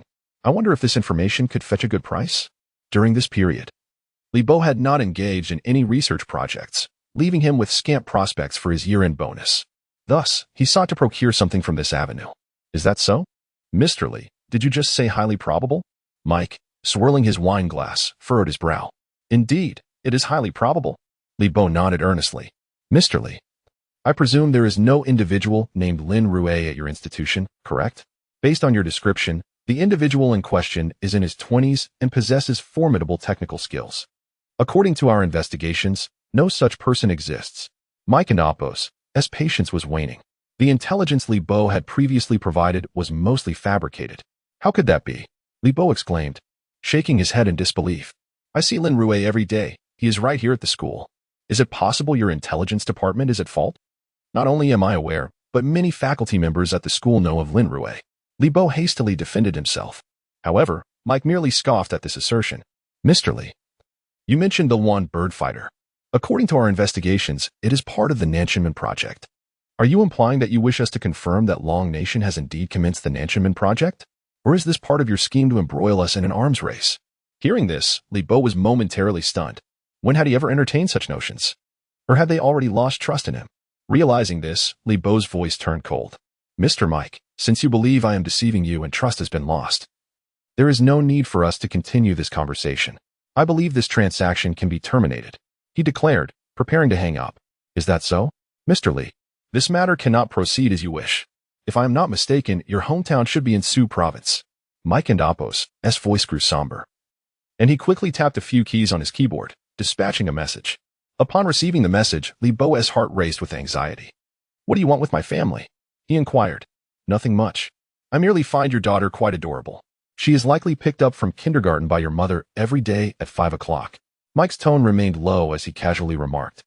They passed through a secluded alley lined with old houses on their way home. Should a vase fall and injure someone, it would be unfortunate. At this, Li Bo's gaze sharpened. I will refund all the previous payments, he quickly asserted. A cold laugh echoed from Mike's end. Some money is easy to obtain but difficult to return.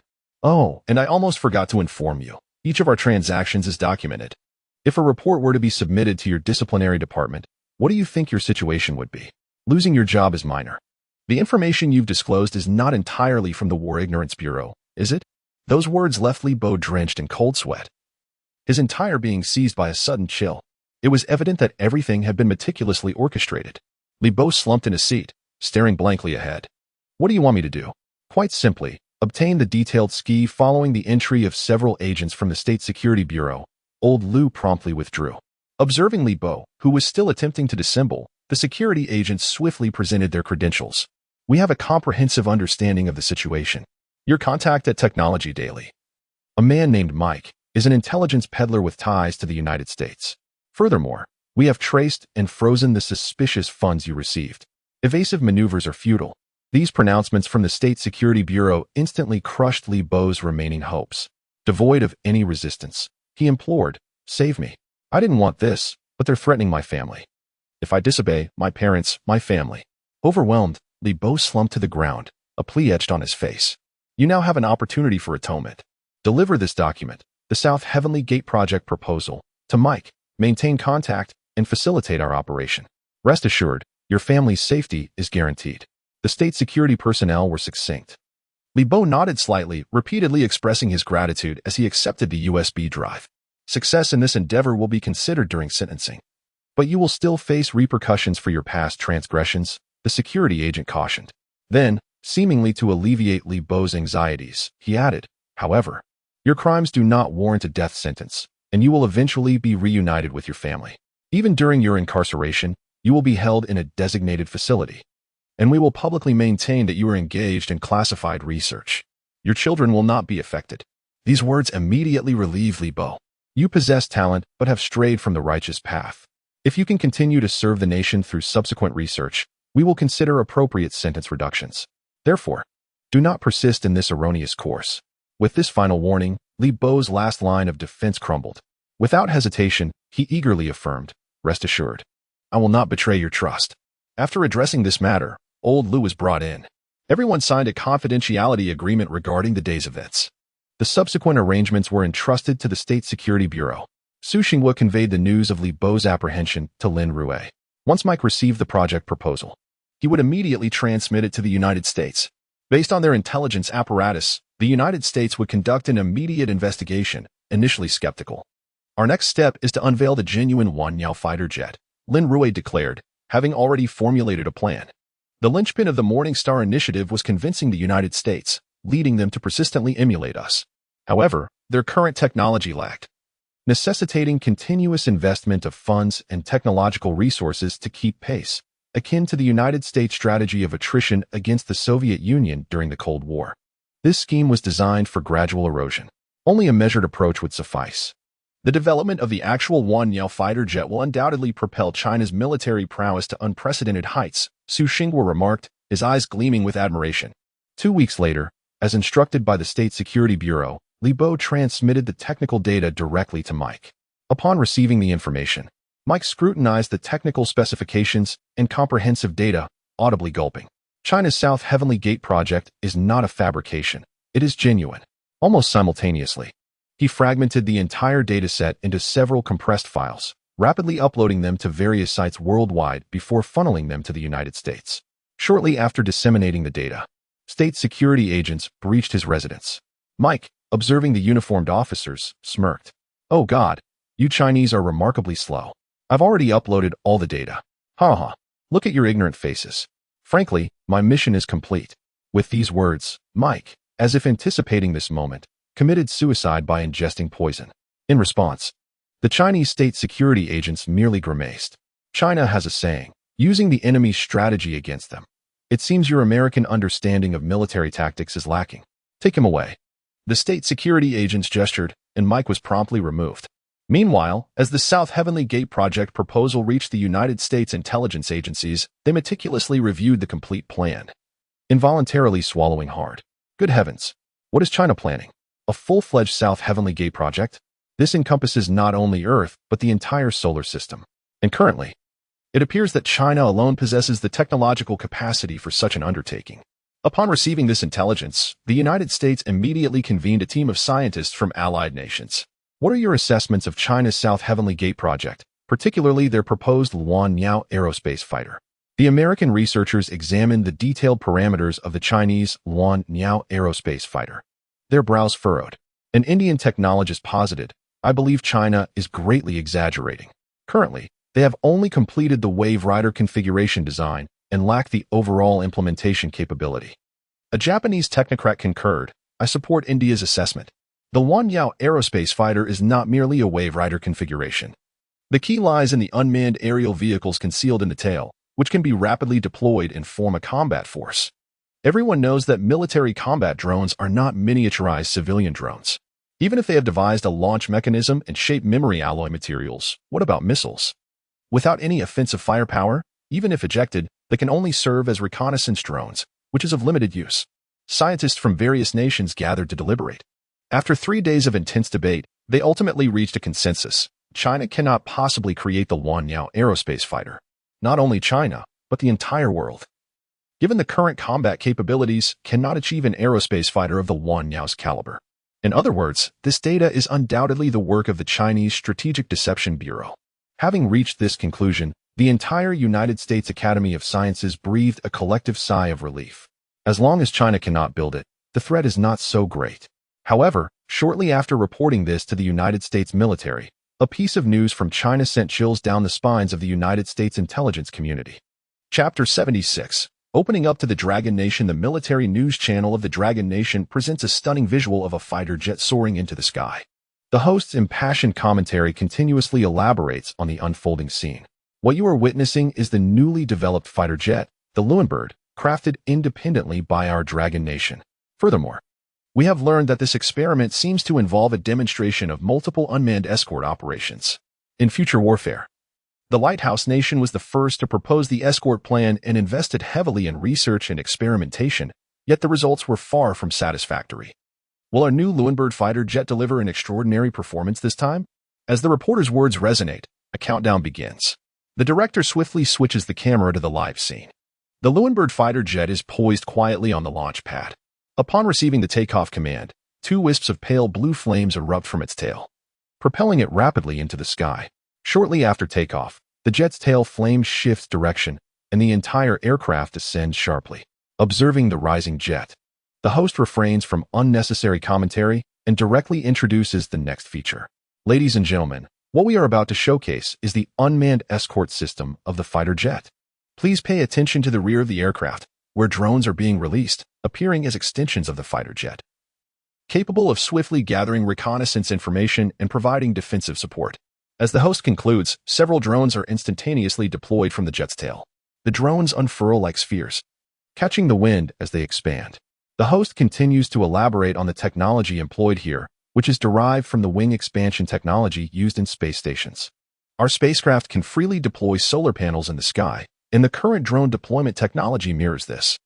Anyone with a basic understanding of physics knows that maintaining a consistent speed allows one to achieve a relative state of stillness. The host succinctly outlines the situation while the live chat fills with comments.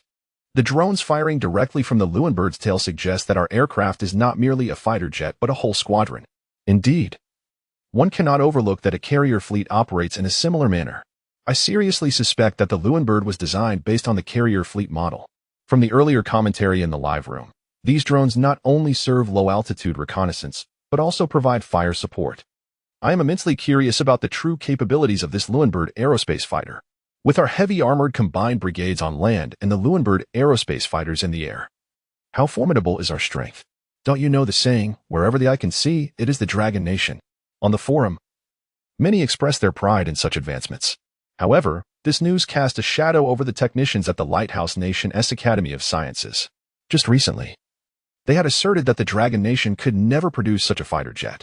Now, not only have they succeeded, but they have also conducted a prototype test flight, far surpassing the Lighthouse Nation's capabilities. Witnessing this, the Academy of Sciences fell into a contemplative silence. The director, William, wiped the sweat from his brow, his expression grave as he addressed his colleagues. "Do we have any solutions?" he inquired, looking at the group with a hint of resignation. "I believe we have already procured a considerable number of drones domestically, and we can pursue secondary development. While it may not be as spectacular as the Leuenbird aerospace fighter, at least we can have loyal escort drones." The others began to murmur in agreement. William furrowed his brow, then surveyed the assembly. "Ladies and gentlemen, the loyal escort drone program was our original initiative. Why has there been no progress until now? It seems as if our technological advancement has been stifled, while the Dragon Nation continues to forge ahead. Have you considered why this is so?" His tone grew somber. "Director, it is not that we lack effort. Historically, the Lighthouse Nation's technological edge stemmed from being a global haven, attracting a plethora of talent. However, recently we have seen a significant talent gap, and many of those who contributed to our technological advancements were of Dragon Nation origin, such as Qian and others, but they have since returned home. In recent years, the Dragon Nation has also been developing at an accelerated pace, and most individuals no longer choose to join the Lighthouse Nation, leading to our relative technological decline." As William finished speaking, someone promptly voiced their perspective. Hearing this, William frowned and urged, "Please, continue. I believe we should abandon some of our traditional notions. We cannot impose restrictions on the people of the Lighthouse Nation. Rather, we should adopt an open attitude and welcome them to engage in research here. Only in such an environment can we retain the talents from the Dragon Nation. Even if we cannot keep them, we can instill the ideals of the Lighthouse Nation within them." Upon hearing this, William's understanding deepened. Indeed, the strength of the Lighthouse Nation does not solely rely on domestic scholars. Initially, we had no high technology. Our power was built on attracting talents from around the world. Moreover, our unique geographical position provided a safe environment, allowing individuals to escape the ravages of war. This gradually fostered the development of our technology. However, now that countries are in stable periods, there is a lack of incoming talent. With this realization, William felt a sense of clarity. You are correct. The current situation primarily arises from the shortage of researchers. We should not impose restrictions on the Dragon Nation. Instead, we should fully open our doors and invite them in. You are right. I will report this matter to the president immediately. Furthermore, I know you have many research institutions. Let them lift the barriers for Dragon Nation students and open up entirely. Oh, wait, that approach may not be wise. We should negotiate a technological exchange with the Dragon Nation. William quickly contemplated. If we open our doors entirely, the Dragon Nation may hesitate, suspecting ulterior motives. However, if we offer to exchange technology, perhaps circumstances will differ. With this newfound perspective, William promptly engaged in discussions with the researchers about potential strategies. Chapter 77. A comprehensive industrial assessment of the Dragon Nation in light of the news regarding the takeoff of the Dragon Nation's Leuenbird fighter jets. The Lighthouse Nation did not remain idle. Instead, it promptly initiated an internal bidding process. Projects were swiftly dispatched for the design of large unmanned combat aircraft hardware structures, flight control systems, and drone materials. Numerous companies within the Lighthouse Nation eagerly responded to these invitations. However, approximately a month after the bidding concluded, the projects were disassembled and entirely redirected to the Dragon Nation. This situation was quickly intercepted by the intelligence department of the Dragon Nation. Nonetheless, The matters at hand involved specialized technologies. The intelligence personnel promptly summoned Professor Su Xinghua. Upon reviewing the project specifications, Professor Su wasted no time in calling upon Lin Rui. Upon arrival at the intelligence department and observing the parameters in hand, Lin Rui was momentarily taken aback. Wasn't this the exact set of indicators we provided for the Nanchunman plan? The bidding proposal before him closely resembled the criteria established during the formulation of the Nanchunman plan, which had been dispatched via make. Indeed, it appeared that our Morning Star plan was yielding results. Su Xinghua's eyes sparkled with enthusiasm. Should we impose a blockade on this data? Or what steps should we take next? Su did not act unilaterally. He entrusted the decision to Lin Rui, the supreme commander of the entire Morning Star plan. Faced with this predicament, Lin Rui furrowed his brow and turned to Professor Su. Do you comprehend the current industrial capabilities of the Dragon Nation? The question posed by Lin Rui caused Su Xinghua to furrow his brow slightly. To what extent? I cannot comment on the civilian sector, but the technology levels of the state-owned and central enterprises are undoubtedly top-tier nationally, Su asserted confidently as he gazed at Lin Rui. However, Lin Rui shook his head. Not necessarily. He then continued, the intelligence provided by the Lighthouse Nation presents an exceptional opportunity. We might consider allowing this bidding information to circulate within the private sector. If any enterprises respond to the bidding, we shall designate them as key subjects of interest. Lin Rui wore a subtle smile as he contemplated the situation, historically and presently. Many have underestimated the strength of private enterprises in the Dragon Nation. Compared to state-owned enterprises, private firms are more market-driven. If they do not invest significantly in research and development, they may face the peril of insolvency. Conversely, state-owned enterprises, even in the absence of innovation, can survive on fixed government projects, leading to a decline in their innovative capabilities. Therefore, Lin Rui did not concur with Su Xinghua's assertion. However, to counter Su's viewpoint would require more than mere words, and for individuals of their generation, correcting their perspectives proved to be a formidable challenge. Encouraging private enterprises to bid? Su Xinghua frowned slightly. These private firms are driven solely by profit. What scientific prowess could they possibly possess? I do not believe there are any private enterprises in the Dragon Nation capable of accepting such orders. Professor Su, let us make a wager. Do the private enterprises in the Dragon Nation possess core technologies? Lin Rui said with a smile. Su Xinghua was taken aback, then turned to Lin Rui. Very well. If the private enterprises in the Dragon Nation indeed possess advanced core technologies, I shall not consider it a loss. After all, it is all for the benefit of our nation. What does it matter if I concede? Su's words prompted Lin Rui to silently commend him. This was the true spirit of a researcher. Their focus lay solely on the nation's greater good, never concerning themselves with personal pride. What is pride worth? As long as the nation grows strong, it is of little consequence if the next generation surpasses them in technology. Let us proceed to disseminate this bidding announcement through private channels. Lin Rui decisively concluded, ensuring that the bidding details were circulated widely. In handling such matters, the Dragon Nation's security agencies possessed the necessary means. Soon, various technical documents and bidding requirements rapidly spread throughout the private sector. Numerous companies, upon reviewing the bidding requirements, found themselves momentarily stunned. Wait, let us hurry to our warehouse. Why does this bidding requirement seem so similar to our latest technological specifications? The flexible hardware processing for drones, wasn't our factory's fishing line made of carbon? Its rigidity should be comparable. We might as well bid. This is a multi-million-dollar project. The UV flight control system? Isn't this our agricultural drone factory's core intellectual property? I believe we can manage it. We use this technology when spraying pesticides. Precision artillery positioning technology? Our steel pipe factory has been involved in manufacturing rifled steel pipes extensively. This aligns perfectly with our standards. But why does the dimension need to be 144? Phased array radar technology? Isn't this the technology we use for bird control? Why is this even up for bidding? Could it be that the Lighthouse Nation lacks this capability? With the announcement of the bidding contents, the intelligence department of the Dragon Nation was also busy organizing the gathered information. The Lighthouse Nation had issued over 300 bidding projects. The Dragon Nation and Oppo's response included a staggering 260 technical proposals. From the submitted technical plans, it was evident that some companies had reached the current technology standards several years prior. As Su Xinghua perused the report before him, he adjusted his glasses, disbelief etched upon his face. Lin Rui, did you anticipate this when you designed the Nanchunman plan? Recalling Lin Rui's confident demeanor during their wager, Su felt as though he had fallen into a deep pit. No. While I estimated the current standards of the Dragon Nation's civilian industrial capabilities, I did not foresee the existence of so many compliant entities. Lin Rui paused momentarily before continuing. Professor Su, the private enterprises currently bidding possess sufficient technology to fulfill the initial construction of the Nanshiman plan.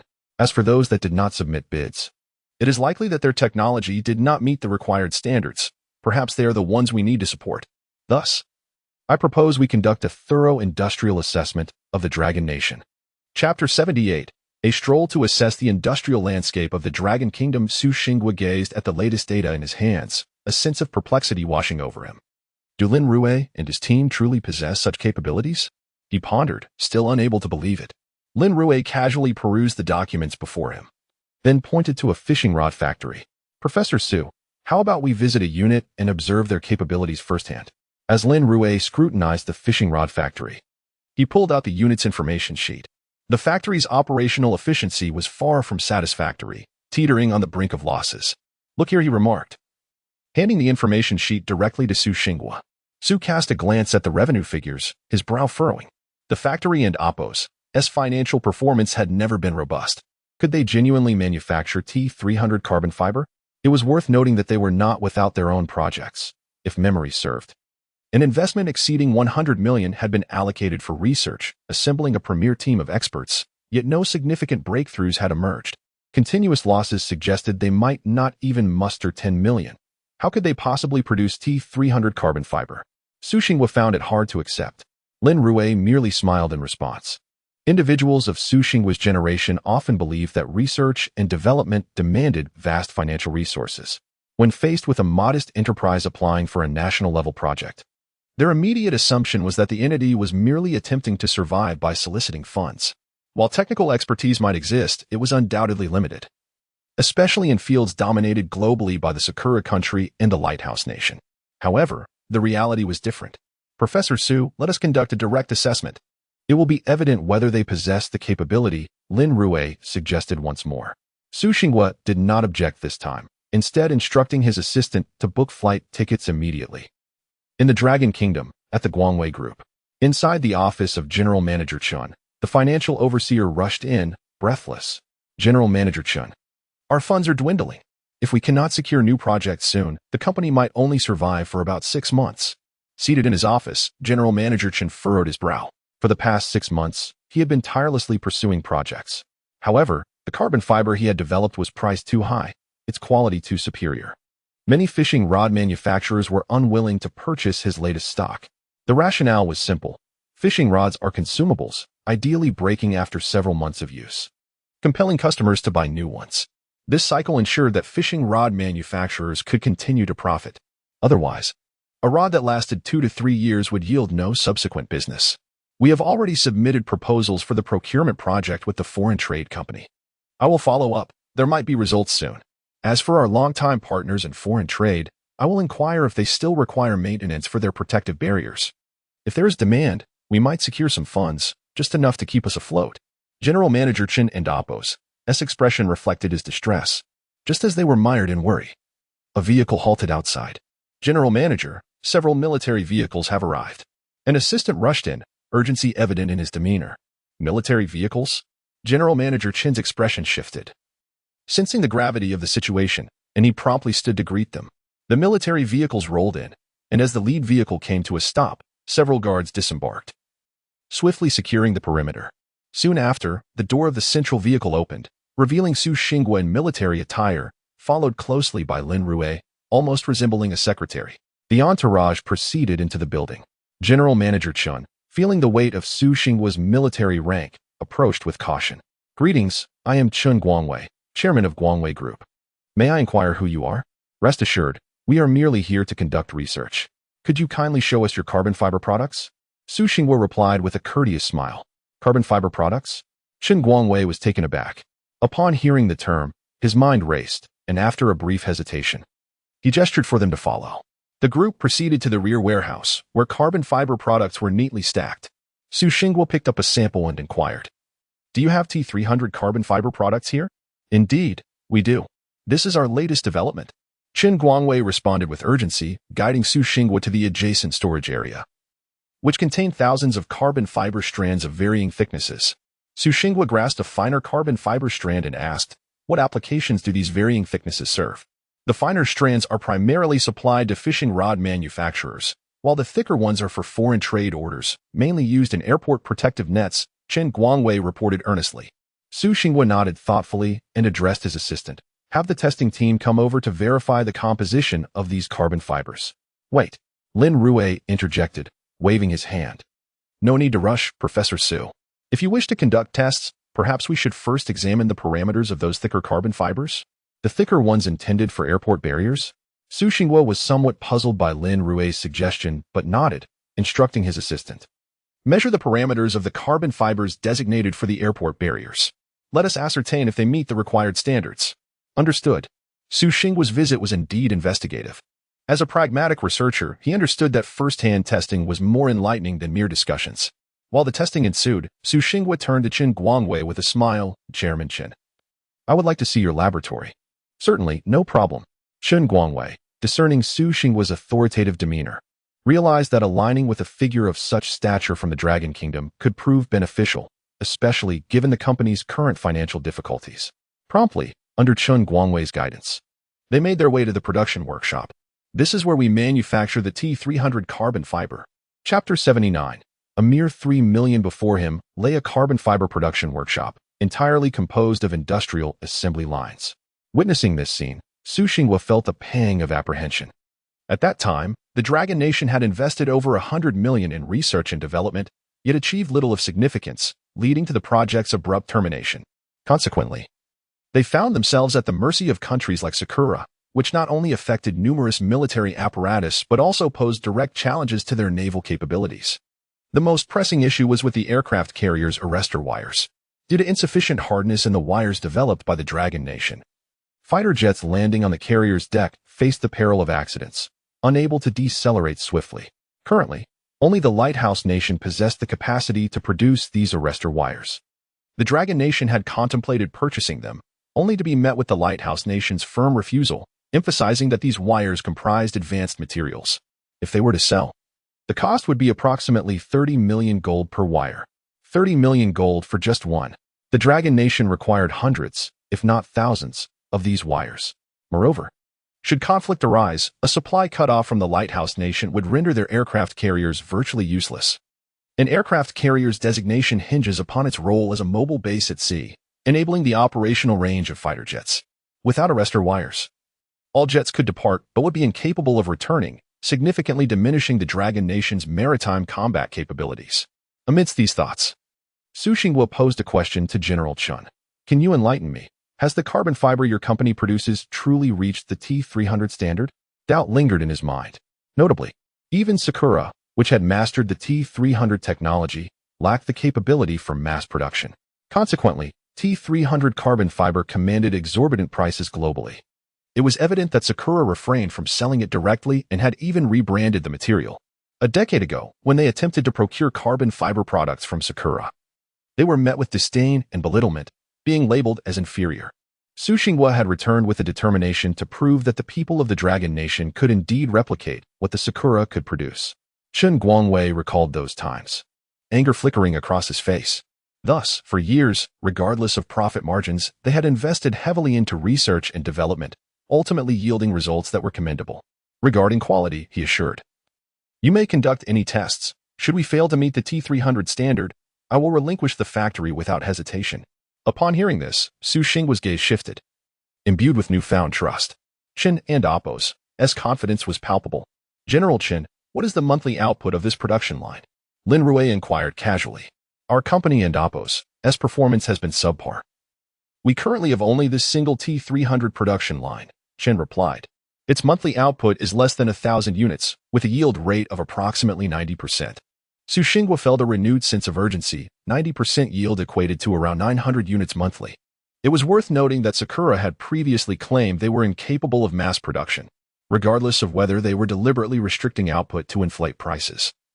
If Qin Guangwei's assertions were indeed true, it meant the Dragon Nation would possess its own carbon fiber production line. With adequate funding, Su Xingwa began to contemplate the implications. By the way, General Chen, if this production line were to be sold to the state, what would be your asking price? Su inquired, glancing at the line with a measured demeanor. The state needs it? Chen responded without hesitation. If the state requires it, I would gladly donate it without charge. Su shook his head in disbelief. How could the state take advantage of you? This isn't mere politeness. I speak from experience. My ridicule in Sakura stemmed from our nation's lack of strength. Once we become powerful and technologically advanced, Sakura will be forced to respect us just as they do the Lighthouse Nation. I am indifferent to profit. The eventual collapse of my business seems inevitable, but I refuse to let our technology languish. Chen's sentiment resonated deeply. General Chen, I recall you mentioned that due to insufficient funding, you were unable to continue refining the production line. With a yield rate of only 90%, perhaps. Lin Rui subtly interjected. Su understood immediately. They could not present subpar goods to the state. If you could provide me with 3 million, I could enhance the production line and elevate the yield to approximately 98% while simplifying certain processes to maximize output. Su was momentarily taken aback. 3 million? An endeavor that had stumped countless experts nationwide could be resolved with such a modest sum? Wait, did you say 3 million? He asked incredulously. Chen paused, bewildered by the gravity of the situation. 3 million? Has funding in the Dragon Nation become that strained? Su quickly clarified. Actually, 200,000 would suffice. I could draft the blueprints and upgrade it once we secure additional funding. Chen's insistence on the value of his life's work prompted Su to reaffirm, no, I simply did not anticipate it would be so inexpensive. General Chen, this entire carbon fiber production line is the culmination of your expertise. The Dragon Nation needs talents like you, so we shall procure the line at its original price. As Su spoke, he noticed Chen attempting to refuse again, prompting him to add, this isn't merely about your situation. It's a matter of respecting your craft. If every individual in the Dragon Nation were to provide their expertise for free, how many would still be willing to engage in earnest scientific research? Su paused, then declared solemnly, thus, this precedent cannot be established. Every technological advancement is invaluable to the Dragon Nation. Just then, a guard rushed in, whispering something in Su's ear. Chapter 80. Silent Revelations. Professor Su, following our examination, has confirmed that the carbon fiber has indeed met the T300 standard. Furthermore, upon testing the airport fence components that Teacher Lin requested, we discovered that the model specifications align closely with the arrestor wires that the Lighthouse Nation plans to sell to its own aircraft carriers. Initially, Su Xingwa was not surprised by the technical compliance. After all, Chen's heartfelt remarks earlier were quite convincing. Thus, the technical indicators were likely to be authentic. However, the latter part of the statement, that the airport fence components match the specifications of the arrestor wires intended for the Lighthouse Nation and Oppo's aircraft carriers, raises significant questions. Could it be that the Lighthouse Nation imports these arrestor wires directly from here? Or is it possible that Guangwei Group has produced high-quality replicas? This seems implausible, as such arrestor wires are typically classified military secrets of the Lighthouse Nation. Even the special operations departments of Long Nation find it exceedingly difficult to acquire them, let alone a mere Guangwei Group. The only conceivable scenario is that these arrestor wires are, in fact, imported by the Lighthouse Nation from here. I can hardly believe it. The Lighthouse Nation sells a single arrestor wire to us for over 30 million meters of gold. Is everything merely a case of exporting and then re-importing? Su Xingwa's expression momentarily froze as several thoughts crossed his mind, before he gradually inquired, Mr. Chen, may I ask what the selling price is for the airport fence currently stored outside? Upon reflection, Chun Guangwei replied, 100,000. 100,000? The Lighthouse Nation turns around and sells it to us for over 30 million. That's a 300-fold increase. Truly, the hallmark of a seasoned capitalist nation. Su Xingwa murmured instinctively. However, Chun Guangwei shook his head, looking at Su Xingwa. No, it's not 100,000 meters of gold. I meant 100,000 Long Nation coins. 100,000 Long Nation coins? Su Xingwa's eyes widened in disbelief. Observing his reaction, Chun Guangwei felt a surge of excitement and quickly added, in fact, we don't even need that much. We sell it internationally for 100,000 Long Nation coins. But our production cost is merely around 20 to 30,000 Long Nation coins. Especially with the recent improvements in bulk production technology, the price should be even lower now. The real issue isn't the technology, it's that acquiring raw materials can be quite challenging, which drives up the cost. Chen Guangwei's words caused Su Xingwa to pale slightly. 20,000 Long Nation coins. How much does that convert to in meters of gold? Just a few thousand. Yet the lighthouse nation sells it to us for 30 million meters of gold. It's still a seller's market. The quantity available depends entirely on the whims of the lighthouse nation. If they are pleased, perhaps they will sell us more. But it will never exceed 10 units at a time. With this in mind, Su Xinghua's expression grew solemn. He turned to Chen Guangwei and stated, "Mr. Chen, there's something I'd like to discuss with you. For the airport fence used in foreign trade orders, I'd like to classify it as military goods, exclusively for the Long Nation's military, prohibiting any external sales. Additionally, I propose that your company adjust its shareholding structure to allow for state-owned capital to enter, effectively transforming the entire company from a private entity to a military one." Upon hearing this, Chen Guangwei's face lit up with excitement. Transitioning from a private to a military enterprise. What does this imply? It signifies that his company would become a state-owned enterprise. This would lead to planned orders, alleviating any concerns about bankruptcy. Moreover, the company would not be entirely state-owned but rather state-controlled. Although his share would diminish, he could live a secure and worry-free life. Even the workers under him could retire peacefully. He owed it to those loyal employees. With that thought, Chen Guangwei nodded vigorously. "This is wonderful. I will certainly agree to it." "Very well. I will have the local state-owned Assets Supervision and Administration Commission draft the contract at once.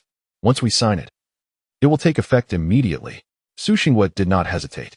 Securing the arrestor wires meant that the Long Nation's aircraft carriers and fighter jets would be rapidly produced, akin to dumplings being boiled. At that juncture, the prowess of the Long Nation's navy would undergo a transformative leap. This matter cannot be underestimated. After concluding the investigation, Chen Guangwei intended to treat Su Xinghua to a meal. However, Su Xinghua was preoccupied and stood up to take his leave. Once outside the factory, before even boarding the plane, he immediately submitted a report. The Long Nation must expedite a comprehensive industrial assessment. During the return journey, Su Xinghua's initial excitement began to wane. He glanced at Lin Rui and suddenly recalled something. "Lin Rui, was this company you researched in advance?" "Certainly not.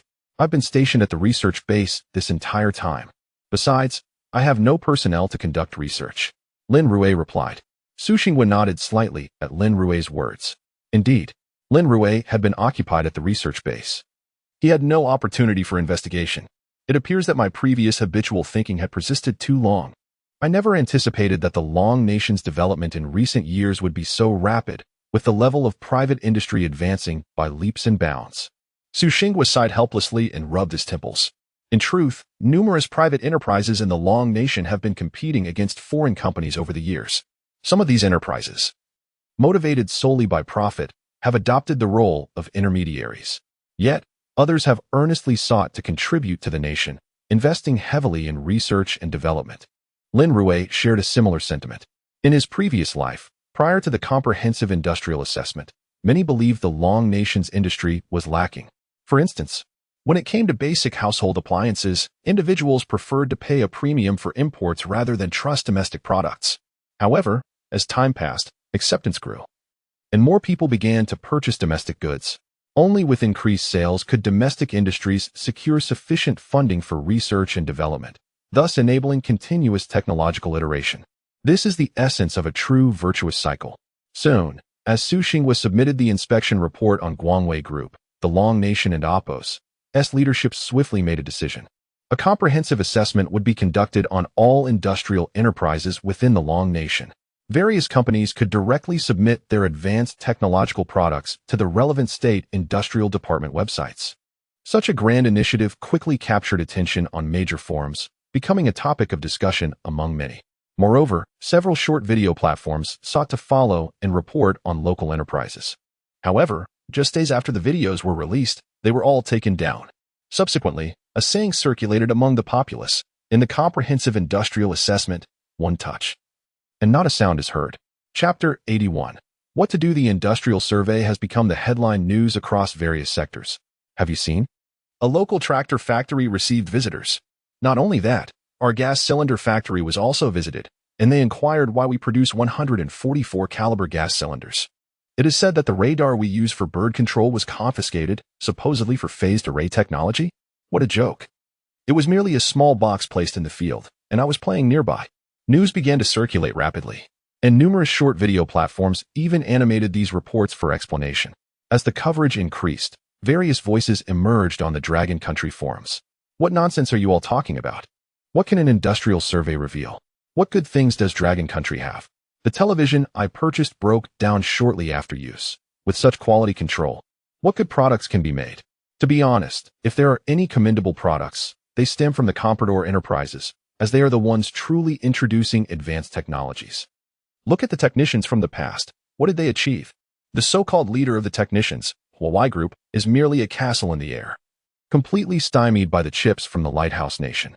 Is there truly no way out of this? You public intellectuals are everywhere. If you adore the Lighthouse Nation, hurry and blend in. Do not linger here to cause trouble. The forum was rife with scornful remarks. Meanwhile, at the Lighthouse National Academy, Director William sat somberly, observing the technicians below. Ladies and gentlemen, Dragon Country is currently conducting an industrial survey, and according to intelligence reports, they seem to have uncovered several valuable items. Our research and development should not have involved any of Dragon Country's technology, correct?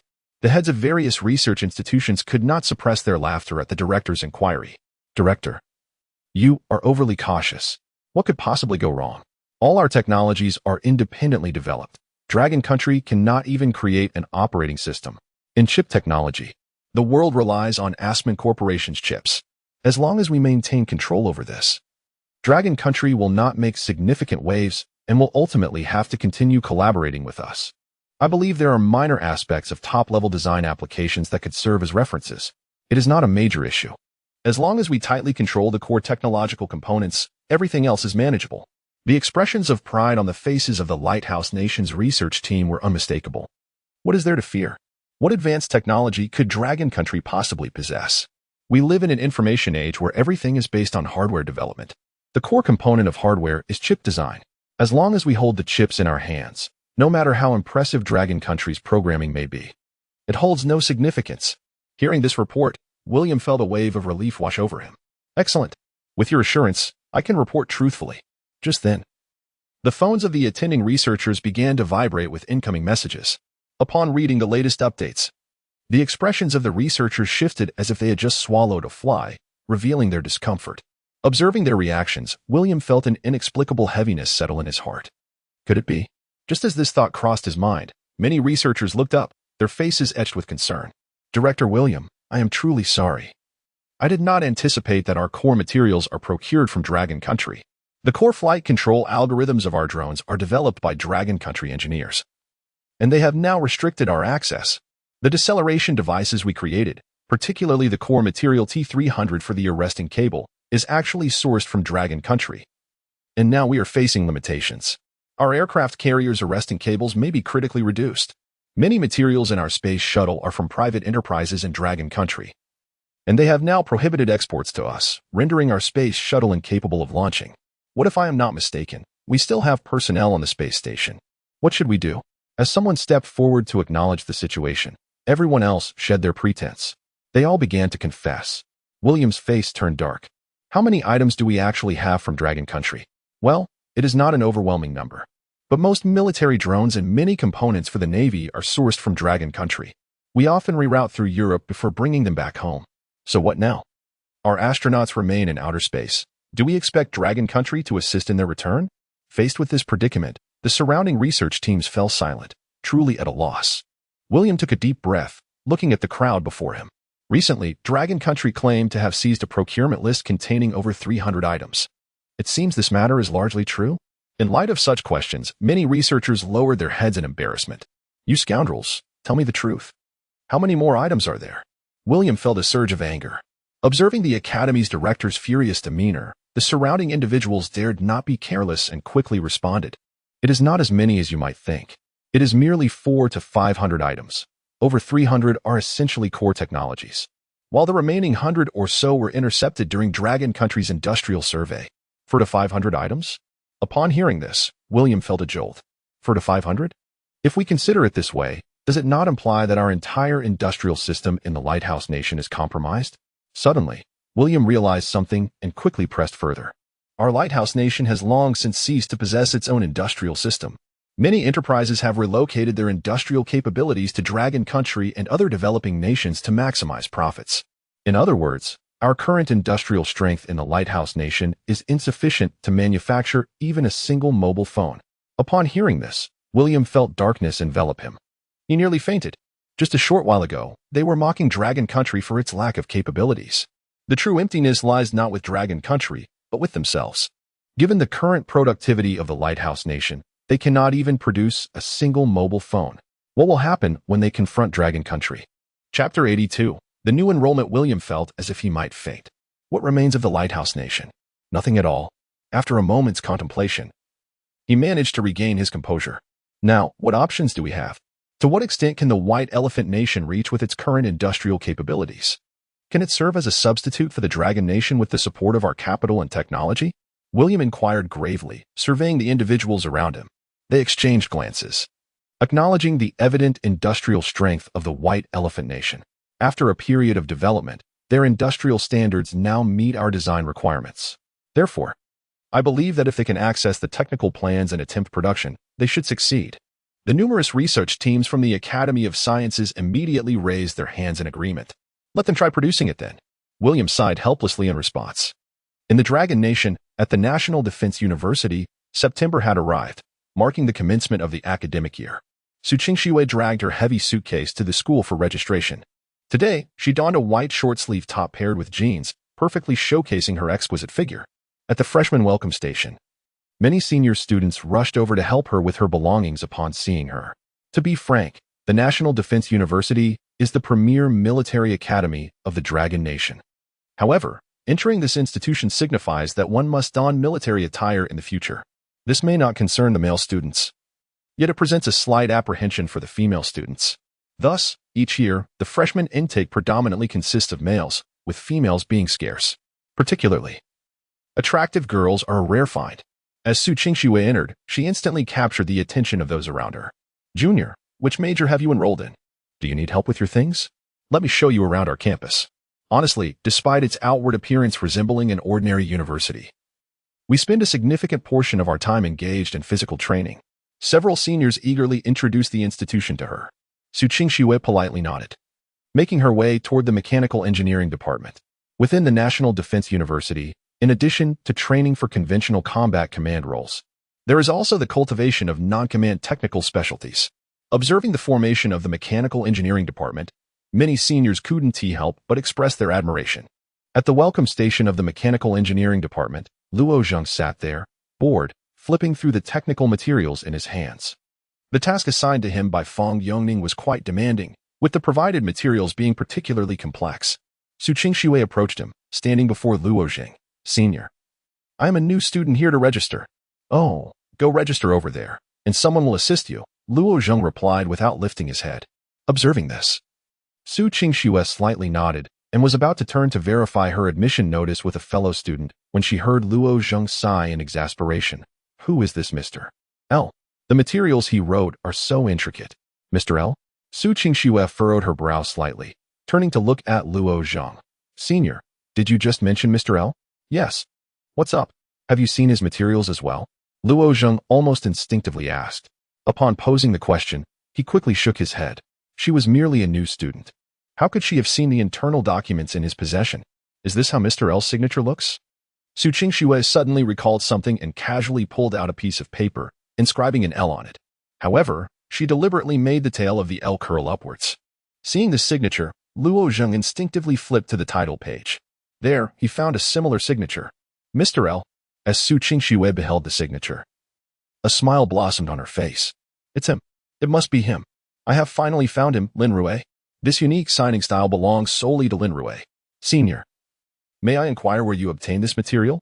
Su Qingxue, no longer in a hurry to register, persisted in questioning Luo Zheng. Why are you asking so much?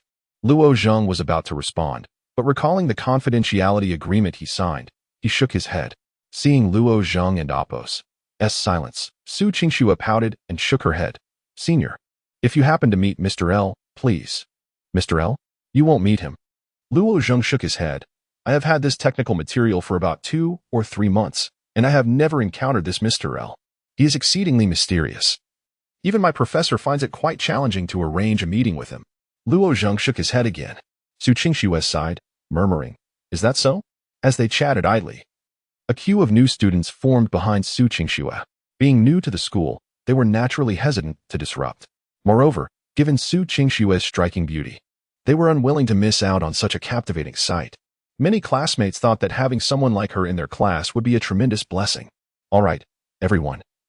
We can discuss further later. Can't you see how long the line is behind you? The senior in charge of the welcome station frowned and urged. Sorry, senior. Su Qingxue promptly apologized, quickly producing her admission notice to complete her registration. The process was swiftly finalized.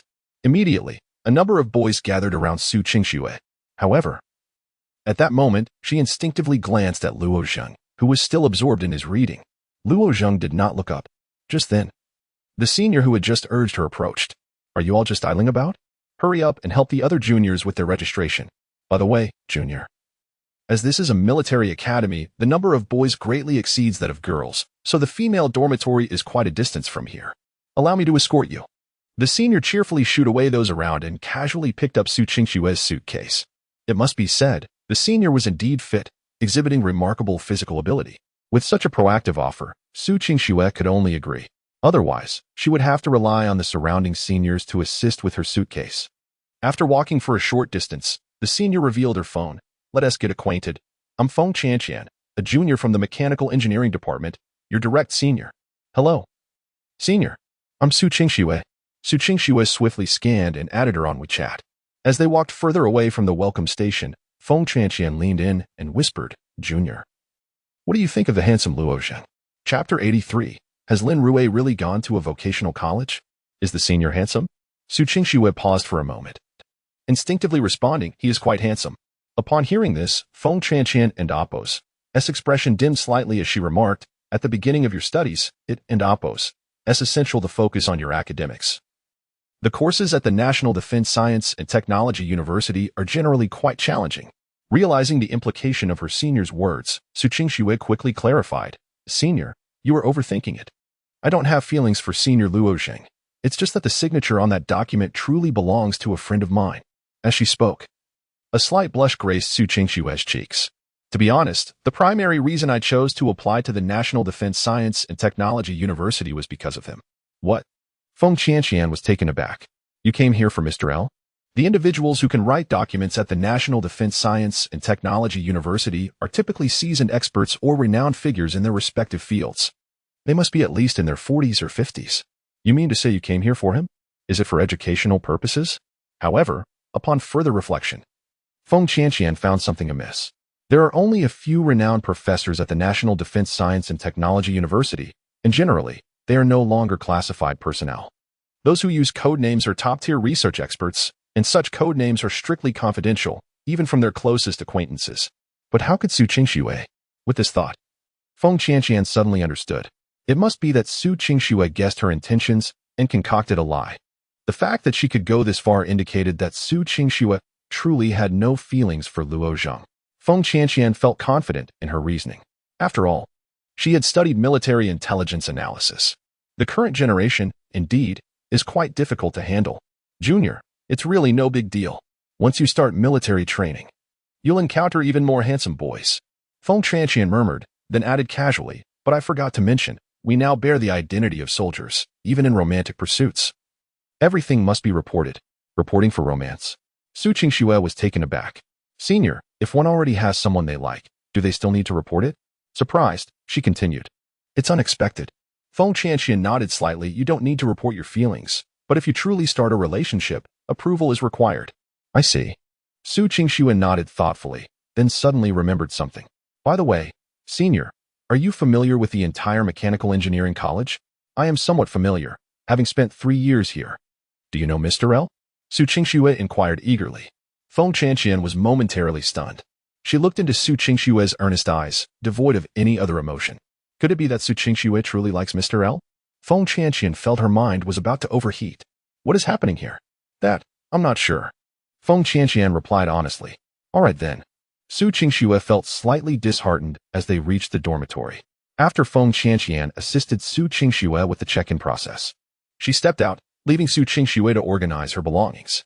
Once settled, Su Qingxue pulled out a chair and sat down. Lin Rui, Mr. L. I have arrived at your school. Where are you? While contemplating, Su Qingxue suddenly sent a message. Within a few seconds, her phone chimed again. It was a reply from Lin Rui. I'm at Binhai City Vocational Technical College. Su Qingxue was momentarily taken aback. Binhai City Vocational Technical College? Isn't that a college near home? Why has Lin Rui gone to a vocational college? Was he supposed to attend the National Defense Science and Technology University? Pouting slightly, she replied, "You're lying." Lying? But soon, Lin Rui initiated a video call. Su Qingxue quickly accepted, and the scene on her screen left her momentarily stunned. It was overcast, with many individuals around, presumably new students reporting in. Lin Rui pointed his phone at his admission notice. "What is wrong, Su, the campus beauty? When have I ever lied to you?" Looking at the institution on the admission notice, it indeed read Binhai City Vocational Technical College. Su Qingxue was bewildered. How could this be possible? She had witnessed the teachers from the National Defense Science and Technology University personally recruit Lin Rui. How could he possibly be attending Binhai City Vocational Technical College? Su Qingxue felt as though her mind was spinning. "Wait, you really are going to a vocational college?" she asked incredulously. "Didn't the teachers from the National Defense Science and Technology University recruit you?" "Yes, they did come looking for me," Lin Rui confirmed. "But that was because they were interested in an email I sent. To be honest, I have no understanding of this. Therefore, without passing the special recruitment qualifications, I was relegated to a vocational college." As Lin Rui spoke, he shrugged with a hint of resignation. Upon hearing this, Su Qingxue felt as though her head had exploded. Failing to pass the special recruitment qualifications? How could such a grand affair end in failure? Based on your scores, you should have been able to repeat the year. So why choose a vocational college? Su Qingxue's frustration was evident. She suddenly felt deceived by Lin Rui. "I don't see the issue. After all, I'm quite intelligent. So it doesn't matter where I study. A vocational college isn't so bad. I plan to pursue a bachelor's degree later on.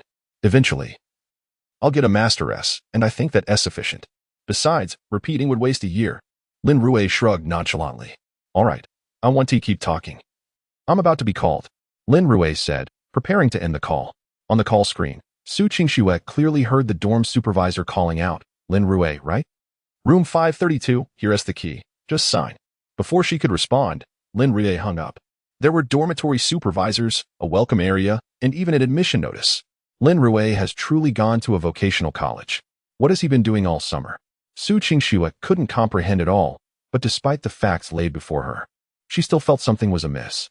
If Lin Rui has genuinely gone to a vocational college, then who is this Mr. L from the National Defense Science and Technology University?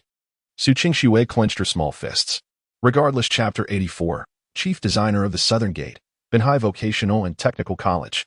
Lin Rui set down his phone and turned to approach the dormitory manager's desk below. "May I inquire about the procedures for applying for off-campus accommodation?" The dormitory manager glanced at him and retorted with irritation, "Why would a freshman like you need to live off-campus?" Lin Rui, uninterested in further debate, exited the dormitory building. Upon leaving, he went directly to the school's administrative office. After completing the necessary procedures, he finally stepped out of the college gates.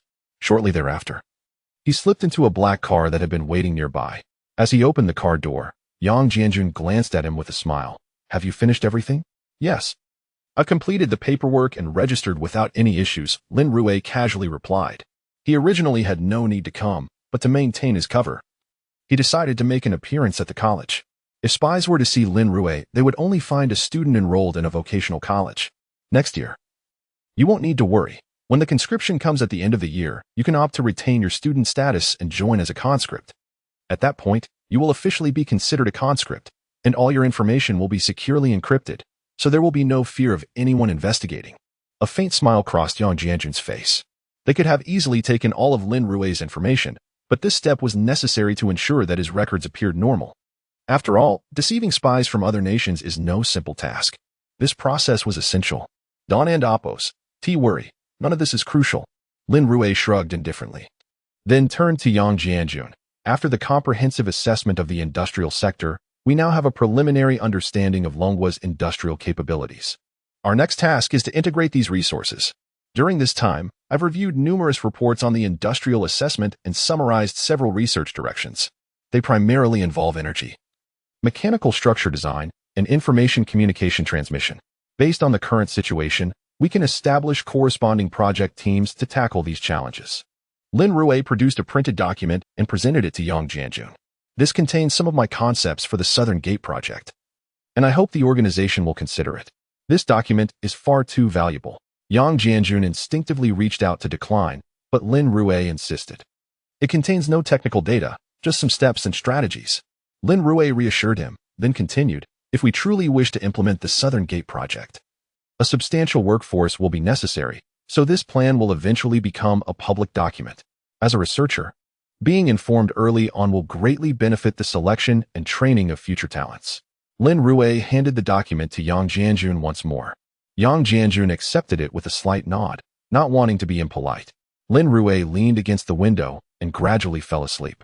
Yang Jianjun signaled the driver to proceed slowly. National Defense Science and Technology University.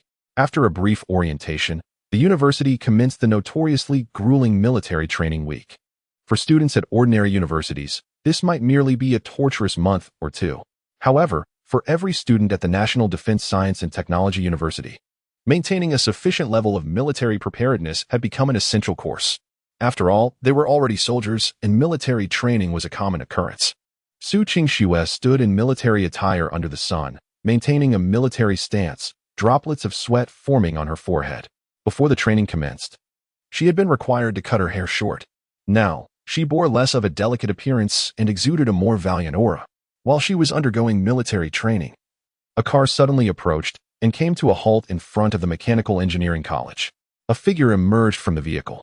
Upon seeing this familiar silhouette, Su Qingxue and Appo's eyes widened in recognition. Who else could it be but Lin Rui? Su Qingxue, does it look good? Just as she turned her head, the instructor suddenly shouted. Startled, Su Qingxue snapped to attention, raising her voice to reply, report, it does not look good. Once the military stance concludes, run 10 laps around the field. As soldiers, you must obey orders. If you were on the battlefield, even a slight movement could jeopardize not only yourself but also your comrades. The instructor commanded swiftly, without hesitation. Su Qingxue stood straight and responded, report, understood. She resumed her military stance. The instructor shifted his gaze away from her. Meanwhile, Lin Rui, who was ascending the stairs on the other side of the mechanical building, paused momentarily. The military training site was not far from where he stood, and he had indeed heard Su Qingxue's name. He expected this girl to follow him to the National Defense Science and Technology University. Lin Rui smirked but did not turn around. Instead, he quickened his pace and hurried upstairs. His identity upon joining the National Defense Science and Technology University was to remain strictly confidential. He could not disclose it to anyone unless Su Qingxue also became part of his project team. Back in his office, Lin Rui immersed himself in his pressing work. He focused on the research and development plans for controllable nuclear fusion, further improvements for the Luan Bird spacecraft model, and the assembly plan for the Army's exoskeleton mechs. He first created 3 separate documents on his computer. For the following week, Lin Rui devoted himself to diligent work. During this time, the Southern Gate project, which had been submitted for review, received the highest approval. It was authorized for execution. Lin Rui was appointed as the chief designer of the Southern Gate project. The initial funding for the project amounted to 30 billion for the first quarter. Holding the appointment letter, Lin Rui promptly submitted 2 additional documents. One pertained to the research and development plan for controllable nuclear fusion, while the other was a continuous optimization plan for the Luan Bird aerospace fighter.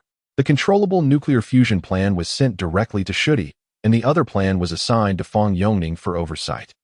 Lin Rui himself would take on the role of chief coordinator for the exoskeleton project, which was undeniably the most critical component of the Southern Gate initiative. The human body's physical capabilities were no longer sufficient for prolonged work in outer space. Thus, the exoskeleton became the essential core element. Shortly after receiving his appointment, Lin Rui arrived at the Ministry of Industry, holding the complete exoskeleton blueprints in his hands. Chapter 85. I wish to join the project team in the Ministry of Engineering. Within the office of the project leader, Wang Shuo sat at his desk, scrutinizing the blueprints in Lin Rui's hands. Mr. Lin, are you suggesting we construct an exoskeleton mech based on these designs? He examined the array of materials, many appearing to be novel alloys. Though you provided the smelting ratios, we lack practical experience, and I am concerned. Wang Shuo gazed at Lin Rui in disbelief. Lin Rui flipped through the documents and pointed to one. You are referring to the chromium-laden memory alloy, correct? The technology behind this alloy is not overly complex, and the ratios I provided allow for ample margin of error. Furthermore, I will be here for the next 2 to 3 months to assist you in fabricating the core components of the mech. Upon hearing this, Wang Shuo felt a sudden sense of reassurance. And your position is? Do not concern yourself with my title. I am merely a technician in the ministry. I shall step in only when faced with insurmountable challenges, Lin Rui declared, placing his laptop onto a vacant desk. For the time being, my primary focus will be on completing the core control system for the exoskeleton mech. You shall oversee the production and manufacturing aspects. With that, Lin Rui promptly immersed himself in work. Understanding Lin Rui's temperament, Wang Shao refrained from further discussion and swiftly established a research team for the exoskeleton project. Diving into the blueprints, and both parties worked in harmonious silence. At the National University of Defense Technology, the basic military training courses had concluded after a month. The new students were now to be dispatched to a military camp for formal military instruction. Before being sent off, they enjoyed a few days of respite. During her break, Su Qingxue visited the mechanical engineering building. Numerous individuals descended from the upper floors, all taking note of the young woman clad in military uniform. It must be said, Su Qingxue exuded an undeniable charm. Even in uniform, she radiated a certain gallantry. "Excuse me, who are you looking for?" The security guard at the mechanical engineering building inquired, noticing Su Qingxue lingering at the entrance. "Oh, I am here to see Luo Zhen," Su Qingxue stated directly. The guard paused momentarily, as if recalling something. "Ah, that rascal Luo Zhen," he asked with Professor Fang's team, on the third floor. "That fellow often works late into the night, frequently asking me to let him in. I must say, it's rare to see such a dedicated young person these days." Expressing her gratitude, Su Qingxue hurried towards the stairs. Upon reaching the third floor, she scanned the laboratories and soon spotted Luo Zheng, engrossed in code at his computer. "Knock, knock." Su Qingxue rapped on the door frame. "Just a moment." Luo Zheng replied without turning around. Su Qingxue stood patiently at the entrance, waiting quietly. As Luo Zheng continued typing away, he soon completely forgot about her presence. Observing this, two individuals from the adjacent lab approached. One of them, glancing at Su Qingxue, walked over and tapped Luo Zheng's desk. "Hey Luo, you and Oppos V left that girl out there waiting for an hour. Don't you think that a bit inconsiderate?" And she is quite the beauty. Startled, Luo Zheng looked up, frowning slightly at the two senior students. "Who is waiting for me?" Turning to see Su Qingxue at the door, he exclaimed, "What are you doing here?" Rushing over, Su Qingxue asked, "Senior, is Mr. L around? I have some questions for him." Luo Zheng shook his head. "He is surely not here. I've barely seen him myself." "Why are you so adamant about finding him?" Su Qingxue replied, "It's not that I'm adamant. I simply wish to ascertain his identity." With that, she inquired, "By the way, Senior, is there any way to get in touch with Mr. L? Well, if you genuinely wish to meet him, you could join our project team. I can't guarantee you'll meet him, but it certainly increases your chances," Luo Zheng candidly explained. "All right, I choose to join your project team," Su Qingxue declared without hesitation. "Not so fast. You're merely a freshman and are unfamiliar with much of the knowledge. Besides, you need to submit an application to Professor Fang, and it must be approved before you can join," Luo Zheng cautioned, shaking his head. "Oh, I see." Su Qingxue nodded slightly. Just as Luo Zheng thought she might give up, her next words caught him off guard. "Could you please tell me where Professor Fang and Oppos' office is?" Luo Zheng nearly choked. The determination of this young woman was indeed remarkable. After clearing his throat, he pointed her in the right direction. About 10 minutes later, Su Qingxue emerged once more. Curiosity piqued, Luo Zheng asked, "Did you submit your application?" "Of course," she replied cheerfully. "What did Professor Fang say?" "Not much. He welcomed me warmly and mentioned that there is a significant research project needing participants." Su Qingxue beamed at Luo Zheng. "He even asked me to spread the word in class. Anyone interested in unmanned aerial vehicles can approach him for applications." "Senior Luo, it seems we shall be colleagues from now on. I look forward to your guidance." Su Qingxue smiled radiantly before swiftly departing, her steps noticeably lighter. Her demeanor resembled that of a jubilant swallow, flitting away with glee. Luo Zheng stood in astonishment. How could someone so young, just a freshman, be granted such opportunities? He recalled his own rigorous journey in research, often toiling alone. Now, Su Qingxue merely needed to submit an application to join a project team. When had Professor Fang become so accommodating? Pondering this, Luo Zheng rapped on Professor Fang's office door once more. Upon entering, he was greeted warmly by Fang Yongning. "Luo Zheng, you've come at the perfect time. We received some documents from above, and I wanted to discuss them with you."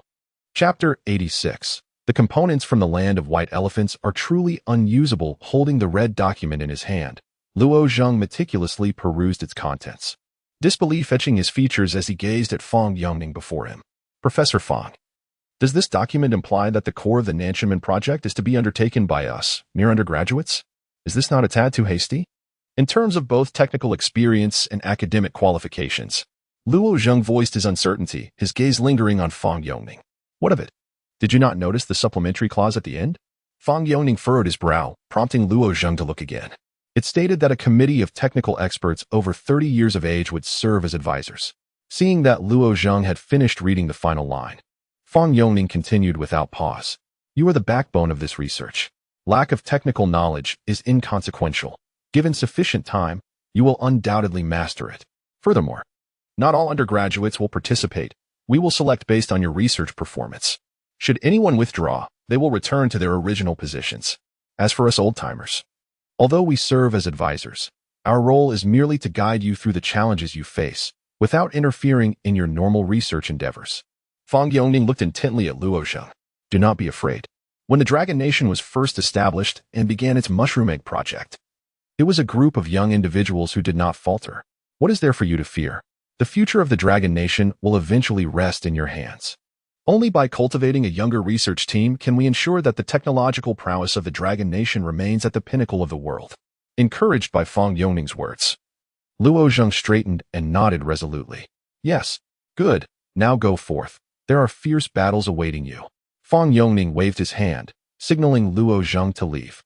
Upon receiving this document, Fang Yongning was also enveloped in disbelief. To entrust undergraduates with such significant research projects was indeed perplexing. In the Dragon Nation, undergraduates were merely the final link in a qualitative education, lacking the requisite research capabilities and experience. After all, knowledge is something that requires extensive time to accumulate.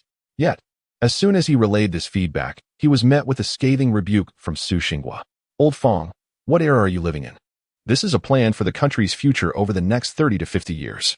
The reason we are selecting 20-year-olds is because of their vibrant thinking and refusal to adhere to convention. Moreover, in 30 to 50 years, how old will we be? Nearly 100, while they will only be in their 70s. It is essential for them to lead the Nanchaman project to ensure it never strays off course. Not to mention, the overall commander of this plan is Mr. L. Su Xinghua's words left Fang Yongning momentarily stunned. Mr. L? But Mr. L is only 18. The entire project would unfold over 30 to 50 years, and he would possess ample energy to steer future developments. Enough lamenting. Focus on transferring all the knowledge in your mind to the undergraduates as swiftly as possible. The Nanchaman project is not only the greatest test for the younger generation of the Dragon Nation, but also for us old bones. How can we impart our knowledge to them effectively? Su Xinghua offered a word of encouragement, which only intensified the weight of responsibility on Fang Yongning's shoulders. At this juncture, Su Xinghua paused slightly. Old Fang, do you know why we are choosing undergraduates from the National Defense Science and Technology University? Because they are not merely undergraduates. They are soldiers of the Dragon Nation. The state has considered this thoroughly. Imagine if students from ordinary universities were to fall behind and be expelled from the Nanchaman project. But soldiers are different. Moreover, these individuals are Dragon Nation soldiers, whose duty is to obey orders, making this the most prudent choice. Su Xinghua reflected. It appears that the state is resolute about this plan. Indeed, our greatest mission as the older generation is to cultivate the new generation of researchers. Fang Yongning spoke little, but his resolve was firm. Simultaneously, in the capital of Shishu Province, at the Nuclear Power Research Institute, a similarly significant document was placed in their hands. Observing the classified nature of the document, the staff displayed expressions of shock. Director, does this state that the authorities have successfully mastered controllable nuclear fusion technology? Impossible. Where could this technology exist? The tokamak device is unique to us in Rongshan. No one else possesses it. Indeed, without the apparatus, how could simulations be conducted? Many around expressed their skepticism. Let us proceed this way. I suggest we conduct experiments according to the proposed plan. After obtaining accurate experimental data, we can then report back. Estimating the time needed for verification experiments, it should take no more than 10 days. The director, having held his position for so long, understood that such a classified document must have undergone rigorous validation. To respond without conducting any experiments would likely invite accountability from above. Fine.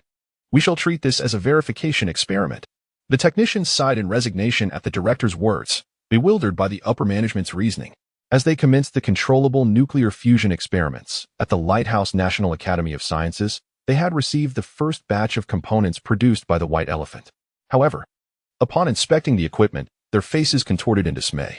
Surely not. Is this really what White Elephant has produced? And this manual is replete with an overwhelming curry aroma. The components were woefully inadequate, failing to meet even the most basic verification standards. Many researchers couldn't contain their criticisms. Hearing such feedback, Director William of the Lighthouse National Academy of Sciences displayed a troubled countenance. Chapter 87. Is this the core technology data of the lithography machine? The components from the White Elephant Nation are utterly unusable. The Dragon Nation has also imposed a blockade on itself.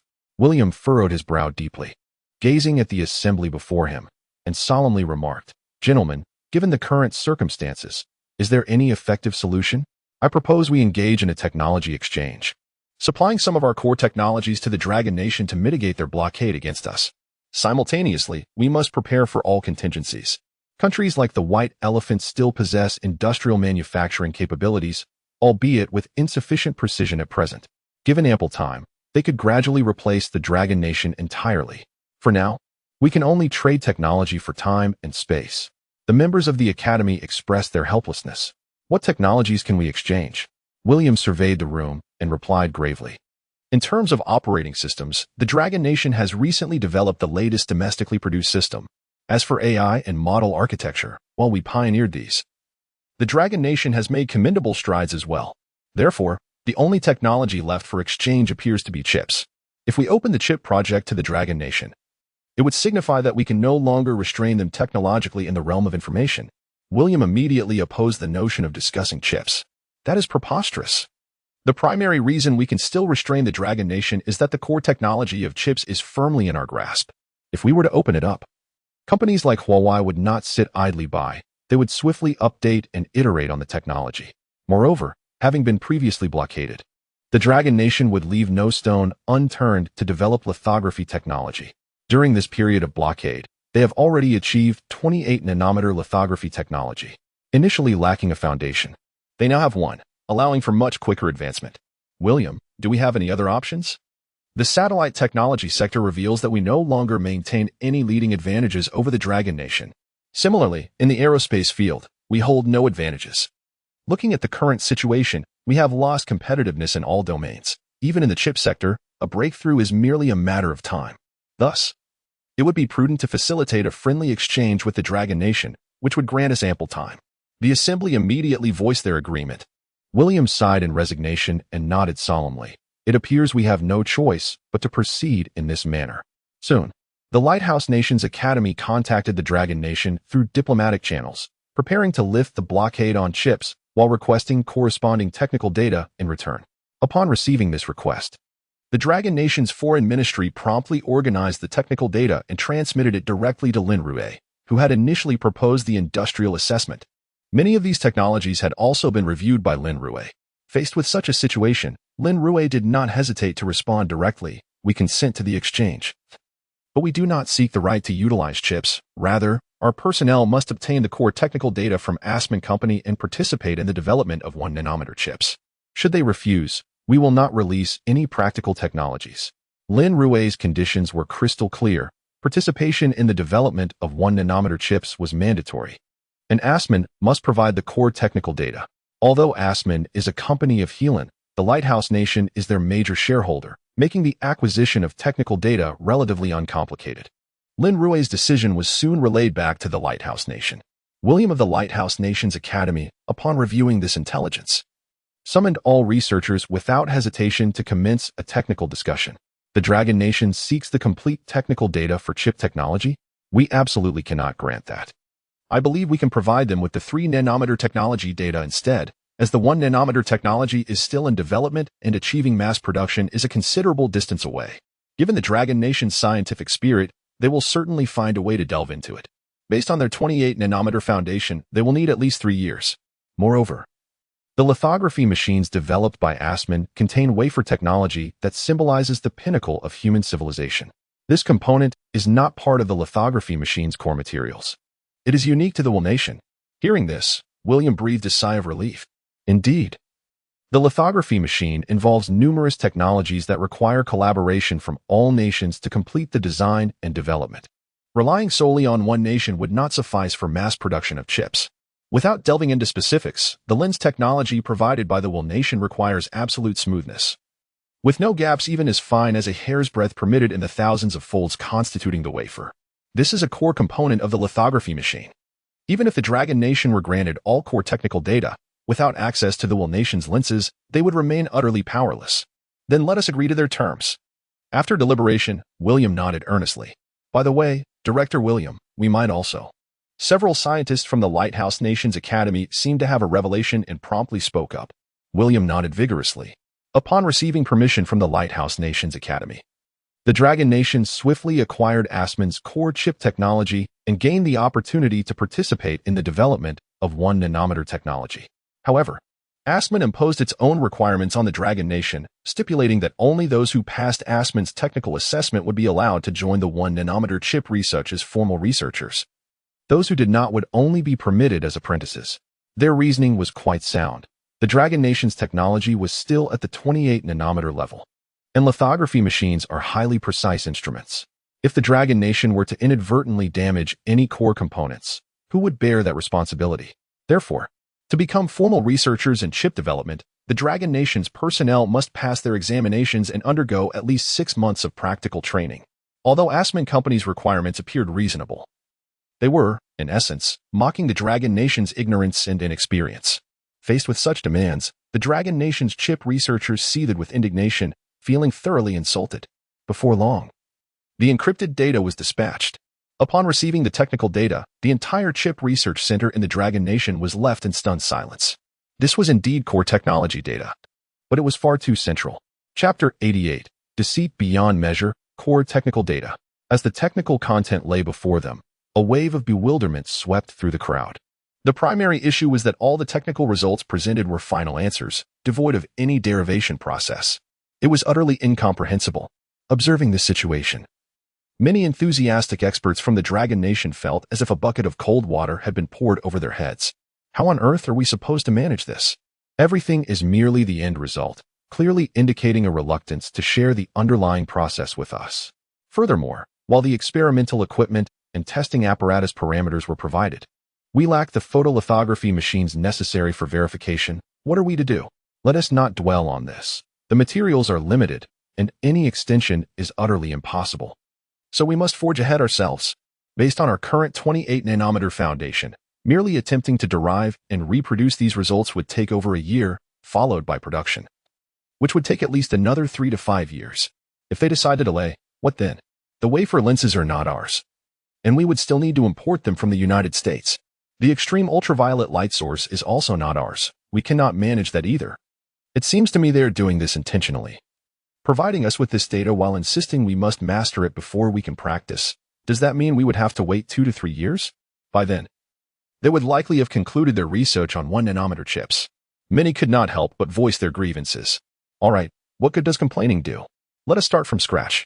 We'll divide into several small groups to thoroughly assimilate all modules and complete the derivations. Once the derivations are complete, we will share knowledge among the groups, ensuring we learn in the shortest time possible.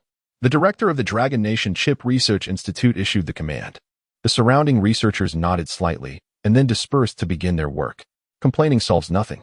The Lighthouse Nation has finally loosened its grip. For the Dragon Nation, the only option is to strive upwards. Similarly, the core technical data regarding the photolithography machines was delivered to Lin Rui. Upon examining its contents, Lin Rui squinted his eyes and smiled slightly. The Lighthouse Nation certainly knows how to play mind games. He swiftly took out paper and pen, embarking on the derivation of the entire formula. For an entire day, Lin Rui remained in his office, only taking breaks for meals and restroom visits. The drafts piled up beside him, reaching nearly half his height. No, there are some issues with the core formulas. Lin Rui shook his head as he reviewed his derivations. While he could consider minor discrepancies in the first couple of formulas as typographical errors, the later formulas omitted the influence coefficient of the deflection angle entirely. This was no mere typographical error. It was evident that the other party intended to deceive. Lin Rui knew very well that without the aid of the system, this data alone would take the Chip Research Institute at least a couple of years to fully derive. Imagine, over 2 years, more than 700 days of hard work, only to discover that the results derived did not match the data provided by the chip company. What would the researchers of the Dragon Nation do? They would undoubtedly initiate a verification process, first looking for their own mistakes. This verification would consume at least another half-year. By that time, the Lighthouse Nation would likely have completed their 1-nanometer prototype. Meanwhile, the first batch of researchers from the Dragon Nation would only just be grasping the theoretical knowledge. To pass the Asman Company's assessment and join the project research team would likely take another year or two. All in all, it would delay progress by at least 5 years. Soon, Lin Rui approached Su Xingguo with the data in hand. Professor Su, the data provided by the Lighthouse Nation is flawed. We must request a re-evaluation. Lin Rui extended a modicum of respect. Flawed? Su Xingguo scrutinized the technical data before him. Lin, you've only had this data for a day, haven't you? Yes, a day is sufficient. Lin Rui retrieved a thick stack of draft paper from his backpack. This is the manuscript of my entire derivation process. Please have it organized and printed. I have clearly marked the areas where the Lighthouse Nation's information is erroneous. If we proceed with this data as it stands, we will waste approximately 5 years. Lin Rui asserted with conviction. Waste 5 years.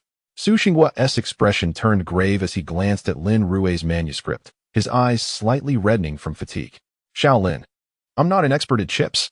I'll ask you one thing. Are you certain that the errors lie with the Lighthouse Nation? Su Xingguo gazed earnestly at Lin Rui. Indeed, they have provided us with false technical data. Lin Rui replied solemnly. If they refuse to acknowledge their error, then all our commitments are rendered null and void. To be honest, not only have they given us false technical data, but their entire technical proposal is limited to the 7-nanometer process. They haven't even given us the 3-nanometer technical data. Lin Rui and Appo's words caused Su Xingguo and Appo's eyelids to twitch involuntarily. They haven't and Appo's given us the 3-nanometer technology? Su Xingguo slammed his hand on the table in frustration, his eyebrows twitching. The 3-nanometer technology has already been implemented. They can't even provide us with that? We spent 5 or 6 years mastering the 7-nanometer process, and now it seems we'll need another year or two just to grasp this. How long will it take before we can genuinely begin engaging in chip research? Without a moment's hesitation, Su Xingguo seized the materials in hand and stood up swiftly.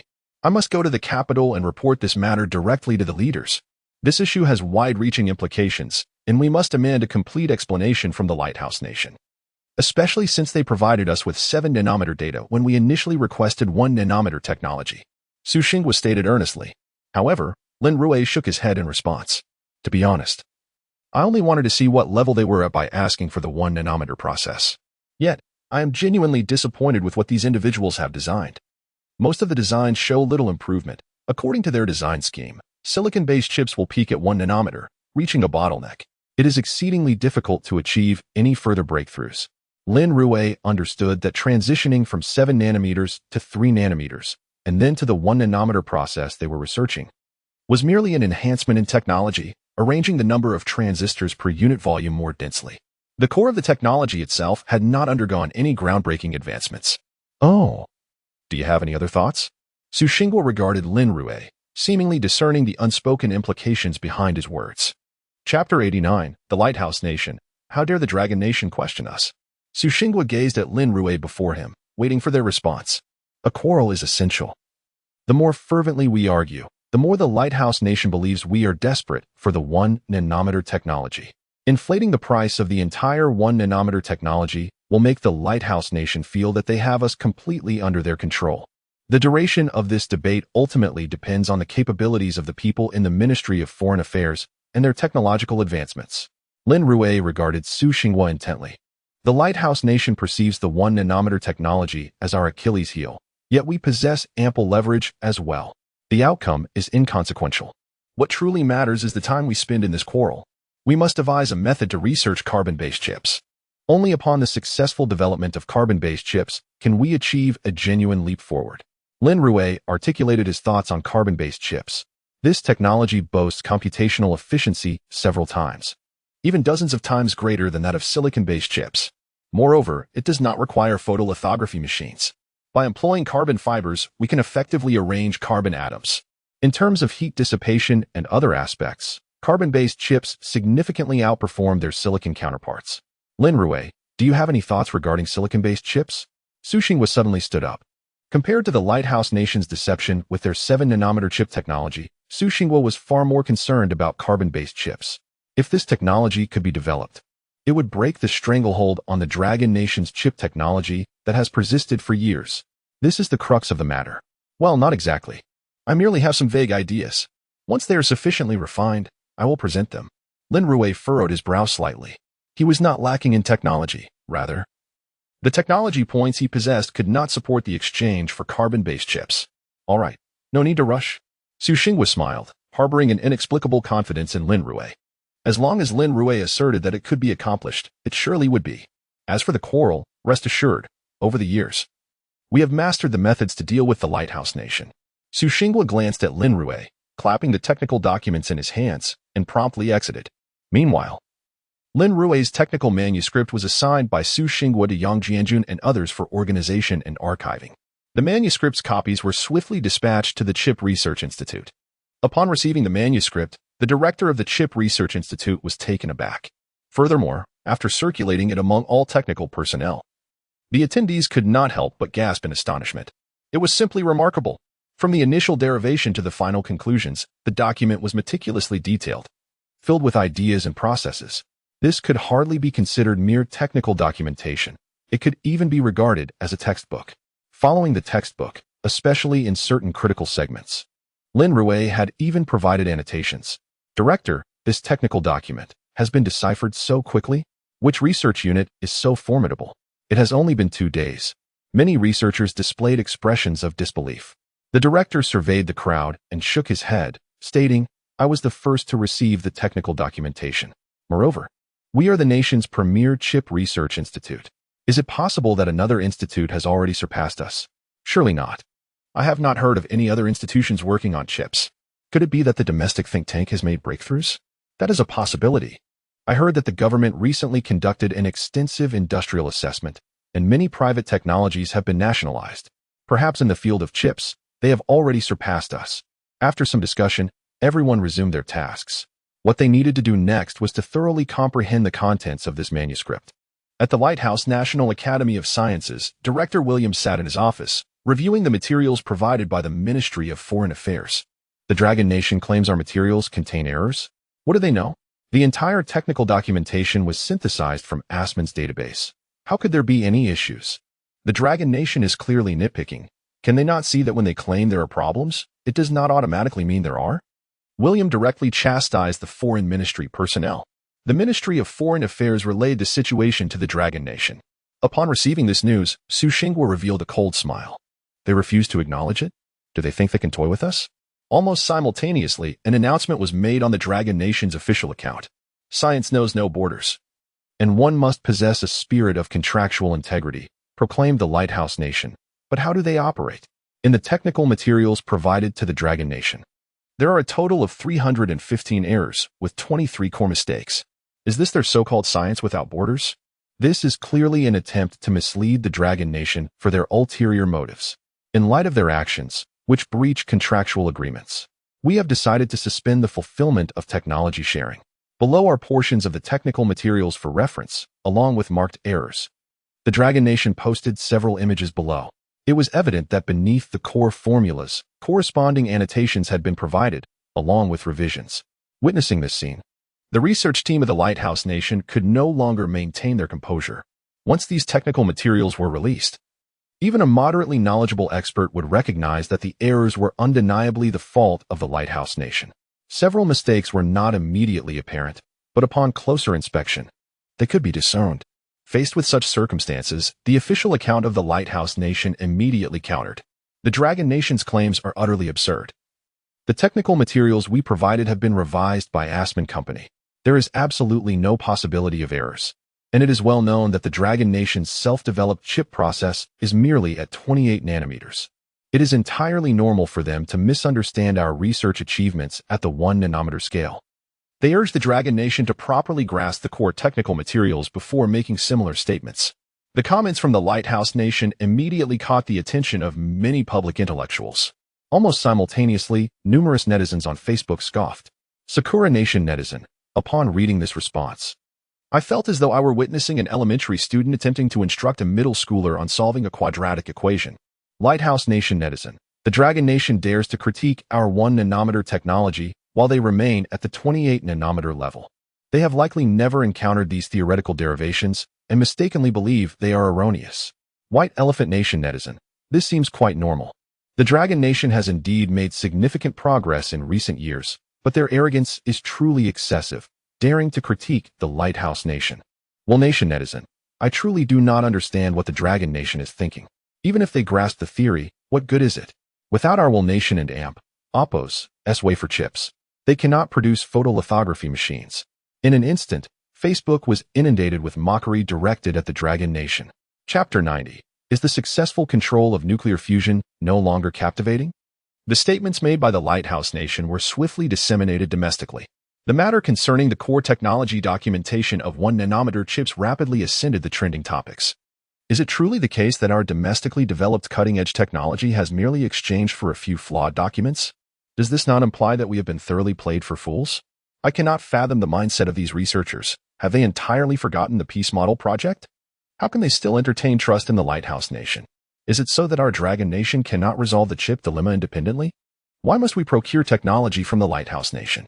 It must be noted that currently, no nation possesses the capability to independently develop lithography machines. Even the machines being exported are amalgamations of critical technologies from various countries, such as the lens technology from the Wool Nation. During the forum discussions, numerous individuals emerged to elucidate this point. Meanwhile, the Dragon Nation's Chip Research Institute promptly responded through their official WeChat account. According to our research, we have now mastered the critical technology for 1 nanometer fabrication. The timeline for developing the 1 nanometer lithography machine has been advanced, and we believe it will not be long before we unveil it to the public. Upon hearing such assertions, the forum erupted in disbelief. Surely, the Dragon Nation is merely boasting. How could they possibly create a lithography machine? I recall that not long ago, we had only managed to develop a 28 nanometer process. How can we now leap directly to 1 nanometer? Are we, as citizens of the Dragon Nation, so quick to suspect our officials of deception rather than believe in our technological advancements? I am not exaggerating. I genuinely believe that the Dragon Nation possesses this technology. It baffles me how some individuals can be so short-sighted. Technology evolves gradually, never instantaneously. Indeed, no nation has successfully developed a lithography machine independently. So how could the Dragon Nation possess such prowess? However, I recall the initial research on mushroom bombs. Foreigners doubted our capabilities, yet we ultimately succeeded in developing them. Is this not a different matter? Mushroom bombs can be detonated simply by accumulating sufficient materials. Many are engaged in heated debate on the forum. Meanwhile, at the Dragon Nation's Southwest Nuclear Physics Research Institute, the colossal tokamak device is spinning rapidly. A brilliant glow erupts within the tokamak. How long has it been burning? The director gazes at the technicians beside him, rubbing his eyes in disbelief. It has been 3 minutes. One technician replies after glancing at his watch. 3 minutes of sustained burning. Notably, in previous years, the Lighthouse Nation conducted controlled nuclear fusion experiments. With their maximum burn time not exceeding 100 seconds, this was their pinnacle of energy release. Yet, before the director stands a tokamak that has been operating steadily for 3 minutes, showing no signs of extinguishing, and it is estimated that it could continue burning for at least another 10 minutes. Considering this, the director turns to the technician beside him, his expression tinged with excitement. What is the Q value? Based on current tests, the Q value is approximately 1.7. The technician estimates while observing the reactor's status. This indicates that for every unit of energy input, 1.7 units of energy are released. It is important to note that the Lighthouse Nation barely managed to achieve a Q value exceeding 1 in their experiments, which they proudly published in leading physics journals. However, the tokamak before them has genuinely burned for this duration. Record the data, compile a rigorous report, and promptly inform the higher-ups. The director is now focused solely on the task at hand. Yes, the gathered personnel do not dare to be negligent and begin documenting the entire release process. The device continues to burn for a full half-hour. The cessation of burning is not due to insufficient reaction, but rather because there is a shortage of deuterium-tritium atoms.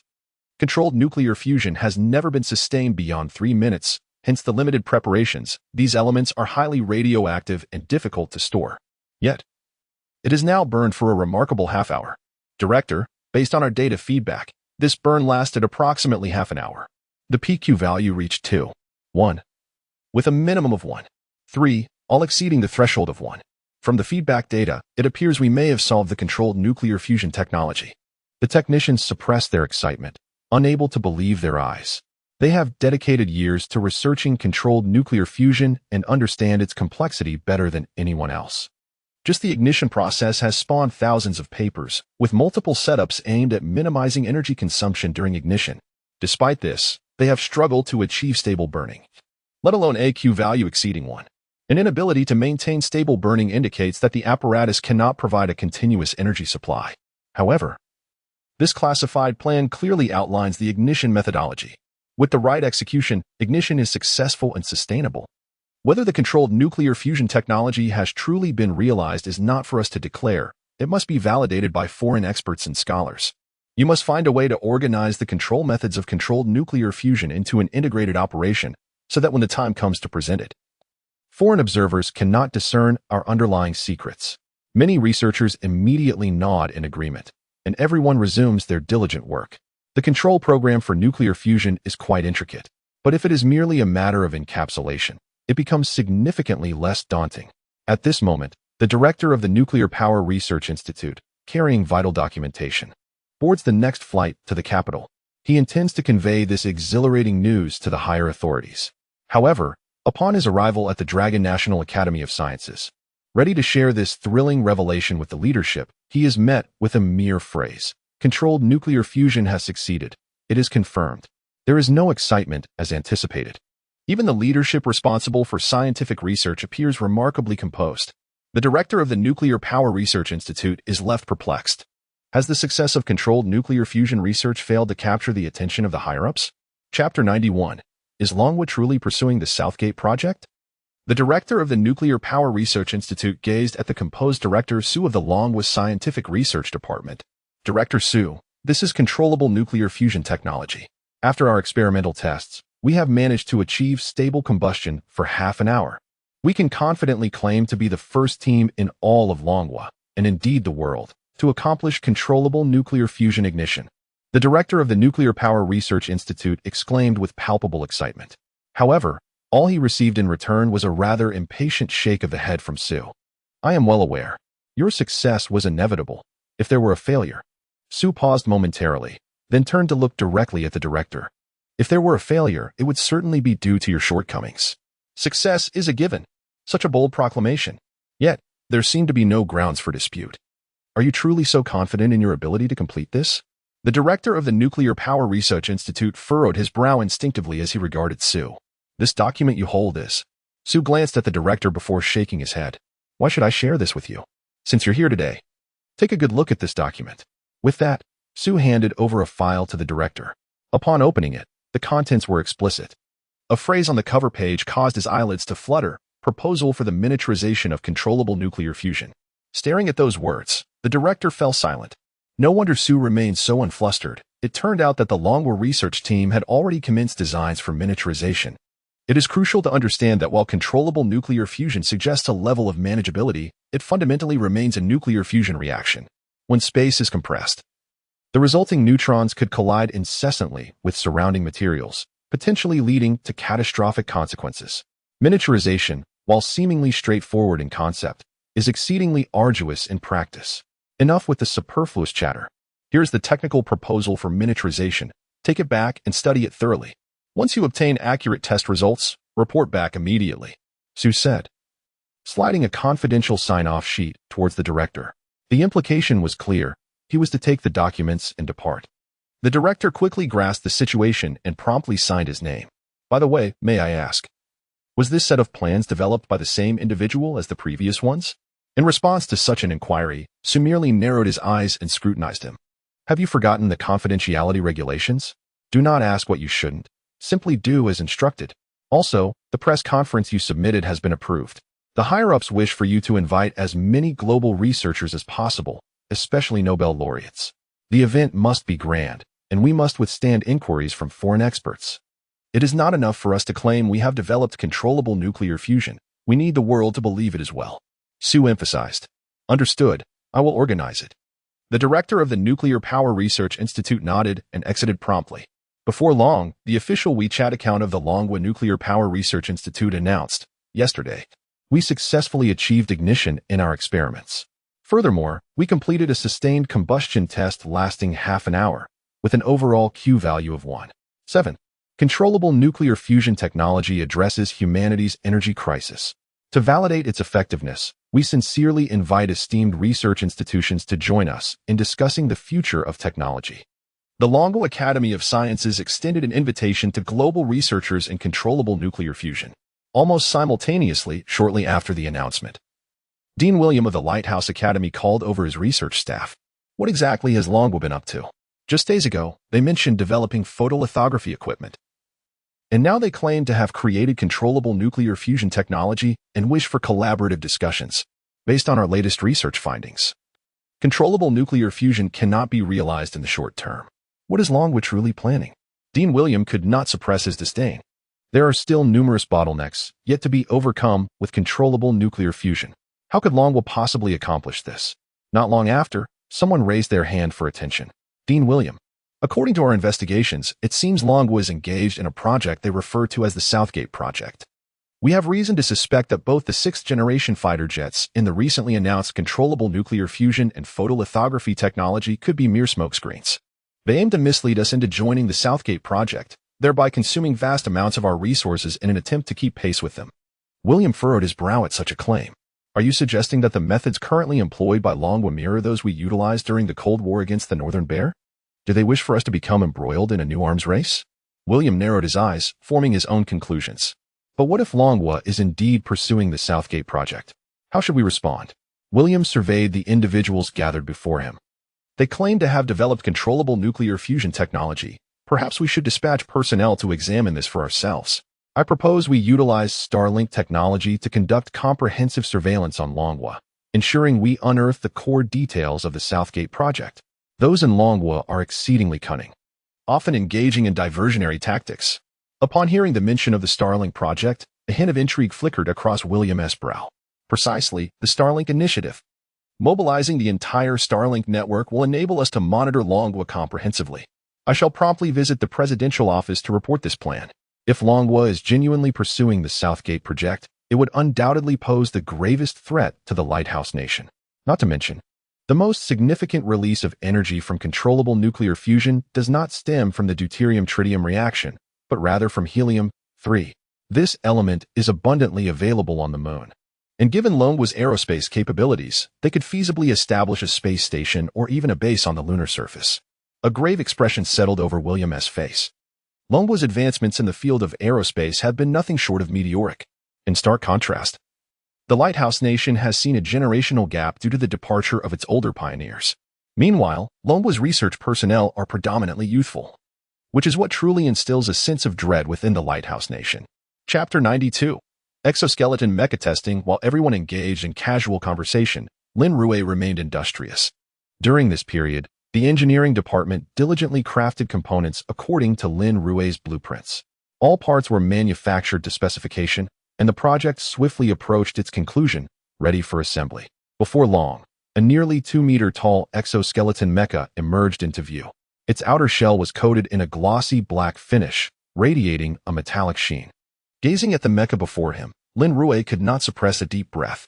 He strode forward, extending his right hand to touch the core energy section of the mecha. His eyes slightly reddening. "Brothers, we meet again," he whispered, so softly that only he could hear. He recalled his past life when he joined the South Heaven Gate project at the age of 40.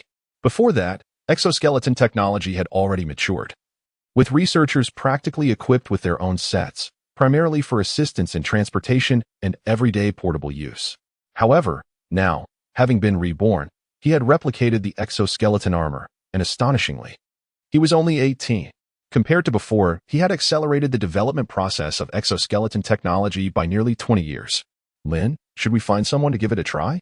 Wang Shua, the project leader, murmured as he observed Lin Rui. "No one understands exoskeleton performance better than I do. I shall give it a go," Lin Rui replied, stepping forward, naturally extending both arms. As he inserted his arms into the mecha model, the alloy swiftly closed around him, making slight adjustments until it perfectly conformed to his limbs. The entire sequence resembled the symbiotic embrace of venom from a science fiction film, enveloping Lin Rui. The mecha's back swiftly descended, encasing him within. The sleek black mecha was incredibly striking. Inexplicably, Lin Rui felt as though he had witnessed Iron Man stepping into reality. To speak of its splendor, this suit of armor was the embodiment of a dream. Why even compare? This mecha was undoubtedly more dazzling than a top-tier sports car. Many researchers around him displayed expressions of envy. As Lin Rui donned the mecha and flexed his hands, he initially grasped the operational methods, remarkably smooth. Observing this scene, a faint smile graced Lin Rui's lips. It's nearly ready. We can test more functionalities. With narrowed eyes, Lin Rui stepped towards the perimeter. The engineering department was involved in the development and production of numerous large-scale devices, so behind the warehouse lay a vast training ground. As Lin Rui stepped out, the mecha felt as though it were a second skin, providing a sense of freedom rather than burden. It felt as though he wore clothing, sensing its presence without obstruction. Wang Shuo and the others observed Lin Rui's movements, envious of his apparent ease. The mecha seemed to require minimal training for fluid movement. Naturally, Lin Rui explained. In the core control area of the mecha, I installed an artificial intelligence system that adapts to your walking gait.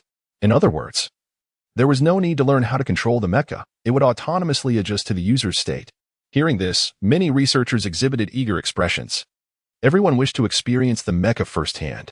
At the training ground's entrance, Lin Rui instinctively inhaled deeply. With a sudden thrust of his right foot against the ground, he propelled himself forward. Meanwhile, those in the viewing area, including the engineering department, watched in awe at the swirling vortex behind Lin Rui, swallowing nervously. Boom. An explosive sound echoed as Lin Rui surged ahead. The sonic boom indicated that he had surpassed the sound barrier. Such speeds were typically reserved for fighter jets. To think that a terrestrial vehicle could reach such levels. If he charges forward at this velocity, won't he obliterate the walls? Beyond the impact, I'm more concerned about the safety of the individual within, another remarked. Surely, if Lin Rui dares to attempt this, he must have taken precautions. Didn't we say that supersonic speeds were unbearable for humans when designing the Phoenix model? Lin Rui seems to have designed a life support system. The crowd murmured amongst themselves. At that moment, Lin Rui, clad in the mecha, resembled a motorcycle as he circled the trial ground. Although currently traveling at approximately Mach 1, he maneuvered with remarkable agility, feeling no obstruction. After several laps, Lin Rui gradually decelerated, standing before Wang Shuo, his helmet retracting to reveal his youthful face. Please note, the left turning wheel of the mecha seems to have a slight issue. Remind me to repair it later. The overall performance is satisfactory.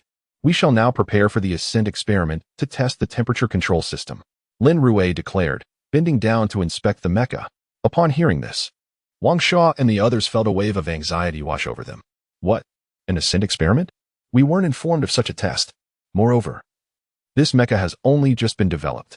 To attempt an ascent experiment now? If any issues arise during flight, there are no protective measures in place. Wang Shuo's heart sank. His concern was not a lack of faith in Lin Rui's design, but rather in his own technical assurance. They had just observed minor issues with the left turning wheel during ground tests. What would happen if they took to the skies? At high altitudes, temperatures could plummet below freezing. If the temperature control system failed at such heights, it could compromise the hardware, leading to a rapid system failure of the artificial intelligence. If the AI system failed, would Lin Rui be able to return? And if Lin Rui could not return, what would become of Longguo? With this thought, Wang Shuo hastily approached Lin Rui while he was still inspecting the mecha. Chief Engineer Lin, the ascent experiment is exceedingly perilous. The mecha has only just been developed, and many functionalities remain untested. Would it not be prudent to wait until after testing is complete? Alternatively, we could use a dummy to accompany the mecha on this ascent, ensuring that any potential issues do not result in loss of life. Wang Shuo suggested, echoing the sentiments of the surrounding researchers. However, Lin Rui shook his head resolutely. No. Chapter 93. Is there a transformer outside? Absolutely not. Lin Rui resolutely declined. While it is indeed feasible to use mannequins for basic tests on the mech, the complexities of high-altitude environments cannot be overlooked. The human body's ability to endure and the sensations experienced are beyond the scope of what a mere mannequin can convey. Moreover, I am the architect of this mech. No one here possesses a deeper understanding of its operation than I do. Therefore, I am the most suitable candidate to undertake this endeavor. Lin Rui gazed at Wang Shuo with unwavering conviction. Wang Shuo furrowed his brow and then spoke. While it is true that you designed the mech, the temperature control system is still based on existing models. We are concerned that the entire apparatus may falter at altitudes exceeding 10,000 meters, where temperatures plummet below freezing. There's no need for concern. The mech performed excellently during my recent run, Lin Rui maintained his stance. Noticing Lin Rui's steadfastness, Wang Shuo chose not to press further and solemnly suggested, "Since Chief Engineer Lin has made up his mind, perhaps we should at least conduct a simple repair on the left steering wheel? Very well, bring the wrench over. I believe the number 25 screw is a bit loose." Lin Rui acquiesced this time. He held absolute confidence in the mech he had designed. Yet this did not imply that maintenance was unnecessary. Wang Shuo called over 2 technicians to assist Lin Rui with the necessary repairs, while he himself hurried off to the office. "Chief, this is Wang Shuo from the engineering department. Yes, our mech is complete. But Lin Rui insists on being the test pilot." I attempted to dissuade him, yet he remains resolute. "Only you can intervene." Indeed, the mech has just been developed and has undergone no tests whatsoever, yet Chief Engineer Lin has donned it and directly proceeded to the testing ground. "Please don't scold me. Chief, I am powerless in this situation. Lin Rui is the highest commander, and I cannot command him." Listening to Wang Shuo's report, the chief on the other end began to curse and prepared to drive over. The engineering department was already located in the imperial capital. Military commanders typically had dedicated military helicopters at their disposal. They could arrive in no more than half an hour. Let us hope it's in time. After hanging up, Wang Shuo immediately rushed toward the testing ground. However, midway through, a sudden buzzing filled his ears. Buzz! A shadow shot up into the sky. In an instant, it transformed into a small black dot, vanishing from his line of sight. Witnessing this scene, Wang Shuo's heart sank. This is bad. Lin Rui has taken off. Wasn't he supposed to have the technicians hold him back? How could he have taken off just 10 minutes after I left? Could it be that Lin Rui made an operational error? If that were the case, it would be even more perilous. With this thought, Wang Shuo dashed forward without hesitation. Upon arriving at the testing ground, he found the 2 technicians he had assigned exchanging glances filled with helplessness. "What happened? Wasn't I clear that you were to restrain him?" Wang Shuo exclaimed in frustration. "Team leader, we simply couldn't hold him back. I was planning to slightly adjust the screws to create a malfunction that would necessitate repairs. But before I could do anything, Lin Rui had already completed his preparations, and the AI system swiftly scanned all components, deeming them ready for takeoff." The technician shrugged, exasperated. "Couldn't you have stopped him as he ran out?" Wang Shuo instinctively retorted. However, as soon as he finished speaking, the technicians looked at him as if he were a fool. "Team leader, you saw the exoskeleton's running speed. It was nearly Mach 1. Even if he couldn't reach that speed immediately, the acceleration was simply beyond our capacity to intercept." The surrounding technicians nodded in agreement, sharing the same sentiment. Wang Shuo sighed, realizing the gravity of the situation. That speed had undoubtedly exceeded human reaction time. "Everyone, return to your posts. Utilize satellite communication technology to ascertain Chief Engineer Lin's current location. I need to establish contact with him within a few minutes," Wang Shuo commanded, urgency lacing his voice. In a flurry, everyone sprang into action. Acquiring satellite communication privileges would require assistance from the military. The report was immediately sent up the chain. In an instant, the military command was taken aback. "What on earth? Chief Engineer Lin has ascended into the sky? All right, I will mobilize nearby reconnaissance satellites to track his position. Report, a high-speed flying object detected. It should be Chief Engineer Lin. At supersonic speed, electromagnetic communication is unfeasible. We are requesting the establishment of a satellite communication network." In that moment, the department overseeing the military reconnaissance satellites sprang into action. Inside the mech, Lin Rui rapidly ascended, soon reaching an altitude of over 10,000 meters. At this height, he was above a sea of clouds. Activating the global positioning system, he locked on to his current direction and tested the external temperature. The temperature outside was a chilling -10 degrees Celsius. The mech's temperature control system was functioning properly, and the operation system was normal. The mech promptly reported, proceeding towards the Pacific Ocean, activating autonomous navigation mode. Lin Rui commanded swiftly. Understood. The unmanned system exhibited no hesitation and promptly initiated navigation. On Lin Rui's helmet display, he could clearly observe his current location. Flight speed locked at Mach 10. Lin Rui continued to issue commands. The mech's rear emitted a pale blue flame, propelling it swiftly towards the Pacific. However, at that very moment, a passenger aircraft from the Cherry Blossom Nation was cruising along its designated flight path nearby. Many passengers were en route to European countries, traversing the skies above the Dragon Nation. Due to the lengthy journey, most passengers were napping in their seats. At this juncture, a child from the Cherry Blossom Nation opened the window to gaze at the sky outside. Through the window, the child beheld the rolling sea of clouds below. It was a breathtaking sight. Just as the child was admiring the view, a shadow burst forth from the clouds, with arms outstretched and body perfectly upright. It resembled a transformer. The cherry blossom child immediately called out to their parents, "Look, there's a transformer." "What nonsense! Those are just characters from television, pure fiction." The parent, roused from slumber, exhibited signs of annoyance. "No, outside, there really is a transformer," the child insisted, pointing excitedly out the window. With a resigned sigh, the parents contemplated glancing up to appease their child. Yet, the moment they turned to peer outside, their eyes widened in shock. "Oh my!" Chapter 94, Lin Rui. Please return immediately. Gazing out of the aircraft window, Lin Rui beheld a dark figure floating above the sea of clouds not far away. The figure, nearly 2 meters in height, was clad in pitch-black armor and flew at a speed far exceeding that of the plane. Could it be? Is it an extraterrestrial? Or perhaps something else? Yet, compared to the odd outfit of this seemed more akin to Iron Man, didn't he? Iron Man. Indeed. Hurry, record this. This is undoubtedly monumental news. Many passengers from the land of cherry blossoms hastily activated their cameras. Unfortunately, the flight still had at least an hour before landing, leaving them little opportunity to upload the footage to the internet. Dressed in an exoskeleton, Lin Rui was steadily approaching the Pacific Ocean. Shortly after entering the airspace above the Pacific, the AI system of the exoskeleton promptly issued a warning. "Report, we have been locked onto by reconnaissance satellites, and there is a communication request incoming. Identify the source of the communication request," Lin Rui commanded without hesitation. Soon, 2 characters appeared prominently on his helmet display. "Dragon Country. Connect." Just as Lin Rui issued the command, he heard Wang Shua's somewhat anxious voice on the other end. "This is the control tower. Please respond. Please respond." Wang Shua refrained from calling out Lin Rui's name. The entire communication frequency relied on civilian bands without encryption. This was not Wang Shua's oversight, but rather a consequence of the urgency of the situation. There was simply no time for encryption. "This is Unit 1. Lin Rui understood Wang Shua's concerns and responded without delay.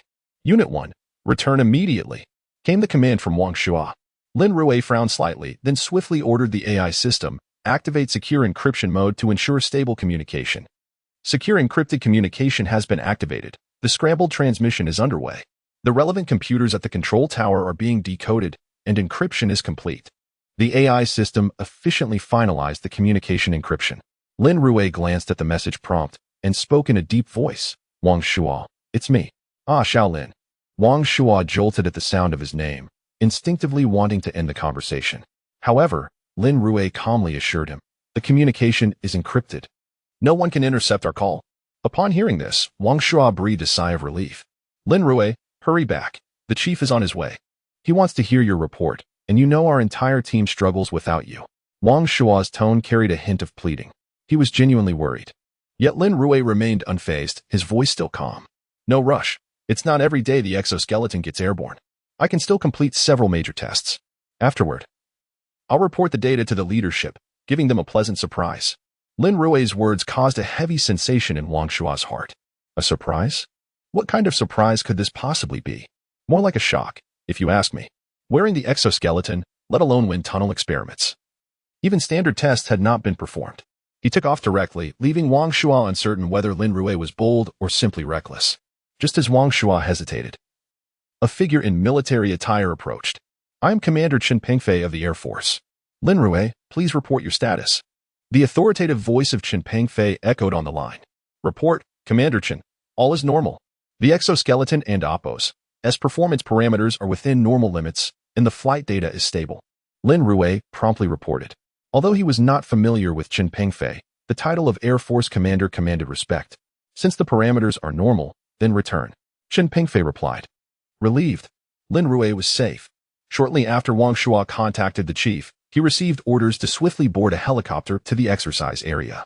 However, he had not anticipated being slightly delayed. Lin Rui had already taken off. Indeed, Lin Rui's tone softened as he quickly adjusted his course.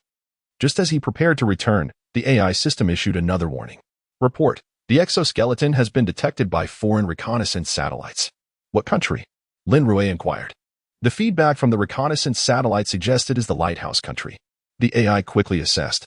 "The lighthouse country?" Lin Rui squinted, a smirk playing on his lips. Disable stealth mode and reduce speed to Mach 1. If they wish to record, let them have a good look. Understood.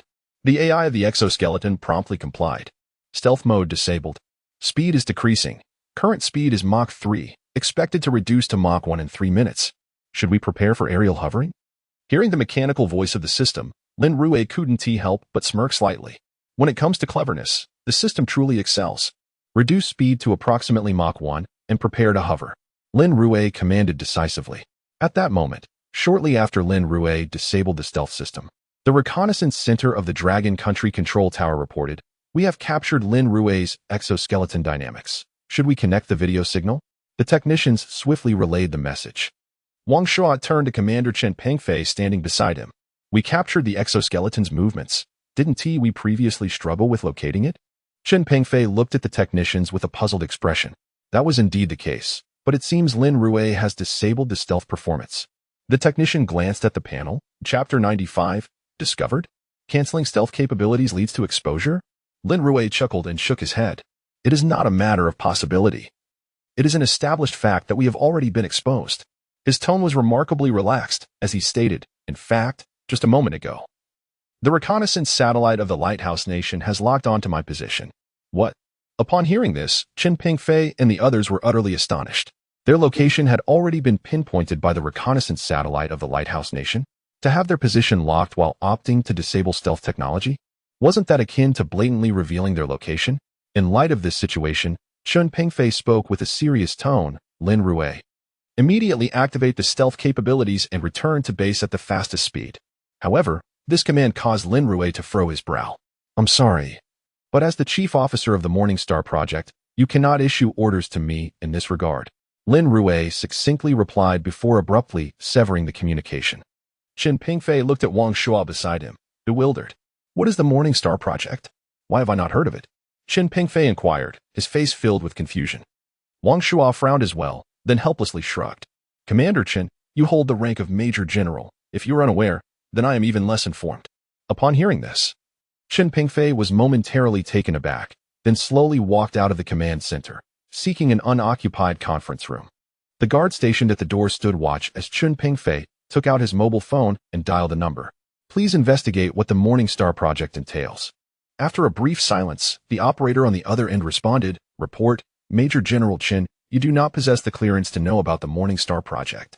This revelation left Chen Pengfei in a state of instinctual shock. He lacked the authorization to inquire about the Morning Star Project?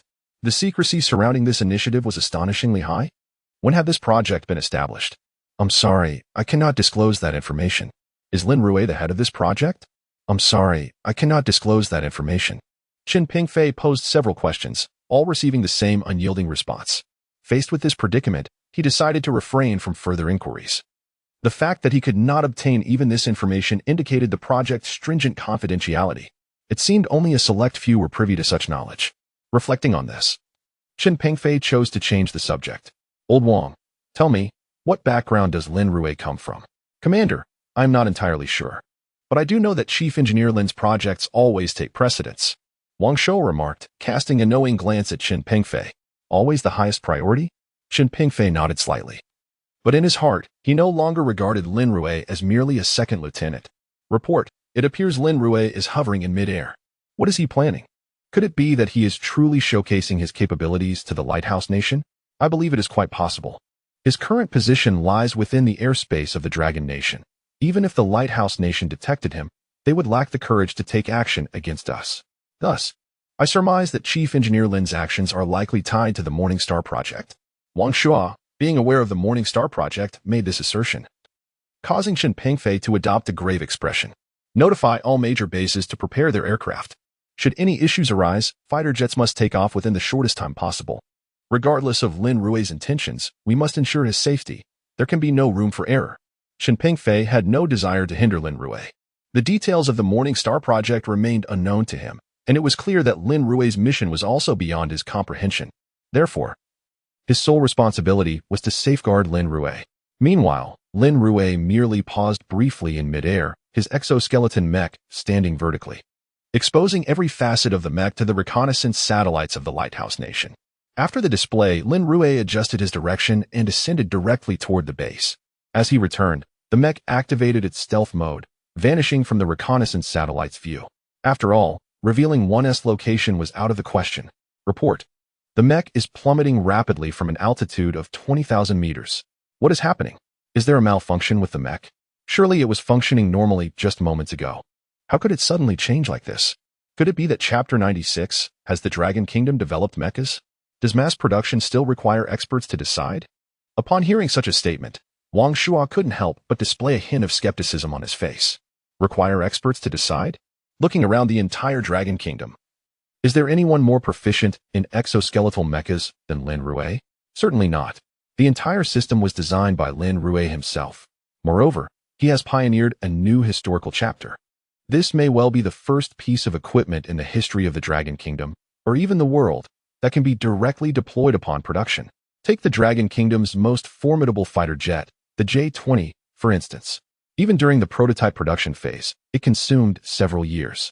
Typically, after production, extensive wind tunnel tests reveal numerous issues, leading to the need for repairs. Once the repairs are completed, further wind tunnel tests ensue. Over time, this entire testing process can span several years before final testing and mass production are achieved. Lin Rui, however, operates at a significantly faster pace during the prototype production process. Not to mention, he hasn't conducted any tests yet. Commander Chun, Wang Shuo instinctively thought to interject. However, Lin Rui waved his hand, halting Wang Shuo. Commander Chun, the testing phase for the mecha comprises over 300 items. If you are concerned about technical issues, perhaps you should consider staying at the base for an additional day. We can discuss the remaining matters once the tests are complete. Faced with such a statement, Chun Pengfei furrowed his brow and then fixed his gaze on Lin Rui. Do you possess such confidence? More or less. If I lacked confidence, I wouldn't dare to fly around in my exoskeletal mecha. Lin Rui's self-assured words momentarily caused Chun Pengfei to pause before he responded. Very well. I shall grant you one day. Yes. Lin Rui stood tall and then turned to Wang Shuo. Let us commence testing. All right. Wang Shuo wasted no time and, accompanied by his team, began the testing alongside Lin Rui. At that moment, a passenger plane smoothly descended onto the runway. Following the landing, the ground support personnel completed their security checks and promptly rolled the stairs over. However, the ground crew soon realized that, after waiting for over 10 minutes, not a single passenger had disembarked. In utter bewilderment, the ground security personnel finally stepped onto the staircase and entered the aircraft cabin. Upon entering, they discovered that all passengers were engrossed in their mobile devices. Seeing such a scene, the ground crew was taken aback. Who were these people?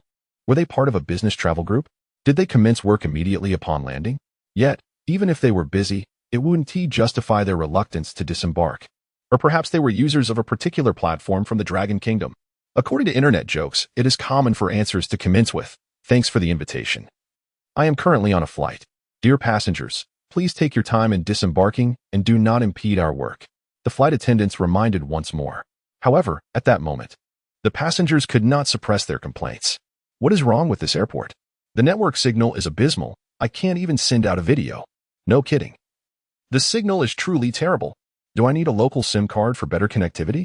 That makes sense. Let us hurry and get off. Someone shouted, and suddenly, the cabin passengers seemed to spring into action. Everyone stood up swiftly, grabbing their luggage and making a beeline for the exit. Slow down, everyone. Please ensure you have your belongings. Don't rush. Walk down carefully. Pay attention to safety. The surrounding individuals immediately offered their reminders. The ground crew watched this unfolding situation, utterly perplexed. Just moments ago, everyone was reluctant to leave the plane, and now they were almost in a frenzy to exit, as if someone were chasing them. Once most of the passengers had disembarked, the ground personnel turned to the flight attendants. What on earth was that all about? I want to ask, do you believe in light? Believe in light? What do you mean by that? The ground personnel were taken aback, unsure of what the flight attendant was implying. Never mind. If you don't believe in light, it's pointless to discuss it. The flight attendant shook her head, glanced at the ground personnel, and then returned to her tasks. What a strange situation. The ground personnel muttered as they began to offload the luggage.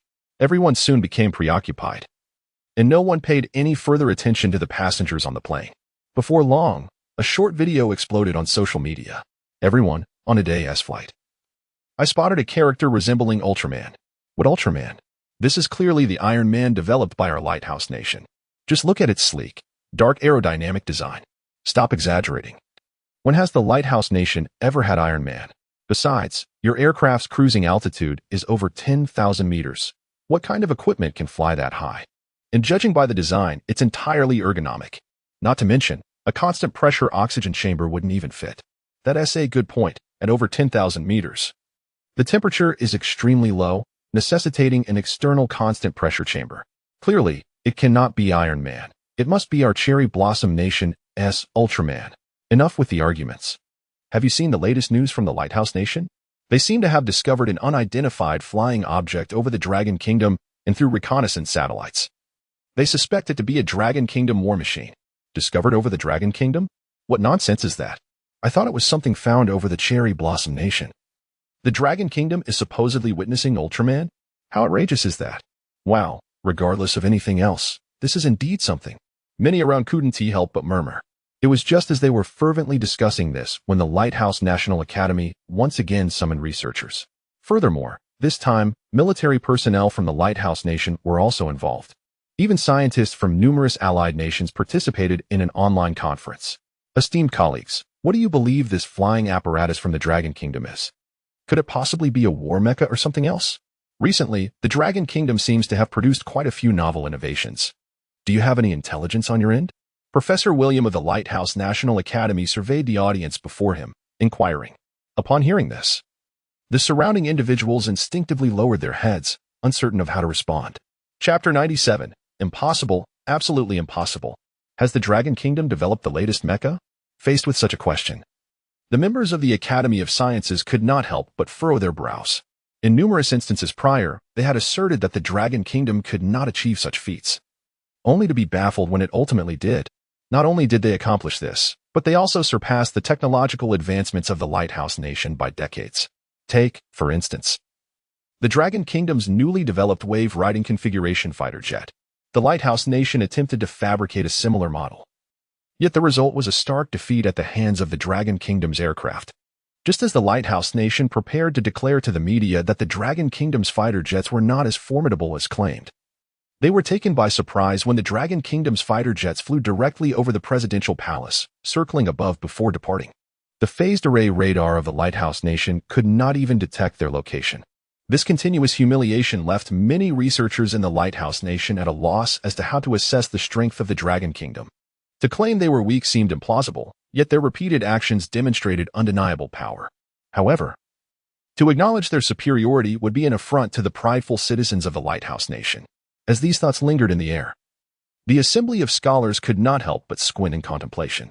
It was proposed that perhaps they should entertain the notion that the Dragon Kingdom's claims were indeed true, and discuss the technological requirements necessary to realize such an exoskeleton. Amidst the standoff, a question arose. In light of the current situation, many fell into brief contemplation. If the Lighthouse Nation were to develop exoskeleton robots, they would undoubtedly require vector engines.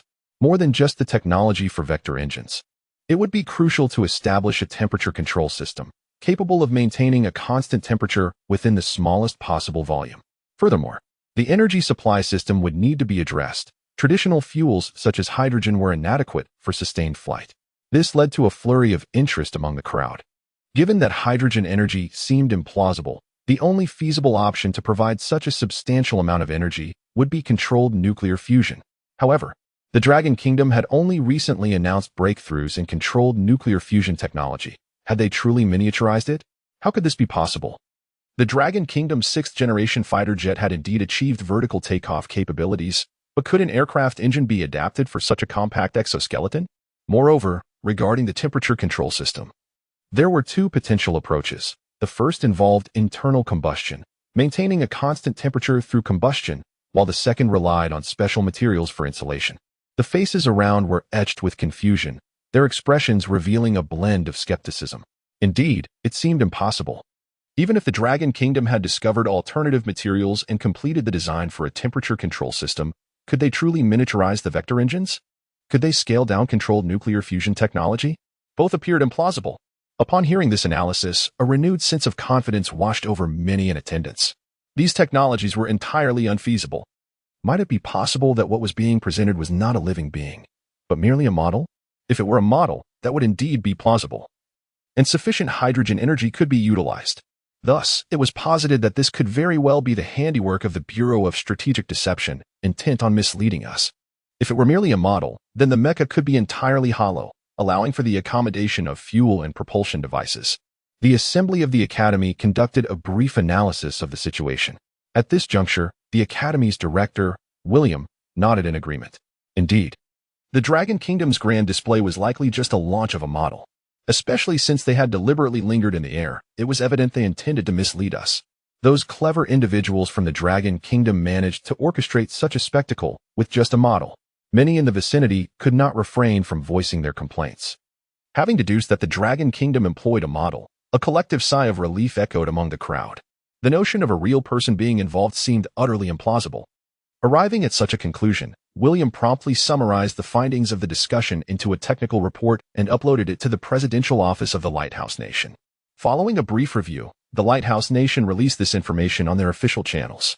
In response to the discussions surrounding the video of the black-clad figures over the Dragon Kingdom, the Lighthouse Nation concluded that it was a model, most likely a toy deployed to create a facade of power. Subsequently, they accompanied this with a list of various technologies necessary for the development of exoskeleton technology, briefly explaining the time required to genuinely achieve such advancements. With the Lighthouse Nation's official announcement, many public intellectuals and proponents of the Lighthouse Nation hastily disseminated this information domestically. See? The evidence is irrefutable. These are merely toys fabricated by the Dragon Kingdom. They are likely humanoid missiles or drones. There is no truth to the existence of wearable exoskeletons. It is all a fabrication. One could hardly fathom why the researchers of the Dragon Kingdom would engage in such frivolous publicity stunts when they could be diligently pursuing genuine advancements. Indeed, if the Dragon Kingdom were truly powerful, they would not resort to such antics. Are you suggesting that you believe everything the Lighthouse Nation proclaims? Are you their lapdogs? Oh, it appears so, indeed. You are their lapdogs. Is there something wrong with you? Is this all you can articulate? I truly wonder where your misplaced confidence stems from. The Lighthouse Nation's experts have certified this technology as real. What if the entire team of experts from the Dragon Kingdom were to validate it? Would you then claim we were merely indulging in self-deception? I fail to understand the purpose of your blind admiration for foreign powers. An expert team from the Dragon Kingdom? That is laughable. The experts organized by the Lighthouse Nation are among the world's finest. Can the team assembled by the Dragon Kingdom even be called a team? What caliber of expertise do you believe their researchers possess? As the discourse continued, within the research base of the Dragon Kingdom, Lin Rui sat at his workstation, gazing at the system prompt on his screen. Congratulations, host. You have established the exoskeleton mecha, creating a strategic intimidation. You have acquired 3,000 points in terror technology. Indeed, as long as the inventions crafted by oneself were unveiled before the Lighthouse Nation, instilling a sense of fear, one could amass points in terror technology. Chapter 98. Comparable to a heavily armed synthetic brigade? Gazing at the combat technology points in his hand, Lin Rui did not hesitate and promptly accessed the system exchange panel. Without exploring other options, he directed his focus towards the carbon-based chip technology. This technology is the cornerstone that constrains computational power. A breakthrough in this area would undoubtedly herald a new era. Ding, congratulations to the host for successfully exchanging for carbon-based chip technology, deducting 2,000 combat technology points. Ding. Congratulations to the host for successfully exchanging for nanofiber load-bearing spacesuit technology, deducting 800 combat technology points. Having successfully exchanged for 2 pivotal pieces of equipment, Lin Rui exhaled in relief. Securing the carbon-based chip essentially solidified the trajectory for future advancements. As for the load-bearing suit, it would prove invaluable in the forthcoming experiments. Upon acquiring the nanofiber load-bearing spacesuit, a surge of knowledge rapidly filled Lin Rui's mind. After expending some effort to organize this newfound knowledge, he swiftly drafted the design plan for the load-bearing suit. Once he had the design in hand, he immediately submitted it to the engineering department, instructing them to create it according to his specifications. Shortly after Lin Rui submitted the designs, results from the external exoskeleton mecha wind tunnel tests arrived at the experimental base. The wind tunnel tests encompassed over 300 parameters, all of which were completed successfully. Not only did every parameter meet the standards, but some even yielded exceptional results. This comprehensive test report was handed directly to Commander Chen Pengfei by Wang Shuo, the project leader of the engineering department. All tests passed, Chen Pengfei asked, glancing at the results in disbelief. There are no discrepancies, right? All data is verified? Wang Shua furrowed his brow in response. Commander Chen, while you may question our testing methodology, you must not doubt the integrity of our results. Every member of our department conducts their work with utmost rigor, especially regarding data. Where even the slightest error is unacceptable. We would never fabricate data. The measured results are indeed accurate. Standing before Commander Chen, Wang Shua spoke deliberately. I stake the honor of all our testing personnel on the fact that we have not falsified anything. Observing Wang Shua's earnest demeanor, Chen Pingfei frowned. However, in all the years since the founding of our nation, when have we ever completed assembly and passed all tests at once?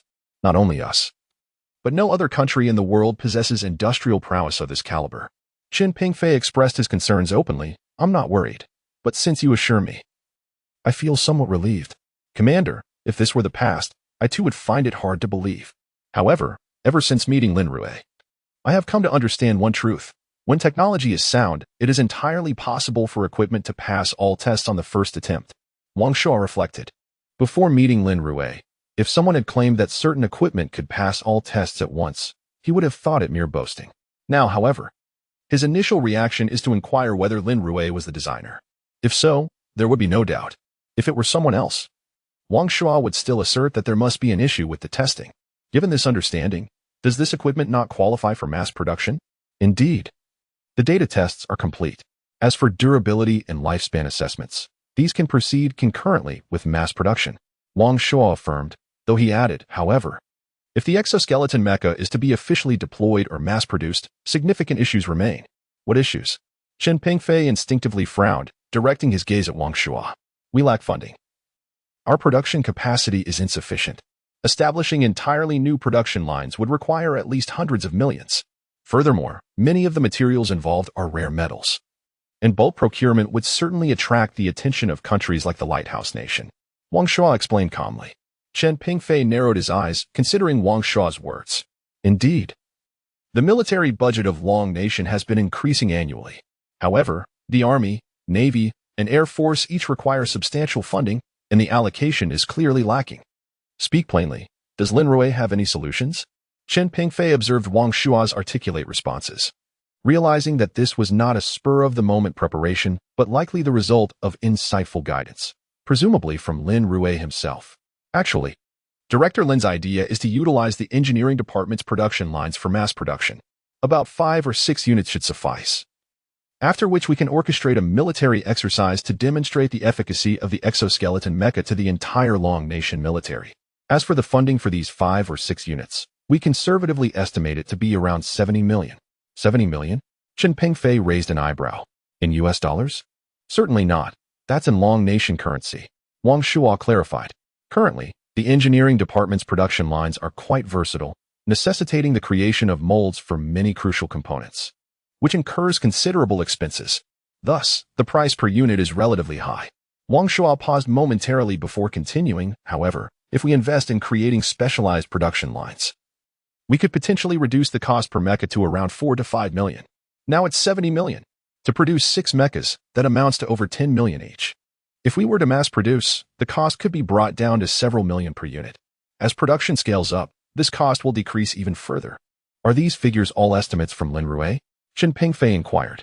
Indeed, all of these figures are derived from Lin Rui's calculations. Wang Shua confirmed.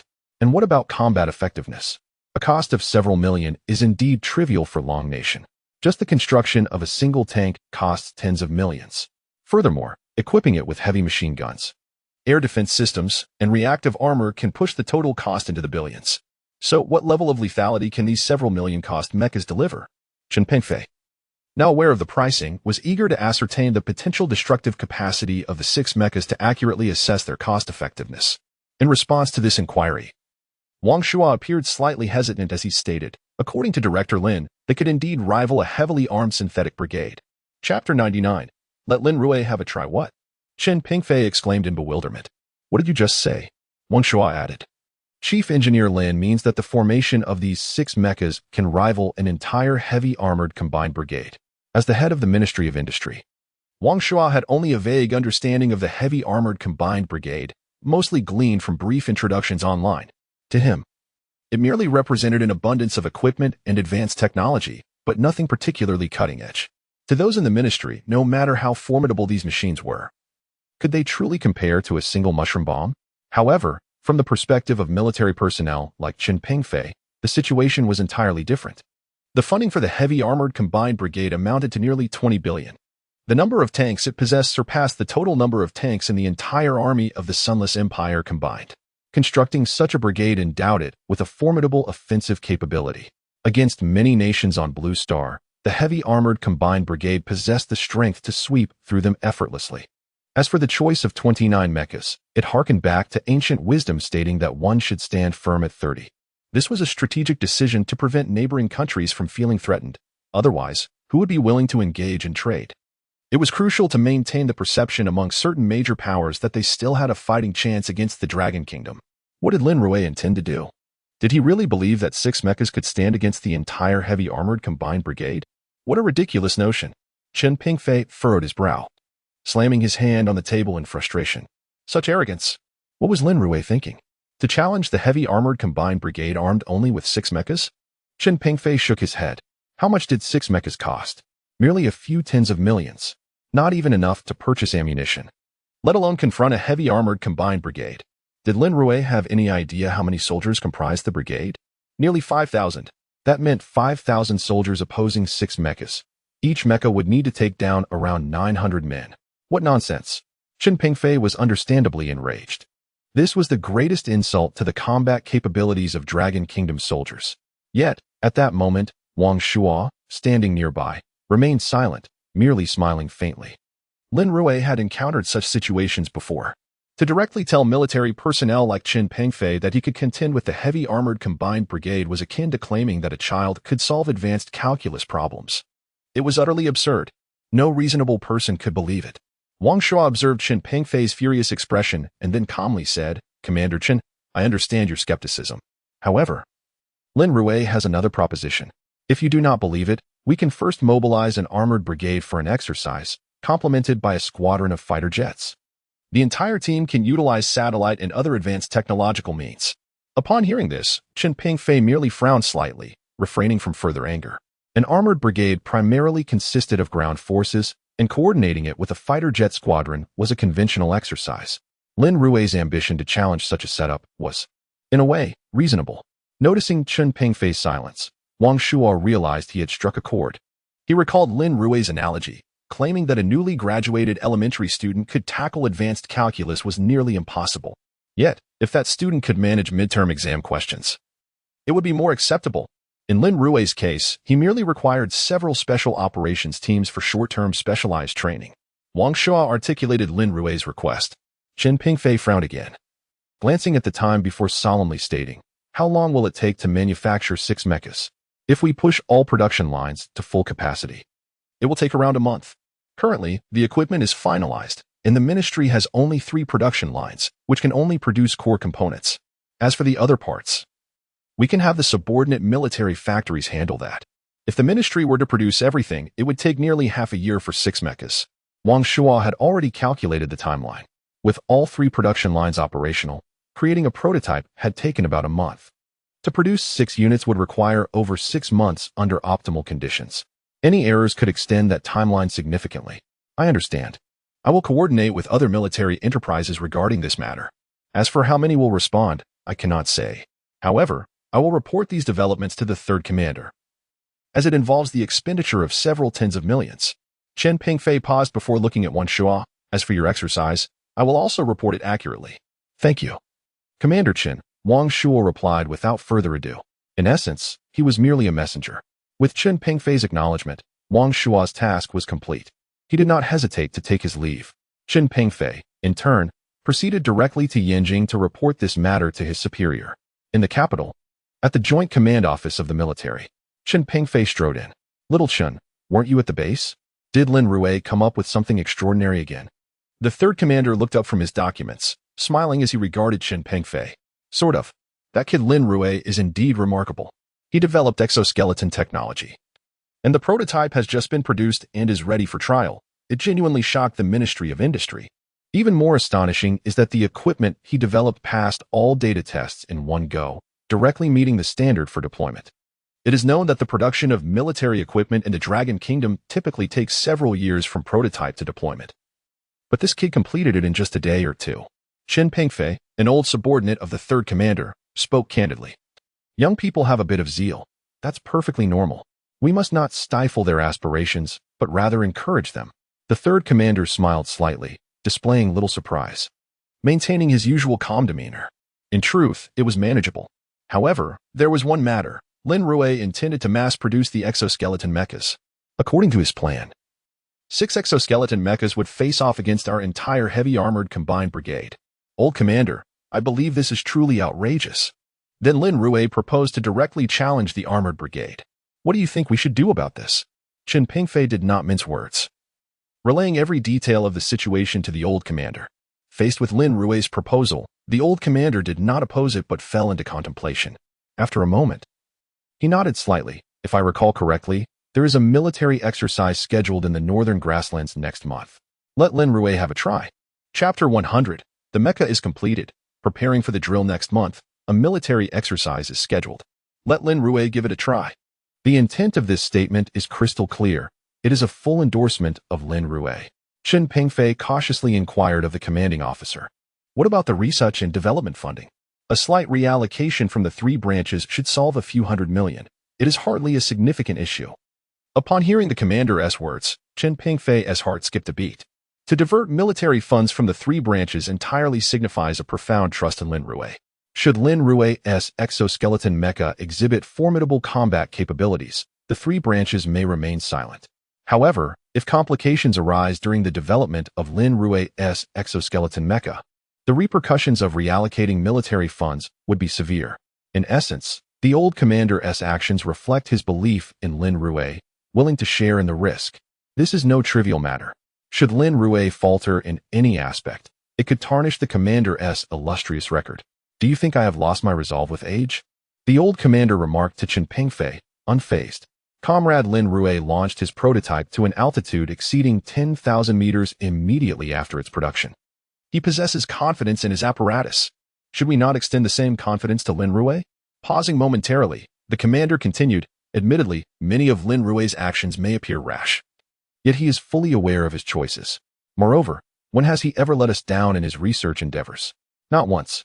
Therefore, we must place our trust in him. With a slight smile, the commander pressed a button on his desk phone. Xiao Li, come in. As the words fell, the secretary entered promptly. You will collaborate closely with Commander Chen to ensure Lin Rui meets his production requirements. Should you require my assistance, do not hesitate to call. We will expedite the process. Without hesitation, the commander nodded in agreement. The secretary stood tall and replied, understood. The two exited, and with the commander's approval, the entire affair proceeded with remarkable swiftness. In no time, the funds were fully allocated. Furthermore, a coordination letter was dispatched to various arms manufacturing enterprises. Lin Rui's task coordination was swiftly finalized, and all engaged enterprises promptly commenced their assignments. The coordination letter clearly stated that all units receiving orders must prioritize the command's directives above their current tasks. Meanwhile, at a military-industrial unit in Longguo, are we to manufacture specialized parts on demand? These components require bespoke designs. Some expressed confusion regarding the higher-ups' intentions, as customized parts necessitate mold creation and extensive customization, likely requiring at least half a month for completion. Let us not dwell on trivialities. This urgent directive from above must pertain to serious matters. Many leaders of military-industrial units began to urge action. Everyone immediately set to work. Such an abrupt and unusual situation quickly drew the attention of spies from the Lighthouse Nation, who swiftly analyzed the information and arrived at a chilling conclusion. Longguo appeared to be ramping up the production of a certain piece of equipment. However, based on the current circumstances, it seemed this equipment was still merely in the research phase, with no substantial funds allocated to production lines. What precisely is Longguo developing? As these thoughts lingered, personnel from the Lighthouse Nation's Intelligence Bureau were also hard at work, swiftly compiling the data. They disseminated this information across the internet through well-trained public figures and intermediaries. Shockingly, it appeared that major military-industrial groups in Longguo were engaged in a covert research endeavor. Longguo had invested billions, with all military-industrial groups participating in this clandestine project, which was. Simultaneously, numerous netizens on social media began to respond in droves. Sakura Nation netizens commented, "What on earth is Longguo up to? They're developing fighter jets and all sorts of bizarre technologies. Viet Nation netizens remarked, honestly. I believe we need to unite and increase military spending to collectively counter Longguo. Lighthouse Nation netizens chimed in. Without a doubt, Longguo's recent activities are exceedingly suspicious. I work at NASA, and we are utilizing cutting-edge technology to monitor Longguo comprehensively. New Sakura Nation netizens added, thanks for the invitation. I excel in addressing this matter. I'm grateful to the all-powerful Lighthouse Nation for granting me a Sakura Nation green card, liberating me from that chaotic country. Viet Nation netizens retorted. Enough with the chatter. If you have so much time to waste, you might as well get to the point. Lest the neighbors come over to help you cook fried rice. New Sakura Nation netizens dismissed the concerns. This is pure jealousy. Truthfully, Longguo is unlikely to produce anything significant. They are stifled by the Lighthouse Nation's monopolization of chip technology. What high-end products can they possibly create? Lighthouse Nation netizens agreed, suggesting, indeed. But I believe the Lighthouse Nation should tighten its control over Longguo, especially regarding high-end technical data. Strict governance is imperative. On the internet, fueled by certain individuals. A wave of public pressure quickly took shape, demanding that Longguo abandon its research on new weaponry. Naturally, Longguo had little time to heed the concerns of civilian organizations. Nevertheless, all military-industrial enterprises continued to work tirelessly. A month passed in silence. Once all equipment was produced nationwide, it was promptly delivered to the Ministry of Industry. The ministry undertook the final assembly of the delivered components. 6 exoskeleton mechas, each approximately 2 meters tall, were completed. During this month, Lin Rui's design for the nano-level anti-load suits was also finished on schedule. The suits, donned by the Special Operations Team, exuded an indescribable sense of advanced technology, resembling super soldiers who had traversed from the future. Lin Rui gazed at the completed mechas and commanded, everyone. I grant you but 3 days to familiarize yourselves with your mechas. This month, you have trained with my mechas, and each of you will now have one. You can allow the AI system to adapt to your operational habits. After 3 days, we will all gather at the training ground for the official exercise. Lin Rui issued the command. The Special Operations Team swiftly complied, entering their mechas to begin their acclimatization. A month of intensive training had provided them with a fundamental grasp of the operational methods. However, given that these mechas were freshly manufactured, some aspects still required adjustment. The 3 days passed in a blur, and the highly anticipated exercise was about to commence.